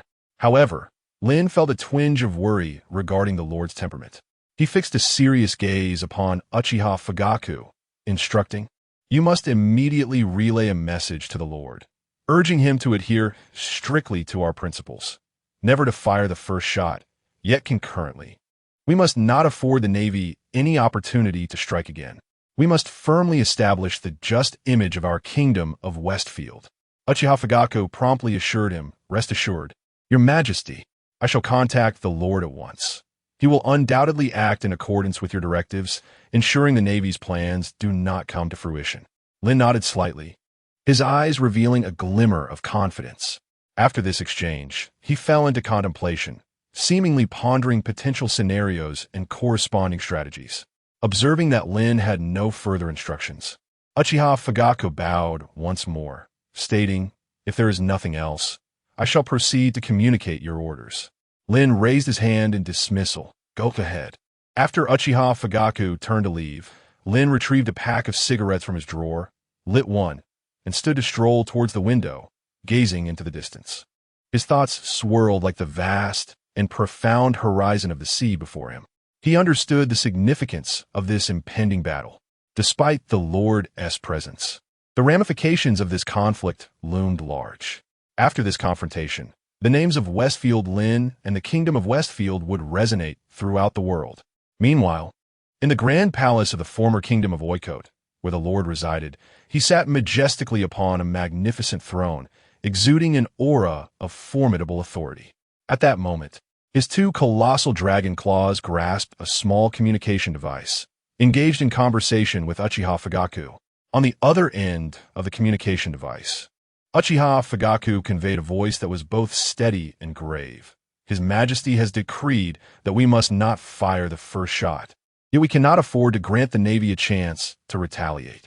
Do not jeopardize His Majesty's plans." Upon hearing this, the previously composed countenance of the sovereign darkened in an instant, a flicker of displeasure flashing in his eyes.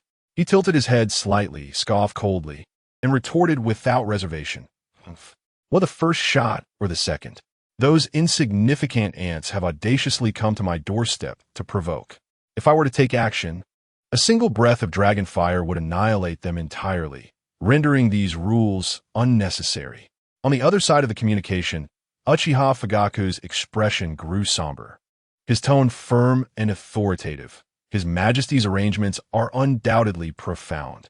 Your power is indeed formidable, yet the Navy possesses the legendary hero garb, an entity not to be underestimated. Should conflict be instigated, it is the common people who will suffer. His Majesty fears your impulsiveness may disrupt the overall strategy, even jeopardizing the nation's progress. Do not act recklessly according to your whims." However, the sovereign paid no heed to Fugaku's counsel, dismissing him with indifference. "Enough, enough. I have my own considerations. The common people may perish, yet I can revive them. As for those Navy brutes who dare provoke me, I shall not indulge them. I am eager to see what commotion they can stir up." With that, he abruptly ended the call. On the other end, Fugaku's expression was grim. This fool of a sovereign, what does he mean by the common people can be revived? What is strength being so exceptional? The sovereign terminated the communication device, his visage brimming with arrogance. He rose from his throne, his colossal form soaring into the skies above the palace. With his crimson dragon eyes, he surveyed the kingdom's army, poised at the port, and the panicked citizens evacuating the inner city. Disdain filled the sovereign's heart as he accelerated, his immense body hurtling towards the port. He loomed like a shadowy cloud, and wherever he passed, a tempest ensued. The dust from the ground was swept up, forming a hazy veil. The sonic boom echoed like thunder, reverberating painfully in the ears of the onlookers, who cast fearful glances towards the terrifying entity in the sky. The sovereign hovered ominously above the port, his powerful dragon tail thrashing from side to side. Amidst the chaos and shock, the reactions of the populace and the kingdom's soldiers varied. At a street corner, a group of elderly individuals huddled together, their faces etched with worry and despair. One gray-haired elder sighed deeply and spoke slowly.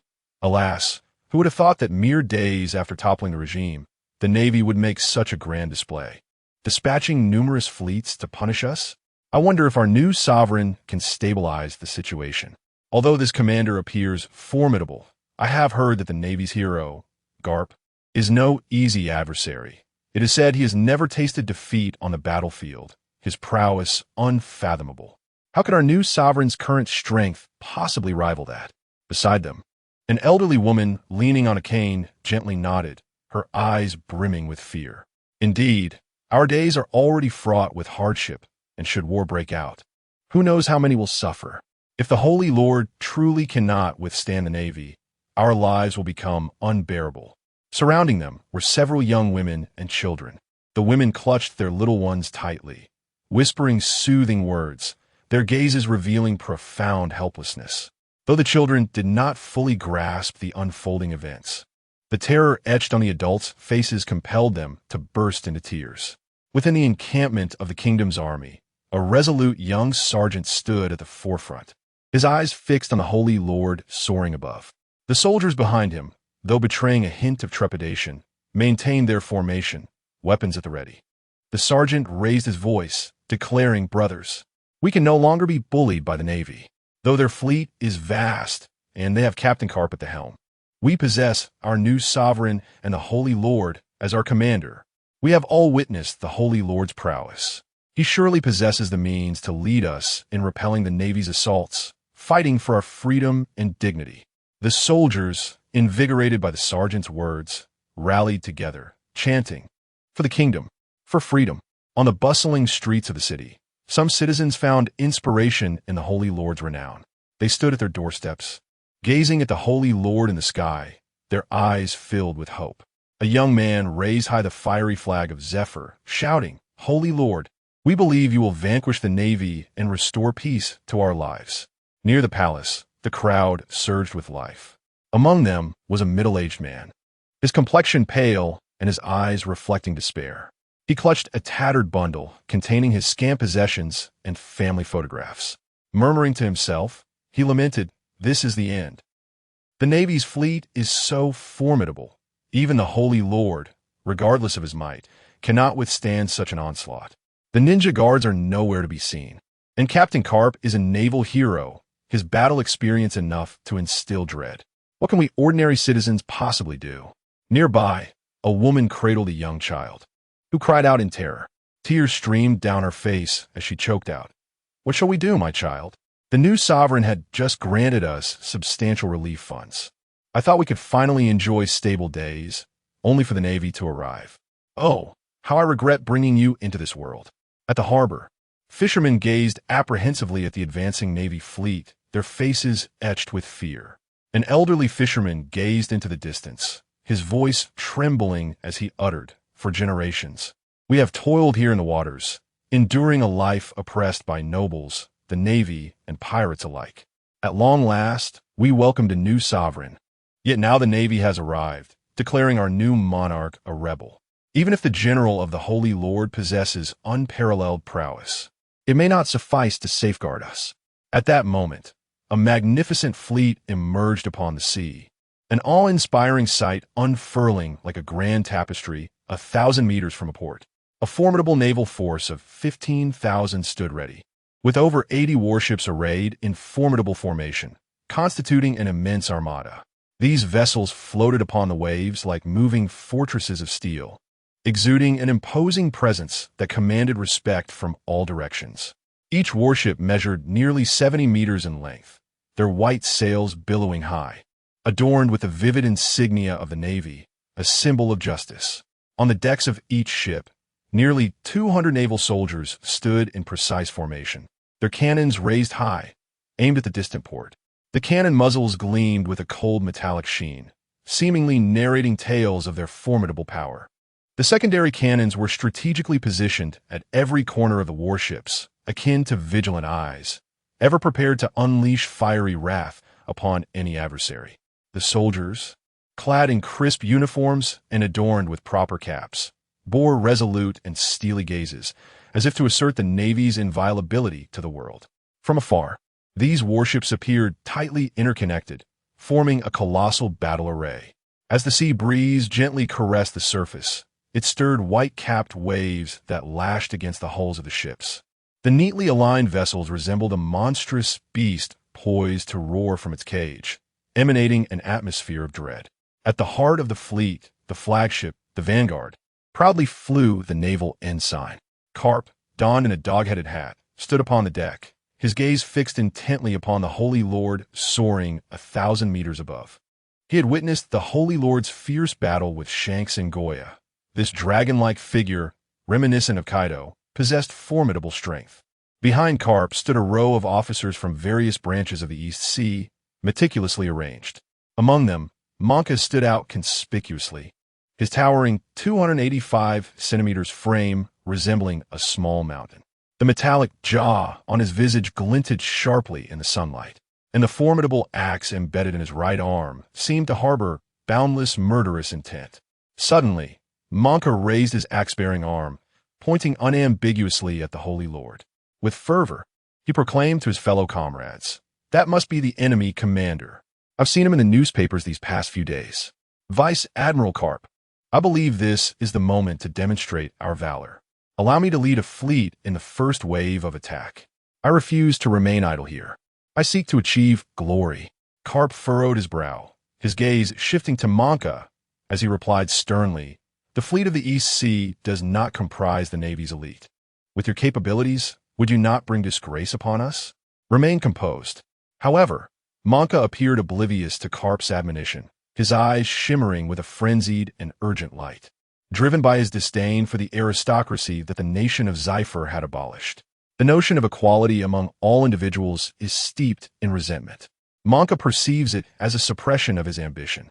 During this period, many within his dominion have been influenced by such ideals, with some even daring to rebel against his rule, a transgression he finds utterly intolerable.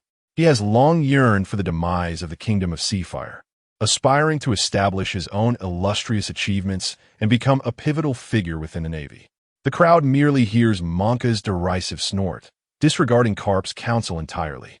He turns to his aide and barks, "Follow me. Bring along my fleet. I refuse to remain idle here. I shall personally toll the death knell for the kingdom of Seafire." Carp, indifferent, nonchalantly retrieves a bag of snacks and consumes them, unconcerned by Monka's departure. Moments later, a fleet breaks formation, surging aggressively towards the harbor. Smoker, standing beside Carp, puffs on a cigarette and softly inquires, "Why not stop him?" His silver hair appears slightly disheveled in the sea breeze. He takes a deep drag from his cigar, exhaling the smoke slowly, his gaze seemingly calm as he watches the doomed fleet ahead. Monka rules with an iron fist within his jurisdiction, indifferent to the loss of life. It serves as an opportunity to test the military deployment of the kingdom of Seafire, laughing heartily at the prospect. Carp bursts into laughter. Smoker offers a faint smile, while the other officers and junior officers on the deck of the EC are left pallid and anxious at the implications of the unfolding events. Moments later, the Sovereign in the heights above the port observes a small fleet of 8 vessels charging towards the harbor, emitting a disdainful snort. At this moment, Monka sits confidently at the helm of his flagship, raising his war axe arm triumphantly, commanding, "All ships, line up. Aim your cannons at the harbor and fire a barrage first." "Ha ha," he bellows to the gunners. "Target that creature above and bring it down." Ha ha. Chapter 48. The Pinnacle of Garp Versus. The Undying Sovereign upon hearing Monka's command. The soldiers aboard the 8 naval vessels sprang into action as if invigorated by a potent elixir. Over 1,500 soldiers busied themselves at their respective stations with an air of tension and order. The main gunners swiftly adjusted their angles, their eyes betraying a mix of determination and slight anxiety. The massive cannon barrels gleamed coldly in the sunlight, resembling a colossal beast poised to unleash its fury. With a flag bearer raising a green banner high, the main gunners unitedly shouted, "Prepare." The sound reverberated through the hull of the ship. The auxiliary gunners, equally vigilant, wasted no time in loading shells, the heavy ammunition passing through their hands with a dull thud. Each movement was executed with remarkable proficiency and speed, their gazes fixed intently on the cannon's mouth, awaiting the moment of ignition. Fire! Monka roared from the command platform of the flagship, his voice brimming with arrogance and bravado. As the flag bearer waved the green flag downward, the air was filled with a thunderous roar, boom, boom, boom, as 32 main and auxiliary cannons unleashed searing flames. As the cannonballs discharged, the massive barrels recoiled violently, as if to draw in everything surrounding them. In an instant, the projectiles, whistling through the air, traced a dark arc before crashing towards the harbor like a clap of thunder. The ebony cannonballs rained down upon the port. The tremendous din of cannon fire rendered the soldiers' ears buzzing. A thick cloud of smoke enveloped the ship, obscuring the forms of some soldiers.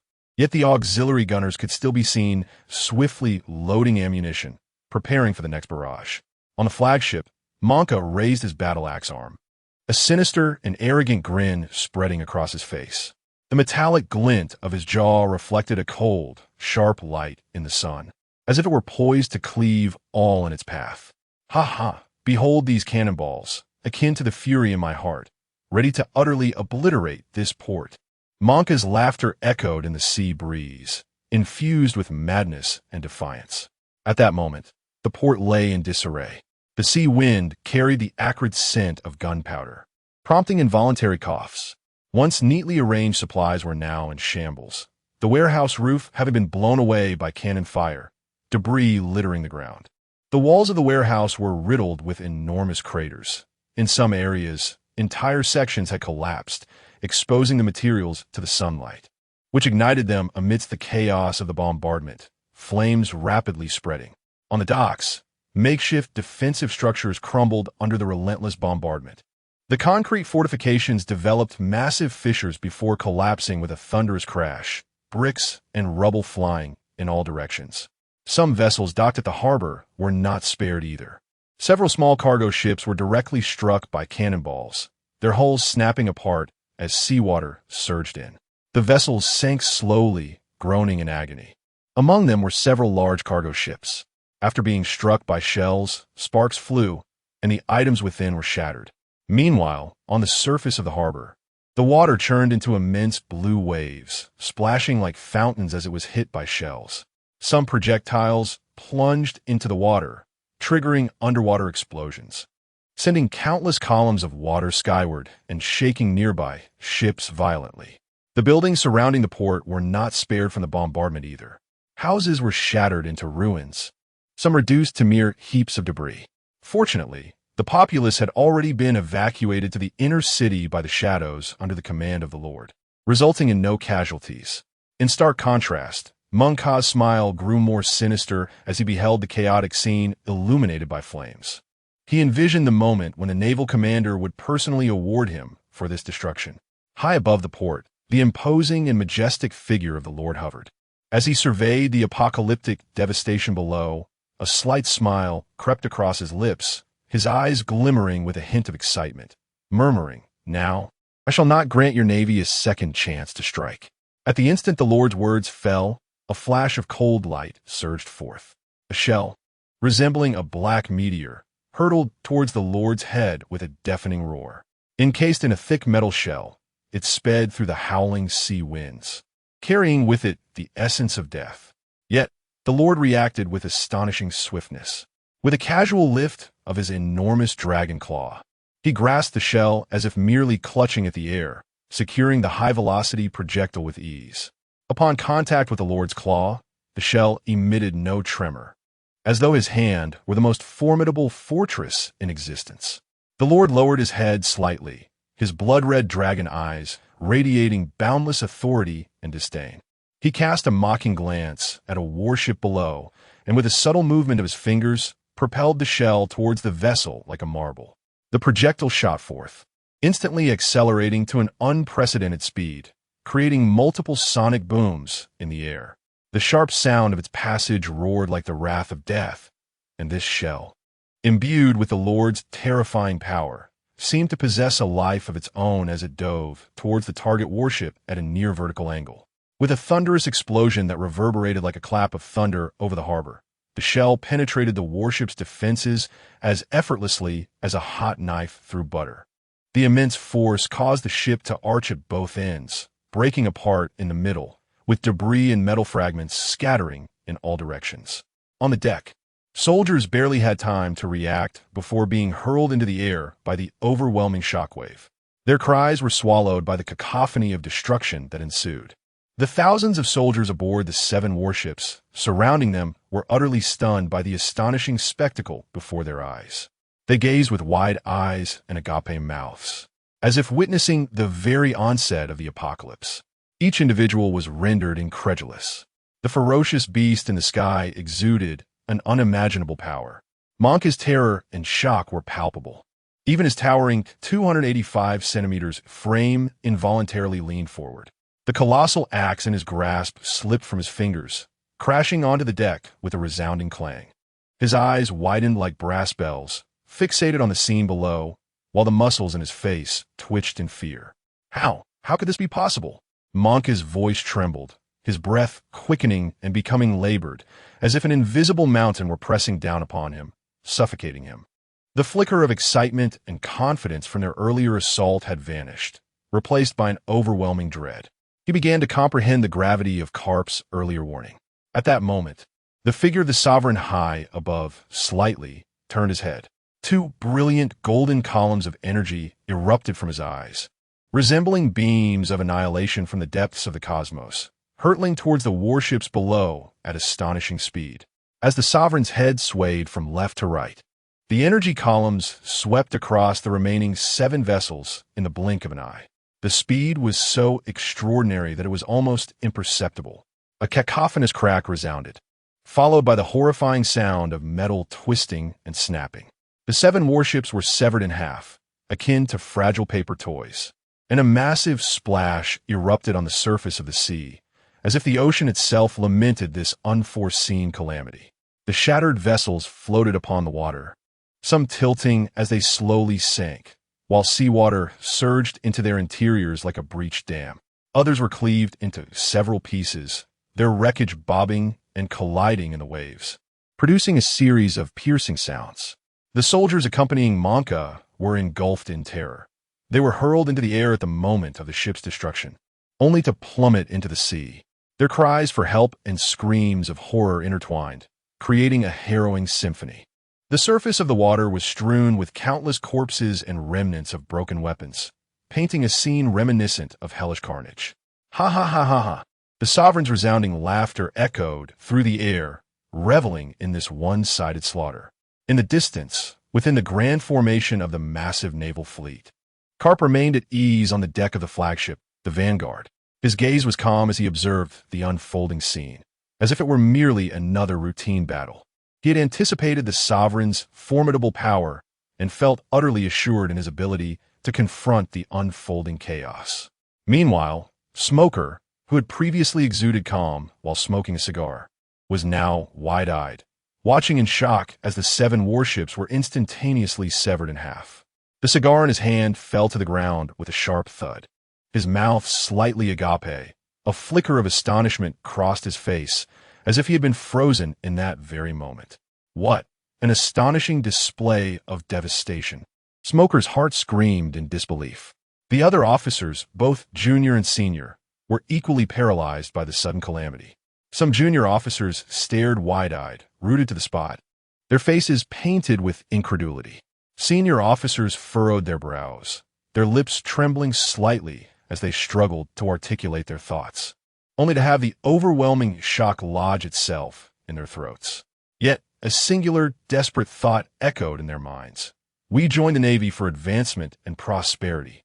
Why must we confront such a ferocious foe? Meanwhile, the more than 10,000 ordinary East Blue Marines were engulfed in a wave of shock and despair. Some were so petrified by the scene before them that they collapsed to the ground, their bodies quaking uncontrollably. Others gazed vacantly at the sea, their eyes devoid of life, as if their souls had fled. Still others clasped their hands in silent prayer, beseeching for even a glimmer of hope for survival. In the air, the sovereign gradually retracted his fearsome laser gaze. His blood-red dragon eyes burned like flames, deep and piercing. His colossal head slowly turned toward the distant naval fleet. Just as Admiral Karp and the others were still reeling from the effortless destruction of the 7 warships, the Sovereign suddenly sprang into action. His massive form hurtled through the air like a meteor, accompanied by a terrifying gust of wind, racing toward the naval fleet with astonishing speed, leaving behind a blurred shadow that seemed to rend the very air asunder. As the Sovereign approached, the waves of the sea surged violently, threatening to overturn the entire fleet. When he dove headlong into the formation, his laser eyes ignited. His form darted through the fleet, weaving rapidly amidst the ships. With each inch he traversed, tumultuous waves erupted, the sea roiling like an enraged dragon, snapping many main masts asunder. The laser eyes sliced through the air like blades, obliterating the hulls of the vessels in their path.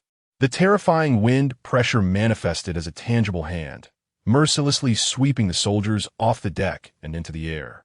Their desperate cries echoed as they helplessly struggled against the void, only to plummet into the sea, vanishing instantly beneath the waves. Chaos and despair enveloped the fleet. Even the ship commanded by Karp was not spared. The officers on deck were paralyzed with fear, abandoning their weapons and equipment in a frantic bid to escape. Their frantic figures, caught in the howling winds and the swaying vessel, appeared particularly disheveled. Amidst the turmoil, however, Smoker quickly regained his composure. He sensed the Sovereign's overwhelming power, a glint of excitement flashing in his eyes. He was acutely aware that this dragon-like monstrosity before him was no ordinary adversary. Yet he possesses unwavering confidence in his own abilities. With a mere thought, Smoker instantly transitions into a state of combat readiness. His lower body gradually transforms into ethereal white smoke, floating gracefully through the air, bestowing upon him an air of elegance and enigma. With a lightning-fast motion, he unsheathes his weapon, the sea-stone jit, from his back. The weapon, with its black metallic texture, glimmers with a chilling brilliance under the sunlight. Smoker smiles, his eyes brimming with confidence and anticipation. He proclaims loudly, "Since you are a devil fruit user, let me take you on." The sea-stone weapon in my grasp is specifically designed to counteract the abilities of those who consume the devil fruits. Furthermore, as a user of a Logia-type fruit myself, I am more than capable of engaging this dragon-like monster. However, just as Smoker's fighting spirit surges, the composed Karp reaches out to gently restrain him. Karp's demeanor remains calm and collected, a hint of a mysterious smile curving at the corners of his mouth. He speaks softly. "You are Zephyr's disciple, are you not? Your courage is commendable, but this battle is still premature for you." Smoker momentarily falters, a flicker of doubt and reluctance passing through his gaze. Furrowing his brow, he responds, "Vice Admiral Karp, I will not back down. I am confident in my ability to defeat him." Karp shakes his head slightly, slowly removing his iconic dog hat. As the hat is lifted, his lush, dark hair dances gently in the sea breeze. Karp reveals a set of gleaming white teeth, exclaiming with enthusiasm, "You focus on organizing the forces to rescue the survivors. This monster is mine to handle." His voice resonates powerfully and resolutely, echoing across the tumultuous sea, as if an invisible force momentarily solidifies the surrounding air. With that, Karp strides purposefully toward the bow of the ship. His steps are steady and robust, each footfall seemingly striking a chord within the hearts of those around him. As he moves, an intangible pressure begins to permeate the air. Suddenly, a faint red-black glow flickers across Karp's form, swiftly expanding like a tide. In the blink of an eye, it envelopes his entire being. This is the fearsome conqueror's haki. Instantly, the entire sky appears to be affected by this overwhelming aura. The heavens darken significantly, as if a colossal black curtain is descending. Dark clouds begin to churn violently above, intermittently flashing with eerie red-black lightning, resembling ghastly scars across the sky. On the deck of their flagship, the Justice cloak draped across Karp's shoulders responds to this surge of haki, billowing dramatically. The cloak, aided by the sea breeze, resembles a massive white sail, rustling fiercely. Amidst the howling winds, it seems to carry the echoes of countless screams and roars, instilling fear in all who hear it. Meanwhile, The Conqueror's haki continually gathers and consolidates around Carp, ultimately transforming into intense arcs of electricity that begin to flicker. These arcs of electricity resemble ferocious black dragons, weaving recklessly around Cap, darting to and fro.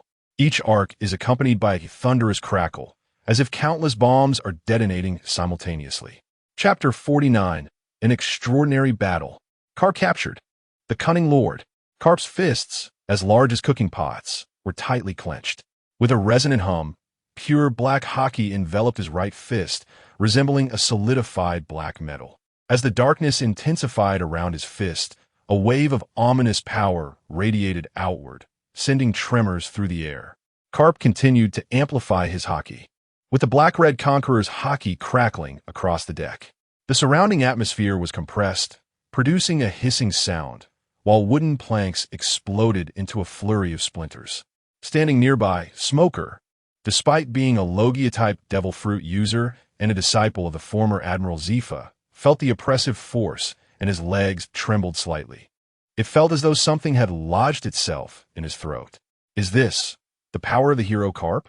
He surpasses even Master Zifa. Smoker was astounded. Above in the sky, the Lord ceased his havoc, hovering directly before Carp's ship. His crimson dragon eyes fixated intently on Carp below, pupils narrowing slightly. Fervor igniting within. This power is rather intriguing, and you have managed to catch my attention. Carp remained silent, his gaze unwavering and fiery, as if ignited by an unquenchable fighting spirit. Ha ha, you wretched Siphiel. If you wish to forge a new order, you ought to maintain a low profile. Ha ha ha ha, Carp bellowed, his right elbow drawing back in preparation, legs positioned in a stable stance. In that instant, his haki-wrapped right fist surged with heat, transforming into a dazzling incandescent hue. It radiated a vibrant red and white haki starburst, exuding an astonishing aura of destruction. This is the ultimate technique of haki spoken of by Master Zifa. Conqueror's haki entwined. Behind Carp, Smoker was in a state of shock, acutely aware of his own insignificance. Reflecting on his earlier claim of being able to contend with the dragon-like creature before him seemed utterly preposterous. To compel Carp to unleash such a formidable technique. Could this Siphiel's dragon commander be an ordinary foe? In the next moment, Carp, consumed by the fervor of battle, could no longer contain his divine posture. His long-accumulated fist surged forward toward the Lord. With a deep, excited shout, Carp unleashed his fist. Boom! He struck at the Lord hovering in the sky, his punch harnessing enough power to shatter the very seas. A radiant red and white cross of light erupted from his fist, contracting sharply as if to absorb the very essence of the surrounding space, transforming into a colossal torrent of stellar platinum waves, the shockwave enveloped in thick bolts of lightning. Like a meteor slicing through the heavens, it surged toward the Lord. Wherever this torrent passed, the very fabric of space seemed to warp and twist. Smoker's eyes widened in astonishment, his heart overwhelmed with shock.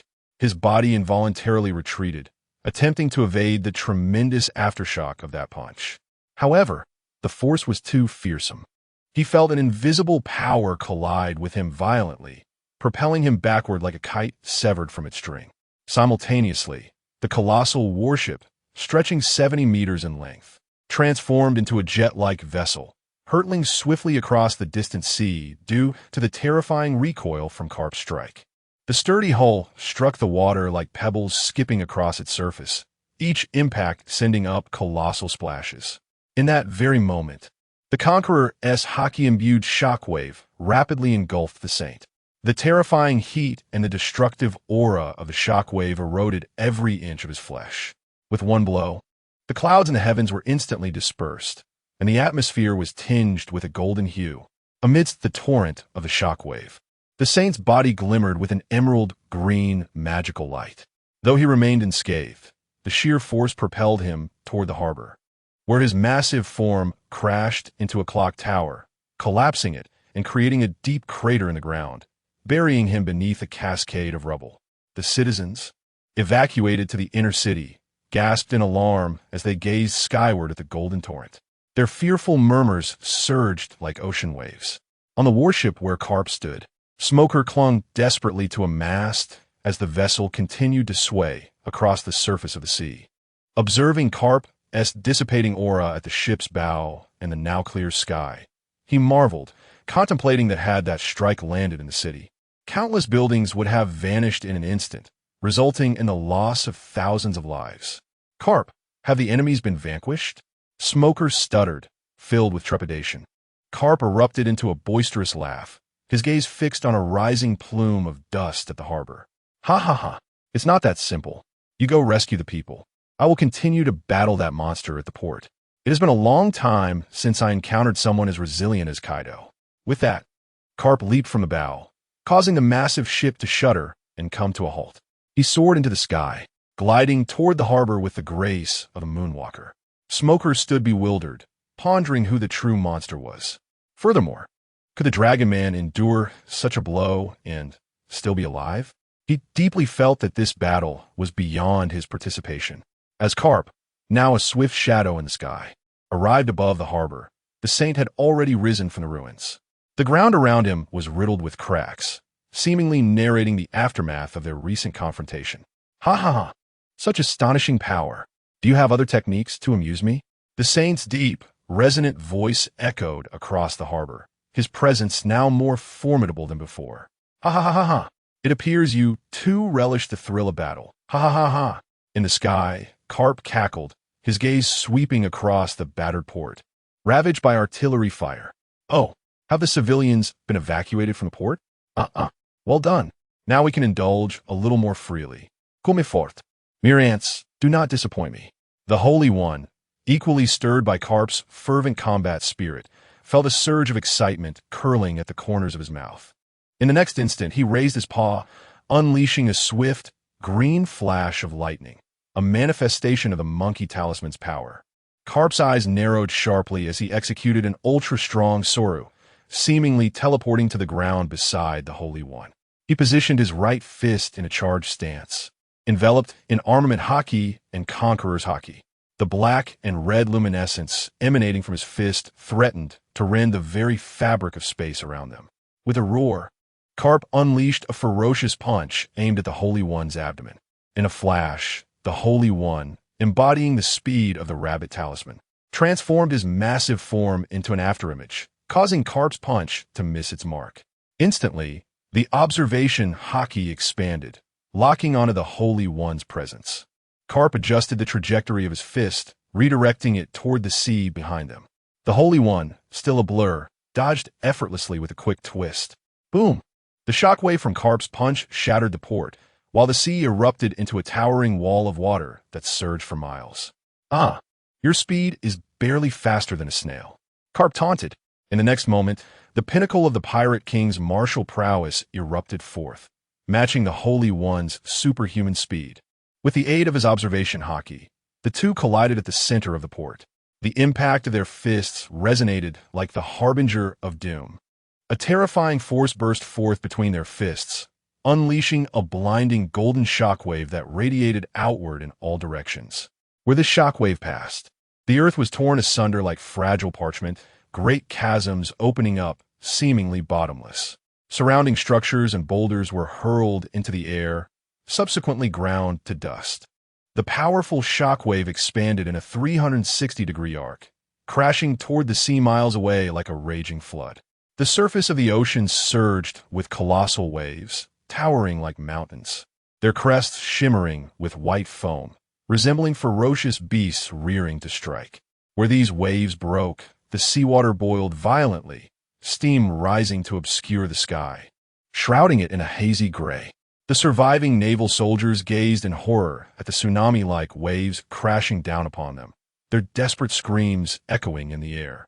At the port, Karp and the Holy One stood at the epicenter of this cataclysmic force, their visages transformed into grotesque and raw reflections of their fierce clash. Karp's muscles bulged, his bronze skin taut with visible veins, resembling gnarled roots entrenched in the earth. His luxuriant black hair stood on end, and his eyes blazed with an intense fire as he laughed heartily, relentlessly exerting a formidable force against his fists. This aura surged forth like a tumultuous river, cascading wave after wave from within him, striving to shatter the dragon fist of the Master. In stark contrast, the Master, endowed with the magical traits of the undying hound, the noble steed, and the divine bull, maintained an unruffled demeanor. A mysterious smile emerged upon the dragon's mouth, imbued with a hint of disdain and cruelty, as if everything lay within his grasp. Your combat prowess is commendable. Thus far, you are the strongest Ant I have encountered. However, do you truly believe I intend to engage you for days and nights on end? The Master's deep, resonant voice echoed through the air. In the next instant, the Master abruptly summoned the magical energy within him. A dark green, magical luminescence flickered upon his dragon fist, pulsating as if it possessed life itself, extending toward the collision of their fists. Carp's eyes widened in shock. He had never anticipated the Master to act with such treachery. The dark green luminescence swiftly adhered to Carp's fist, rapidly spreading like a vine, enveloping his entire being in the blink of an eye. Carp struggled in vain, for the dark green magic seemed to possess an inexhaustible binding force, immobilizing him completely. "What have you done to me?" Carp roared in fury, his voice laden with indignation and rage. Yet, before he could react further, he felt his body growing heavier, his strength swiftly draining away, and he began to tumble uncontrollably toward the ground. Boom! Carp's body crashed to the earth, raising a cloud of dust. However, this was merely the beginning. Carp's body began to undergo a bizarre transformation. His muscles gradually stiffened, and his skin hardened like stone. Ultimately, the Master, through magic, transmuted Carp into a lifelike human statue. His expression forever frozen in a blend of anger and astonishment, as if to eternally preserve his final emotions. The atmosphere around them seemed to solidify. The extraordinary spectacle of this battle plunged all witnesses into profound shock. The Master gazed at the statue of Carp, excitement gleaming in his crimson dragon eyes. "Cunning is indeed my nature," he chuckled softly. Meanwhile, in the distance, Smoker, who had been aiding the Navy soldiers, suddenly sensed an eerie calm at the port. Has the battle concluded? A wave of ominous foreboding surged within him.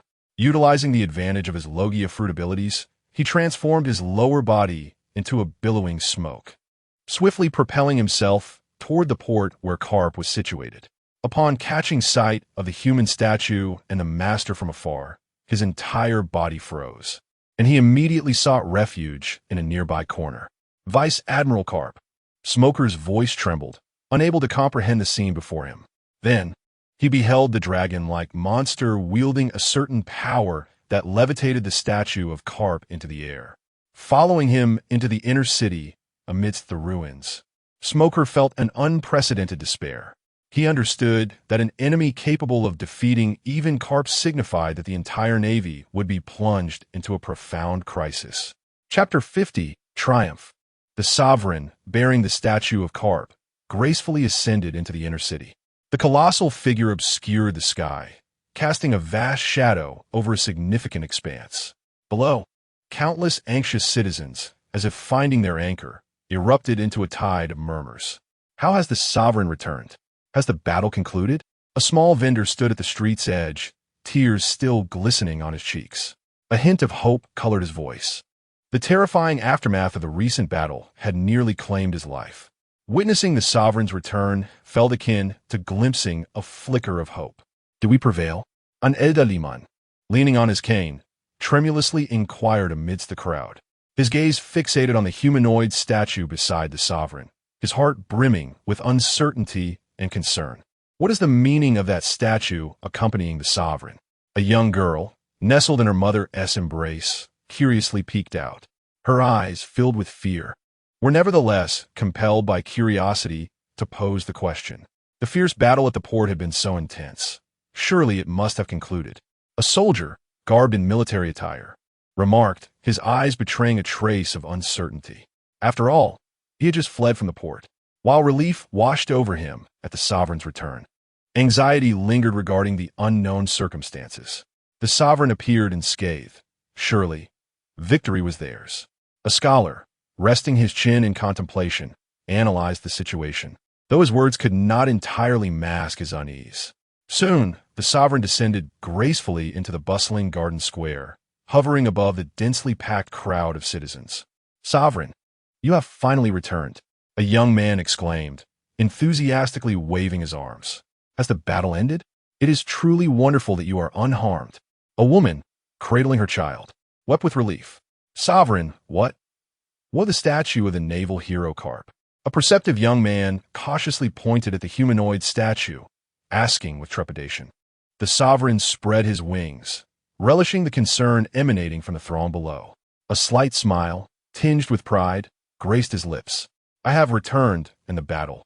He deliberately elongated his words, savoring the expectant gazes of the crowd below, a surge of dominion swelling within him. On this land, these humans scurried like ants under his control, an intoxicating sensation. However, that Carp fellow was not so easily vanquished. The sovereign shifted his tone, pausing for effect before continuing. "Though I have transformed him into a statue, it did deplete some of my energy. Nonetheless, I remain invincible. Long live the kingdom of Zephyr." "Wonderful, Sovereign, you are the mightiest." The crowd erupted into a chorus of cheers. Observing the jubilant populace, a glimmer of amusement flickered in the sovereign's eyes. He gradually descended to the center of the square, and the surrounding crowd instinctively parted to create a path. "Sovereign, please bless our nation. Protect us from the scourge of war." An elderly man slowly approached the sovereign, speaking with utmost reverence. The sovereign proclaimed, "As long as you remain loyal to your majesty, I shall protect this land. However, those who betray will face a fate far more dreadful than the flames of war." The surrounding populace knelt in unison, fervently chanting, "Long live your majesty! Long live your majesty!" The sovereign hovered majestically above the garden square, gazing down upon the multitude of kneeling subjects. The sea of bowed heads, accompanied by the resounding cries of loyalty, surged toward him like a tumultuous wave. Yet, amidst this fervent display, an inexplicable sense of trepidation suddenly gripped the sovereign's heart. "Do not kneel." His voice thundered across the square, laced with urgency and alarm. He swiftly descended to hover above the crowd, casting a vast shadow over them. His gaze swept rapidly across the throng, scrutinizing every corner as if, in that moment, he perceived countless eyes concealed within the crowd, watching him with scrutiny and menace. "His Majesty, King Lynn, has declared, under the reign of the kingdom of Siphiel, no one is worthy of kneeling. Rise at once." The sovereign shouted, waving his enormous claw in an effort to dispel the disquieting pressure that weighed upon him. A flicker of apprehension danced in his eyes as he searched the crowd, seemingly fearful of a sudden emergence of a Uchiha clan ninja among the seemingly ordinary citizens. Those ninjas, masters of concealment and insight, lurked like venomous serpents in the shadows. The mere thought of being seen in such a disarray by such an adept ninja, only to have it reported back to King Lynn, sent chills coursing up his spine, causing his scales to tremble involuntarily. From now on, simply chant for the people. There is no need to shout for your majesty. Continue living as you always have. The sovereign shifted uneasily, his massive form writhing slightly, his voice lowering a few decibels. A glimmer of anticipation flickered in his eyes, as if he yearned for the populace to heed his command, allowing his frantic heart to find solace. The crowd, having recovered from their initial astonishment, began to rise. Laughter and cheer flowed like a river, once dammed, now freely coursing through the square. They raised their voices in unison, chanting "Long live the people." Although this declaration no longer reverberated with personal reverence to the sovereign, it brimmed with vitality and exuberance. How splendid! At last, we need not fear the Navy's retribution. Even the naval heroes have been defeated, exclaimed a young man, his face glowing with the joy of newfound freedom. Indeed, we can finally live normally, a woman echoed, cradling her child, her eyes shimmering with tears of excitement. Observing the jubilant demeanor of his subjects, the sovereign nodded in satisfaction. Seeing their enthusiastic response to his words, he felt a surge of joy within. It is indeed an opportune moment to advocate for His Majesty Lynn's vision. Esteemed citizens, today I stand before you to deliver momentous news. The voice of the Lord resonates throughout the garden square, like the tolling of a great bell. His Majesty Lynn harbors the intention to establish a civilian militia, whether you are an innocent child or a vigorous youth. As long as you possess the desire to serve your nation, you may join the Westfield militia. The Lord paused momentarily, his colossal claws tracing arcs in the air, as if painting a splendid vision. Within the militia, we shall impart the ninjutsu of the Uchiha clan, alongside a plethora of formidable skills from my own repertoire. Moreover, participants will receive a monthly stipend. This is an exceptional opportunity to defend our homeland and resist all forms of oppression, entirely voluntary. Upon hearing these words, the crowd erupted in disbelief, their eyes widening in astonishment. Such a stroke of fortune felt akin to a pie falling from the heavens. Is it truly so, Your Grace? A young boy named Tom emerged from the throng, his eyes shimmering with fervent light. An orphan, he had relied on the charity of neighbors to scrape by. From a tender age, he had dreamt of rising above his circumstances. Now, upon hearing this announcement, he felt as if destiny had finally opened its doors to him. Indeed, young lad, His Majesty Lynn is thinking of our people, the Lord reassured, pointing his immense finger toward Tom with a soothing tone. I want to go. I want to go. Tom exclaimed joyfully, leaping into the air and dashing homeward while shouting, I can join the militia now. I shall suffer no more. From the crowd, a young woman named Lillian also stepped forward, her heart aflame with excitement.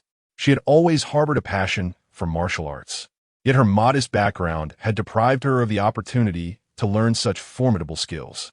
Your Grace, I wish to join. Lillian's voice rang clear and resolute. I have longed to do something that protects myself and others. Now I finally have the chance. I fear no hardship and yearn to learn your esteemed skills. The Lord regarded Lillian with a nod, a glimmer of approval in his eyes. Little girl, you possess great awareness. My skills are unparalleled, and those ninjutsu are but trifles. At that moment, a middle-aged man named Jack Ma, bearing the marks of hardship yet resolute in spirit, stepped forth. A veteran of war, he now struggled to make ends meet through menial labor. Though injuries prevented him from galloping across the battlefield as he once did, the fire of his fervor remained undiminished. Your Grace, I wish for my son to join. I possess little skill myself, yet I desire for him to become a protector of our nation. Your Majesty is a noble soul, and this opportunity is exceedingly rare. Jack Ma clasped his fists towards the Lord, his expression earnest. Your son? Excellent. He shall receive exceptional training within the militia, the Lord replied. Your Excellency, our family has been composed of men for 3 generations, oppressed and aimless, with no prospect of advancement. Now, the Westfield militia offers a chance, and I wholeheartedly support my son as participation, exclaimed a robust, middle-aged man named Thompson, eagerly cracking his knuckles. And I, Your Excellency, though I harbor no grand ambitions, wish to serve my country and earn a salary. I am willing to go. I have always yearned to engage in something meaningful, spoke a timid young man named Bisando, who had long been characterized by his cowardice. Yet in this moment, his eyes brimmed with determination. In an instant, the crowd in the square responded enthusiastically, encompassing individuals of all ages. Some held their children's hands, while others came alone, their eyes reflecting aspirations for the future and a deep appreciation for this opportunity. The Lord looked upon this fervent scene with a slight smile, contemplating the assured success of His Majesty King Lin's plan. However, a lingering sense of unease did not entirely dissipate from his heart. He occasionally scanned the surroundings with caution, envisioning the figures of the Uchiha clan ninjas, silently praying that nothing would emerge to disrupt this promising situation. Meanwhile, in a corner of the crowd, Smoker furrowed his brow, observing the unfolding events. His gaze exhibited both vigilance towards the Lord's methods of rallying the populace and concern over the potential threat this so-called militia posed to the Navy's future. Your Excellency, I wish for my son to join as well. A woman, clutching her child, pushed forward, her voice trembling. His father perished in the war, and I want my son to become a hero, to protect everyone like Your Excellency does. The Lord's gaze settled on the woman and her child, and he gently placed a massive hand on her shoulder in a gesture of reassurance. Fear not, madam. Your son shall undoubtedly become a pride of the militia in the future. As the crowd reveled in the excitement of joining the militia, the Lord suddenly raised his voice. However, the militia has been established by His Majesty, and all must prioritize the interests of the king and the nation. Everyone must obey commands without harboring any rebellious thoughts. Otherwise, though his words trailed off, the menacing glint in his eyes swept over the assembly, instantly tempering their enthusiasm. Yet, this minor ripple did not diminish the determination of the people, who continued to discuss their anticipation for the militia's assessments. Subsequently, the Lord, accompanied by the statue of Garp, soared into the palace. Garp, how infuriating! Smoker thought, completely abandoning his desire to rescue Garp. His strength felt utterly insignificant. I must report this news to headquarters, he murmured as he turned and vanished around the corner of the bustling street. Chapter 51. Within 15 days. Liberate the East Sea. Moments later, the sovereign soared back to the royal palace of Uchiha, bearing the statue of Garp. Along the way, the ghostly shadow soldiers and the integrated kingdom's army bowed their heads in reverence upon seeing the sovereign. The sovereign made a beeline for the palace garden. Upon reaching the fountain within the garden, he placed Garp's statue amidst the cascading waters. At that moment, the statue seemed to merge harmoniously with the surrounding aquatic scenery. The once stern visage of Garp appeared somewhat eerie under the gentle illumination of the water. The sovereign took a few steps back to scrutinize it closely, a subtle smile playing at the corners of his mouth, seemingly reveling in his creation. Subsequently, he turned and returned to the grand hall of the palace, where a communication device had already been prepared for him to converse with His Majesty Lynn. The sovereign settled into an opulent chair, somewhat ostentatious in its grandeur. He lifted the small telephone bug to his ear.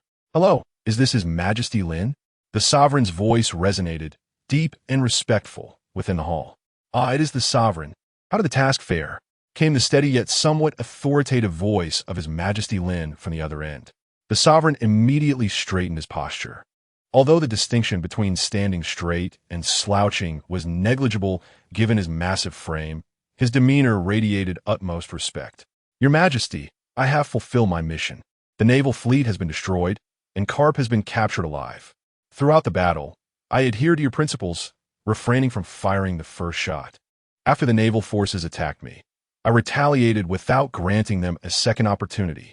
"Ha ha ha, captured alive? How did you achieve that?" His Majesty Lynn's hearty laughter echoed through the telephone bug. "I employed magic in secret during our confrontation, transforming him into a statue." "He was too foolish," the sovereign replied, a hint of pride seeping into his tone. "The Navy has long sought to impose sanctions on our kingdom of Zephyr. What you have destroyed is merely the first wave of their advance forces. However, capturing Garp, a seasoned powerhouse within their ranks, will significantly elevate our kingdom's reputation. You have accomplished a great feat, and upon your return to Goya, I shall ensure you are duly rewarded." Upon hearing His Majesty's commendation, the sovereign's pride swelled even further, yet he maintained his respectful demeanor. "Your Majesty, you flatter me. It is your adept leadership that has guided us. I merely execute your will. Prepare a detailed report and send it back to Goya.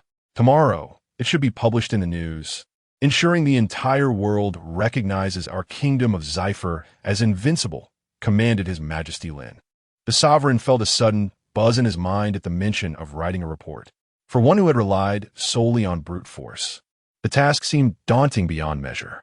His immense claws flailed in the air, utterly at a loss for where to begin. However, a brilliant idea struck him. "Fear not, Your Majesty. I shall seek someone in the city to assist me. This city is not lacking in eloquent writers, and I shall find one to draft the report for me.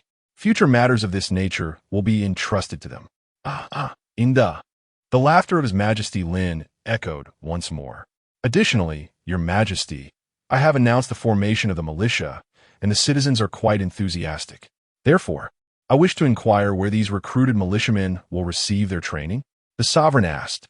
"They will be sent to Goya, where Fu Yue and his team have already established a comprehensive educational system. Furthermore, should you possess any skills that could benefit the militia, I urge you to impart them generously, seizing every opportunity to enhance national strength." Lynn stated solemnly. "As you command, Your Majesty." Meanwhile, Smoker sat in the dimly lit confines of a small hotel room, puffing on a cigar, his expression devoid of emotion, as though his soul had departed. Vivid images of recent horrifying events replayed in his mind. The room was permeated with a damp, musty odor, and the walls bore unidentifiable dark stains. A profound silence enveloped the space, broken only by the monotonous ticking of the clock on the wall. He clutched the mini-transponder snail tightly. Initially, he dialed the station in Rogatown under his jurisdiction. Utilizing the transponder's privileges, he connected to the office of Admiral Sengoku at the naval headquarters. As soon as the call was established, Sengoku's commanding voice reverberated like a thunderclap. "This is Sengoku. What is the matter?" Upon hearing the voice emanating from the transponder, Smoker drew a deep breath, attempting to calm his racing heart. However, the torrent of shocking news surged forth, nearly choking him. "Admiral, this is Smoker, an officer from Rogatown in the East Blue. Today, I accompanied Vice Admiral Garp to sanction the Kingdom of Safur, and the entire naval fleet has been annihilated." Vice Admiral Garp engaged the sovereign and was turned into a stone statue.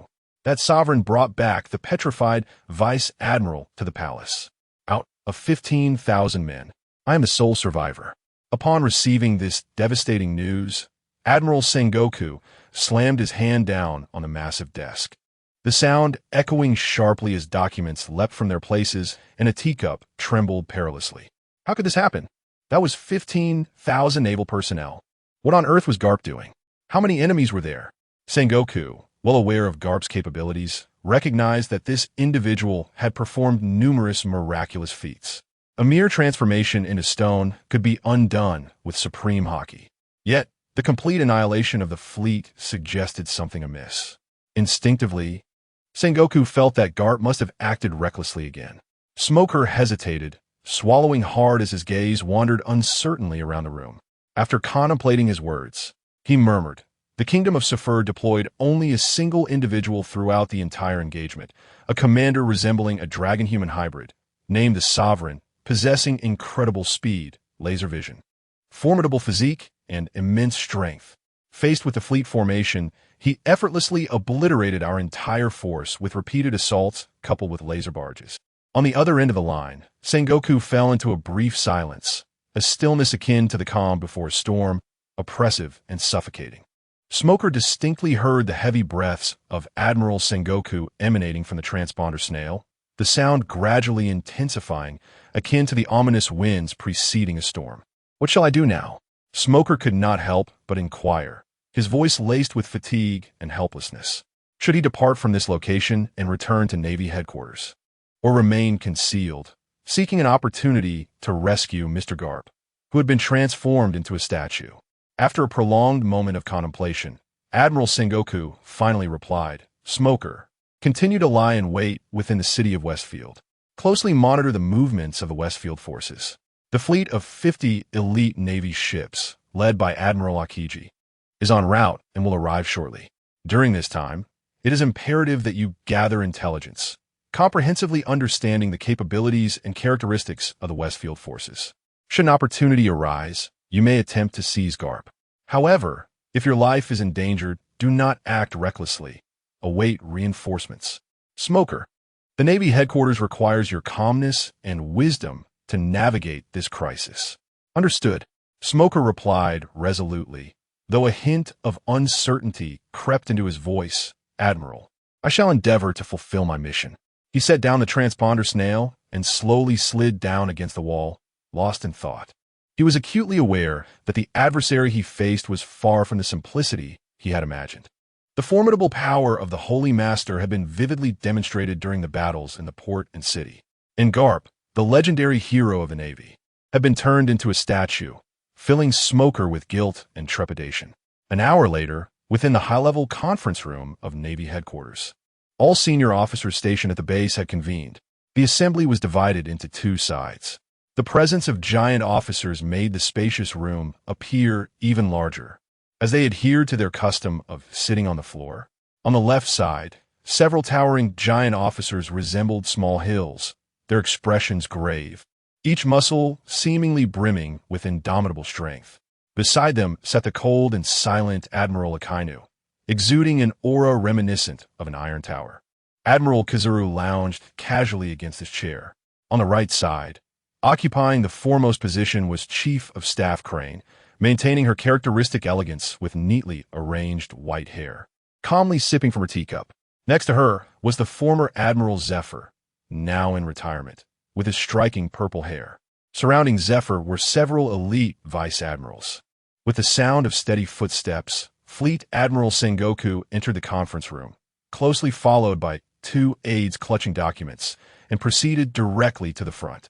His expression was exceedingly serious, his commanding gaze sweeping across each individual present, as if he sought to penetrate their thoughts. He sat heavily in the foremost seat, took a deep breath, and began to relay the messages he had just received. Ladies and gentlemen, I have just received word from Smoker that the Grand Navy fleet has been utterly annihilated. Vice Admiral Garp engaged in a fierce battle with a leader of the Cypher Kingdom, the Holy Master, yet ultimately fell victim to his transformation into a stone statue. The power of the Cypher Kingdom is unfathomable. Merely one individual from their ranks has wrought such a catastrophic disaster. The voice of Admiral Sengoku reverberated in the hushed conference room, imbued with a heavy sense of oppression. Upon hearing this news, the assembly was initially struck with shock. Akainu's eyes widened, his face a canvas of disbelief. Several giants among the vice admirals gaped in astonishment, rendered momentarily speechless. Zephyr instinctively gripped the armrests of his chair, and others, vice admirals from the headquarters, stared wide-eyed, as if they had just heard the most incredulous tale imaginable. Then came an eerie silence. The room was enveloped in a profound stillness, punctuated only by the occasional sound of breaths. Finally, after a pause, Chief of Staff Crane spoke slowly. Admiral, given the current circumstances, the Cypher Kingdom appears exceedingly enigmatic. The power they exhibit looms over both the Navy and the entire world like a potential bomb ready to detonate. I believe our foremost task is to gather as much intelligence as possible regarding the Cypher Kingdom, the source of their abilities, their affiliations, and their intentions in combat. We can no longer react blindly to our adversaries. Otherwise, we shall suffer further devastating losses. Crane's words fell like a stone cast into a tranquil lake, sending ripples throughout the conference room. She continued, her tone measured. Smoker should still be lurking within the Cypher Kingdom, and we must allow him to continue his reconnaissance. Meanwhile, our Navy headquarters must take action to contain the battlefield information, preventing the loss of naval forces, inciting chaos among the East Blue pirates, and fostering distrust among the allied nations of the world government regarding our capabilities. Although Admiral Akiji will soon arrive with 50 elite warships from the Navy headquarters, we cannot rely solely on reinforcements, especially since Garp remains in their clutches. We must actively engage with the King of Cypher to negotiate. Chief of Staff Crane scanned the faces of everyone present, calmly analyzing the situation. After articulating her thoughts, she gracefully leaned back in her chair, her gaze fixed steadily upon Admiral Sengoku, as if awaiting his decision. Finally, Akainu broke the silence, his voice resonating like a low rumble of thunder. The Cypher Kingdom must be punished. They have undermined the dignity of the Navy. This is a severe provocation to our just order, and I am willing to lead my forces in a swift strike against the East Blue to rescue Garp. Sengoku nodded in acknowledgement, signaling for patience. He then turned his gaze towards Kizuru. Borisolino, you have maintained a good rapport with the scientific division of the world government. See what assistance they may be able to provide. The Navy Admiral Sengoku regarded Kizu, who still appeared to be in a languid state, and everyone present understood the implication. The simplistic strategy of overwhelming numbers can no longer suppress the formidable capabilities of the Kingdom of Cypher. It is imperative to harness the power of science. Huang Yuan stretched languidly and remarked, "Give me time, and I could develop effective countermeasures or detection tools tailored to the capabilities of the Cypher Kingdom's forces. But this endeavor requires substantial intelligence support." The Warring States commander nodded slightly, then turned to the chief strategist, he and the elite generals beside her. Esteemed colleagues, Strategist He's analysis is astute. We cannot remain passive. Here is all the information I have gathered regarding the Zephyr Kingdom over the past several centuries. Let us commence our research and discussion.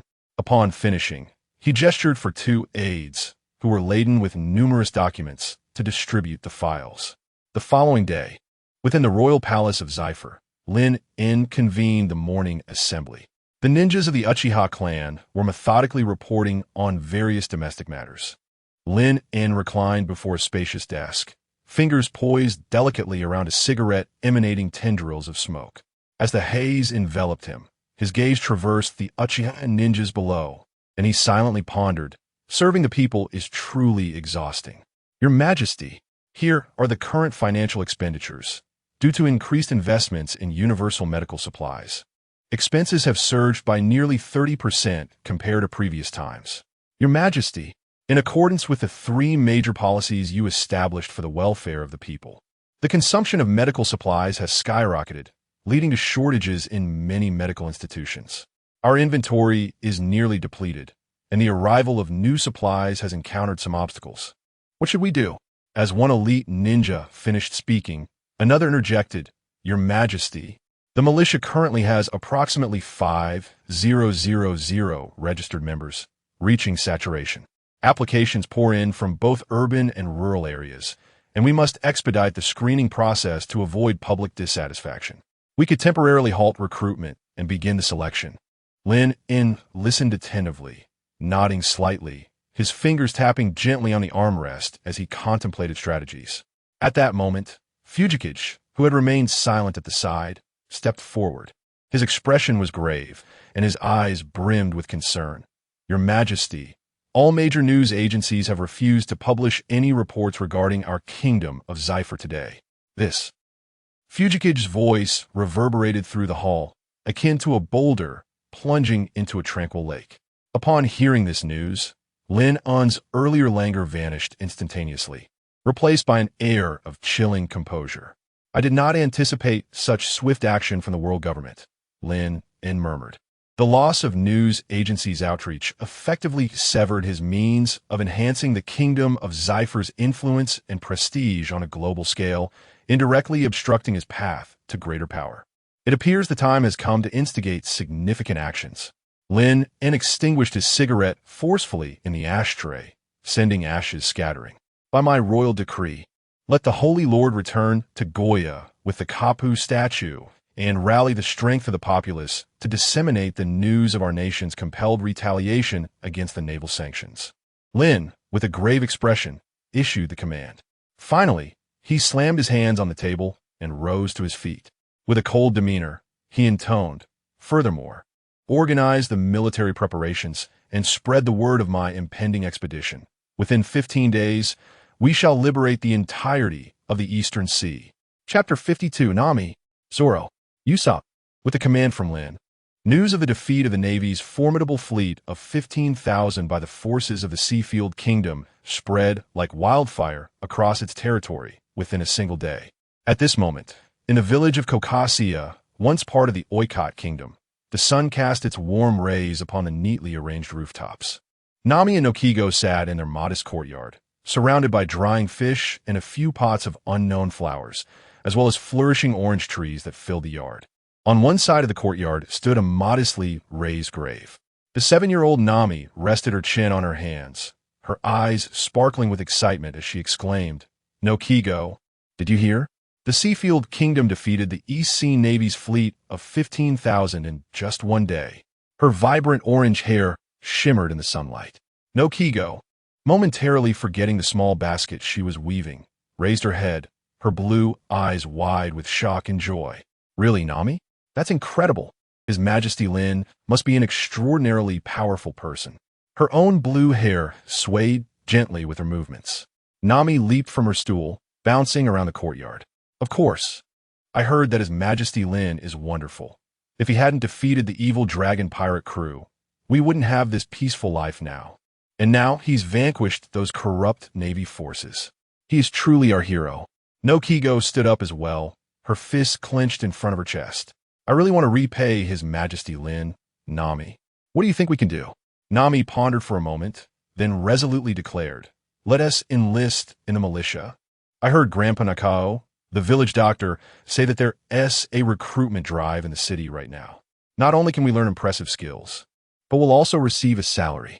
This way, we can contribute to defending our country and better repay His Majesty Lynn. Nokigo nodded vigorously, her eyes filled with longing. Yes, yes. If we wear the militia uniforms, we'll look super cool. And then we could defeat those bad guys like heroes. Nami smiled, her eyes crescent-shaped with delight. You're right, sister. Let's ask Aiken to take us to sign up right now. On an island in the East Sea, within the dojo of Frostmoon Village, a group of young boys clad in martial arts uniforms and several adults gathered, fervently discussing the sensational news that had spread like wildfire. A boy with a freckled face, named Ayong, stood atop a large stone, adopting an air of profound wisdom as he proclaimed, "Have you all heard? The Seafield Kingdom is practically invincible. It is said that their army charged into the Navy's fleet like celestial warriors. And that fleet of 15,000 was obliterated in an instant, not a single soul left alive." Beside him, a small boy named Daudu widened his eyes in disbelief. Really? Ayong? Indeed, the Navy boasts numerous formidable individuals. How could they possibly be vanquished so easily? You may find it hard to believe. Ayong leapt down from the rock, stamping his foot with vigor. I have also heard that the naval hero Garp was captured alive by the people of the Zephyr Kingdom. Garp, a towering figure in the Navy, akin to a great mountain. Who would imagine he could be ensnared? Surely, the people of Zephyr employed some extraordinary ninjutsu. At that moment, beneath a large tree, a young boy with green algae-like hair, appearing no older than 7 or 8, was squatting with a 100 kilograms barbell. Sweat streamed down his body, and his eyes radiated a determination far exceeding that of an adult. He proclaimed loudly, While this news may seem exaggerated, it is likely true. Consider this. If the Zephyr Kingdom could defeat the evil dragon pirates and inflict such devastation upon the Navy, they must possess remarkable capabilities. Perhaps they have some ancestral secret weapon that can instantly melt the weapons of their foes. Under the eaves of the swordsmanship dojo, a bespectacled middle-aged man, exuding an air of refinement, adjusted his glasses and slowly remarked, "This matter does sound rather incredible, yet in today's world, one can encounter all sorts of extraordinary phenomena. Perhaps the Zephyr Kingdom indeed harbors some formidable experts unknown to us. The capture of the naval hero Garp might have been a carefully orchestrated trap to lure him in, resulting in his downfall. Teacher Gung Shiro, I contend that the strength of the Zephyr Kingdom is undeniable." A young man with thick brows and large eyes interjected defiantly. "I read in the newspapers that the royal guards of the Zephyr Kingdom can summon fire, unleash thunder, and manipulate the earth. Moreover, I have a relative who conducts business in the Oikote Kingdom. He mentioned that the royal guards under King Lynn are the legendary ninjas. There's even a dragon-like creature known as the Holy Master, who single-handedly decimated the naval fleet. Just imagine, how many warriors would it take to overcome a naval fleet of 15,000? This clearly indicates the overwhelming prowess of the Zephyr Kingdom." Gung Shiro smiled silently, acknowledging the existence of such powerful beings in this world. Meanwhile, the apprentices within the dojo, upon hearing the young man's assertions, felt a surge of fervent excitement ignite in their eyes. Waves of admiration and spirited discussion swept through the crowd. A small boy could hardly contain his eagerness as he rushed toward the young man, his eyes brimming with curiosity, and exclaimed, "Senior brother, do you know more about the Zephyr Kingdom?" The surrounding apprentices quickly gathered, chattering excitedly. "Senior brother, please tell us more. Who else from the Zephyr Kingdom is formidable? Are those ninjutsu truly as powerful as they say?" The young Zoro, still squatting beneath the tree, was also drawn in by the commotion. Abruptly dropping the barbell to the ground with a thud, wiping his sweat, and directing his gaze toward the crowd, the thick-browed senior brother looked upon the eager faces surrounding him. A hint of pride flickered across his face, and his voice involuntarily rose a few octaves. "The Kingdom of Zephyr is currently recruiting members for its militia. Regardless of whether you are children like yourselves or young individuals like me, anyone wishing to contribute to the kingdom can enlist. Moreover, once you join, the state will even provide a salary. This final statement struck the tranquil training hall like a colossal stone cast into a serene lake, instantly igniting a fervor among the assembly. The apprentices' hearts were stirred, a tempest of complex emotions surging within them. A boy with a buzz cut leapt up in excitement, exclaiming, "Wow, we can earn a salary too, and learn ninjutsu. This opportunity is too precious. I must go." "Me too. I want to join the kingdom of Zephyr," echoed another apprentice in agreement. A robust youth pushed through the crowd, shouting, "Stop talking and let us go sign up right now." Suddenly, a perceptive apprentice named Ahu stepped forward. Taking a deep breath as if steeling himself for a monumental decision, he fixed his determined gaze upon Master Gung Sailang. "Master Gung Sailang, I wish to enlist in the militia of the kingdom of Zephyr. I want to drop out." He lowered his head, unable to meet the teacher's gaze. This declaration startled everyone present. None had anticipated that someone would actually choose to leave their studies under such circumstances. Yet, Ahu's words seemed to open a floodgate. Soon, more apprentices, as if infected by his resolve, stood up to express their desire to withdraw and join the militia to learn ninjutsu. "Master, I want to go too. There's little future for me here, and I still have tuition fees to pay. The kingdom of Zephyr offers a far better opportunity. Master Gung Sailang, please support us." The allure of the kingdom of Zephyr is irresistible. In an instant, the atmosphere in the training hall became tumultuous. Master Gung Sailang's eyes widened in disbelief, his face a mask of astonishment. He never imagined that his usually composed students would become so restless over a mere announcement from the kingdom of Zephyr. He hurried forward, attempting to persuade each of the children individually. Approaching Ahu, he earnestly implored, "Ahu, are you being too impulsive? If you study diligently here at the training hall, you could become a formidable swordsman, far exceeding the prospects of any so-called militia." Ahu bit his lip and shook his head, replying, "Master, you don't understand. The opportunities offered by the kingdom of Zephyr are truly exceptional, and I don't want to miss out." Master Gung Sailang then turned to the other apprentices, pleading with them, "Children, this is the Frost Moon Village Sword Training Hall, a place that cultivates outstanding swordsmen. Your family sent you here with the hope that you would dedicate yourselves to the sword path and bring glory to Frost Moon Village." However, the apprentices seemed enchanted, impervious to their teacher's entreaties. Master Gung Sailang watched in growing despair as more and more students declared their intention to drop out.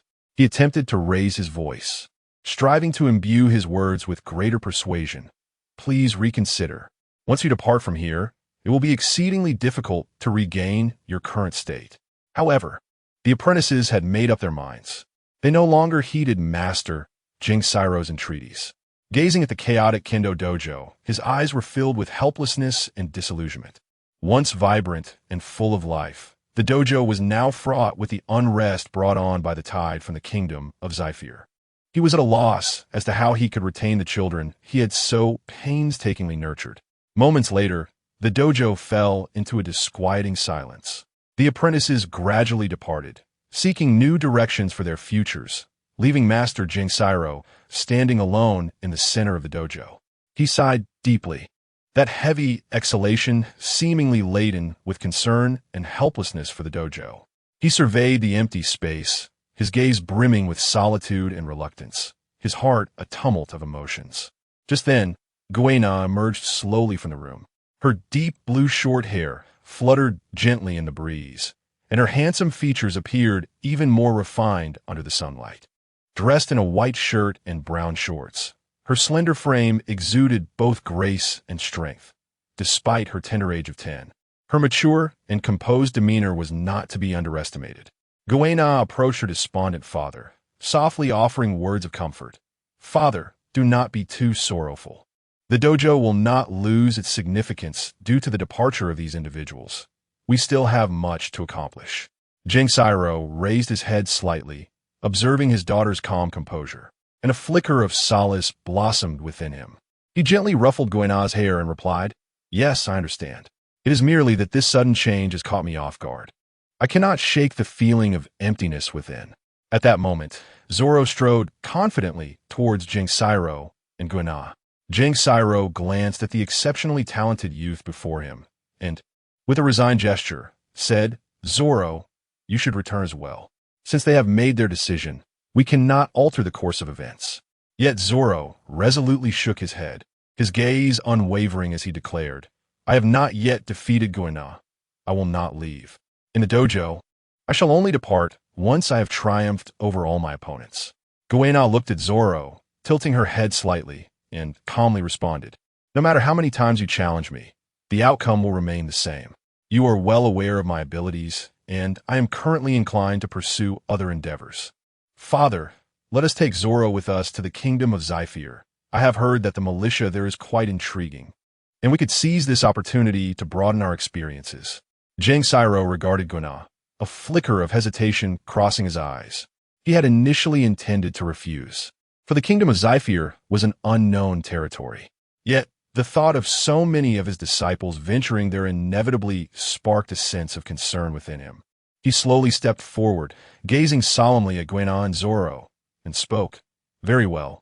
I shall take you to the kingdom of Westfield. If the so-called militia is not as glorious as they claim, I am confident I can persuade everyone to return." In the east blue, at the village of Silab, sunlight filtered through the mottled leaves, casting golden shadows upon the ground. 7-year-old Usopp stealthily climbed the great tree outside Kaya's window, his round eyes peering curiously into the room. Inside, the ailing Kaya lay resting in bed, her radiant golden hair cascading over the pillow. Her skin was as fair as exquisite porcelain, though her complexion appeared somewhat pale. Her gentle and kind demeanor radiated warmth, evoking affection in those who beheld her. Usopp was acutely aware that he ought not disturb Kaya's repose. Yet, the thought of her tender visage compelled him to share some intriguing tales during this tranquil moment. Clearing his throat, he began to boast loudly, his voice resonating in the stillness. "Kaya, do you know? The world outside is truly magnificent, especially upon the sea, where countless wondrous stories abound." Hearing Usopp's voice, Kaya slightly opened her eyes, a glimmer of curiosity sparkling within them. She softly inquired, "Usopp, what is it you wish to share? Please tell me." Usopp, brimming with excitement, shook his head vigorously, gesticulating animatedly as he replied, "There is so much to tell. I have journeyed to distant islands where trees can converse and monsters that turn people to stone roam." Kaya chuckled gently, urging him on, "Usopp, I have heard of those tales. Please, share something even more captivating." Usopp cleared his throat once more, lowering his voice to a conspiratorial whisper. "Moreover, Kaya, you may not be aware, but the kingdom of Westfield has become quite renowned. A Dragon Man general has defeated a naval fleet of 15,000, utterly vanquishing them, even capturing the naval hero Carp." Kaya's mouth fell agape in astonishment. "Is that true? Usopp, that is simply incredible. How can the people of Westfield be so formidable?" Usopp, grinning with pride, replied, "Well, that is certainly due to their remarkable skills and bravery. I have heard they possess ninjutsu, enabling them to render their enemies helpless in an instant. Moreover, their kingdom is currently recruiting a militia to learn ninjutsu and various skills." A flicker of longing crossed Kaya's eyes. "Wow, that sounds extraordinary. What about you, Usopp? What are your thoughts?" Usopp's expression shifted suddenly, determination and aspiration shining in his gaze. Leaning out from the tree, he declared boldly, "I intend to join the militia in the kingdom of Westfield. I shall learn powerful abilities, achieve great deeds, and rescue those in oppression. I will become a great hero, ensuring my name is known throughout the world. And when I return, I shall marry you, Kaya." Usopp's chest swelled with pride, as if he had transformed into a revered hero. Upon hearing Usopp's words, Kaya's face flushed crimson. She lowered her gaze slightly and, in a soft yet resolute tone, declared, "Usopp, I believe in you. Please take care on your journey to the West Blue Kingdom. If you encounter any difficulties, do not hesitate to ask for help. I will be waiting for your safe return." Usopp, upon receiving Kaya's encouragement, felt his own cheeks warm with emotion, his heart brimming with newfound strength. "Rest assured, Kaya, I, Usopp, will not easily falter. I shall strive to become a true hero, and then I will boldly propose to you." Kaya nodded gently, her eyes shimmering with unshed tears. "Yes, I will wait for you, Usopp." At that moment, the sea breeze caressed the treetops, as if applauding Usopp's vow. Standing atop the tree, Usopp waved towards Kaya's window, silently vowing to fulfill this promise and become the hero that would make Kaya proud. Without delay, he swiftly descended from the tree, disregarding the disarray of his clothing, and hurriedly made his way towards the harbor. Chapter 53. The Expedition, Liberating the East Sea. 2 days later, within the solemn and austere palace of the Kingdom of Cypher in Goya, an atmosphere of tension permeated the air.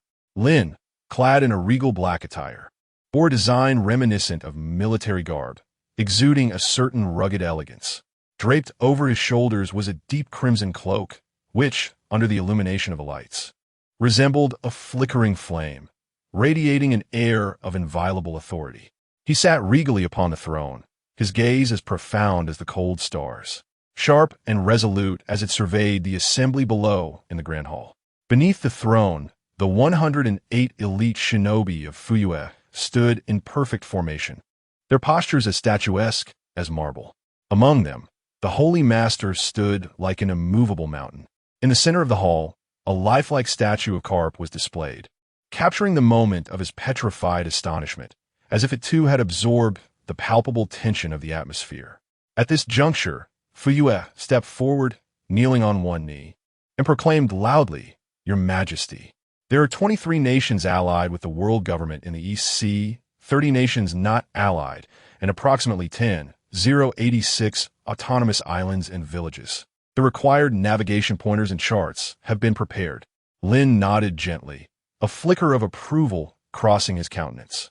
Following this, Shimizu stepped forth, also kneeling with a grave demeanor, and stated, "Your Majesty, 20 warships stand ready in the harbor, and the Fishman tribe is prepared. The soldiers are filled with high spirits, awaiting your command." A subtle smile played on Lynn's lips, a barely perceptible expression of satisfaction. To achieve success, one must first sharpen their tools. After 2 days of meticulous preparation, they awaited this moment of departure. However, before the assembly could exhale in relief at this auspicious beginning, Itachi stepped forward, kneeling with solemnity, and intoned, "Your Majesty." The latest intelligence indicates that the Navy's Admiral Akiji has traversed the waters of the superpower Alabasta, heading towards Reverse Mountain, likely intending to enter the East Sea through there, which is swifter than passing through the Holy Land of Mariewa. They are expected to arrive in 13 days. Upon hearing this, Lynn rose from his throne. "A mere admiral? I fear not. All soldiers, heed my command. We shall divide our forces into 3 paths within 13 days. I want not a single noble to remain in the East Sea. We march." Lynn's voice, resonant and brimming with confidence, echoed through the palace. Subsequently, Lynn and his entourage set forth from the palace. As word spread that His Majesty was venturing into the streets, the populace surged from all directions, surrounding the thoroughfare to the point of congestion. In an instant, the scene transformed into a jubilant sea of humanity, with people raising their hands, bouncing with excitement, chanting Lynn's name. The collective roar surged like a mighty wave. Yet, as Lynn rode atop his steed, surveying the throng, a flicker of doubt arose within him. He furrowed his brow, pondering, since when has Goya's city attracted such a multitude? Among these faces, there are those who appear fierce and malevolent, alongside individuals donned in peculiar attire, seemingly hailing from distant lands. Sensing Lynn's unease, Fuyue observed attentively. Hastily, he explained, "Your Majesty, this surge in the influx of people is due to the recruitment of militia groups initiated by our nation, which has piqued the interest of remarkable talents from various countries in the East Sea. They have come forth, eager to join our ranks. However, rest assured, Your Majesty, I have implemented comprehensive precautionary measures. Our homeland is safeguarded by shadow soldiers and the shadow clones left by the Uchiha clan. Furthermore, I have established a summoning array. During our campaigns abroad, should enemies invade, the shadow clones will swiftly summon us back to our homeland." Upon hearing Fujiwara's response, Lynn felt a sense of approval towards Fujiwara's professional capabilities.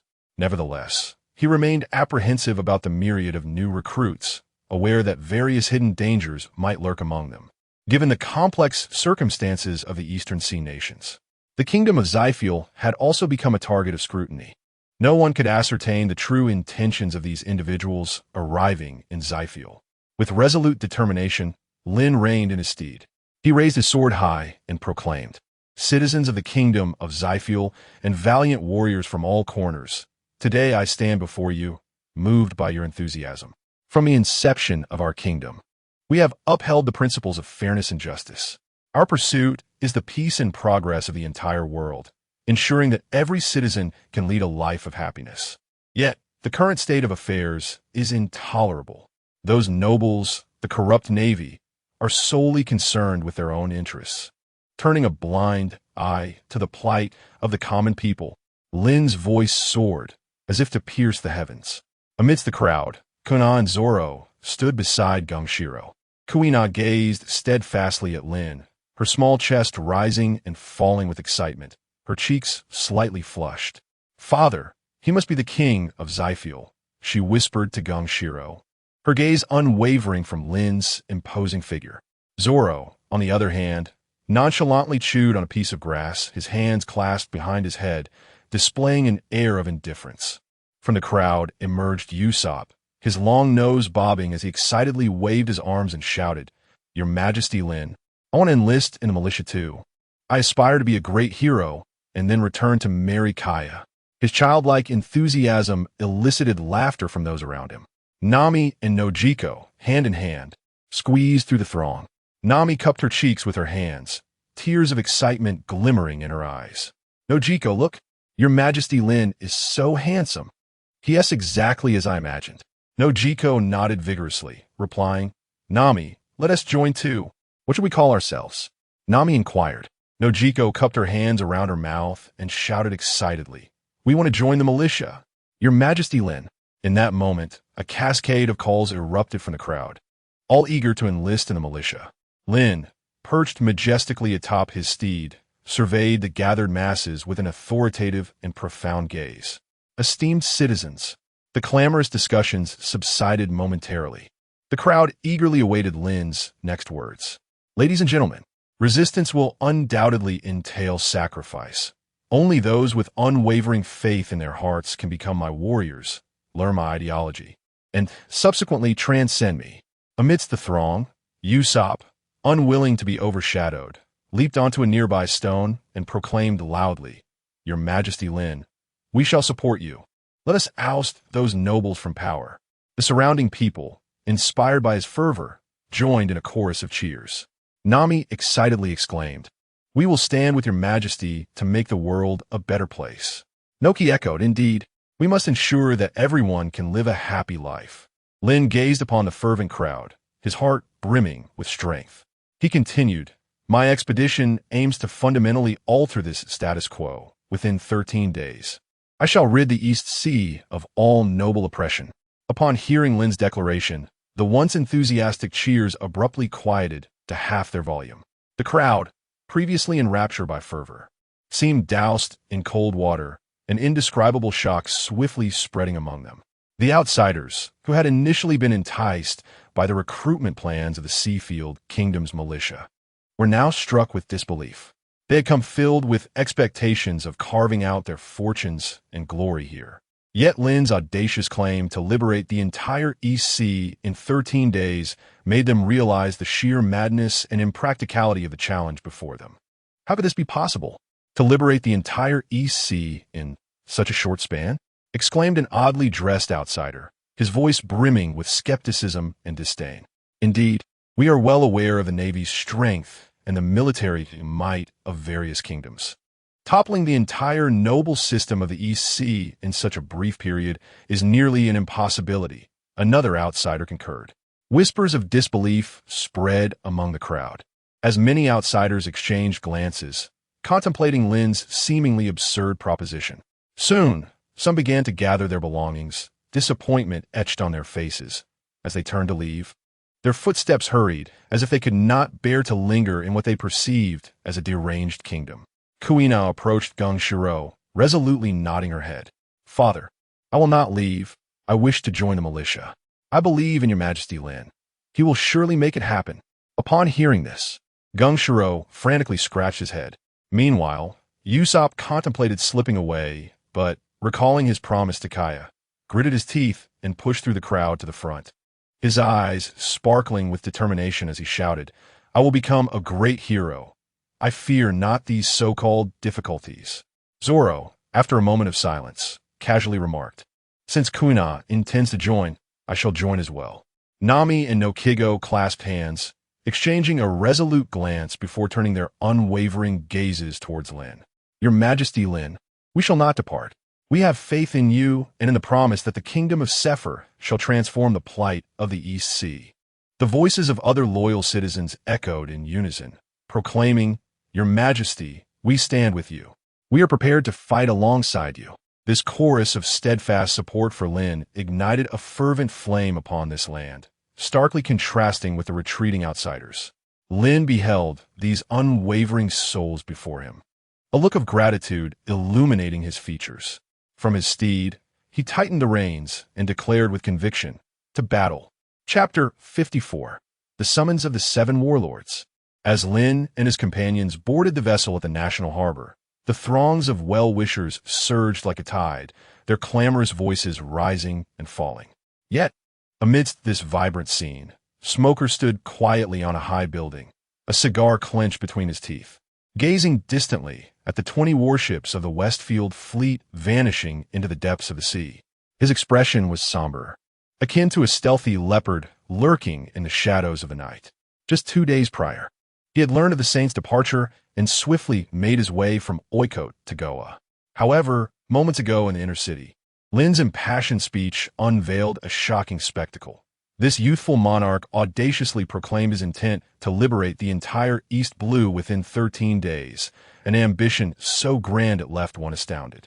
Smoker briefly withdrew his gaze and produced a miniature transponder snail from his pocket. Meanwhile, within the confines of the Navy headquarters conference room, the atmosphere was heavy and oppressive. Admiral Sengoku occupied the main seat, his brow furrowed, face ashen, and eyes bloodshot, evidently exhausted from several days of continuous meetings. The large table was cluttered with an array of documents, and the ashtray overflowed with cigarette butts. Several teapots and canisters of tea were placed before Vice Admiral Crane. The senior naval officers, weary in countenance, sifted through the files concerning the kingdom of Westfield. Worry etched upon their faces. Some marked documents while quietly conversing with one another. Others were lost in thought, seemingly striving to devise countermeasures. Bring the transponder snail, and Sengoku slap chimed. He answered it. Admiral, urgent intelligence from Goa, came Smoker's steady report. Upon hearing this, Sengoku's pupils trembled, and he slammed his palm onto the table. His enraged roar instantly reverberated throughout the conference room. What did you say? This reckless youth dares to attempt the liberation of the East Blue within 13 days. He must be mad. His voice was deep and resonant, imbued with boundless fury. The entire conference room seemed to be enveloped by this overwhelming presence, startling the gathered naval officers into silence. Their actions halted as they exchanged glances. Sengoku rose, his towering figure casting an imposing shadow under the conference room lights. His gaze burned intensely, sweeping over each individual present, revealing unmasked rage. We at the Navy headquarters toil to devise strategies and maintain the delicate balance of the world. While this Lynn, like an ignorant and reckless youth, claims he will upend everything in a brief span, does he not comprehend the formidable might of the Navy? Vice Admiral Crane, with a furrowed brow, expressed his concern. The recent maneuvers of the Kingdom of Westfield are indeed peculiar. Their militia recruitment plan has attracted numerous talents from various East Blue nations, and His Majesty Lynn has personally announced the plan to liberate the East Blue. It seems they are well prepared. Hearing this, Sengoku paced back and forth in the living room like an enraged lion. Fully prepared? Do they truly believe they can initiate a war? Unite the East Sea? Just then, an intelligence officer hurriedly entered the conference room, presenting a freshly received intelligence report, stating, Marshal, this is the latest intelligence concerning the kingdom of Zephyr. They have indeed mobilized a significant portion of their forces. And various member nations of the world government in the EC have also received word, requesting our headquarters to dispatch additional troops for their protection. Sengoku took the report, swiftly scanning its contents, his expression darkening with increasing fury. What a bold move by the Kingdom of Zephyr. They aim to completely disrupt our naval deployment plans. Kizaru, Sakazuki, and others exchanged glances. Should we reinforce the East Sea member nations, the numbers would inevitably be substantial, necessitating the diversion of forces from the other three seas. This was simply unacceptable. It would be wiser to send several of the newly recruited warlords of the sea to aid the East Sea with their respective forces, while our headquarters could dispatch 80,000 elite troops from the remaining three seas to annihilate Zephyr, proposed Sakazuki, exhaling smoke in a low tone. An excellent suggestion. I shall immediately submit a request to the world government, Sengoku replied gravely. You all continue reviewing the report while I make the call. Upon hearing this, everyone sighed. Despite each person present possessing formidable combat prowess, capable of enduring battles for days on end, the monotony of meetings was truly exhausting. Before long, the world government approved Sengoku's request. Under the mysterious summons of the world government, the warlords of the sea received the oppressive call to arms. Firstly, residing alone in a castle at the ruins of a kingdom on the Grand Line, Dracul Mihawk found himself in the morning sunlight cascading over the grand fortress of the fallen kingdom. Dappled shadows danced upon the castle's outer walls. Inside, a tranquil yet enigmatic atmosphere enveloped the space. Mihawk sat at a rustic dining table, elegantly savoring freshly brewed red wine as soft classical music floated gently in the air. The newspaper before him lay open, the inconsequential news merely fleeting reflections in his eyes. At that moment, the telephone insect rang. He extended his long, knobby fingers to answer it. Moments later, he rose and walked slowly to the window. Standing there, a gentle breeze caressed his face, and he tilted his head slightly to gaze at the distant horizon. The wine-red patterned shirt fluttered lightly in the wind, while his black trench coat danced as if propelled by an invisible force emanating from him. To the East Sea, is it? He murmured softly, his tone devoid of any ripple, as if this were merely a common travel arrangement. It had been quite some time since he had ventured out. A change of scenery would be welcome. With that, he turned and returned to his bedroom. He deftly removed the precious black blade knight from its stand and secured it skillfully behind his back. The blade glimmered with a chilling radiance under the sunlight, as if heralding the extraordinary nature of his impending journey. He donned his black ankle boots and adjusted his sleek black trench coat, casting a final glance at the meticulously arranged castle that had been his sanctuary for many years. Turning, he pushed open the door, and sunlight cascaded over him, elongating his imposing silhouette. He stepped out of the castle, casually plucking a few homegrown vegetables from the lawn, placing them into a small bag he carried. Thus, he embarked on his journey.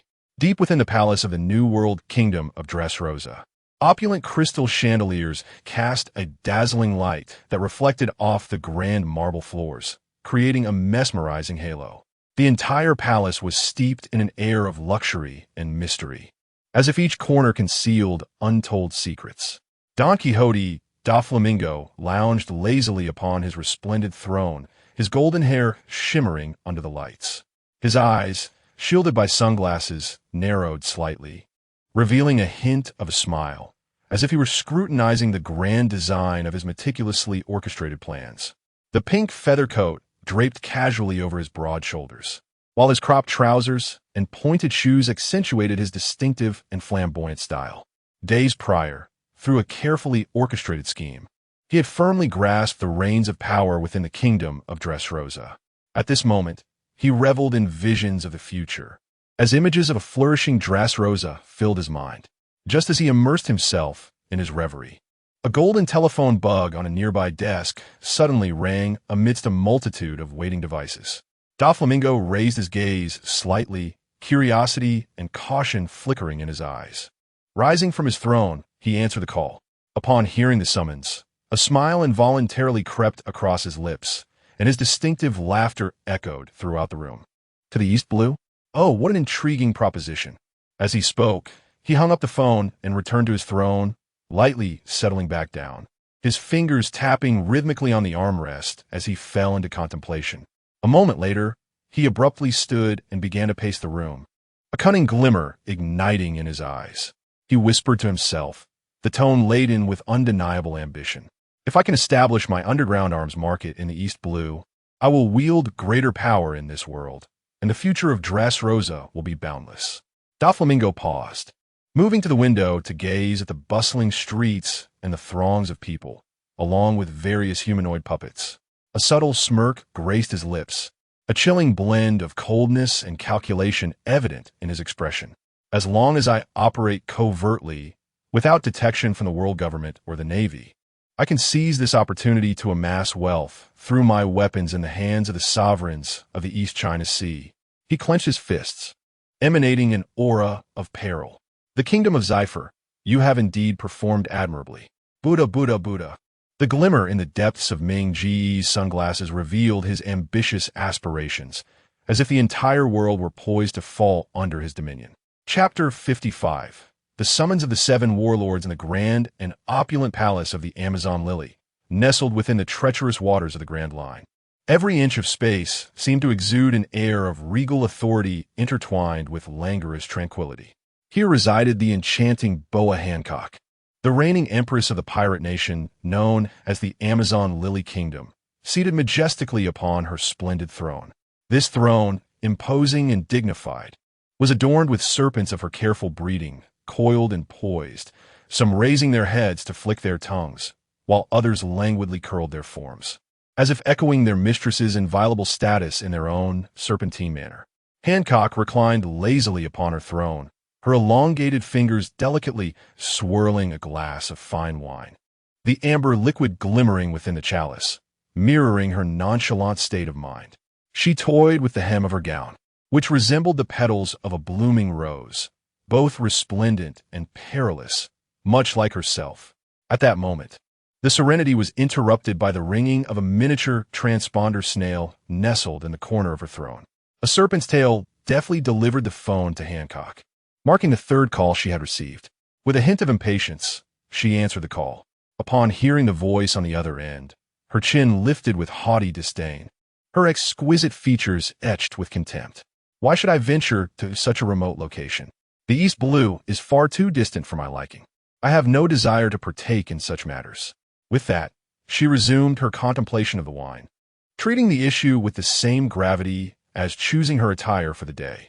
Nearby, the former ruler, Granny Nyan, furrowed her brow. Her face, lined with wrinkles, bore the resemblance of parched bark, yet her eyes shone with undeniable authority. Snake Princess, she began slowly, after much effort. You have attained the title of Warlord of the Sea. This is the first summons. You must show some regard for the world government. As a warlord, you can no longer act with reckless abandon. Hancock's face darkened at these words, and she huffed in displeasure. The serpents coiling around her throne seemed to sense her discontent, emitting low hissing sounds. Old woman, you must understand, out here at sea, who truly cares for appearances? I shall do as I please. The world government does not command me, Hancock retorted bluntly, her gaze laced with defiance. However, Granny Nyan was undeterred by this bravado. Raising her voice slightly, she continued, since your ascension to warlord, our revenues from piracy have soared. Former adversaries, who once gnashed their teeth at the sight of us, now willingly submit. All thanks to you and the benefits of your title. Should you refuse to attend the summons in the East Blue, all of this could dissolve into nothingness, leading to the loss of our kingdom's wealth and prestige. As Hancock absorbed Granny Nyan's words, her previously proud demeanor began to waver ever so slightly. She placed her wine glass heavily on the table, the liquid mingling with the decorative items to produce a crisp sound. After a moment of contemplation, she sighed in resignation. Addressing the telephone bug and the old lady, she remarked, very well, what a hassle. I shall consider it a journey, though I hope it will not be filled with tedious matters. Otherwise, I shall not be courteous. The officials from the world government on the other end of the line breathed a sigh of relief upon hearing Hancock's eventual concession. The wrinkles on the old lady's face seemed to smooth out somewhat. Ah, this is the attitude you ought to possess, Do not bring shame upon our Amazon lily. Hancock chose to ignore the old lady and coldly spoke into the communicator. Understood. I shall prepare to depart at once. Please provide me with the specifics of the itinerary and location promptly. East Blue. Assemble at Navy Branch 01. Arrive within 13 days.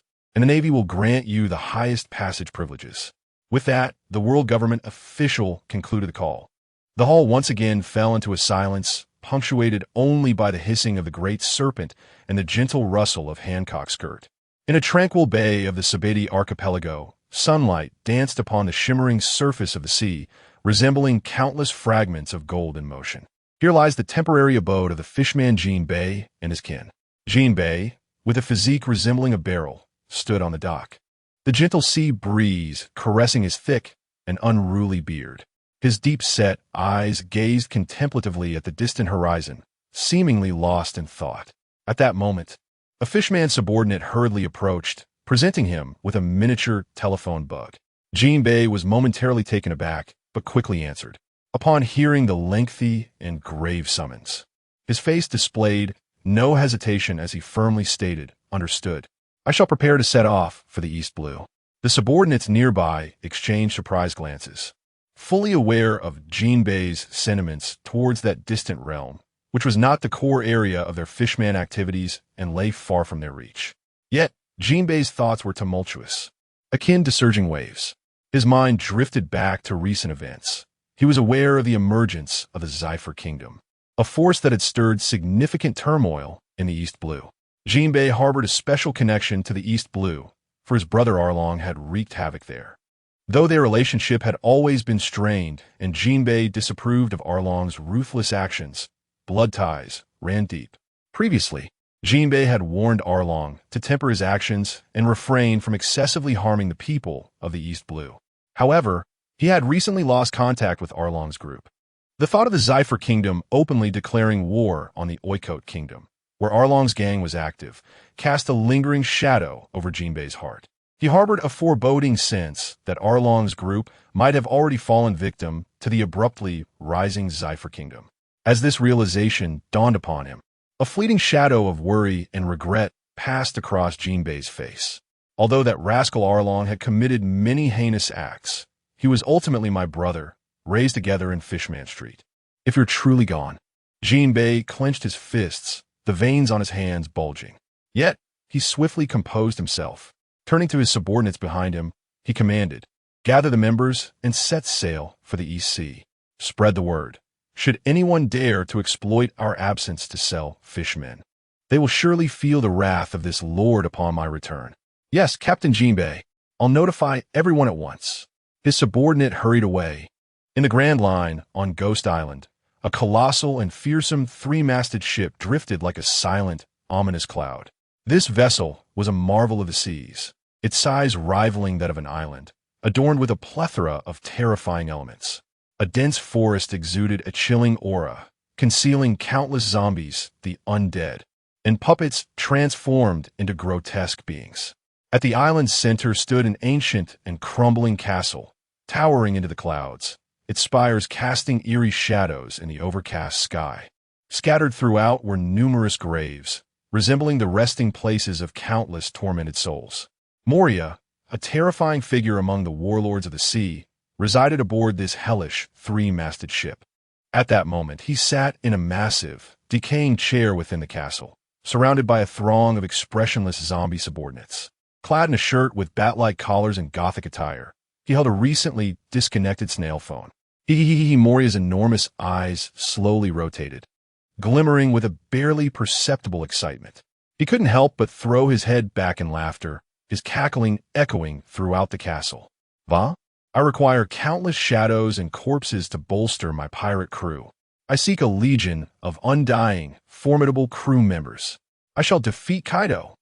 Rising from his massive form, which loomed like a small mountain, he moved toward the castle's watchtower, his bizarre laughter sending shivers through the throngs of zombies in the forest. Deep within the vast and enigmatic deserts of the Alabasta Kingdom, amidst a flourishing desert city, stood an opulent casino resembling a royal palace. This was the stronghold of the Baroque Works crime syndicate, controlled by Sir Crocodile, The establishment was heavily guarded, bustling with gamblers, merchants, and nobles indulging in lavish expenditures. Sir Crocodile stood in his grand and imposing office, his slicked-back hair meticulously groomed, glistening faintly in the dim light. A long scar traversed his face, stretching from his left forehead to his right cheek, as if inflicted by some ferocious beast, adding a sinister aura to his countenance. The earring adorning his right ear swayed gently with every movement, refracting a cold glimmer of light. His arms were crossed over his chest, while the golden hook of his left hand, concealed within the fur coat, occasionally peeked out from the cuff.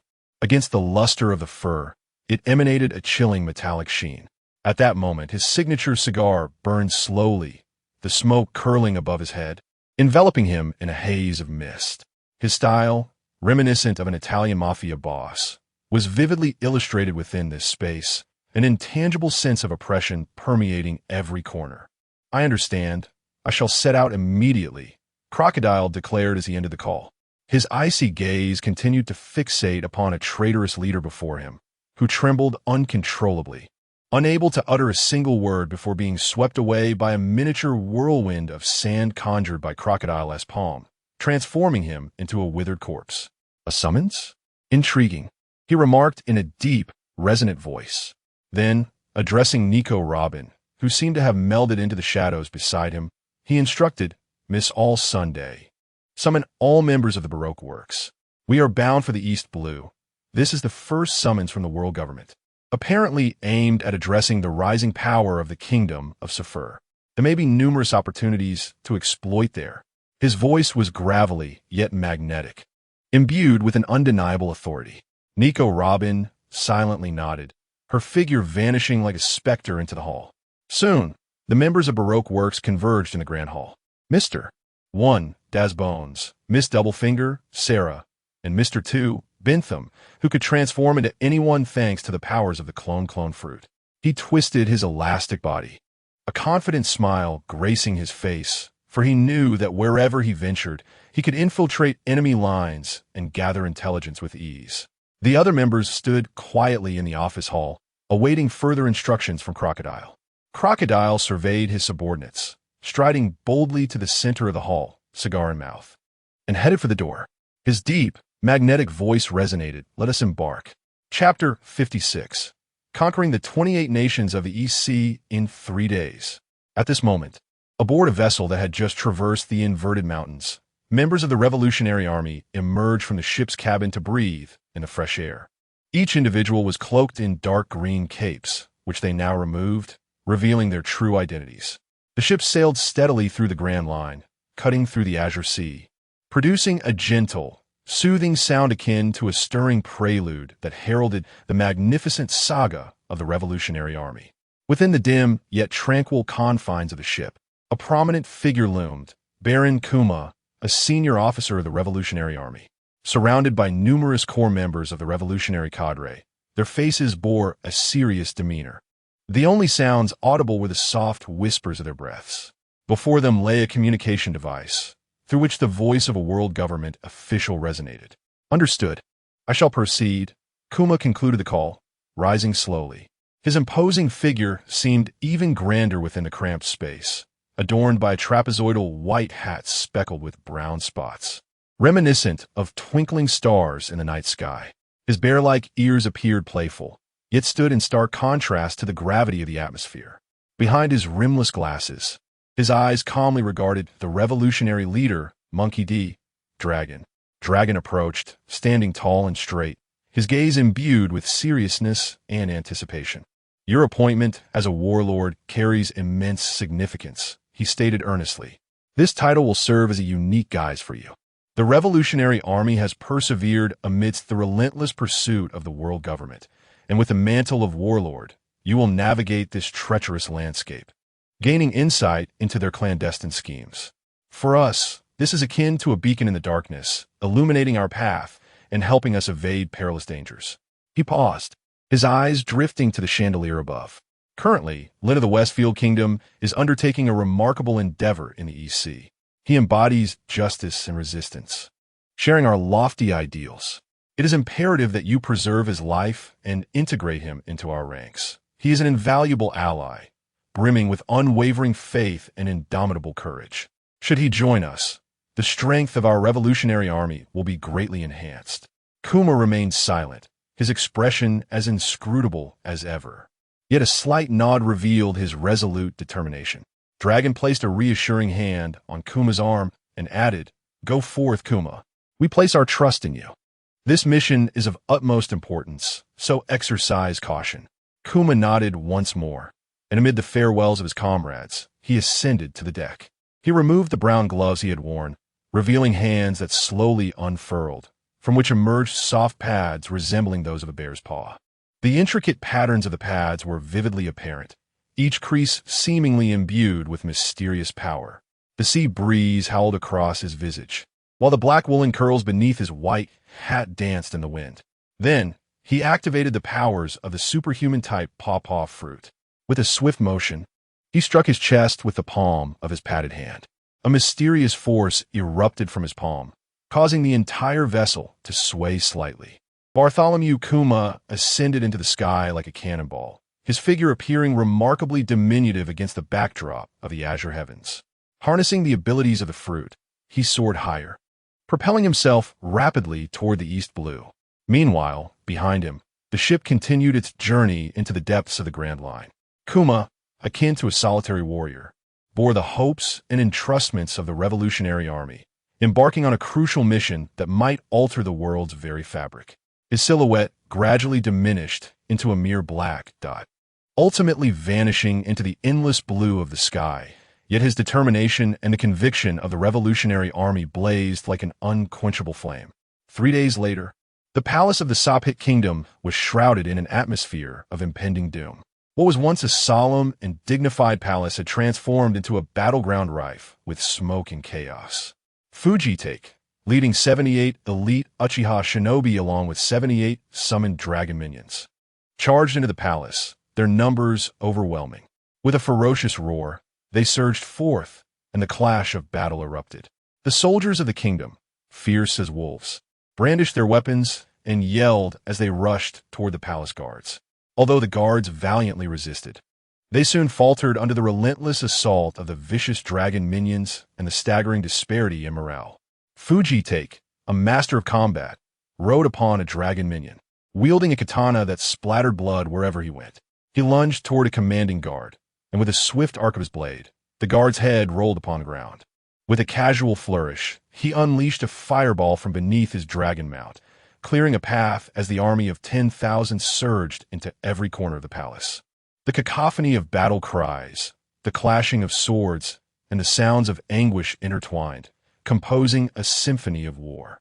Within the palace, the lords and ministers, initially engrossed in leisurely discussions of state affairs or indulging in opulent lifestyles, were now thrown into disarray by this sudden calamity.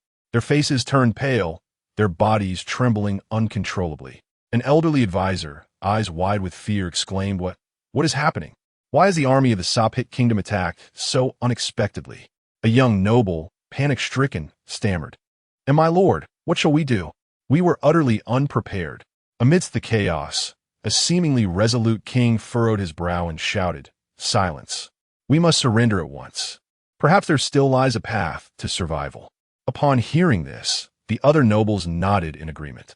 They emerged from their hiding places, trembling as they knelt on the ground, their faces reflecting both terror and submission. "We surrender, my lord, spare our lives," they cried in unison. Fuyu, riding atop the fearsome dragon minion, strode into the grand hall of the palace. Observing the nobles prostrated before him, he coldly declared, "Humph, take them all to the dungeons. Await the judgment of His Majesty Lynn. What the kingdom's military commander. Relay my orders to consolidate the kingdom's forces and then raid the estates of these nobles. Do so with haste." At that moment, a peculiar device in Fuyu's pocket began to ring. "Hello, this is Fuyu," he answered. "I am the Holy Lord.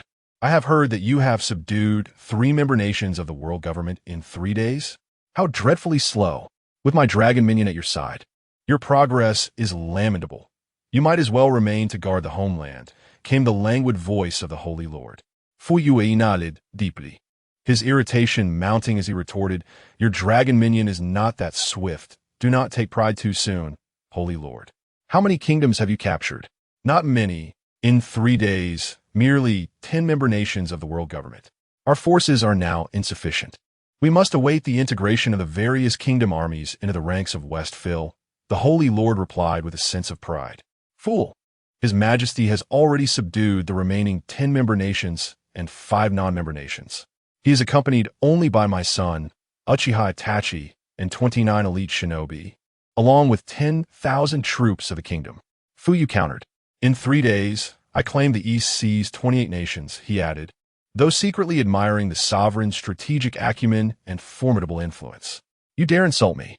How could I ever compare to His Majesty? The moment he makes an appearance, the populace of each nation welcomes him with open arms, and their military forces swiftly defect to West Phil. How can I compete with that?" The Holy Lord raised his voice in indignation. "Humph, just know this. As you amass your forces these days, I will undoubtedly surpass you," Fuyu proclaimed before abruptly ending the call. He turned to the nobles being escorted and commanded, "Hasten your movements. Where is the king? Come forth and instruct your military to cease their resistance and submit to the kingdom of West Phil." Chapter 57. The Arrival. The Sea Restaurant Bartai. At that moment, Lynn stood firmly atop a colossal emerald green dragon, as fierce winds howled across his face, creating a resonant roar in the air. His resolute expression seemed to convey the ambitious aspirations of the Zephyr Kingdom to liberate the East Sea. Surrounding him were 29 equally majestic emerald green dragons, all aligned gracefully in the sky above the ocean. Each dragon bore a member of the Uchiha clan, their austere visages unwavering even amidst the tumultuous winds. At this moment, the 30 great dragons soared through the azure sky, heading toward their next target kingdom. With each powerful beat of their immense wings, they stirred up currents of air that cast vast shadows upon the sea below. Suddenly, Uchiha Itachi materialized behind Lynn. "Your Majesty, in just 3 days, we of Zephyr have conquered 28 nations. Only the remaining 25 non-allied nations pose no significant threat. Before the arrival of the Navy's elite forces, we have ample time to liberate the East Sea." Uchiha Itachi approached respectfully and knelt on one knee, remaining as steady as a mountain despite the dragon's flight. A subtle smile graced Lynn's lips, reflecting both satisfaction with the current state of affairs and hopes for the future. "Indeed, my success thus far is due to our alignment with the will of the people." He spoke slowly, his gaze profound and visionary, as if he could already envision a new world order being established under his guidance. This also indicated that the lower class had long harbored resentment towards the decaying aristocratic system. They yearned for change, and what we offer is merely an opportunity. Itachi nodded earnestly, admiration illuminating his calm and astute face. "Your Majesty speaks the truth.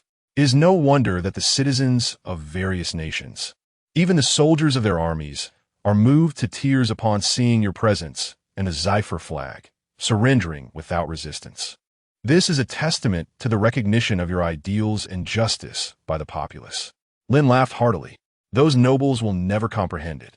They are accustomed to their elevated positions, exploiting and oppressing the masses, yet they never reflect on the absurdity of it all. Their eyes are fixated solely on their power and wealth, oblivious to the fact that the people are the foundation of the nation." A glint of determination flashed in his eyes. "We shall alter this reality, making the world fairer and more equitable." The dragons maintained a steady speed through the air. Beneath them lay an endless expanse of ocean. Suddenly, Lynn felt his stomach rumble. The sound of his hunger seemed particularly jarring in the tranquil atmosphere. Itachi quickly retrieved a piece of jerky from his satchel and offered it to Lynn, concern etched on his face. "Your Majesty, you have not eaten for a day and a night. Please have some." As Lynn accepted the jerky, he prepared to eat when his gaze swept over the surrounding dragons and his soldiers. It struck him that everyone had gone a long time without sustenance in their pursuit of conquest. This weariness was not merely reflected in themselves. Even the dragon beneath him appeared lethargic, occasionally trembling with fatigue. Lynn furrowed his brows and said, Let us find a place to eat. We cannot allow our strength to wane, and these fearsome dragons also require sustenance. He nodded in agreement and adeptly retrieved a sheepskin sea chart from his satchel.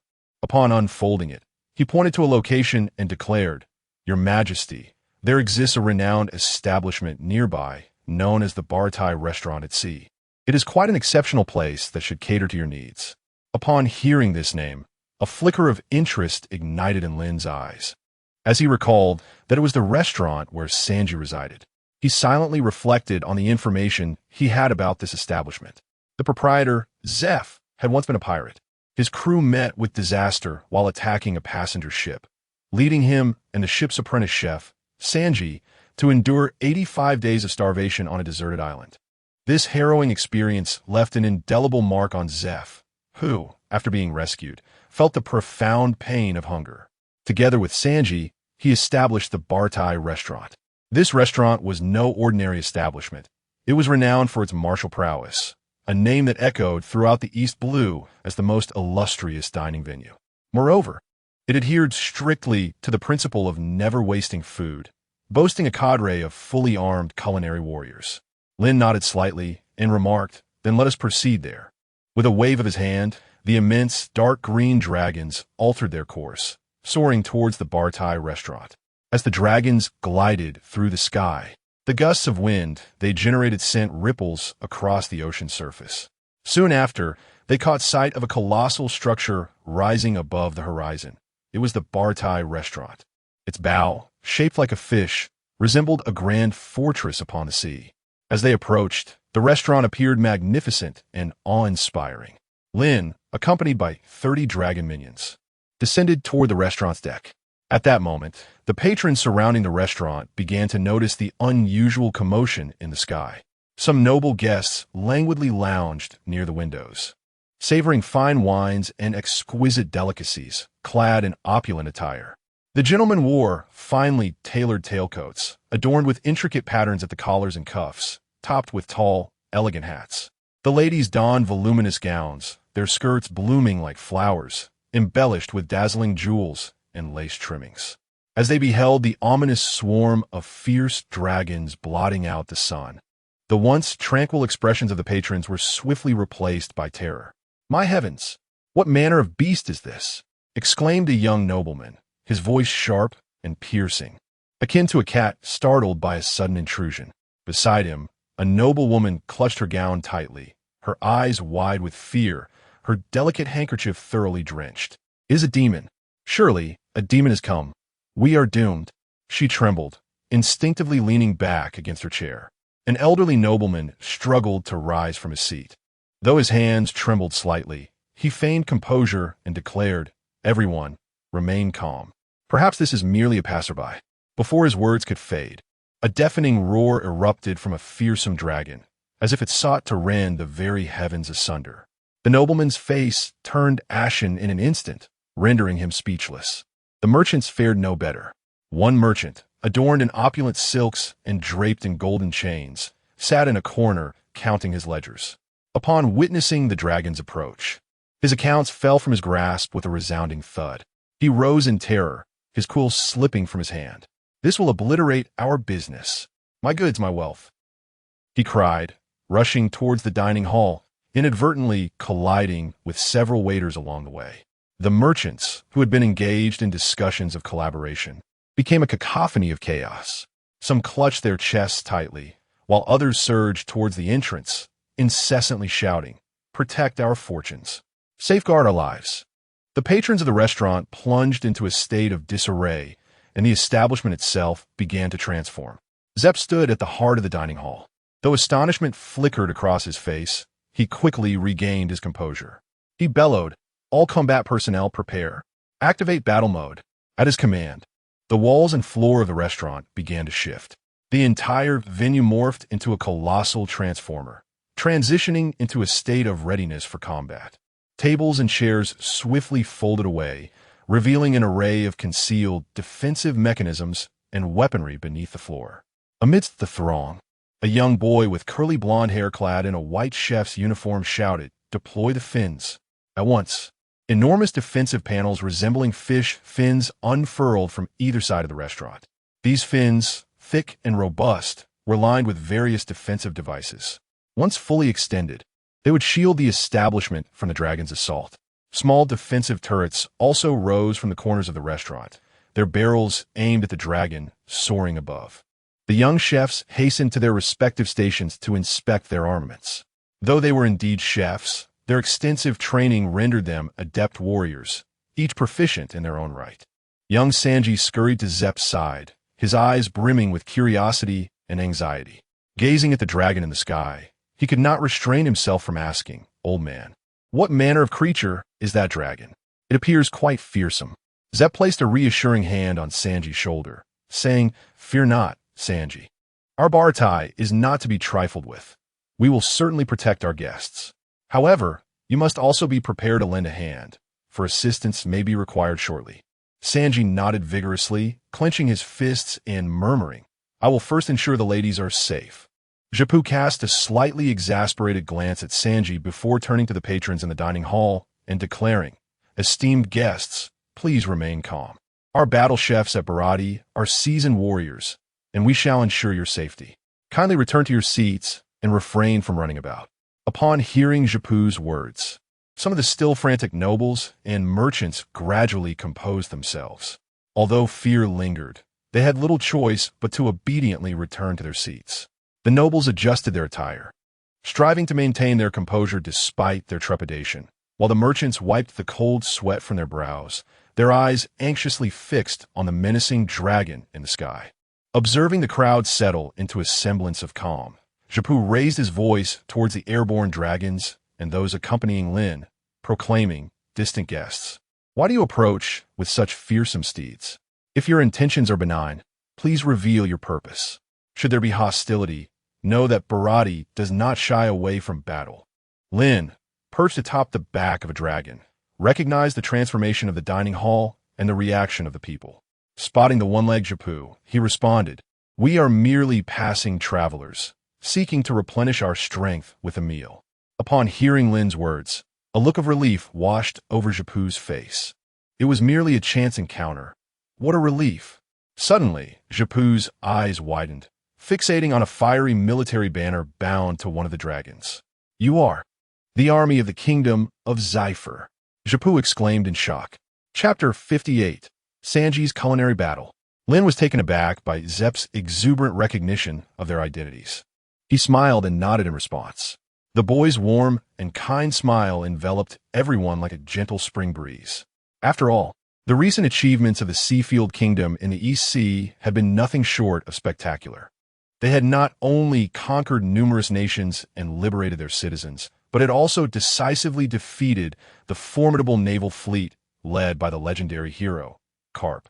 Gaining renown across the East Sea, wherever the fiery military banner flew, the people's support surged like a tidal wave. With Zepp's enthusiastic exclamation, the atmosphere of the Baratai restaurant shifted dramatically. The once vigilant battle chefs and patrons were now filled with excitement. It was the illustrious army of the Seafield Kingdom. One battle chef exclaimed, "I heard you are liberating the entire East Sea. How is the campaign faring? How many nations have you freed?" Another battle chef eagerly inquired, "You all look weary from your recent victories. Surely you must be famished." Zepp laughed heartily, proclaiming, "Today, your meals are on the house. Our restaurant treats you." The ambience within the restaurant transformed into one of warmth and camaraderie, as if Lynn and his companions were long-lost relatives rather than an invading army. In the crowd, the young, curly-haired Sanji was particularly overwhelmed with excitement. He recognized Lynn's face and rushed to join Zepp and the other battle chefs. Fervently unfolding a newspaper and pointing at Lynn, exclaiming, "You are the king of Seafield, Lynn. I admire you greatly. Please, you must try the dishes I create."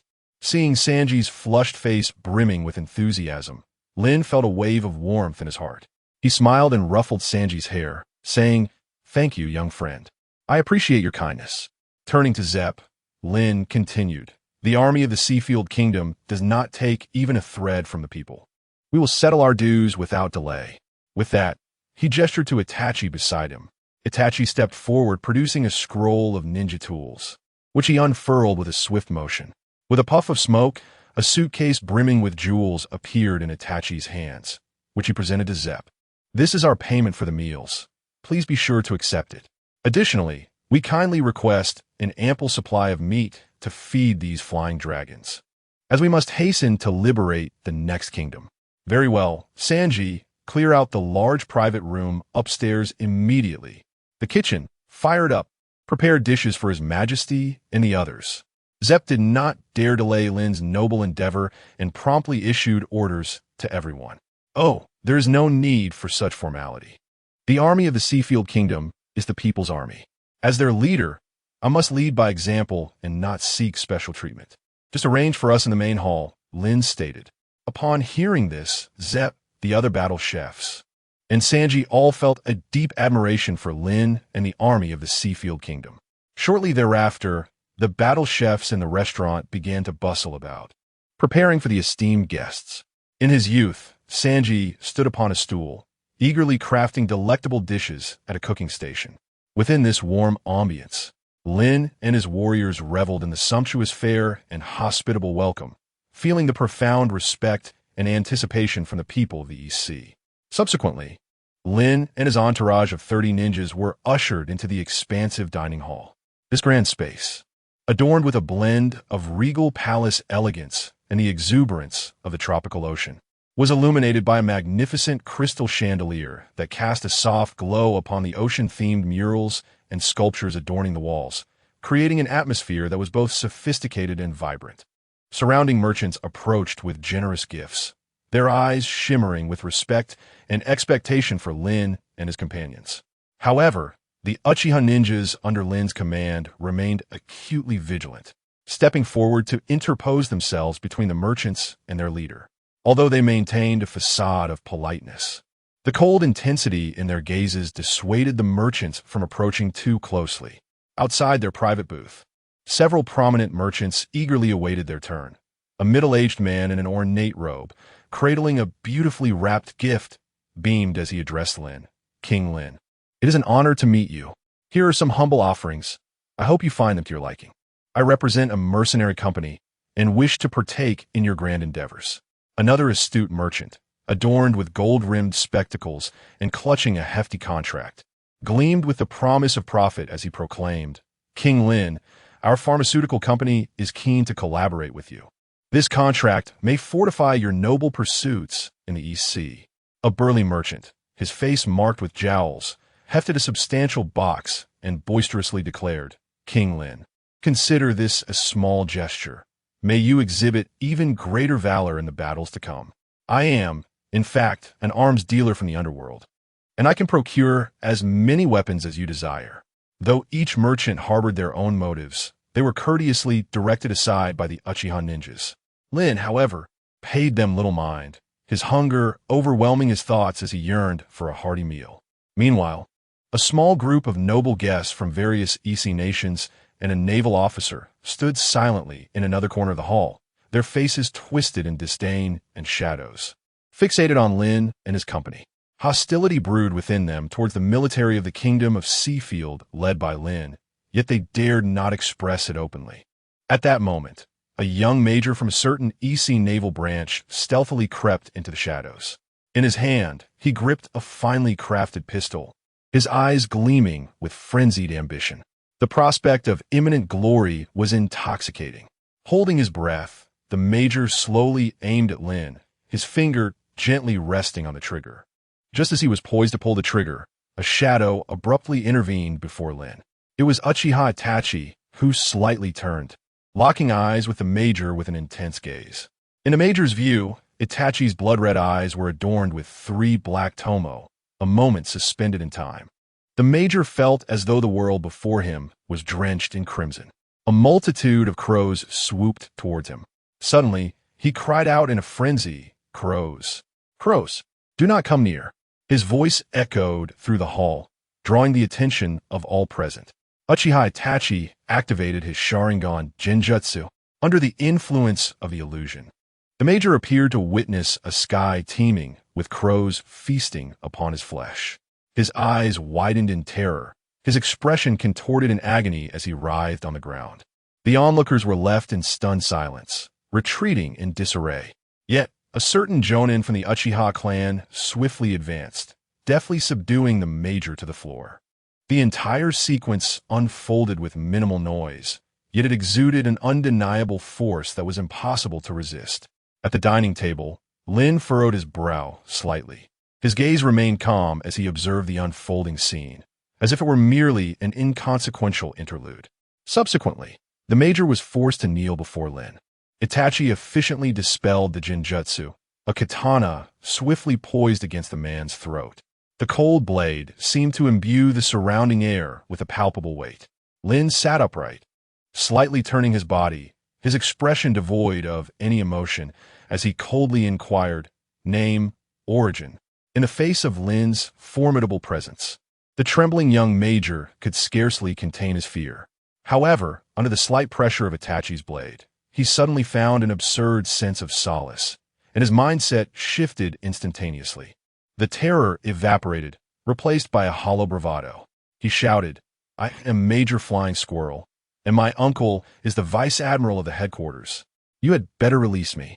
Otherwise, soon the Grand Admiral and 5 elite Vice Admirals, along with 50 elite warships and 1,000 elite sailors, will undoubtedly punish you all in Westfield." The Major, kneeling and shouting, even puffed out his non-existent chest, as if the names he uttered could truly extricate him from his predicament. Upon hearing the Major's declaration, the merchants in the dining hall were taken aback. They had merely aimed to curry favor with the military of the Kingdom of Westfield.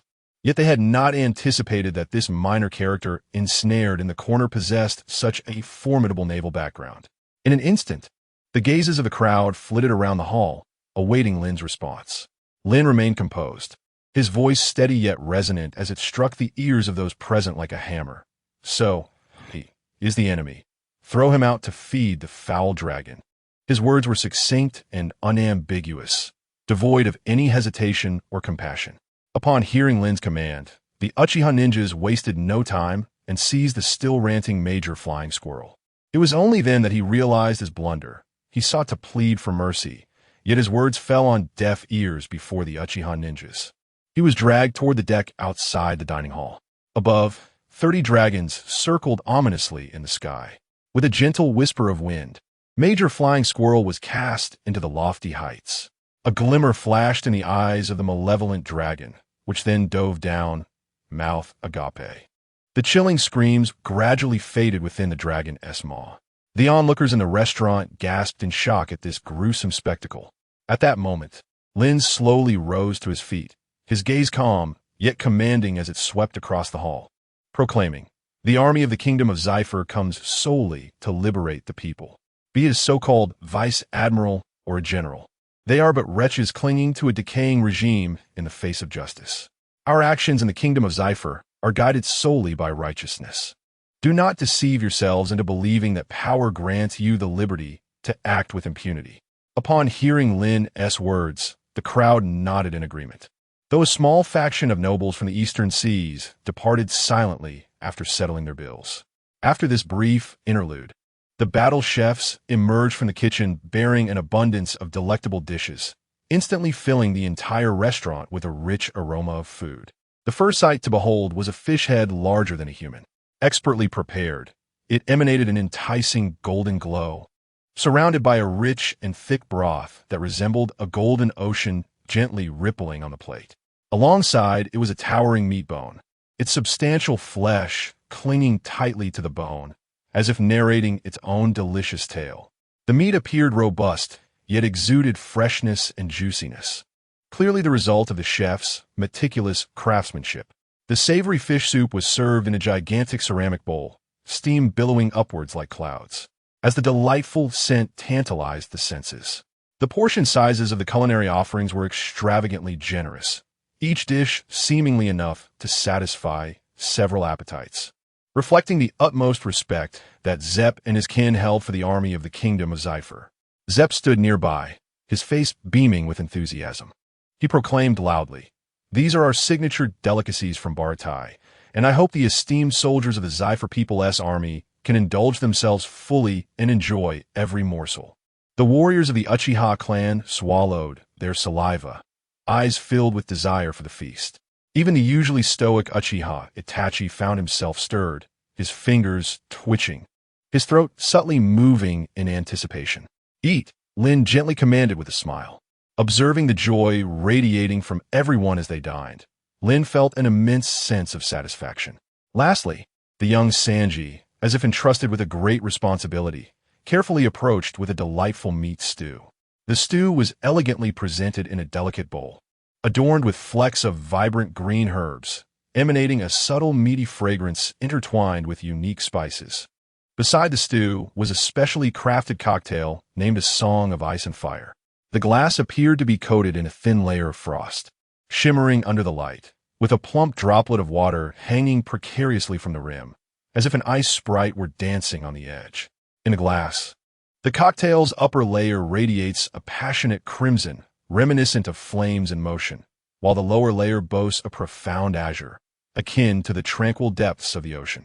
These two hues intertwine, yet remain distinctly separate, mirroring the dichotomy and intertwining of ice and fire in a song, imbued with mystery and allure.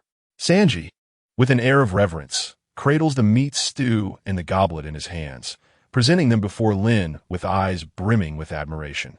"Your Majesty, Lynn, this is my personally crafted battle dish, the meat stew, particularly suited for enjoyment after a skirmish. I hope it pleases you. Furthermore, this cocktail, a Song of Ice and Fire, is a concoction I specially prepared for you, hoping it brings you the same surprise as your presence brings to us."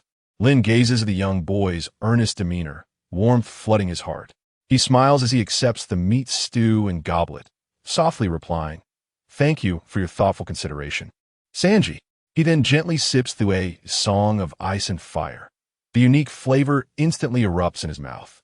A refreshing sweetness dances on his tongue, akin to morning dew descending upon blossoms, followed by a warm spiciness that unfurls.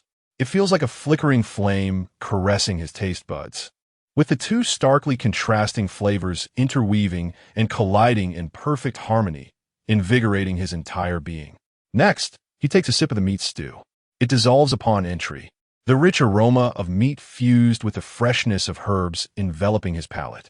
As it travels down his throat, a warm current seems to flow steadily into his stomach, rejuvenating his weary body after a long journey. "This stew appears to accelerate my recovery. It truly is remarkable," Lynn remarks with a hint of surprise. Hearing this, Sanji beams with delight. Suddenly, Lynn seems to grasp something, his eyes widening in realization.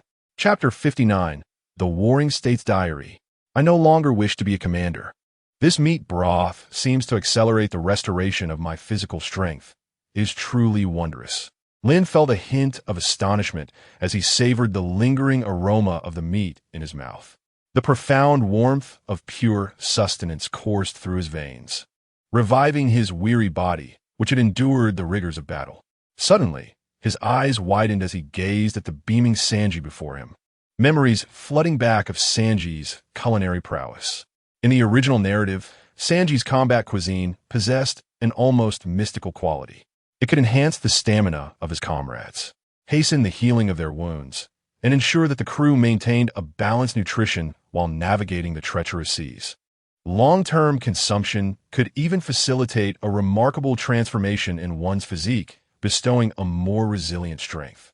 This was vividly exemplified in the characters of Luffy, Zoro, Usopp, Brook, Chopper, Nami, Robin, and others. As for that peculiar robot, Frankie, he was merely a cola-drinking anomaly unworthy of classification as a human. With a thoughtful squint, Lynn continued to savor the meat broth, reflecting on the recent battles. Throughout the confrontations with various nations, he had always been at the forefront. Although the Tao Pearl and the Rinnegan granted him formidable power, the relentless intensity of combat gradually depleted his stamina, particularly when faced with formidable foes or complex scenarios. Fatigue sometimes hindered his capabilities. Contemplating this, a glimmer of consideration crossed Lynn's gaze. If he could regularly indulge in Sanji's meticulously crafted combat cuisine, he would not need to expend vast amounts of time on physical training. The time saved could be better utilized in serving the people. Perhaps his body could indeed undergo a metamorphosis through combat cuisine, allowing him to attain a state of renewed vigor. In such a scenario, his strength would swell, enabling him to confront any adversary with ease and fulfill the grand mission of liberating the world. Lynn's gaze settled upon Sanji, and an appreciation for talent blossomed within him. Sanji's culinary art showcased not just a gift for cooking, but also a remarkable ability to bestow transformative power upon the warriors of the kingdom of Seafield. Such a talent was undoubtedly invaluable in the tumultuous battlegrounds of this era. He rose slowly, approaching Sanji, who appeared somewhat anxious, nervously tugging at the hem of his shirt. "What is it, Your Majesty, Lynn? Is the taste unsatisfactory?" Lynn smiled, placing a gentle hand on Sanji's shoulder, and said with profound significance, "Sanji, your culinary creations astonish me. Do you realize the remarkable support your combat cuisine provides to our noble cause?" Sanji looked up at Lynn, his eyes shimmering with curiosity and hope. "Lord Lynn, I merely wish to prepare each dish with care, ensuring everyone enjoys their meal."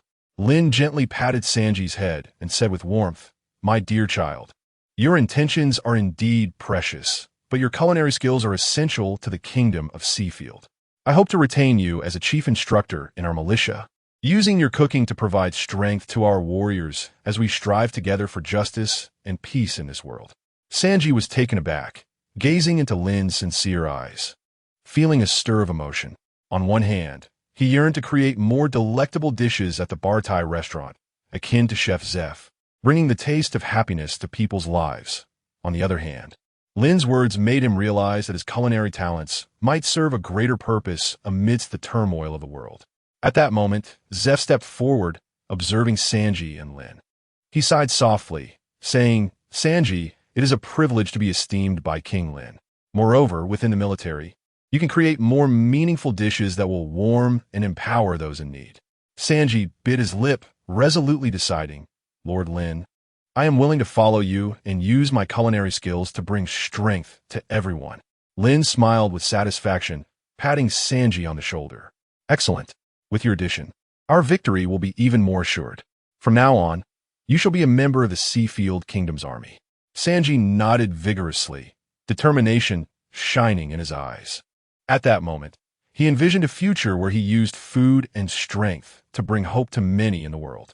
Meanwhile, the other battle chefs in the restaurant, witnessing this scene, began to applaud. They celebrated the growth of a young chef, an experience akin to one family member joining the military, bringing honor to all. After the meal, Sanji, adorned in his chef's attire, proudly followed Lynn and the others onto the restaurant deck.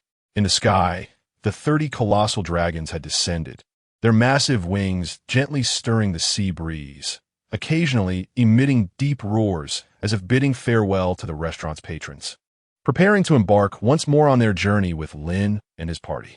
On the restaurant side, Zeph and the other battle chefs who had watched Sanji grow stood quietly, bidding him farewell, each of their lips curled into a smile, filled with pride and contentment.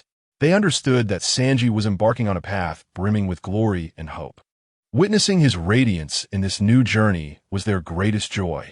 However, just as the dragons were about to take flight, Zeph's voice broke the seemingly serene and joyous atmosphere, solemnly stating, "Sanji, don't catch a cold."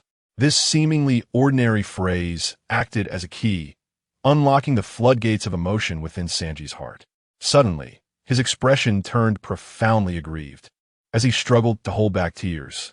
Tears cascaded from his eyes like pearls freed from their string, uncontrollably spilling forth, growing ever more abundant. Eventually, the young boy could no longer withstand the tumult within his heart, and with a sudden thud, he knelt and bowed deeply.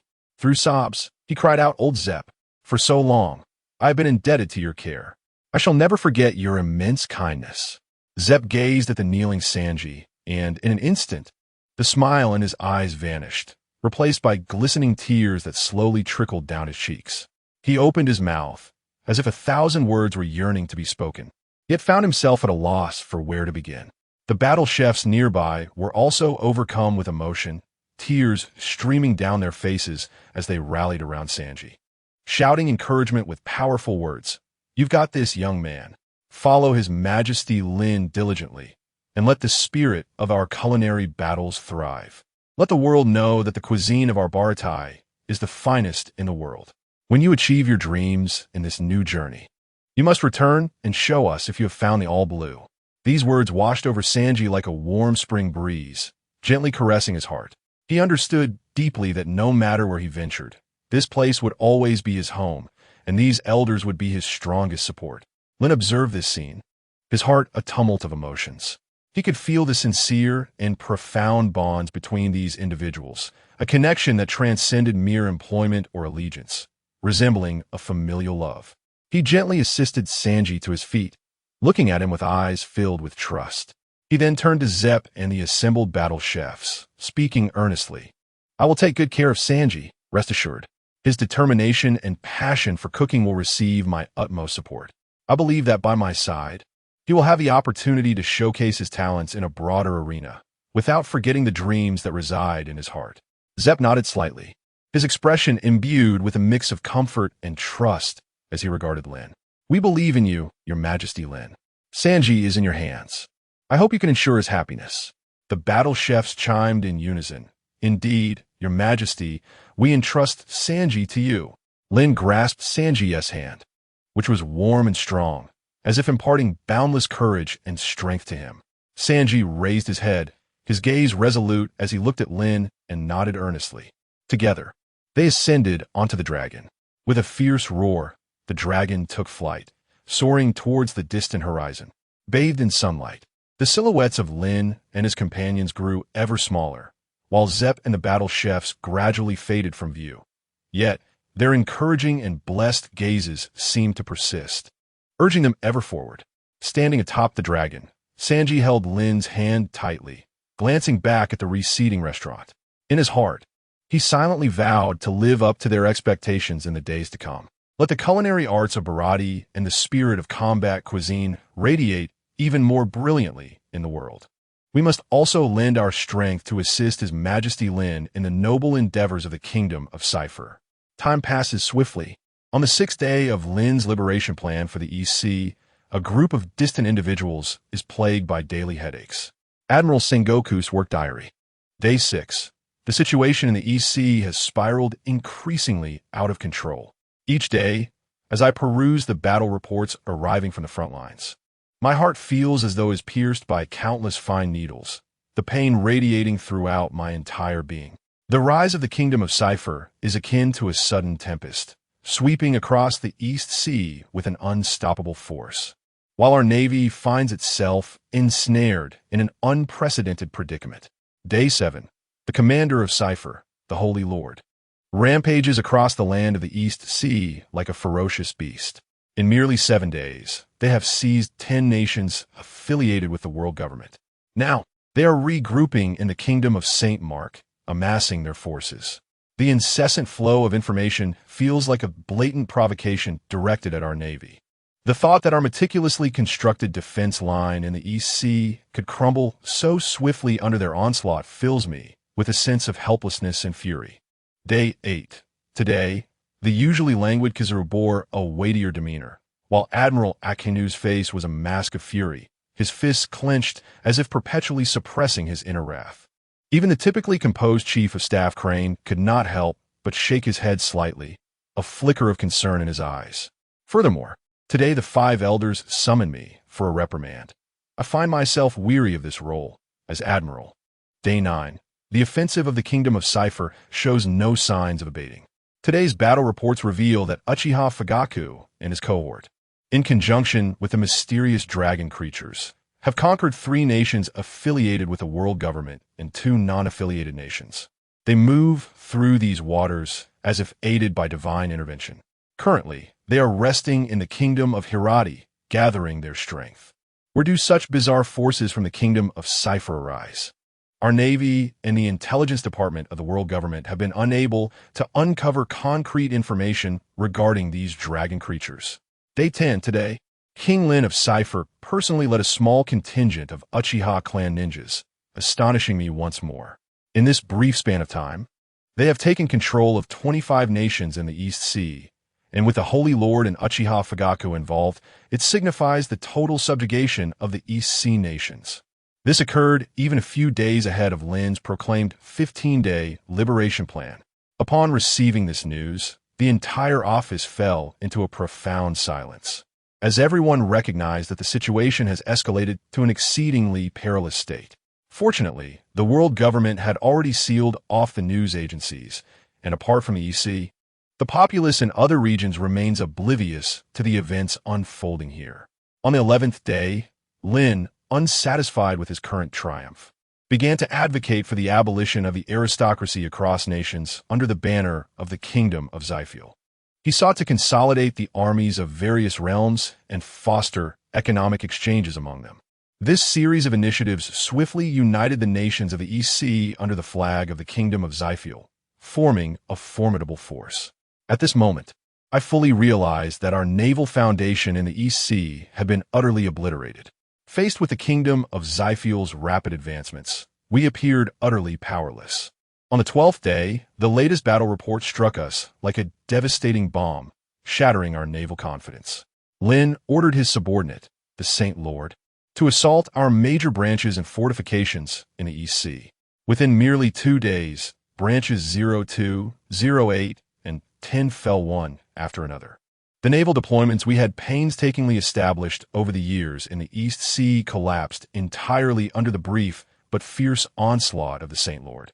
Kizaru finally abandoned his languid demeanor and solemnly stated, "This cannot continue. We must organize a counterattack swiftly." However, the Marshal, had already succumbed to despair. Our elite naval forces were tasked with defending the New World, while here in the EC, we could only hope for Kizaru and the 7 warlords to arrive soon. On the 13th day, the report revealed that Lynn had returned to the Kingdom of Zyfiel, Goya headquarters, with his troops and announced the public execution of the kings and numerous nobles he had brought back. This news was broadcast live across the nations, leaving the naval high command with mixed emotions. On one hand, we mourned the loss of our territories and power. On the other hand, we felt both anger and helplessness towards the Kingdom of Zyfiel's radical transformation. However, there was a glimmer of good news. The 7 warlords and Kizaru had successfully regrouped in the waters of the East Sea. Chapter 60. The Noble Execution Feast. The common folk rise. At this moment, in the capital of the Zyfier Kingdom, Goya, the expansive yet dilapidated steps outside the palace stand as a reminder of the past battlefield between the Holy Lord and Shanks. A wooden gallows, towering 10 meters high and 25 meters wide, has been erected alongside the royal viewing platform. King Lynn strides forth from the palace, his steps measured and forceful. Ascending the modestly constructed bamboo platform, his diminutive figure looms like a mighty mountain, exuding an oppressive aura. Behind him, the formidable warriors of the Uchiha clan stand in a stately formation. Above, the Holy Lord perches upon the back of a fearsome dragon, surveying the throngs below with vigilant scrutiny. The air is thick with a powerful and enigmatic presence, casting a suffocating pall over the assembly.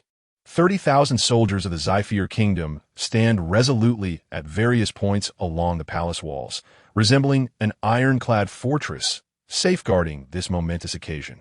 The once resplendent steps of the palace, now marred and worn, bear deep cracks that whisper tales of the past, of noble excess and the brutal oppression of the common people. Upon reaching the summit of the platform, Lynn takes his seat upon the prepared throne, embodying the very essence of divinity. Words are unnecessary. The multitude of onlookers has erupted into fervent discussion, their voices intertwining in a cacophony.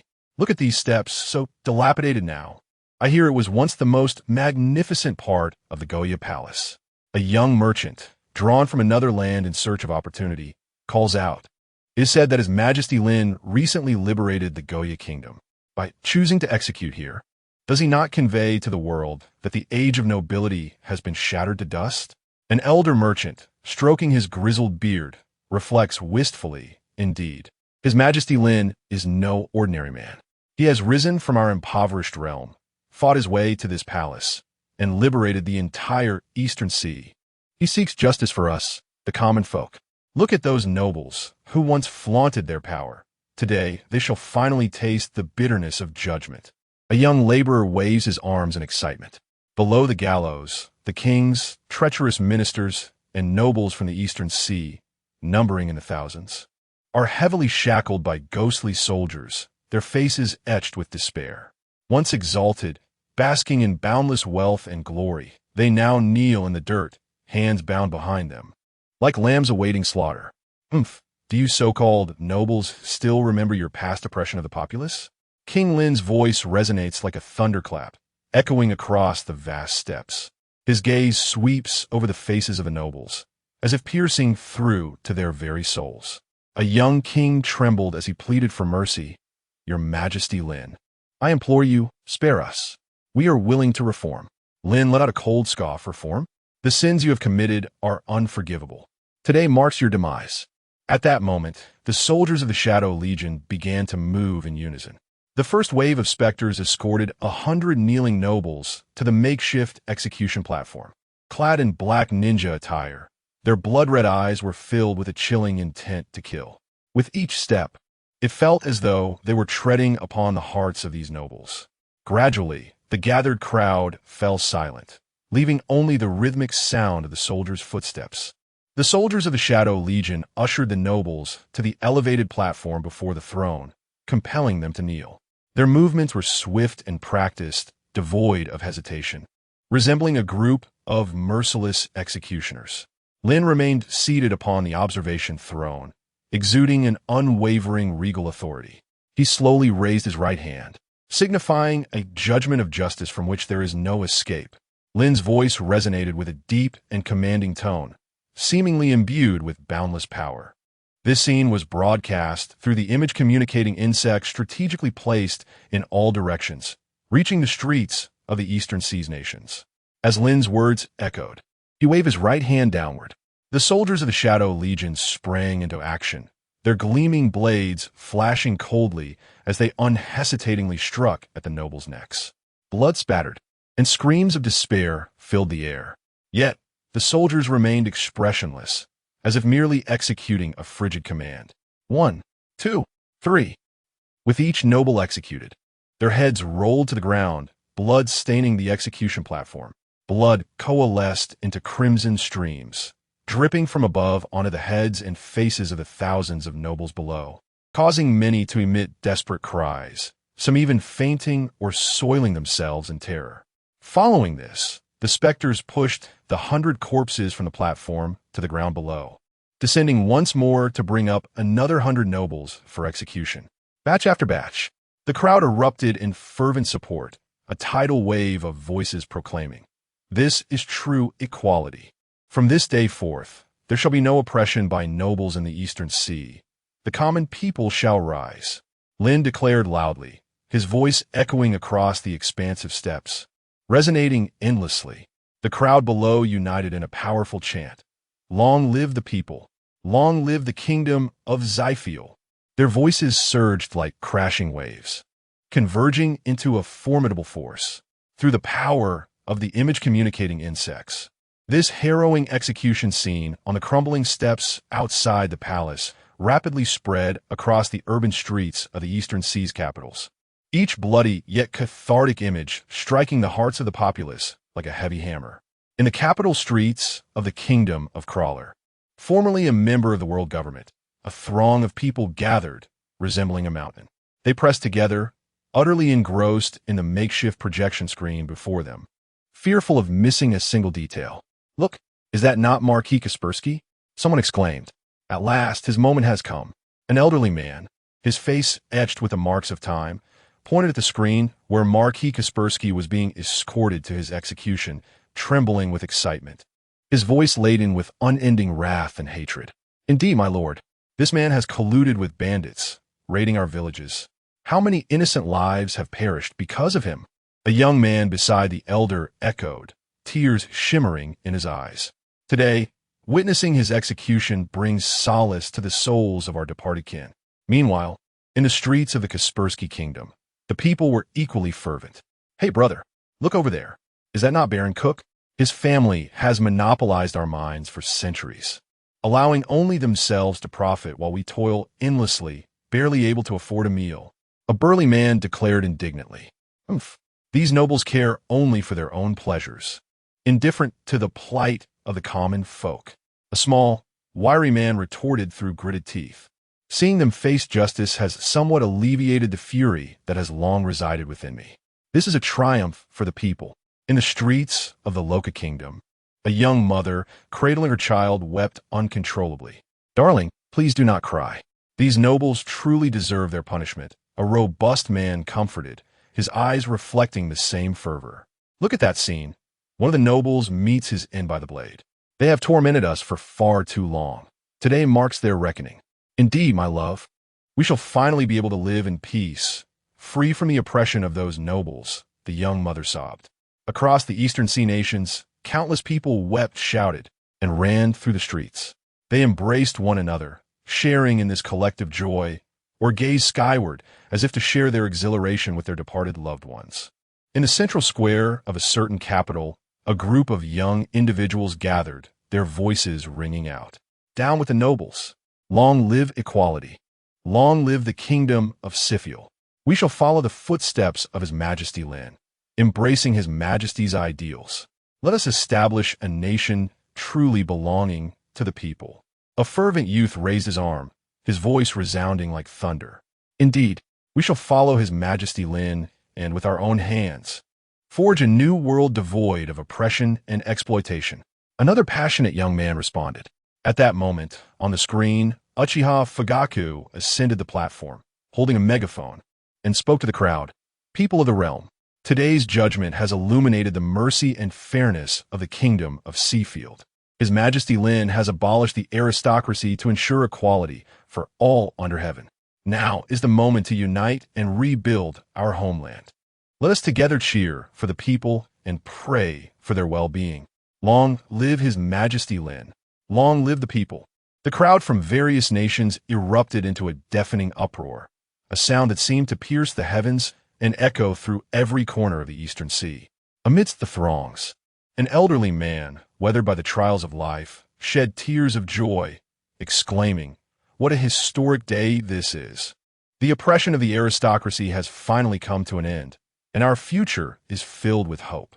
The impact of the execution scene resonated powerfully, igniting a fervent desire for freedom and equality within the hearts of the people across the Eastern Sea. Among the multitude surrounding the execution platform stood the naval spy Smoker, quietly observing. He deftly lit a cigar, exhaling the smoke that coiled around him like a delicate veil, seemingly separating him from the reality of his thoughts. He gazed intently at the execution platform, his eyes reflecting a tumult of emotions amidst the fervent cheers of the crowd. The shouts, cries, and applause surged towards him like a relentless tide, crashing against his inner being. Smoker furrowed his brow, feeling as though he were caught in a historical tempest, with the epicenter of this storm being the ongoing execution of the nobles. Is this the justice that the Navy has always upheld? He pondered, oblivious to the cigar that had burned down to its end in his hand. The Navy's justice has always been predicated on maintaining world order, adhering to rules and laws. Yet, the events unfolding before him began to deeply shake his unwavering belief in that justice. He observed the nobles being led to their doom. Though they had once committed heinous acts and oppressed the populace, in this execution, they were rendered as ordinary criminals, devoid of privilege or recourse, helplessly awaiting death. This made him reflect on the Navy's role in protecting nations from pirate incursions and upholding noble rule. Were the crimes of these nobles merely personal failings? Was it not the decay and injustice of the entire aristocratic system that constituted the true source of evil? The Navy's justice seeks to preserve the old order. Yet that very order has birthed countless villains like them.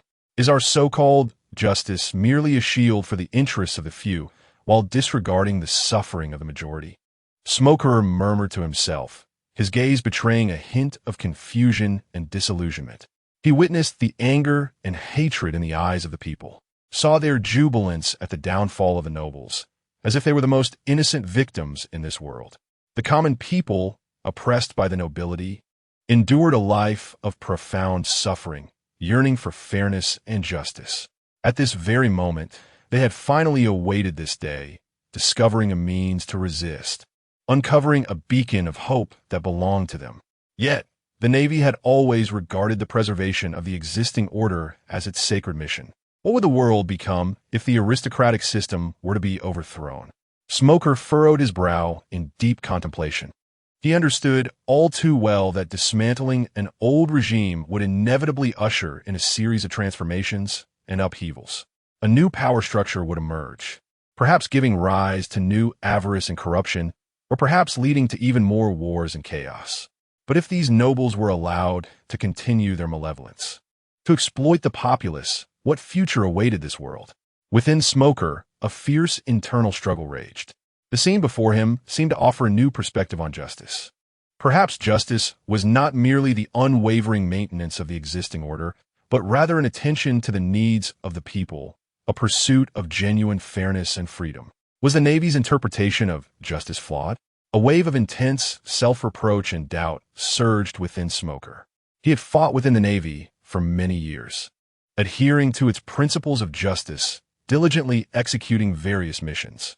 Yet, at this moment, he began to question his convictions. Perhaps it was time to reevaluate the justice we sought. Smoker took a deep drag from his cigar, diverting his gaze from the scaffold to the horizon. His inner world had irrevocably changed. The once steadfast seed of conviction began to waver amidst this tumultuous internal conflict. Meanwhile, a formidable force was gathering in the waters of the East Sea, the Kemarag Sea. They were watching the live broadcast of the execution ceremony through military communication devices. Chapter 61, The New Legion, The Realm of Death, The Ten Blades. Simultaneously, within the naval flagship S office in the eastern sea of Kemarag, a silent tempest was unfolding. Admiral Akiji sat regally at the helm of his desk, his posture erect and imposing. Clad in a pristine Navy justice cloak, devoid of any creases, he lowered his head slightly, his gaze fixated on the military image transmitted by the communication snail before him. His thick, elongated eyebrows furrowed ever so slightly, and his eyes sparkled with unmistakable shock and doubt. His lips were pressed tightly together, transforming his usually gentle demeanor into one of grave seriousness, as if the very essence of the world had faded into monochrome, leaving only the harrowing scene of the execution ceremony on the screen. 5 vice admirals encircled the conference table, each posture betraying their palpable tension and unease. Admiral Fire Mountain reclined against his chair's back, arms crossed over his chest. A cigar perched between his lips. His head was tilted upward, and an inscrutable expression flickered in his eyes as his thick beard trembled gently with each breath, as if suppressing a torrent of emotions within.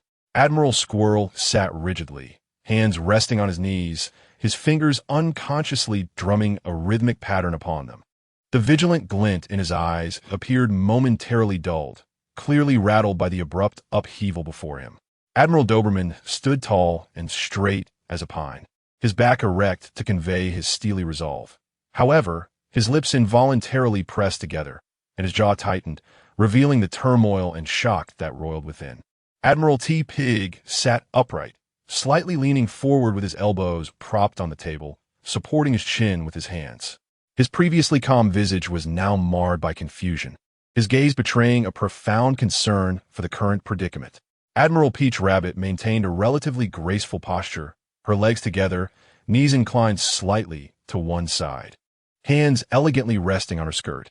Yet, even so, a subtle hint of disarray flickered in her eyes, her usual confidence supplanted by astonishment. On the opposite side, the 7 warlords gathered around another conference table, their demeanor starkly contrasting that of the Naval High Command, radiating arrogance, haughtiness, and indifference. Sir Crocodile lounged carelessly in his chair, legs splayed, one hand leisurely swirling a wine glass while the other, a golden hook, gleamed ominously in the air. The crimson liquid within the glass shimmered under the light, reflecting his imperious attitude. A glint of amusement danced in his gaze, his lips curling into a sardonic smile, seemingly unfazed by the unfolding farce. Don Quixote da Flamingo sat elegantly, exuding a natural air of arrogance. He tilted his head back slightly, and behind his blood-red sunglasses, a low-key excitement flickered in his eyes. He slowly began to speak, his voice cold and low like that of a serpent. Look at this Lynn, he is indeed a maniac. However, his methods are intriguing, displaying considerable ambition. The imposing figure of Tyrant Kuma occupied most of the chair. One muscular arm hung by his side, while the other cradled a book. His gaze was fixed on the screen, betraying no emotion towards his surroundings, merely observing in silence. Boa Hancock sat elegantly in her chair, her legs crossed to one side, her hands resting gently on her knees. Her exquisite features were now etched with a frosty severity, her deep-set eyes radiating indifference and pride. She regarded the proceedings with an air of disdain, as if this grand ceremony bore no relevance to her concerns. Mihawk sat quietly, his hands interlaced atop the table, his gaze sharp and steely as he stared intently at the screen. There was no anger or surprise in his eyes, only a pure scrutiny, as though he were contemplating the profound implications hidden behind this upheaval. Moonlight Moria appeared somewhat exhilarated, emitting a soft, mischievous chuckle. As for their respective forces, in this modest naval command office and the vast battlefield beyond, all eyes were glued to the screen, their hearts stirred by the sudden execution of nobility. Aokiji gradually closed the image-transmitting snail before him, and the room fell into an immediate hush. Only the faint sounds of breathing and the rustle of fabric lingered in the air. His gaze swept slowly over the assembled Shichibukai, revealing a demeanor that was both stern and resolute, akin to the frost of a harsh winter, invoking a sense of unease. This marks the first collaboration between the Navy and you notorious pirates. Aokiji's voice resonated in the silent chamber, imbued with undeniable authority. This battle is not merely a matter of face for the world government. It pertains to the balance of the entire East Blue and indeed the world. You are all prominent figures upon the seas and should comprehend your positions and responsibilities. This is the moment to demonstrate your worth as Shichibukai, and I hope you will contribute earnestly. The Shichibukai exchanged glances, their eyes reflecting a complex array of emotions. Sir Crocodile raised an eyebrow slightly, a knowing smile playing on his lips, seemingly unperturbed by Aokiji's warning. Don Quixote da Flamingo maintained his smile, though it held a deeper significance, as if he were scheming something, while Tyrant Kuma remained expressionless, like a silent statue. With no dissenting voices, Aokiji continued, "Next, I will instruct my lieutenant to distribute the intelligence gathered by the Navy regarding the formidable figures of the Kingdom of Sephir, as well as information on Lynn.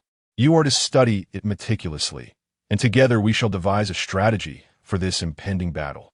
Remember, every detail is crucial. Any oversight could result in grave losses." The lieutenants promptly sprang into action, neatly aligning themselves to distribute packets of intelligence to each of the Shichibukai and the vice admirals present. Shah Crocodile casually flipped through the documents handed to him, muttering, "Humph, the naval hero Garp was defeated by this fellow called Saint? I find that hard to believe." Yet, his gaze remained fixed on the pages, meticulously examining every detail.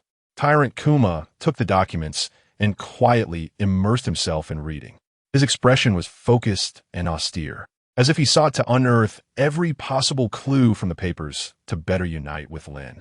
Boa Hancock elegantly grasped the documents, her slender fingers delicately turning the pages. A hint of gravity graced her stunning visage as she scrutinized the contents, occasionally furrowing her brow, seemingly particularly concerned with certain information. Mihawk merely glanced at the documents in his hand, a barely perceptible smile gracing his lips, as if he had already devised a plan.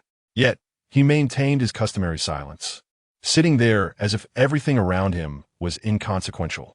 Moonlight Moria swiftly delved into the reading after taking the documents, his eyes revealing an urgent desire to ascertain the total military strength of the Seafield Kingdom. Meanwhile, on the naval side, Aokiji Akainu, Squirrel, Doberman, Tantata, and Peach Rabbit began to study the materials earnestly.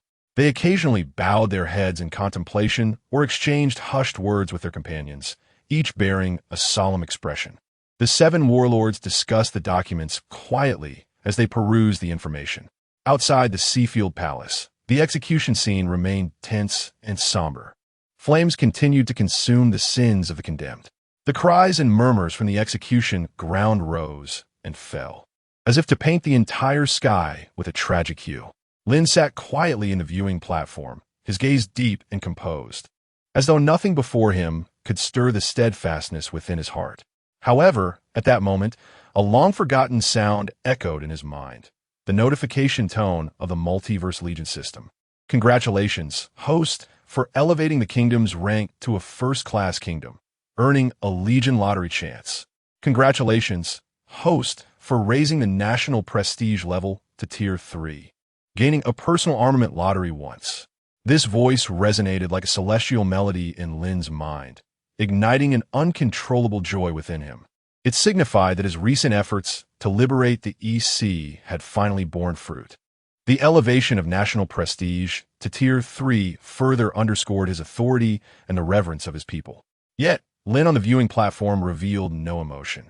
He maintained his demeanor of calm composure, though he slightly tightened his grip on the armrests of his seat, suppressing any hint of inner excitement. He understood that, under such scrutiny, even the slightest change in expression could provoke unnecessary speculation and discussion. As the final criminal was executed, the ceremony formally concluded. Lynn rose slowly, his movements graceful and solemn, exuding an intangible dignity. He cast a glance at the throng below, nodding slightly in acknowledgement before turning away. Under the vigilant guard of the Uchiha Imperial Guard, he strode purposefully toward the palace. Along the way, Lynn's thoughts drifted far afield. Upon returning to his office, he dismissed all accompanying personnel. Seated at his solid wooden desk, he gently closed his eyes. It was time to initiate the system lottery, he mused silently. With this thought, the interface of the Multiverse Legion system materialized in the void before him. He opened his eyes. Multiverse Legion System. User. Zyfiel Lynn Affiliated Kingdom. Zyfiel Kingdom Position. King National Level. First Class Kingdom. Each elevation allows for a lottery draw from the Multiverse Legion. National Prestige. Level 3. Each elevation grants a personal exclusive lottery. Existing Legions. Uchiha Clan, Konoha Guard. The Lord Ghost Shadow Legion. Ninja Group, Evil Dragon's Minion. Exclusive Armament. Tao Orb, Rinnegan.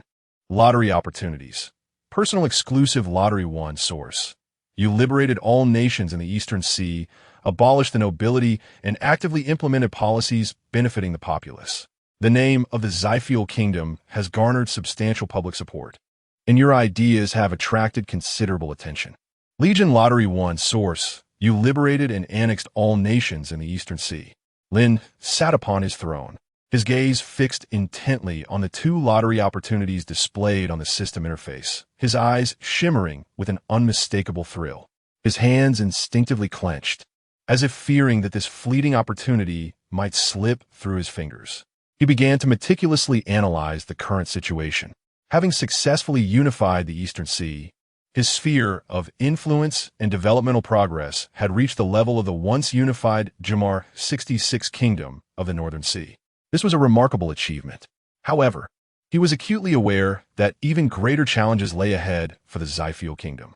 The Zyfiel Kingdom adhered to a people-centered approach, always prioritizing the interests of the populace and striving to overturn the oppression of the nobility, aiming to create a fair and free world for ordinary citizens. Yet, this ideology stood in stark contrast to the decayed and corrupt ruling methods of the world government. It was foreseeable that in the days to come, his conflicts with the world government would inevitably intensify, potentially culminating in outright opposition. In this impending fierce conflict, the strength of the Legion would be the decisive factor in determining victory or defeat. Only by possessing an immensely powerful Legion could he establish a solid foothold on this ever-changing global stage and realize his grand ambitions. Lynn understood the urgency of the situation. He must swiftly enhance the combat capabilities of his Legion, and the acquisition of a new and formidable Legion was of utmost importance. Thus, without a moment's hesitation, he resolutely commanded, System, initiate the Legion lottery. In an instant, the interface of a Multiverse Legion system reappeared. Soon after, a familiar circular lottery disc gradually materialized, densely populated with the emblems of legions from countless dimensions, each emblem representing a formidable force. Lynn's gaze swept across the emblems of the various legions, and his anticipation surged with each passing moment. The Ultraman Dimension's Ultraman Defense Force stands as the valiant guardians of justice from the Ultraman realm, endowed with formidable combat prowess and cutting-edge technological equipment, having repeatedly shielded Earth from monstrous threats. The One Punch Dimension's Monster Association Legion is a convergence of formidable beings, each possessing unimaginable strength and unique, terrifying abilities. The Seven Deadly Sins organization, led by 7 potent and distinct sinful figures, boasts unparalleled combat skills and teamwork, earning them a formidable reputation in alternate worlds. The Saint Seiya Dimension's Bronze Saints Legion comprises youthful warriors, driven by their unwavering belief in justice, who unleash astonishing power through their indomitable will and exceptional combat techniques. The Marvel Dimension's Avengers, a globally resonant assembly of superheroes, each endowed with unique abilities, consistently collaborate to surmount diverse, formidable foes. The One Piece Dimension's all-devouring organization embodies a mysterious and powerful collective, with each member mastering an array of extraordinary spells and skills, their elusive methods rendering them difficult to apprehend. Lynn's eyes lingered among the countless Legion emblems, his heart brimming with anticipation. Simultaneously, the wheel began to spin rapidly. Each Legion possessed unparalleled advantages, and regardless of which one he secured, it would profoundly influence the trajectory of his power. At last, Lynn took a deep breath and declared with unwavering conviction, "Stop." At the command, his heart raced to his throat. Gradually, the light and shadow clarified, and the pointer halted steadily. The information of the selected Legion emerged distinctly. Lynn's breath caught, his pupils quivered. "Congratulations, host. You have drawn the Espada Legion from the Bleach Dimension." The system's mechanical voice resonated in Lynn's mind. He understood well the might of the Espada Legion. The formidable beings from the Bleach realm wielded destructive power, coupled with enigmatic skills. Chapter 62, The Espada, the astonishing Uchiha clan. In the ensuing moments, with a mere thought from Lynn, the system interface before him dissipated like a wisp of smoke, leaving the spacious office hall enveloped in an eerie silence. However, this tranquility was short-lived. In the next instant, an unusual sensation of distortion rippled through the air. Lynn's gaze, tinged with astonishment, fell upon the office hall, where the fabric of space itself unexpectedly ruptured, revealing 10 obsidian voids. These chasms were profound and enigmatic, as if they connected to an unknown dimension, dark as ink. Exudinha disquietinhoha. As the fissures slowly gaped open, it was as though a colossal beast of darkness had unveiled its gaping maw. An invisible pressure surged forth, causing the entire space to tremble. This was, outside the office, the elite Uchiha clan, 100 elite ninjas guarding the royal palace, simultaneously experienced a jolt of their very souls. Some cried out in terror and confusion. "Quick, protect the sovereign," one ninja shouted. They hastily converged towards Lynn's office. The moment the 10 voids suspended in the air burst open, a terrifying spiritual pressure swept through with ferocity. This pressure felt tangible wherever it passed. The 100 elite Uchiha ninjas collectively writhed in agony, clutching their heads and wailing. In the sky above the palace, the sovereign, mounted upon a flying dragon, sensed a dreadful force erupting within the palace. Without hesitation, he steered his dragon downwards towards the royal abode. Within the office, Lynn furrowed his brow, a flicker of indignation flashing in his eyes. He commanded urgently, "Rein in the spiritual pressure. Do not harm the people." His voice echoed through the hall, imbued with undeniable authority. In an instant, the once rampant, terrifying spiritual pressure seemed to be drawn back by an invisible force, retracting swiftly. Nevertheless, the residual sense of oppression still left one gasping for breath. Throughout the corridors of the palace, the Uchiha ninjas felt an immense relief wash over them, their bodies drenched in sweat as they exchanged incredulous glances, seemingly seeking answers in one another's eyes regarding the recent anomaly. Then within the office, 10 figures clad in distinctive white combat attire emerged from the voids. They moved with measured steps, their expressions cold and composed, varying in height and build. They appeared as judges from another realm, each emanating a unique aura that spoke of battle and death. Lynn's gaze fixated on these figures, a wave of inexplicable excitement coursing through him, manifesting as a slight upward curve of his lips. He understood that these were the Espada from the realm of death, and their arrival would undoubtedly alter the very fabric of the world. All hail the sovereign. The members of the Espada emerged from the voids as they slowly closed. Each Espada knelt on one knee, bowing their heads in reverence to Lynn. Their voices harmonized in unison, akin to celestial music, yet laced with an undeniable authority. Lynn rose to his feet, his gaze piercing as it swept over the formidable beings hailing from the realm of death. As an aficionado of the second dimension, Lynn possessed a profound understanding of the combat prowess of these Espadas. The first to capture his attention was Kyoka Suigetsu, the #1 warrior. Beneath his slightly disheveled, short black curls, he wore an eye patch over his left eye, while his gray-blue right eye exuded an air of languor. His appearance was as unremarkable as any passerby in the mundane world, yet the unique aura he radiated signaled that he was far from ordinary. The hollow hole, positioned at the center of his chest, symbolized solitude. He stood there in quietude, seemingly merging with the surrounding space, his relaxed demeanor capable of isolating all disturbances.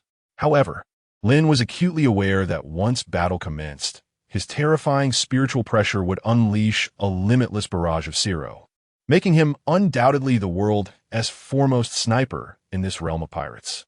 Next was Berrigan Luzenbairn, the #2 Espada, adorned with a crown-like headpiece that proclaimed his once royal status in Hueco Mundo. The scar over his right eye and the wounds trailing from the corner of his mouth spoke volumes of a past steeped in glory and hardship. As the eldest of the Espadas, he was enveloped in an enigmatic aura, prompting Lynn to ponder the myriad untold stories concealed within his lengthy existence. Then there was Tia Halibel, #3. Her brown skin and green eyes complemented each other beautifully, with golden locks cascading carelessly around her. With a high-necked attire that partially obscured her face, she emanated an air of mystery and nobility. Her proud and rational demeanor was unmistakably evident in her posture. Unyielding and merciless towards her foes, she resembled a sharp blade, ever ready to cleave through any opposition in the name of her beliefs. The entrance of Ulquiorra's cipher drew Lynn's attention, infusing the atmosphere of the office with a chilling aura. Beneath his dark tousled hair, his deep green eyes conveyed detachment and reason. His pale complexion, accentuated by dark green tear markings, highlighted his distinctive character. The black adornment on his upper lip rendered him even more formidable. The hollow hole at the junction of his collarbone symbolized emptiness. He stood quietly, as if entirely detached from the external world, his indifferent demeanor prompting speculation about the emotions he concealed within. Neutrik Gilga, #5, was tall and slender, sporting a single eye patch that complemented his violet blue eyes, which radiated a sense of defiance and arrogance. His long, black hair swayed gently with his movements, seemingly narrating his confidence and hubris. A lover of taunts, his irreverent nature inspired a mix of admiration and disdain, while his self-proclaimed title as the strongest among the Espadas rendered him a figure of intrigue, leaving one to wonder what madness and strength he would unveil in combat. Finally, Grimjow Jagerjax, #6, with his light blue hair and sky-blue eyes, captivated all in attendance. The few strands of bangs framing his forehead, coupled with a lake-green eyeshadow, bestow upon him a distinct charm. His remaining mask, adorned with jagged teeth, reflects a personality that is eccentric, impatient, and proud, embodying a combative spirit that, while fierce, does not exploit the weak. Standing out even among the Espada, his height of 186 centimeters may be deemed a disadvantage in the pirate world. Yet his captivating aura surpasses that of Doflamingo, rendering him impossible to overlook. Zomali Rulu, #7, possesses golden eyes that emanate a mysterious and profound glow. His robust physique is accentuated by spiky adornments atop his head, exuding an air of regality. As the swiftest among the Espada, his speed ignites the imagination, suggesting a capability to vanish into thin air only to reappear in the most unexpected of places with remarkable swiftness. Salapolograns, number 8, perfectly complements his pink hair with his golden eyes. The eyeglass-shaped mask adds an enigmatic quality to his presence. His wild nature and meticulous attention to his appearance render him both out of place and irresistibly alluring among the Espada. As a member of the research institution in Hueco Mundo, responsible for intelligence and documentation, he is also an expert in the development of spiritual weaponry. The palpable frenzy of scientific inquiry surrounding him hints at the boundless wisdom and formidable power he conceals. The secret of the hollow located in his genital area only deepens the intrigue surrounding his abilities. Yalanilo Eliriri, number 9, is typically seen clad in a full-length white robe, white gloves, and a long, perforated mask, presenting an aura of profound mystery. His greedy and unscrupulous nature, coupled with the existence of two coexisting personalities, renders his true self elusive. He appears as a fog shrouded in darkness, leaving one to ponder what facet he might reveal in critical moments. Lastly, there is Yamito Rialgo, numero 10. His dark skin and black hair project an imposing and untamed presence. Towering in stature, he stands like a moving fortress. The 4 uniquely shaped protrusions atop his head and the symmetrical red markings on his cheeks further amplify his intimidating demeanor. His penchant for violence instills fear, yet his overwhelming strength commands respect. His claim of superiority over the 4th, 5th, and 6th Espada raises questions about the terrifying prowess he might unleash in battle. Lynn's gaze swept over them, stirring a wave of emotions within. Arise. From this moment on, without my command, you are forbidden to release your spiritual pressure or harm the innocent. Protect the weak and show reverence to the elderly and youth, Lynn commanded. Yes, your majesty.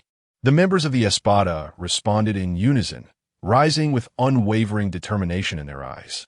Your majesty, we shall give our all to safeguard you and your people. Stark, the first Espada, spoke softly, his voice laced with respect and trust. Lynn nodded slightly. In his profound gaze, there resided an ineffable majesty. He slowly surveyed the members of the Espada, as if appraising the elite force upon whom he was about to bestow a crucial mission. Then, in a deep and resonant tone, he proclaimed, "You are free to traverse the borders of our land and glean the knowledge of this world." The 10 Espada offered no dissent, obediently acquiescing to his command. They then proceeded to open the heavy door of the office in an orderly fashion, accompanied by a faint creaking sound as it gradually swung open. Outside, the once tranquil corridor now pulsated with an atmosphere of tension and foreboding.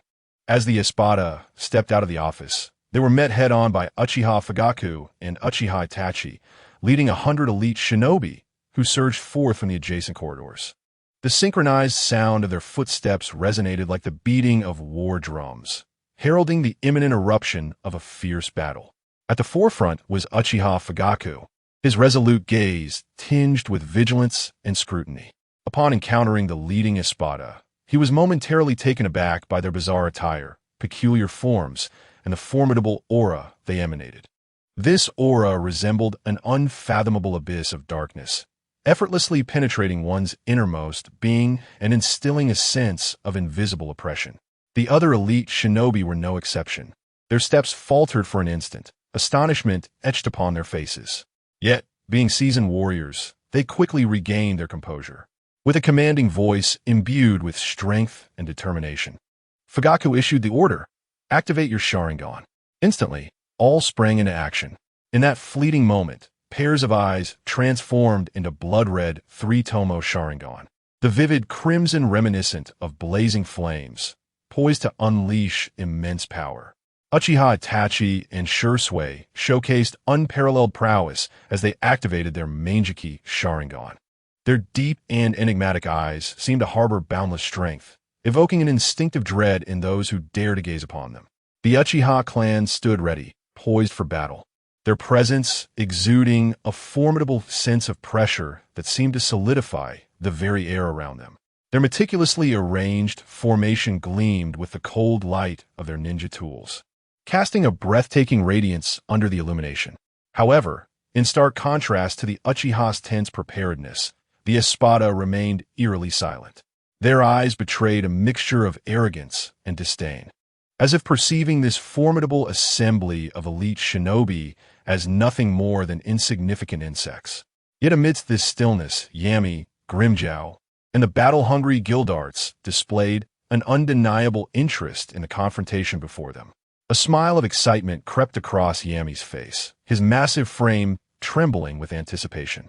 His rough, large hands clenched into fists, eager for the exhilarating clash that awaited. Grimjow, on the other hand, radiated audacity, his light blue hair fluttering as he moved, embodying a wild and untamed spirit. In his deep green eyes glimmered a fervent desire for battle, as if he could scarcely wait to unleash his destructive power upon the world. Gilgamesh, in particular, wore a chilling smile that curled at the corners of his lips. The horn blade, always slung across his back, seemed to yearn for the taste of blood. In that moment, the atmosphere was thick with tension and exhilaration, as though a breathtaking clash was poised to erupt within the confines of the narrow corridor, stirring a tumult of anticipation for the impending confrontation. Ulquiorra, with his brooding demeanor, cast a lifeless gaze over the assembly, his eyes devoid of emotion, mechanically assessing the group before him. When his gaze locked with the kaleidoscopic Sharingan of Uchiha Itachi, the air turned palpable, as if time itself had come to a standstill. A tightening sensation gripped Itachi's heart. He sensed an overwhelming power emanating from his adversary, akin to that of a colossal beast rising from the abyss. The mere weight of Ulquiorra's presence compelled him to tighten his grip on the katana, his Sharingan fixed intently on Ulquiorra, wary of any lapse in vigilance that might result in his demise. In a low, gravelly voice, Ulquiorra inquired, "Who are you?" These few simple words struck each individual like a heavy hammer in the charged atmosphere. The Uchiha clan, upon hearing this, seethed with indignation. As the elite guards of His Majesty, their reputation was known far and wide across the vast Eastern Sea. Uchiha Tetsehiko stepped forward, his eyes blazing with fury as he demanded, "We are the royal guard sworn to protect His Majesty. Who are you ruffians? And what do you intend to do to our sovereign?" No sooner had he spoken than the surrounding Uchiha members formed hand seals, readying themselves. Upon learning that these newcomers were also part of the royal guard, the once brazen demeanor of Grimjow diminished slightly. The palpable tension in the air eased, yet an invisible pressure still lingered. Grimjow, with an air of arrogance, lifted his chin and smirked disdainfully, his expression brimming with hubris. He casually responded, "We too belong to His Majesty's Legion. His Majesty has decreed that we are to harm no innocents and to protect the weak. Very well, you feeble beings may disperse." Chapter 63. The Lord struck down by Grimjow. Upon uttering these words, the Espada, positioned behind Grimjow, began to move in unison, silently making their way down the adjacent corridor. Their synchronized strides, starkly contrasting with the oppressive atmosphere of the hallway, seemed to resonate deeply within the hearts of the Uchiha clan. Anger clenched their fists, their eyes ablaze with indignation as they watched these arrogant figures pass before them, their hearts heavy with resentment. Once again, their clan had become the subject of mockery. The disparaging label of weakness pierced their pride like a sharp blade. Yet, they found themselves powerless to retaliate. The overwhelming aura exuding from this group clearly indicated a disparity in power that rendered them inferior. The formidable strength embodied by the 10 was akin to an insurmountable chasm, isolating the Uchiha below. Reluctantly, they parted to clear a path, their eyes brimming with fury and frustration. Their bodies quivered slightly, as if struggling to contain the imminent eruption of their wrath. Amidst this silence and pent-up anger, the Espada gradually receded, leaving the Uchiha standing in a daze. Their expressions varied, marked by anger, resentment, and helplessness. This unexpected encounter had undoubtedly left profound scars upon their hearts. At that moment, Lynn emerged slowly from his office, his silhouette appearing at the doorway, seemingly radiating an intangible aura that rendered the surrounding atmosphere noticeably heavier. His calm gaze swept over the assembled Uchiha, devoid of any discernible emotion, yet seemingly capable of penetrating the depths of each soul. In truth, Lynn had already absorbed the entirety of the preceding events from within the confines of his office. His deliberate choice to remain uninvolved held deeper significance. Observing the Uchiha, each face etched with fury and discontent, brought him a sense of satisfaction. He understood well that for the Uchiha clan, appropriate provocation served as a whetstone, sharpening their blades. It was only by continuously instigating profound anger and deep-seated resentment that he could awaken the true power latent within their bloodline. Once this power was fully ignited, it would usher in unforeseen transformations for both himself and the broader circumstances. Lynn's expression remained grave, betraying no hint of relaxation. He surveyed the assembly then, with a steady and resonant voice, articulated what appeared to be an ordinary statement. In your fury and discontent, do you comprehend why I have entrusted the responsibility of guarding and guiding the militia to you? It is because I believe in the strength of your Uchiha lineage, in your potential that transcends all boundaries. As he spoke, Lynn paused momentarily, his gaze unwavering, locking onto each Uchiha's eyes, as if to engrave his words into the depths of their hearts. Today, the Lord's power is well acknowledged, and soon the renown of the Espada will echo across the seas, reaching even the Grand Line. However, you, as my royal guard and mentors of the militia, bear a burden far heavier than theirs. You must strive to grow stronger, to surpass the Holy Lord, to transcend the 10 blades. Only then can you truly merit the trust one have placed in you. Lynn's words resonated like a massive stone cast into the still surface of a lake, stirring tumultuous waves within the hearts of the Uchiha clan. Those who already bore expressions of anger and resentment felt the flames of their fury intensify. They clenched their fists tightly, gritting their teeth as the fire in their eyes blazed ever brighter. Uchiha Fugaku let out a low roar, tears streaming down his face as if he were releasing the pent-up rage and frustration within. Meanwhile, Uchiha Itachi and Shursui bowed their heads in silence, overwhelmed by guilt and self-reproach for their deep-seated trust in their sovereign. The weight of his Majesty's grace was too great, far too great, to ever repay. Observing the fervent emotions of the crowd, Lynn nodded slightly, understanding that his words had successfully struck a chord within them. He turned to enter the hall, leaving behind a final admonition. Remember, the power of the Uchiha is rooted in the fluctuations of emotion. Go forth and seek your feelings in this world. With that, Lynn closed the door to his office, leaving the Uchiha standing resolutely, their gazes ignited with unwavering determination.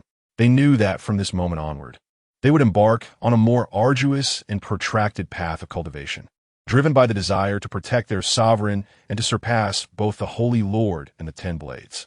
Meanwhile, the 10 blades strode forth with a steady yet arrogant gait, their footsteps echoing heavily against the ground. Even without their terrifying spiritual pressure, the aura they exuded seemed to declare their existence to the world around them. Upon reaching an open space within the palace, a sudden howl resonated from the sky above. The group looked up to see a colossal flying dragon hurtling towards them from a distance. The creature was immense, its body enveloped in hard scales that shimmered with a metallic sheen in the sunlight. Each flap of its wings generated a powerful gust of wind, as if it sought to overturn the very space surrounding it. Accompanied by a deafening roar, the dragon's 4 massive limbs thundered down upon the ground, raising a cloud of dust. The sheer force of its descent resembled an earthquake, causing the entire palace to tremble lightly. Upon the dragon's back, the Holy Lord, a towering beast with a dragon's head and a human body, exuded an air of dominance. His countenance was stern and majestic, his eyes gleaming with a cold, formidable red light, as if capable of penetrating all truths. Perched high atop the dragon, he surveyed the 10 blades below, emanating an innate royal authority that inspired awe. The Holy Lord spoke, his voice deep and resonant. "Who are you, intruders?" His words echoed like a thunderous roar from the depths of the earth, reverberating through the vast emptiness of the palace courtyard, ensuring that each individual heard his demand clearly. Among the 10 blades, the hot-tempered Grimjow was the first to step forward. A flicker of disdain crossed his cold visage, the corners of his mouth curling into a nonchalant smile, his arrogant demeanor inciting an irresistible urge to teach him a lesson. Grimjow responded, one after another, "How tiresome. We are the 10 blades under the command of His Majesty. You do not obstruct our path, move aside." His voice brimmed with provocation and arrogance, as if the Lord was nothing more than an insignificant insect in his eyes. Upon hearing this, the Lord's heart ignited with fury. He paid no heed to whether these individuals were part of His Majesty's new legion. He had always upheld the belief that he was the mightiest beneath His Majesty on this land, as long as it belonged to the power of His Majesty. He considered himself unparalleled and insurmountable. The audacity of these newcomers, treating him with such disrespect, posed a significant challenge to his authority. The Lord declared vehemently, "Humph! You insolent fools dare to show such disrespect to your seniors.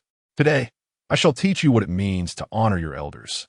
As he spoke, his words reverberated in the air, the undeniable aura of dominance and majesty causing the atmosphere to feel as if it had solidified. In the next instant, the Lord's dragon-headed figure revealed a sudden, blinding gleam in his eyes. Immediately thereafter, 2 incredibly robust streams of laser energy erupted from his gaze, hurtling towards Grimjow like a devastating tornado. Wherever the laser torrents passed, the very fabric of space seemed to warp, igniting the surrounding air into a searing white-red blaze. The stones and dust upon the ground were propelled skyward under the force of this tremendous power, turning into a fine powder that scattered through the air. The swirling debris was swept away by the might of the laser torrents, emitting sharp howls, as if heralding the impending fierce conflict. Yet, faced with the Lord's sudden assault, Grimjow exhibited no fear whatsoever. A sneer of disdain graced his lips as he instantaneously executed resonant shift. In that fleeting moment, his figure appeared to transform into a wisp of ethereal wind, the surrounding space bending with his movement, rendering him nearly untraceable. It was as if he effortlessly shifted between 2 distinct realms, elegantly evading the Lord's cataclysmic laser bombardment. Subsequently, Grimjow floated ghost-like to a position high above the Lord's head. With one hand casually tucked into his pocket, he gazed down upon the Lord, his arrogant posture seemingly demonstrating his formidable prowess. His light blue hair danced wildly in the wind, and his cold countenance radiated confidence and haughtiness. With his other hand, he slowly extended 5 distinctly jointed fingers, a terrible dark red energy coalescing ominously. His palm resembled a claw from the depths of hell, emanating a chilling aura. At that moment, excitement flickered in his eyes, the spiritual pressure around him surging wildly, forming invisible ripples that pressed the surrounding air into an oppressive heaviness. In a remarkable display, Grimjow's palm began to gather an overwhelming spiritual pressure. This energy surged like tumultuous waves, coalescing and compressing in his hand until it formed a seemingly diminutive, yet boundlessly potent, crimson energy sphere. This was his distinctive Ciro. The Ciro radiated with a mesmerizing red-black luminescence, as if it encapsulated an infinite abyss of darkness, poised to devour everything in its path. As Grimjow readied to unleash the Ciro, his fingers curled slightly, adopting a posture that suggested a grip of the intangible. This subtle movement hinted at the impending release of a force akin to an inescapable nightmare. In an instant, from the palm of his seemingly grasping hand, the red Ciro was propelled with blinding speed towards the Holy Master. It carved a breathtaking trajectory through the air akin to a blazing bolt of lightning, imbued with cataclysmic energy aimed directly at the Holy Master. As the Ciro soared through the atmosphere, the surrounding air was compressed by its formidable might, producing a cacophony that echoed as if the very space were on the verge of being torn asunder. The Holy Master, perched upon the back of his dragon, sensed the immense threat of this assault. In that fleeting moment, a flicker of terror flashed across his gaze. Instinctively, he turned to survey the sky, striving to discern the origin of this peril. However, all he beheld was a torrent of black and red light surging towards him with the swiftness of a tidal wave. The speed of the light left him no time to react. In the blink of an eye, the terrifying Zero struck him head-on, accompanied by a thunderous roar that reverberated through the air. The dragon beneath him disintegrated in an instant, its massive form seemingly torn apart by countless shards. Blood and flesh erupted in all directions, resembling a gruesome tempest engulfing the entire area. The anguished cries of the dragon echoed hauntingly, sending shivers down one's spine. The Holy Master's colossal figure was propelled away by the explosive force of the Zero, crashing heavily onto a distant patch of ground. With a rising dust formed small hills, obscuring much of his form. Thick smoke billowed from his head. The magnitude of this strike was immense, causing the entire palace to tremble. The very ground within the palace quaked, as though it might collapse at any moment, while decorations on the walls fell, producing a sharp, shattering sound. As the dust gradually settled, the palace stirred with activity. Members of the Uchiha clan emerged hastily, their expressions a mixture of urgency and concern as they rushed toward the site of the incident. Upon their arrival, they beheld the formidable figures of the Espada stepping out from the palace, their silhouettes towering and enigmatic amidst the dust, each step exuding an air of boundless authority. Before them lay a scene of utter devastation. The shattered remains of the dragon lay scattered across the ground. Broken scales and chunks of flesh littered the area, and blood stained the earth. In the distance, the enormous form of the Holy Master lay prone, smoke swirling from his head as hundreds of Uchiha, including Fugaku, Itachi, and Shursui, stood collectively in shock. They stared wide-eyed, unable to fathom the spectacle before them. It was utterly inconceivable that even the formidable lord could be bested by such mysterious and powerful beings. Fuyue's gaze was filled with shock and confusion. His fists clenched tightly as his body trembled slightly. As the leader of the Uchiha clan, he had always aspired to surpass the lord. Yet witnessing this scene, the convictions that resided in his heart began to waver. Itachi's lips twitched slightly as he pondered the true might of that group of Espada, along with the future standing of the Uchiha within his Majesty's legion. Shursui bore a grave expression, acutely aware that this confrontation would profoundly impact the Uchiha clan. The other Uchihas murmured among themselves, their eyes reflecting shock and a sense of relief. Fortunately, they had refrained from engaging those individuals earlier. After all, even the arrogant lord had fallen at their hands. This sudden upheaval cast an eerie silence over the entire palace, broken only by the thick smoke and aura emanating from the burning corpse of the dragon, as well as the towering figure of the lord slowly rising in the distance, accompanied by the visceral sounds of flesh and blood rapidly regenerating. Chapter 64. Grimmjow challenges the Admirals' fleet. Uchiha Fugaku, Itachi, Shursui, and other elite jonin swiftly gathered around the sovereign. At that moment, the towering figure of the sovereign slowly rose. Countless minute fleshy buds erupted from the shattered head, resembling a swarm of industrious insects rapidly intertwining. Astonishingly, within mere moments, the head returned to its original state, as if it had never endured that horrific blow. Witnessing this spectacle, the onlookers were filled with astonishment. The sovereign's formidable regenerative ability surpassed their wildest imaginations. To recover instantly from a head that had been obliterated was truly remarkable. Fugaku stepped forward, concern evident in his tone as he inquired, "Sovereign, are you unscathed?" The restored sovereign's visage was marked by fury as he bellowed in a deep, resonant voice, "Who were those individuals just now? Are they truly the new warriors summoned by His Majesty?" His voice thundered like a storm, reverberating through the vast palace grounds, causing the surrounding air to hum. Seeing the sovereign's wrath, Fugaku and the others felt a secret satisfaction. In the past, the sovereign had always looked down upon them, the Uchiha clan, from his lofty perch. Now, he too had tasted the bitterness of being underestimated, reduced to a mere insect in the eyes of others.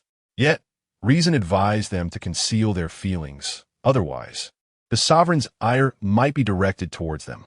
Taking a deep breath to steady his tone, Fugaku remarked, "Sovereign, perhaps these newcomers seek to contest your position as His Majesty's foremost warrior." Upon hearing this, the sovereign's fury escalated. "Humph. Contest? They dare to claim such a right. Internally elated, Fugaku recognized that the sovereign was blinded by rage and continued to stoke the flames. Sovereign, given the prowess of those 10 individuals, you cannot simply let this matter rest. You must reclaim some dignity. However, the sovereign understood well that the combat strength of those 10 was extraordinary. Even a single one could vanquish him in an instant. He was acutely aware that his current strength was insufficient to overpower them. Thus, repressing his anger, the sovereign declared, Out of respect for His Majesty's authority, I shall temporarily refrain from confronting those 10. With that, an immense aura erupted from the sovereign, and his colossal form vanished in an instant, leaving behind only a gusting wind. Fugaku gazed in the direction of the sovereign's departure, a complex expression flickering across his face. He then turned to address the gathered ninjas, proclaiming, Everyone, His Majesty has always instructed us to continuously enhance our strength. Now that the Eastern Sea is pacified, we have a rare opportunity. Let us proceed to the militia, instruct the trainees, and remember His Majesty's words. Seek out your own emotions and elevate the bloodline strength of the Uchiha clan. Yes, the ninjas responded in unison. Though they were curious about the sovereign's transformation, they remained resolute. Yet, they yearned to seize this opportunity for self-improvement, thus making their way towards the militia. The 10 blades strolled leisurely through the bustling streets of the kingdom. The throngs of people around them flowed incessantly. Various shops lined the streets, with stalls nestled closely together, brimming with an array of exquisite goods. Vibrant fabrics, finely crafted artifacts, and the tantalizing aromas from food stalls filled the air, creating a lively atmosphere. The peculiar attire of the 10 blades and the white bone fragments adorning their bodies drew considerable attention. Their flowing white robes danced in the wind, while the gaping black voids that pierced through parts of their bodies instilled a sense of dread. These dark apertures seemed to conceal an abyss of endless depths. Many were captivated by the bizarre garments and the chilling voids, casting curious glances in their direction. Some wore expressions of intrigue, eager to approach and discover more. Others displayed signs of terror, instinctively tugging at the sleeves of their companions, and a few audacious youths whispered among themselves, speculating about the origins of these enigmatic visitors. Among the ranks of the 10 blades, Grimjow surveyed his surroundings with an air of arrogance and exhilaration. He occasionally halted to gaze at the surrounding architecture or to cast a fleeting glance at trinkets displayed along the street.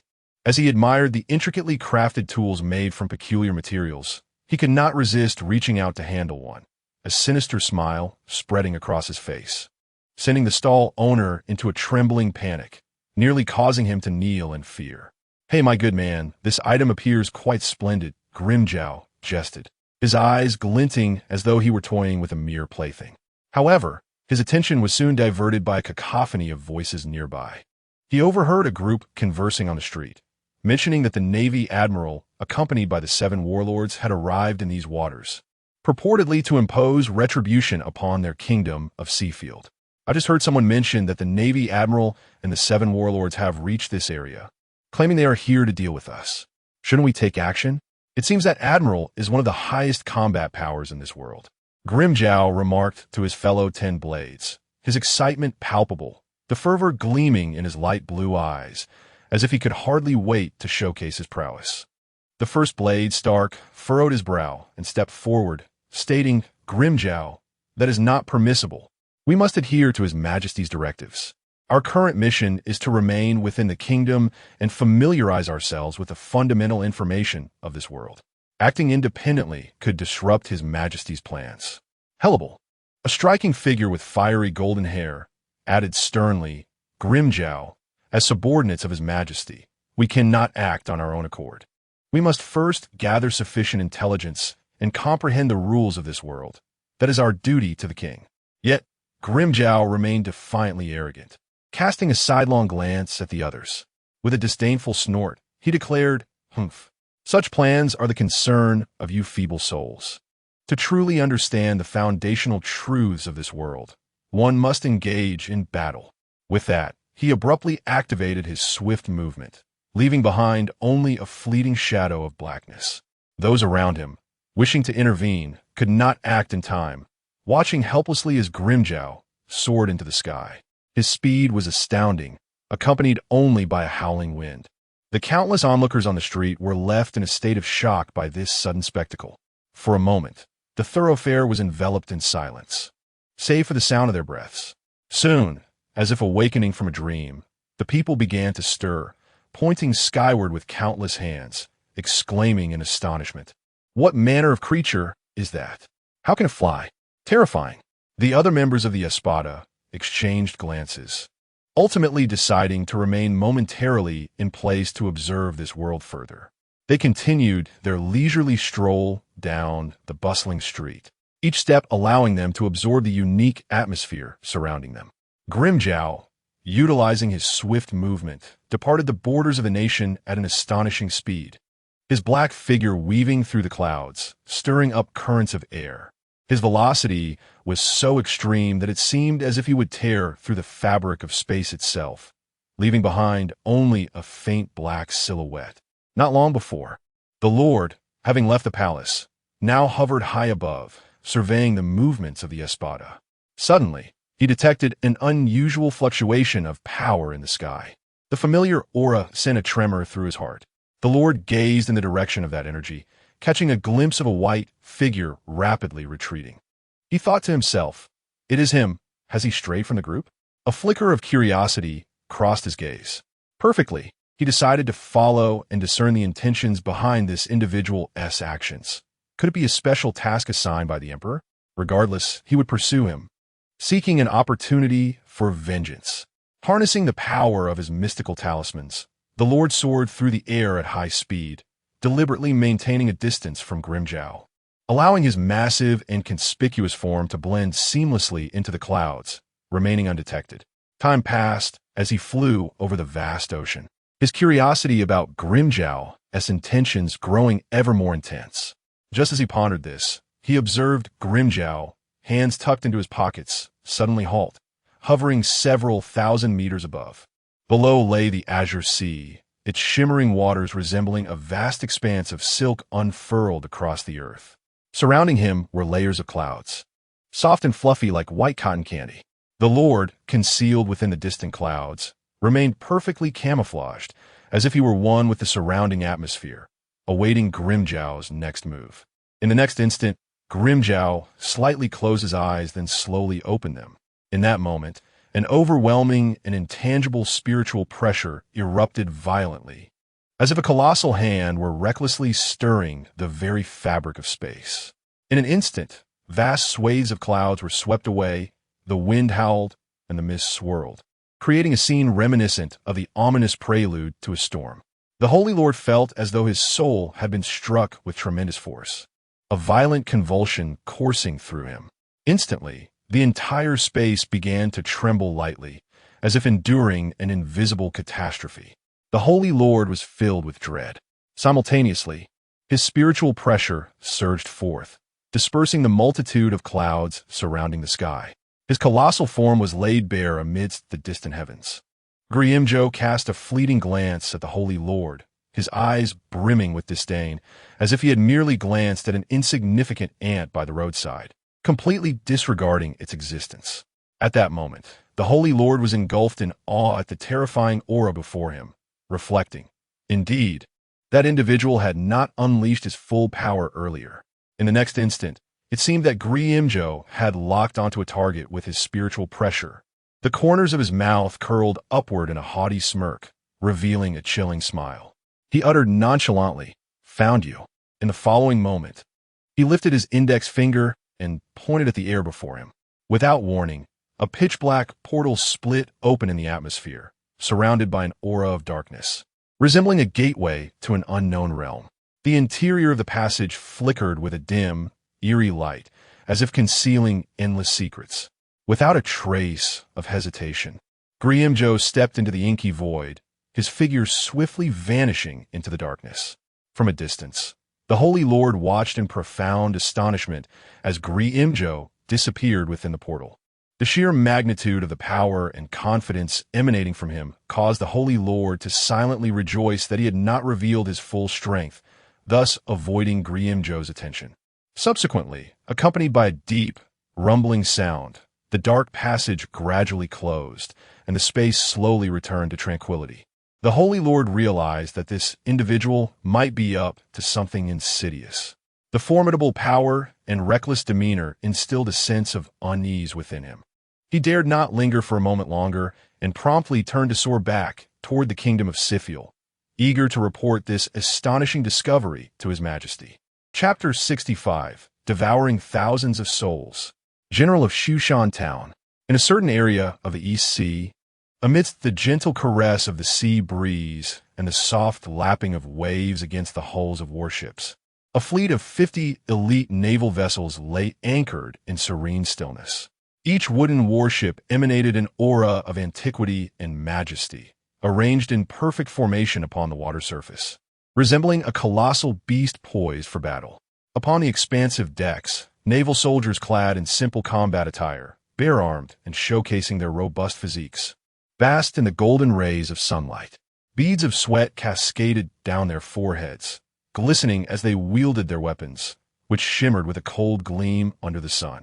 Every movement they executed was imbued with strength, their muscular rhythms narrating tales of resilience and indomitable spirit. Their rallying cries echoed across the waters, embodying boundless masculinity, with steadfast and powerful strides akin to valiant warriors charging in a battle. They exhibited no signs of panic or hesitation. Sweat dripped onto the vast deck, evaporating instantly without disturbing their unwavering focus.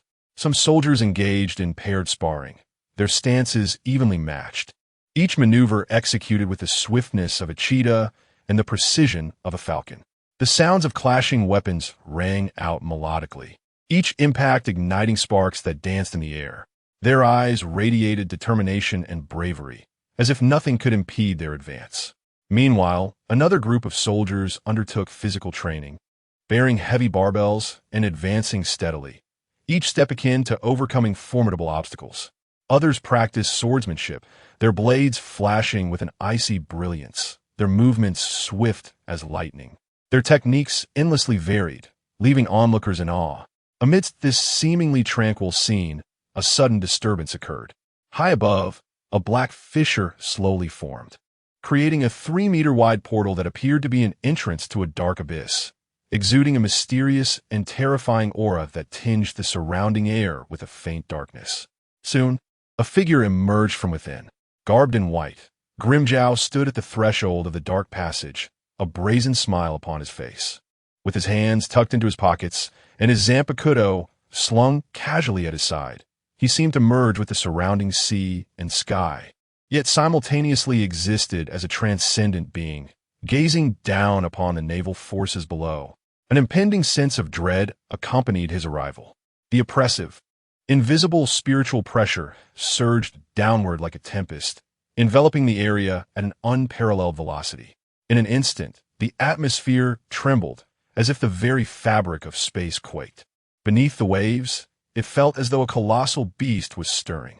The once calm sea roiled violently, as if stirred by an unseen hand, sending forth tumultuous waves that crashed against the warships, producing a resounding roar, reminiscent of the ocean's furious growl. Below, the 30 warships, manned by thousands of elite naval soldiers in training, were suddenly engulfed by an overwhelming force. Their faces contorted with shock as disbelief washed over them. Some sailors widened their eyes, gazing incredulously at the sky, their voices rising in astonishment. What is happening? How did such a formidable power emerge so suddenly? Is this dominance? No, look at the sky. Countless soldiers directed their gaze toward the black void above. There, amidst the heavens, stood a mysterious and formidable being. Grimjow, with his arrogant smile and an aura of unyielding confidence, instilled an unprecedented sense of fear and despair in every naval soldier present. In an instant, Grimjow opened his mouth wide and inhaled sharply.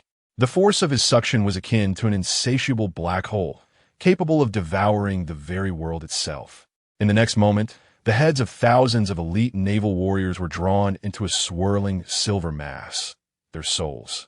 Within those fleeting seconds, streams of silver light converged, transforming into a torrent of brilliance that Grimjow greedily absorbed.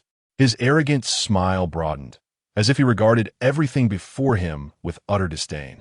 The soldiers, bereft of their souls, collapsed limply onto the deck, their bodies devoid of strength, lying in serene repose. For a brief moment, the surroundings fell silent, save for the sound of crashing waves, as if the entire world had succumbed to tranquility. Only Grimjow's formidable and terrifying figure remained, towering in the heavens. He smacked his lips, as if savoring the most exquisite delicacies of the world, and with a haughty smile remarked, "The taste of human souls is quite commendable, rivaling even the most mundane of phantoms." His voice echoed across the ocean's surface, imbued with a chilling indifference and arrogance. At that moment, aboard the flagship below, the cabin doors slowly creaked open. A steady and powerful cadence of footsteps emerged from within, as though the wheels of destiny had begun to turn. Admiral Akiji was the first to step out, his iconic cloak of justice billowing gently in the sea breeze, revealing a glimmer of gravity and fury in his gaze. Close behind him were the 7 warlords of the sea and 5 vice-admirals, each one sweating profusely, their expressions grave as if burdened with the weight of the world. They had just endured the terrifying pressure of Grimjow's presence, and the sensation of their very souls being siphoned off lingered in their minds. Even with their formidable strength, they had barely managed to withstand that overwhelming force, every nerve still tinged with the edge of mortal fear, adding an air of vigilance and unease to their countenances. Following the 7 warlords, the 5 vice-admirals, Fire Mountain, Squirrel, Doberman, Tontuta, and Peach Rabbit, emerged from the cabin, their faces equally pallid, their bodies trembling lightly. As the assembly arrived on the deck of the flagship, before their eyes lay a scene of utter despair. Thousands of elite naval warriors sprawled across the deck, their expressions forever frozen in shock and terror. The same grim tableau unfolded on the surrounding warships. The collective death of these sailors seemed to cast a shroud of mortality over the entire sea, suffusing the air with a palpable silence of death. Witnessing this heart-wrenching spectacle, the eyes of 5 admirals ignited with a fervent blaze of anger. Hua Xiaoshan clenched his fists tightly, his knuckles whitening from the exertion, his voice booming like thunder amidst the sea breeze. What manner of beast is this? How dare it act so brazenly on the Navy's territory? Wu Sui's eyes flickered with fury as he unsheathed his sword, unleashing a fierce gust of energy that shattered the nearby railing. How dare they so ruthlessly slaughter our elite navy? Come fort. Doberman, Chaporin, and Peach Rabbit, too, wore expressions of rage, their hearts brimming with grief and a thirst for vengeance, wishing to rend Grimjow asunder immediately. Not only was the navy thrown into disarray, the 7 warlords were equally stunned into silence by the horrific scene. Hancock, the Empress, with her once luscious crimson lips slightly parted, bore an expression of incredulity. How can this be? In that moment, her haughty confidence wavered. She had never anticipated such a terrifying force could so effortlessly annihilate thousands of elite sailors. Doflamingo's sinister smile froze upon his face, his body trembling slightly before he regained his arrogant demeanor, though his eyes now reflected a hint of wariness. It seems this adversary should not be underestimated. Crocodile, arms crossed, regarded the devastation before him with a cold gaze, his eyes revealing a sense of scrutiny and contemplation. To dispatch so many with such ease, this power cannot possibly be from the kingdom of fire. Jinbei furrowed his brow, concern etched in his features. It appears this crisis is far more severe than we had imagined. The already somber countenance of Gecko Moria darkened further, involuntarily taking a step back as if that terrifying power still loomed closer. I have never seen so many corpses. It terrifies me. They could hardly fathom what force could so swiftly, without a single shot fired, eliminate thousands of elite Navy personnel. Hey, are you the so-called admirals of the Navy? The 7 warlords? Suddenly, a voice of utmost arrogance reverberated from the heavens, like a thunderclap shattering the eerie silence. The figures below instinctively trembled, their heads snapping upwards to the sky. There, about 100 meters above them, a dark void emanated an eerie and mysterious black light. The passageway within seemed to lead into an endless abyss of darkness. Standing within this void was Grimjow, akin to an evil deity birthed from the shadows, his white garments billowing in the sea breeze. With hands tucked into his pockets, he stood amidst the endless darkness, arrogantly surveying all beneath him. The haughty smile on his face seemed to anticipate the impending battle. The moment the crowd laid eyes on Grimjow, an involuntary caution flickered in everyone's gaze. The admirals of the Navy, in particular, glared with a fierce intent to kill. As steadfast guardians of these waters, they would not easily yield to such an enigmatic and formidable presence. The 7 warlords, though known for their unpredictable actions, were not lacking in strength. They too displayed a glimmer of vigilance in the face of an unknown threat. The Empress Hancock narrowed her strikingly beautiful eyes, her calm gaze sweeping over Grimjow's abdomen.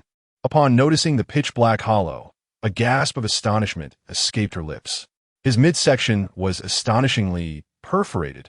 The bizarre sight of his abdomen being wholly traversed seemed to defy all logic, exuding an aura of the uncanny. Such a mysterious and powerful entity stirred even the 7 warlords. Meanwhile, the composed Admiral Akiji's expression grew gravely serious. After a moment of contemplation, he inquired in a voice that resonated across the sea, imbued with a steady and undeniable authority.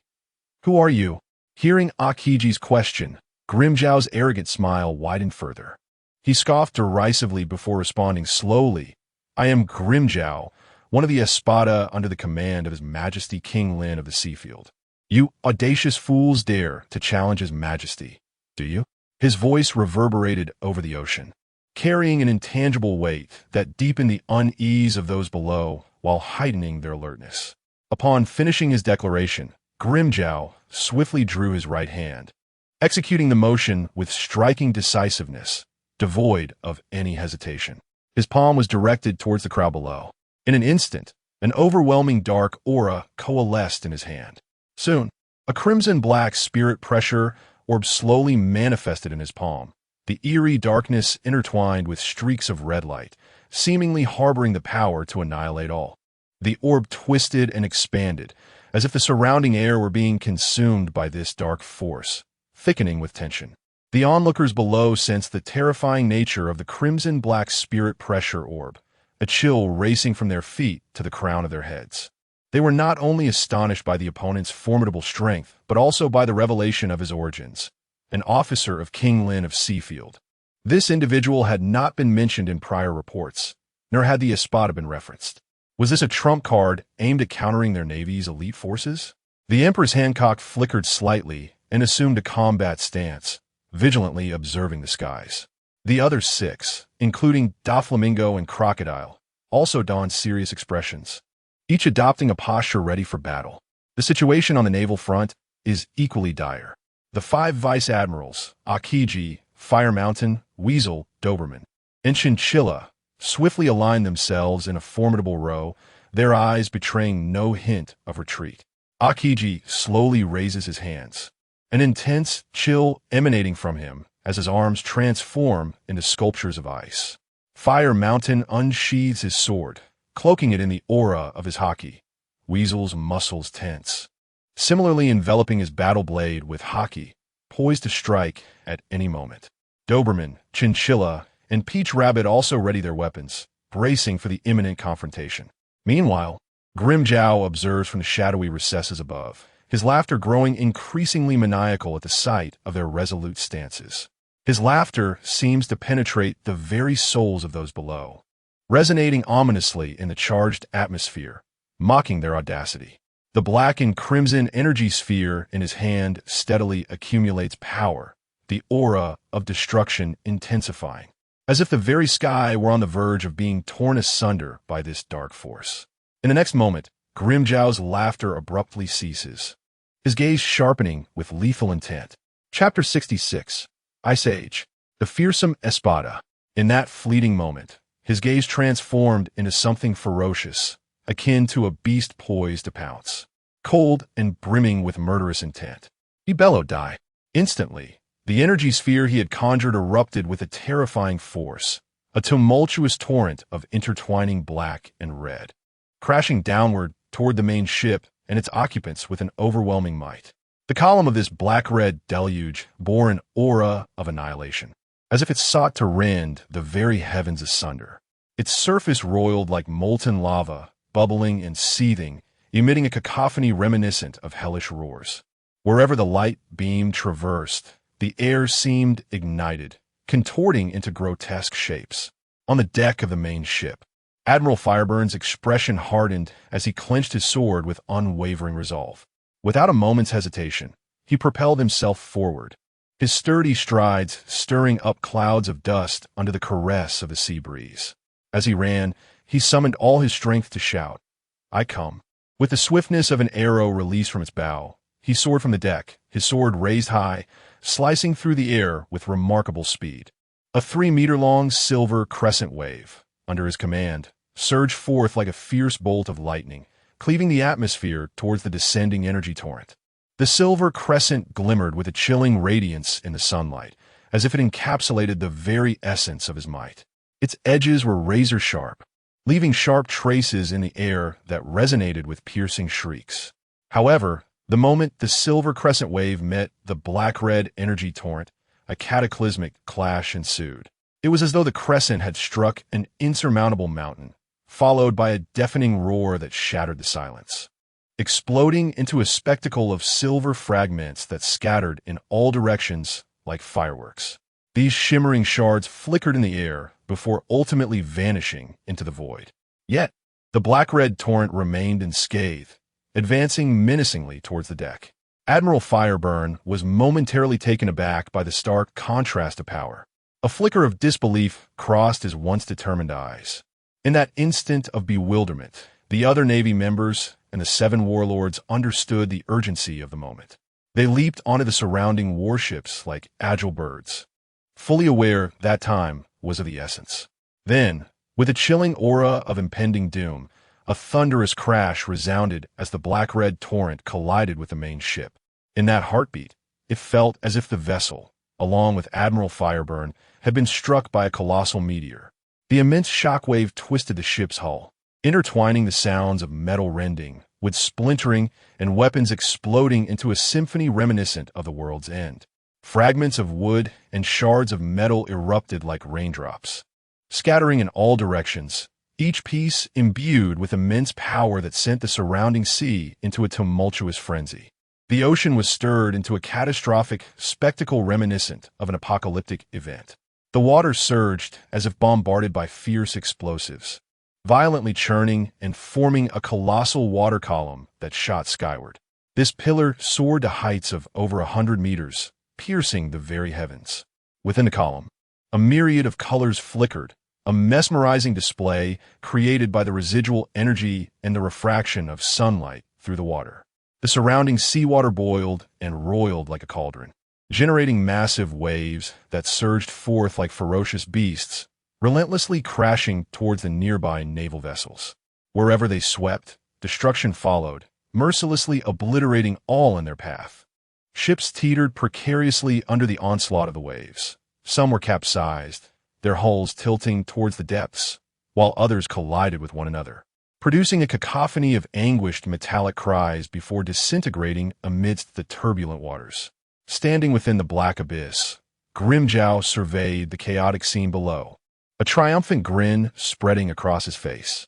His abyss-like eyes glimmered with a cruel disdain, as if he were relishing a cataclysmic feast of his own design.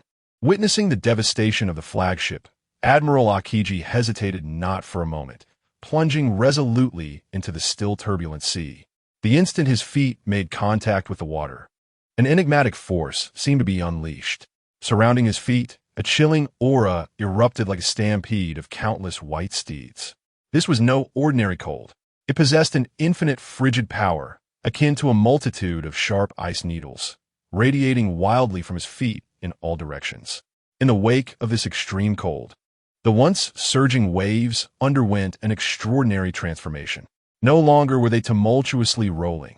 Upon contact with the icy air, they froze in time, encased in a crystalline layer that spread rapidly into the depths of the waves. Each crest and trough was ensconced in this transparent ice, rendering the once potent waves as still as sculpted statues, frozen in their tumultuous pose, unable to advance an inch further. The cold around Aokiji intensified, gradually enveloping his form. The seawater clinging to him crystallized upon contact with the chill, trickling down his legs as icy shards. Under the influence of this frigid force, he stood as a breathtaking ice sculpture, every inch of his skin and muscle gleaming with a cold radiance. Standing atop the frozen sea, Aokiji proclaimed with fervor, "Ice Age." The sound reverberated across the vast expanse of ice, exuding an undeniable air of majesty and power. With his cries, countless naval soldiers lay lifeless. Some were shattered under the onslaught of phantom attacks, while others succumbed to the relentless waves. In that moment, they were nothing more than cold corpses, encased in a frigid force. Their faces, expressions, garments, and even every pore were frozen in an instant. Aokiji stood atop the icebound sea, resembling a sovereign of frost. The icy shell enveloping him merged seamlessly with the surrounding snow and ice, emanating an aura of reverence. Suddenly, with a sharp crack, it was as if the shackles of this frozen realm were shattered.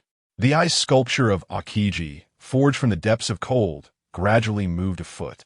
Each shard of ice clinging to him seemed to be drawn away by an invisible force, beginning to recede. The process of the ice crystals melting away resembled an enchanting display of magic. Layer upon layer of crystalline ice, starting from his feet, slowly and methodically ascended and dissolved. The delicate sounds of shattering ice echoed in the stillness of this frozen world. As the crystals retreated, Aokiji's previously stern and rigid visage began to regain vitality. The contours of his muscles reemerged, and the cold glint in his eyes reignited with fierce intent. He slowly raised his head, directing his gaze towards the heavens. His eyes pierced through the layers of icy mist like arrows, shooting straight into the clouds. He quietly observed Grimjow in the heights, and the air around him seemed to freeze in that moment. The seven warlords, witnessing Aokiji's breathtaking display of the Ice Age, were left profoundly astonished. They exchanged glances, their eyes shimmering with awe and admiration. Don Quixote Doflamingo's previously enigmatic smile faltered momentarily, replaced by a hint of undeniable respect. Is this the might of an admiral? Truly formidable. Crocodile, arms crossed, nodded slightly and remarked solemnly, "I never anticipated Aokiji's combat prowess to be so terrifying. His mastery of extreme cold is indeed astonishing." The once grim countenance of Gecko Moria softened considerably as he murmured to himself, "Admiral Aokiji's move is likely insurmountable in these waters. It's secured." However, in the skies above, Grimjow remained undaunted by Aokiji's formidable power. From his elevated position, he gazed down at the ice-encased sea, his already arrogant demeanor swelling with audacity. He threw his head back and laughed heartily, his voice booming like thunder across the ocean. Is this all you can do? Merely a trifle." One side of his pale cheek glimmered with the wicked shine of his fangs, reminiscent of a demon emerging from the abyss of hell, exuding a chilling aura. At that moment, Grimjow stepped forth from the shadows. With hands tucked into pockets and a defiant laugh, I let my body plunge freely. Chapter 67, One Hand in Pocket, Tormenting the Admiral. Bang! Grimjow's feet pressed into the icy surface, creating a slight indentation. With an audaciously raised chin, he proclaimed, "Among you, who is the Navy Admiral? Step forward and let me experience this so-called Admiral-level combat prowess." His words, delivered with an air of condescension, echoed across the vast ocean, laden with unending provocation and arrogance, as if he were demonstrating his unparalleled supremacy to the entire world. Not far away, atop a frozen wave, Don Quixote Doflamingo stood, his deep, sinister laughter resonating like a serpent's hiss in the shadows, casting a pall over the surrounding air. His gaze was fixed intently on Grimjow, eyes glimmering with a playful glint. What an arrogant fellow, to challenge the Navy admirals right off the bat. However, I am genuinely curious to see if you possess the capability to be so brazen. Meanwhile, below a colossal frozen warship, The swordsman Dracul Mihawk observed Grimjow, his golden-ringed eyes revealing a flicker of undeniable interest as they passed over the sword at Grimjow's waist. He spoke in a low, deliberate tone. "This individual is worthy of my attention." His voice, calm yet resonant, struck like a war drum in the tense atmosphere. The other members of the Seven Warlords exchanged astonished glances, their focus converging on Mihawk, their faces reflecting confusion and surprise. What power could this blue-haired rascal possess to elicit such a remark from the world's greatest swordsman? Meanwhile, Marine Vice Admirals Momonosuke and Tashigi mirrored their perplexity. In their recollections, Mihawk was typically aloof, dismissive of the majority. Yet today, he displayed such intrigue towards Grimjow. Unfazed by the reactions of those around him, Grimjow continued with his bravado. "What is the matter? Is no one brave enough to face me? Is a reputation of the Navy Admirals merely an empty title?" Momonosuke and Tashigi exchanged a glance. Just as Momonosuke opened his mouth to speak, Tashigi restrained him, subtly shaking her head, signaling him to refrain from impulsive actions. At that moment, silence enveloped the scene.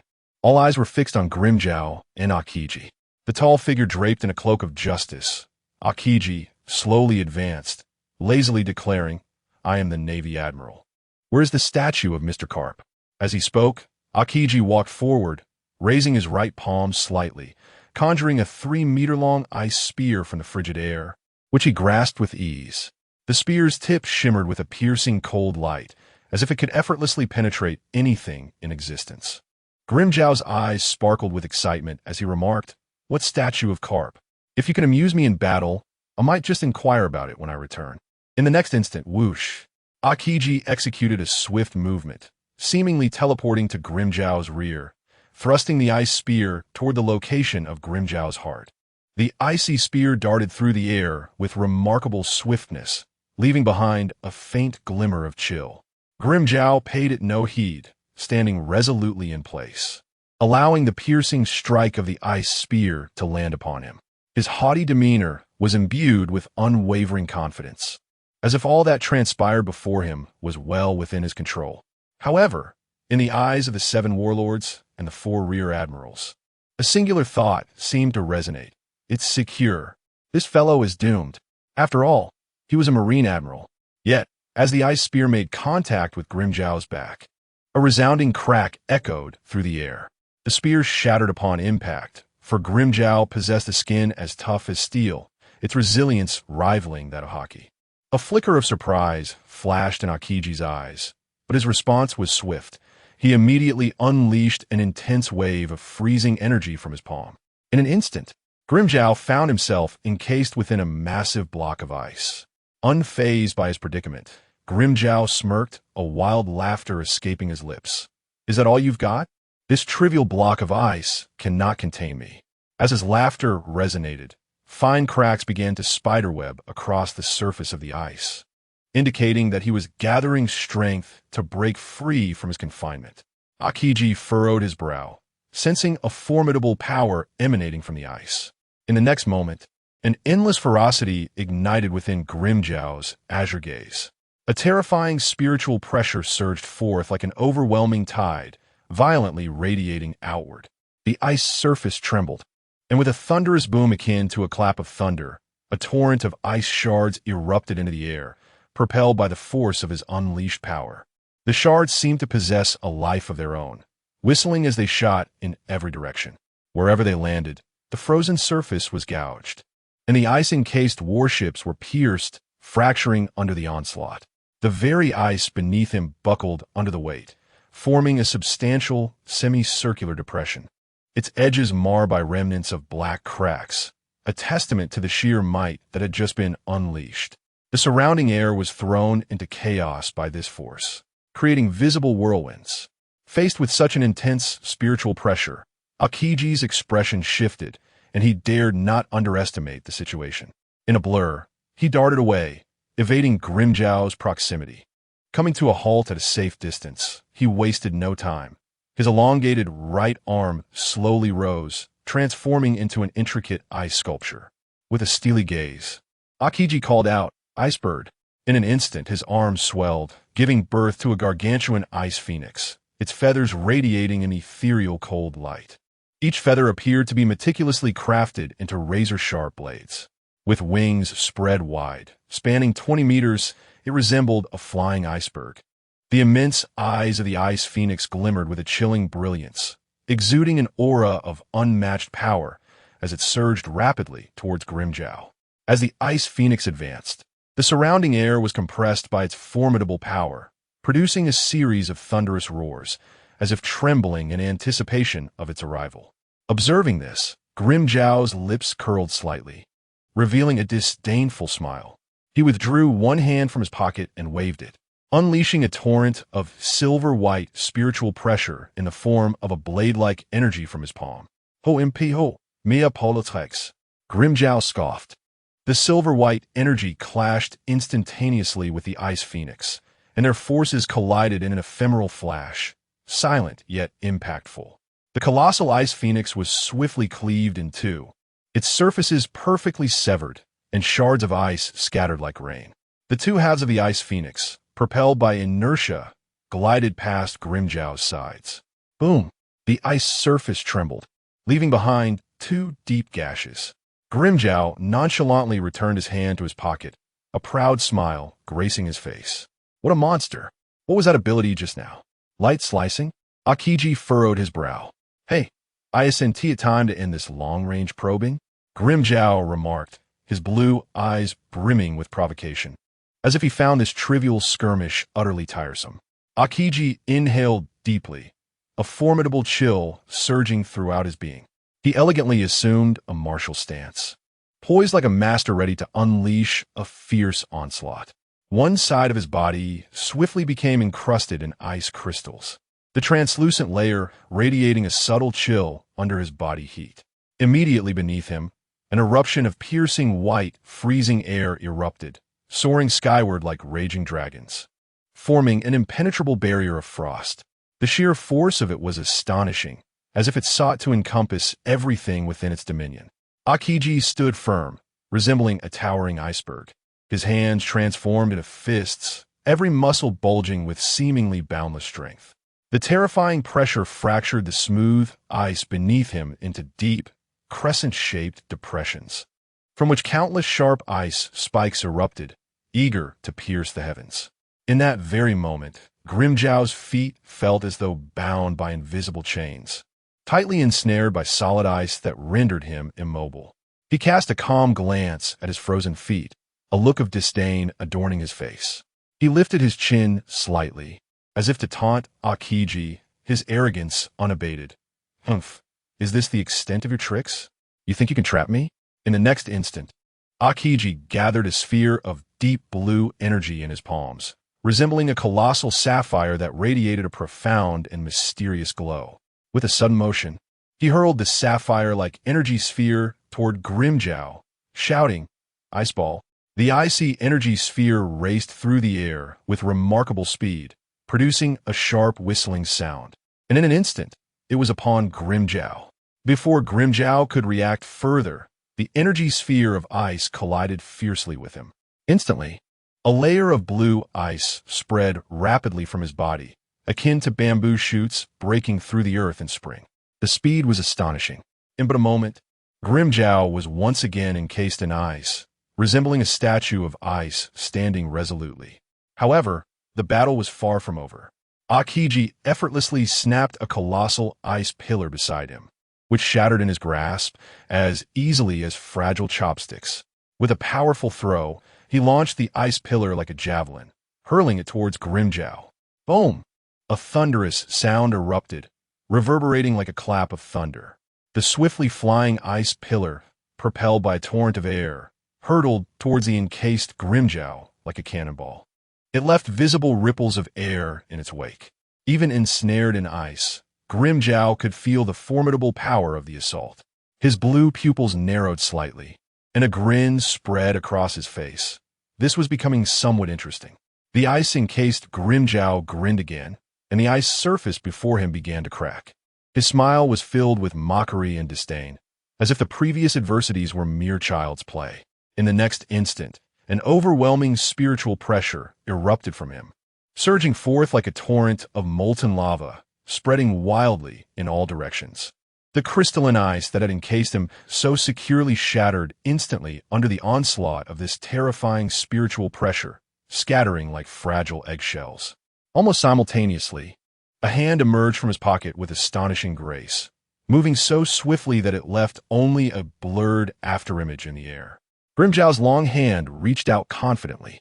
Just as the speeding ice pillar was about to collide with him, he caught it with an incredible precision and strength, firmly grasping the massive pillar that dwarfed his own height of over 6 feet.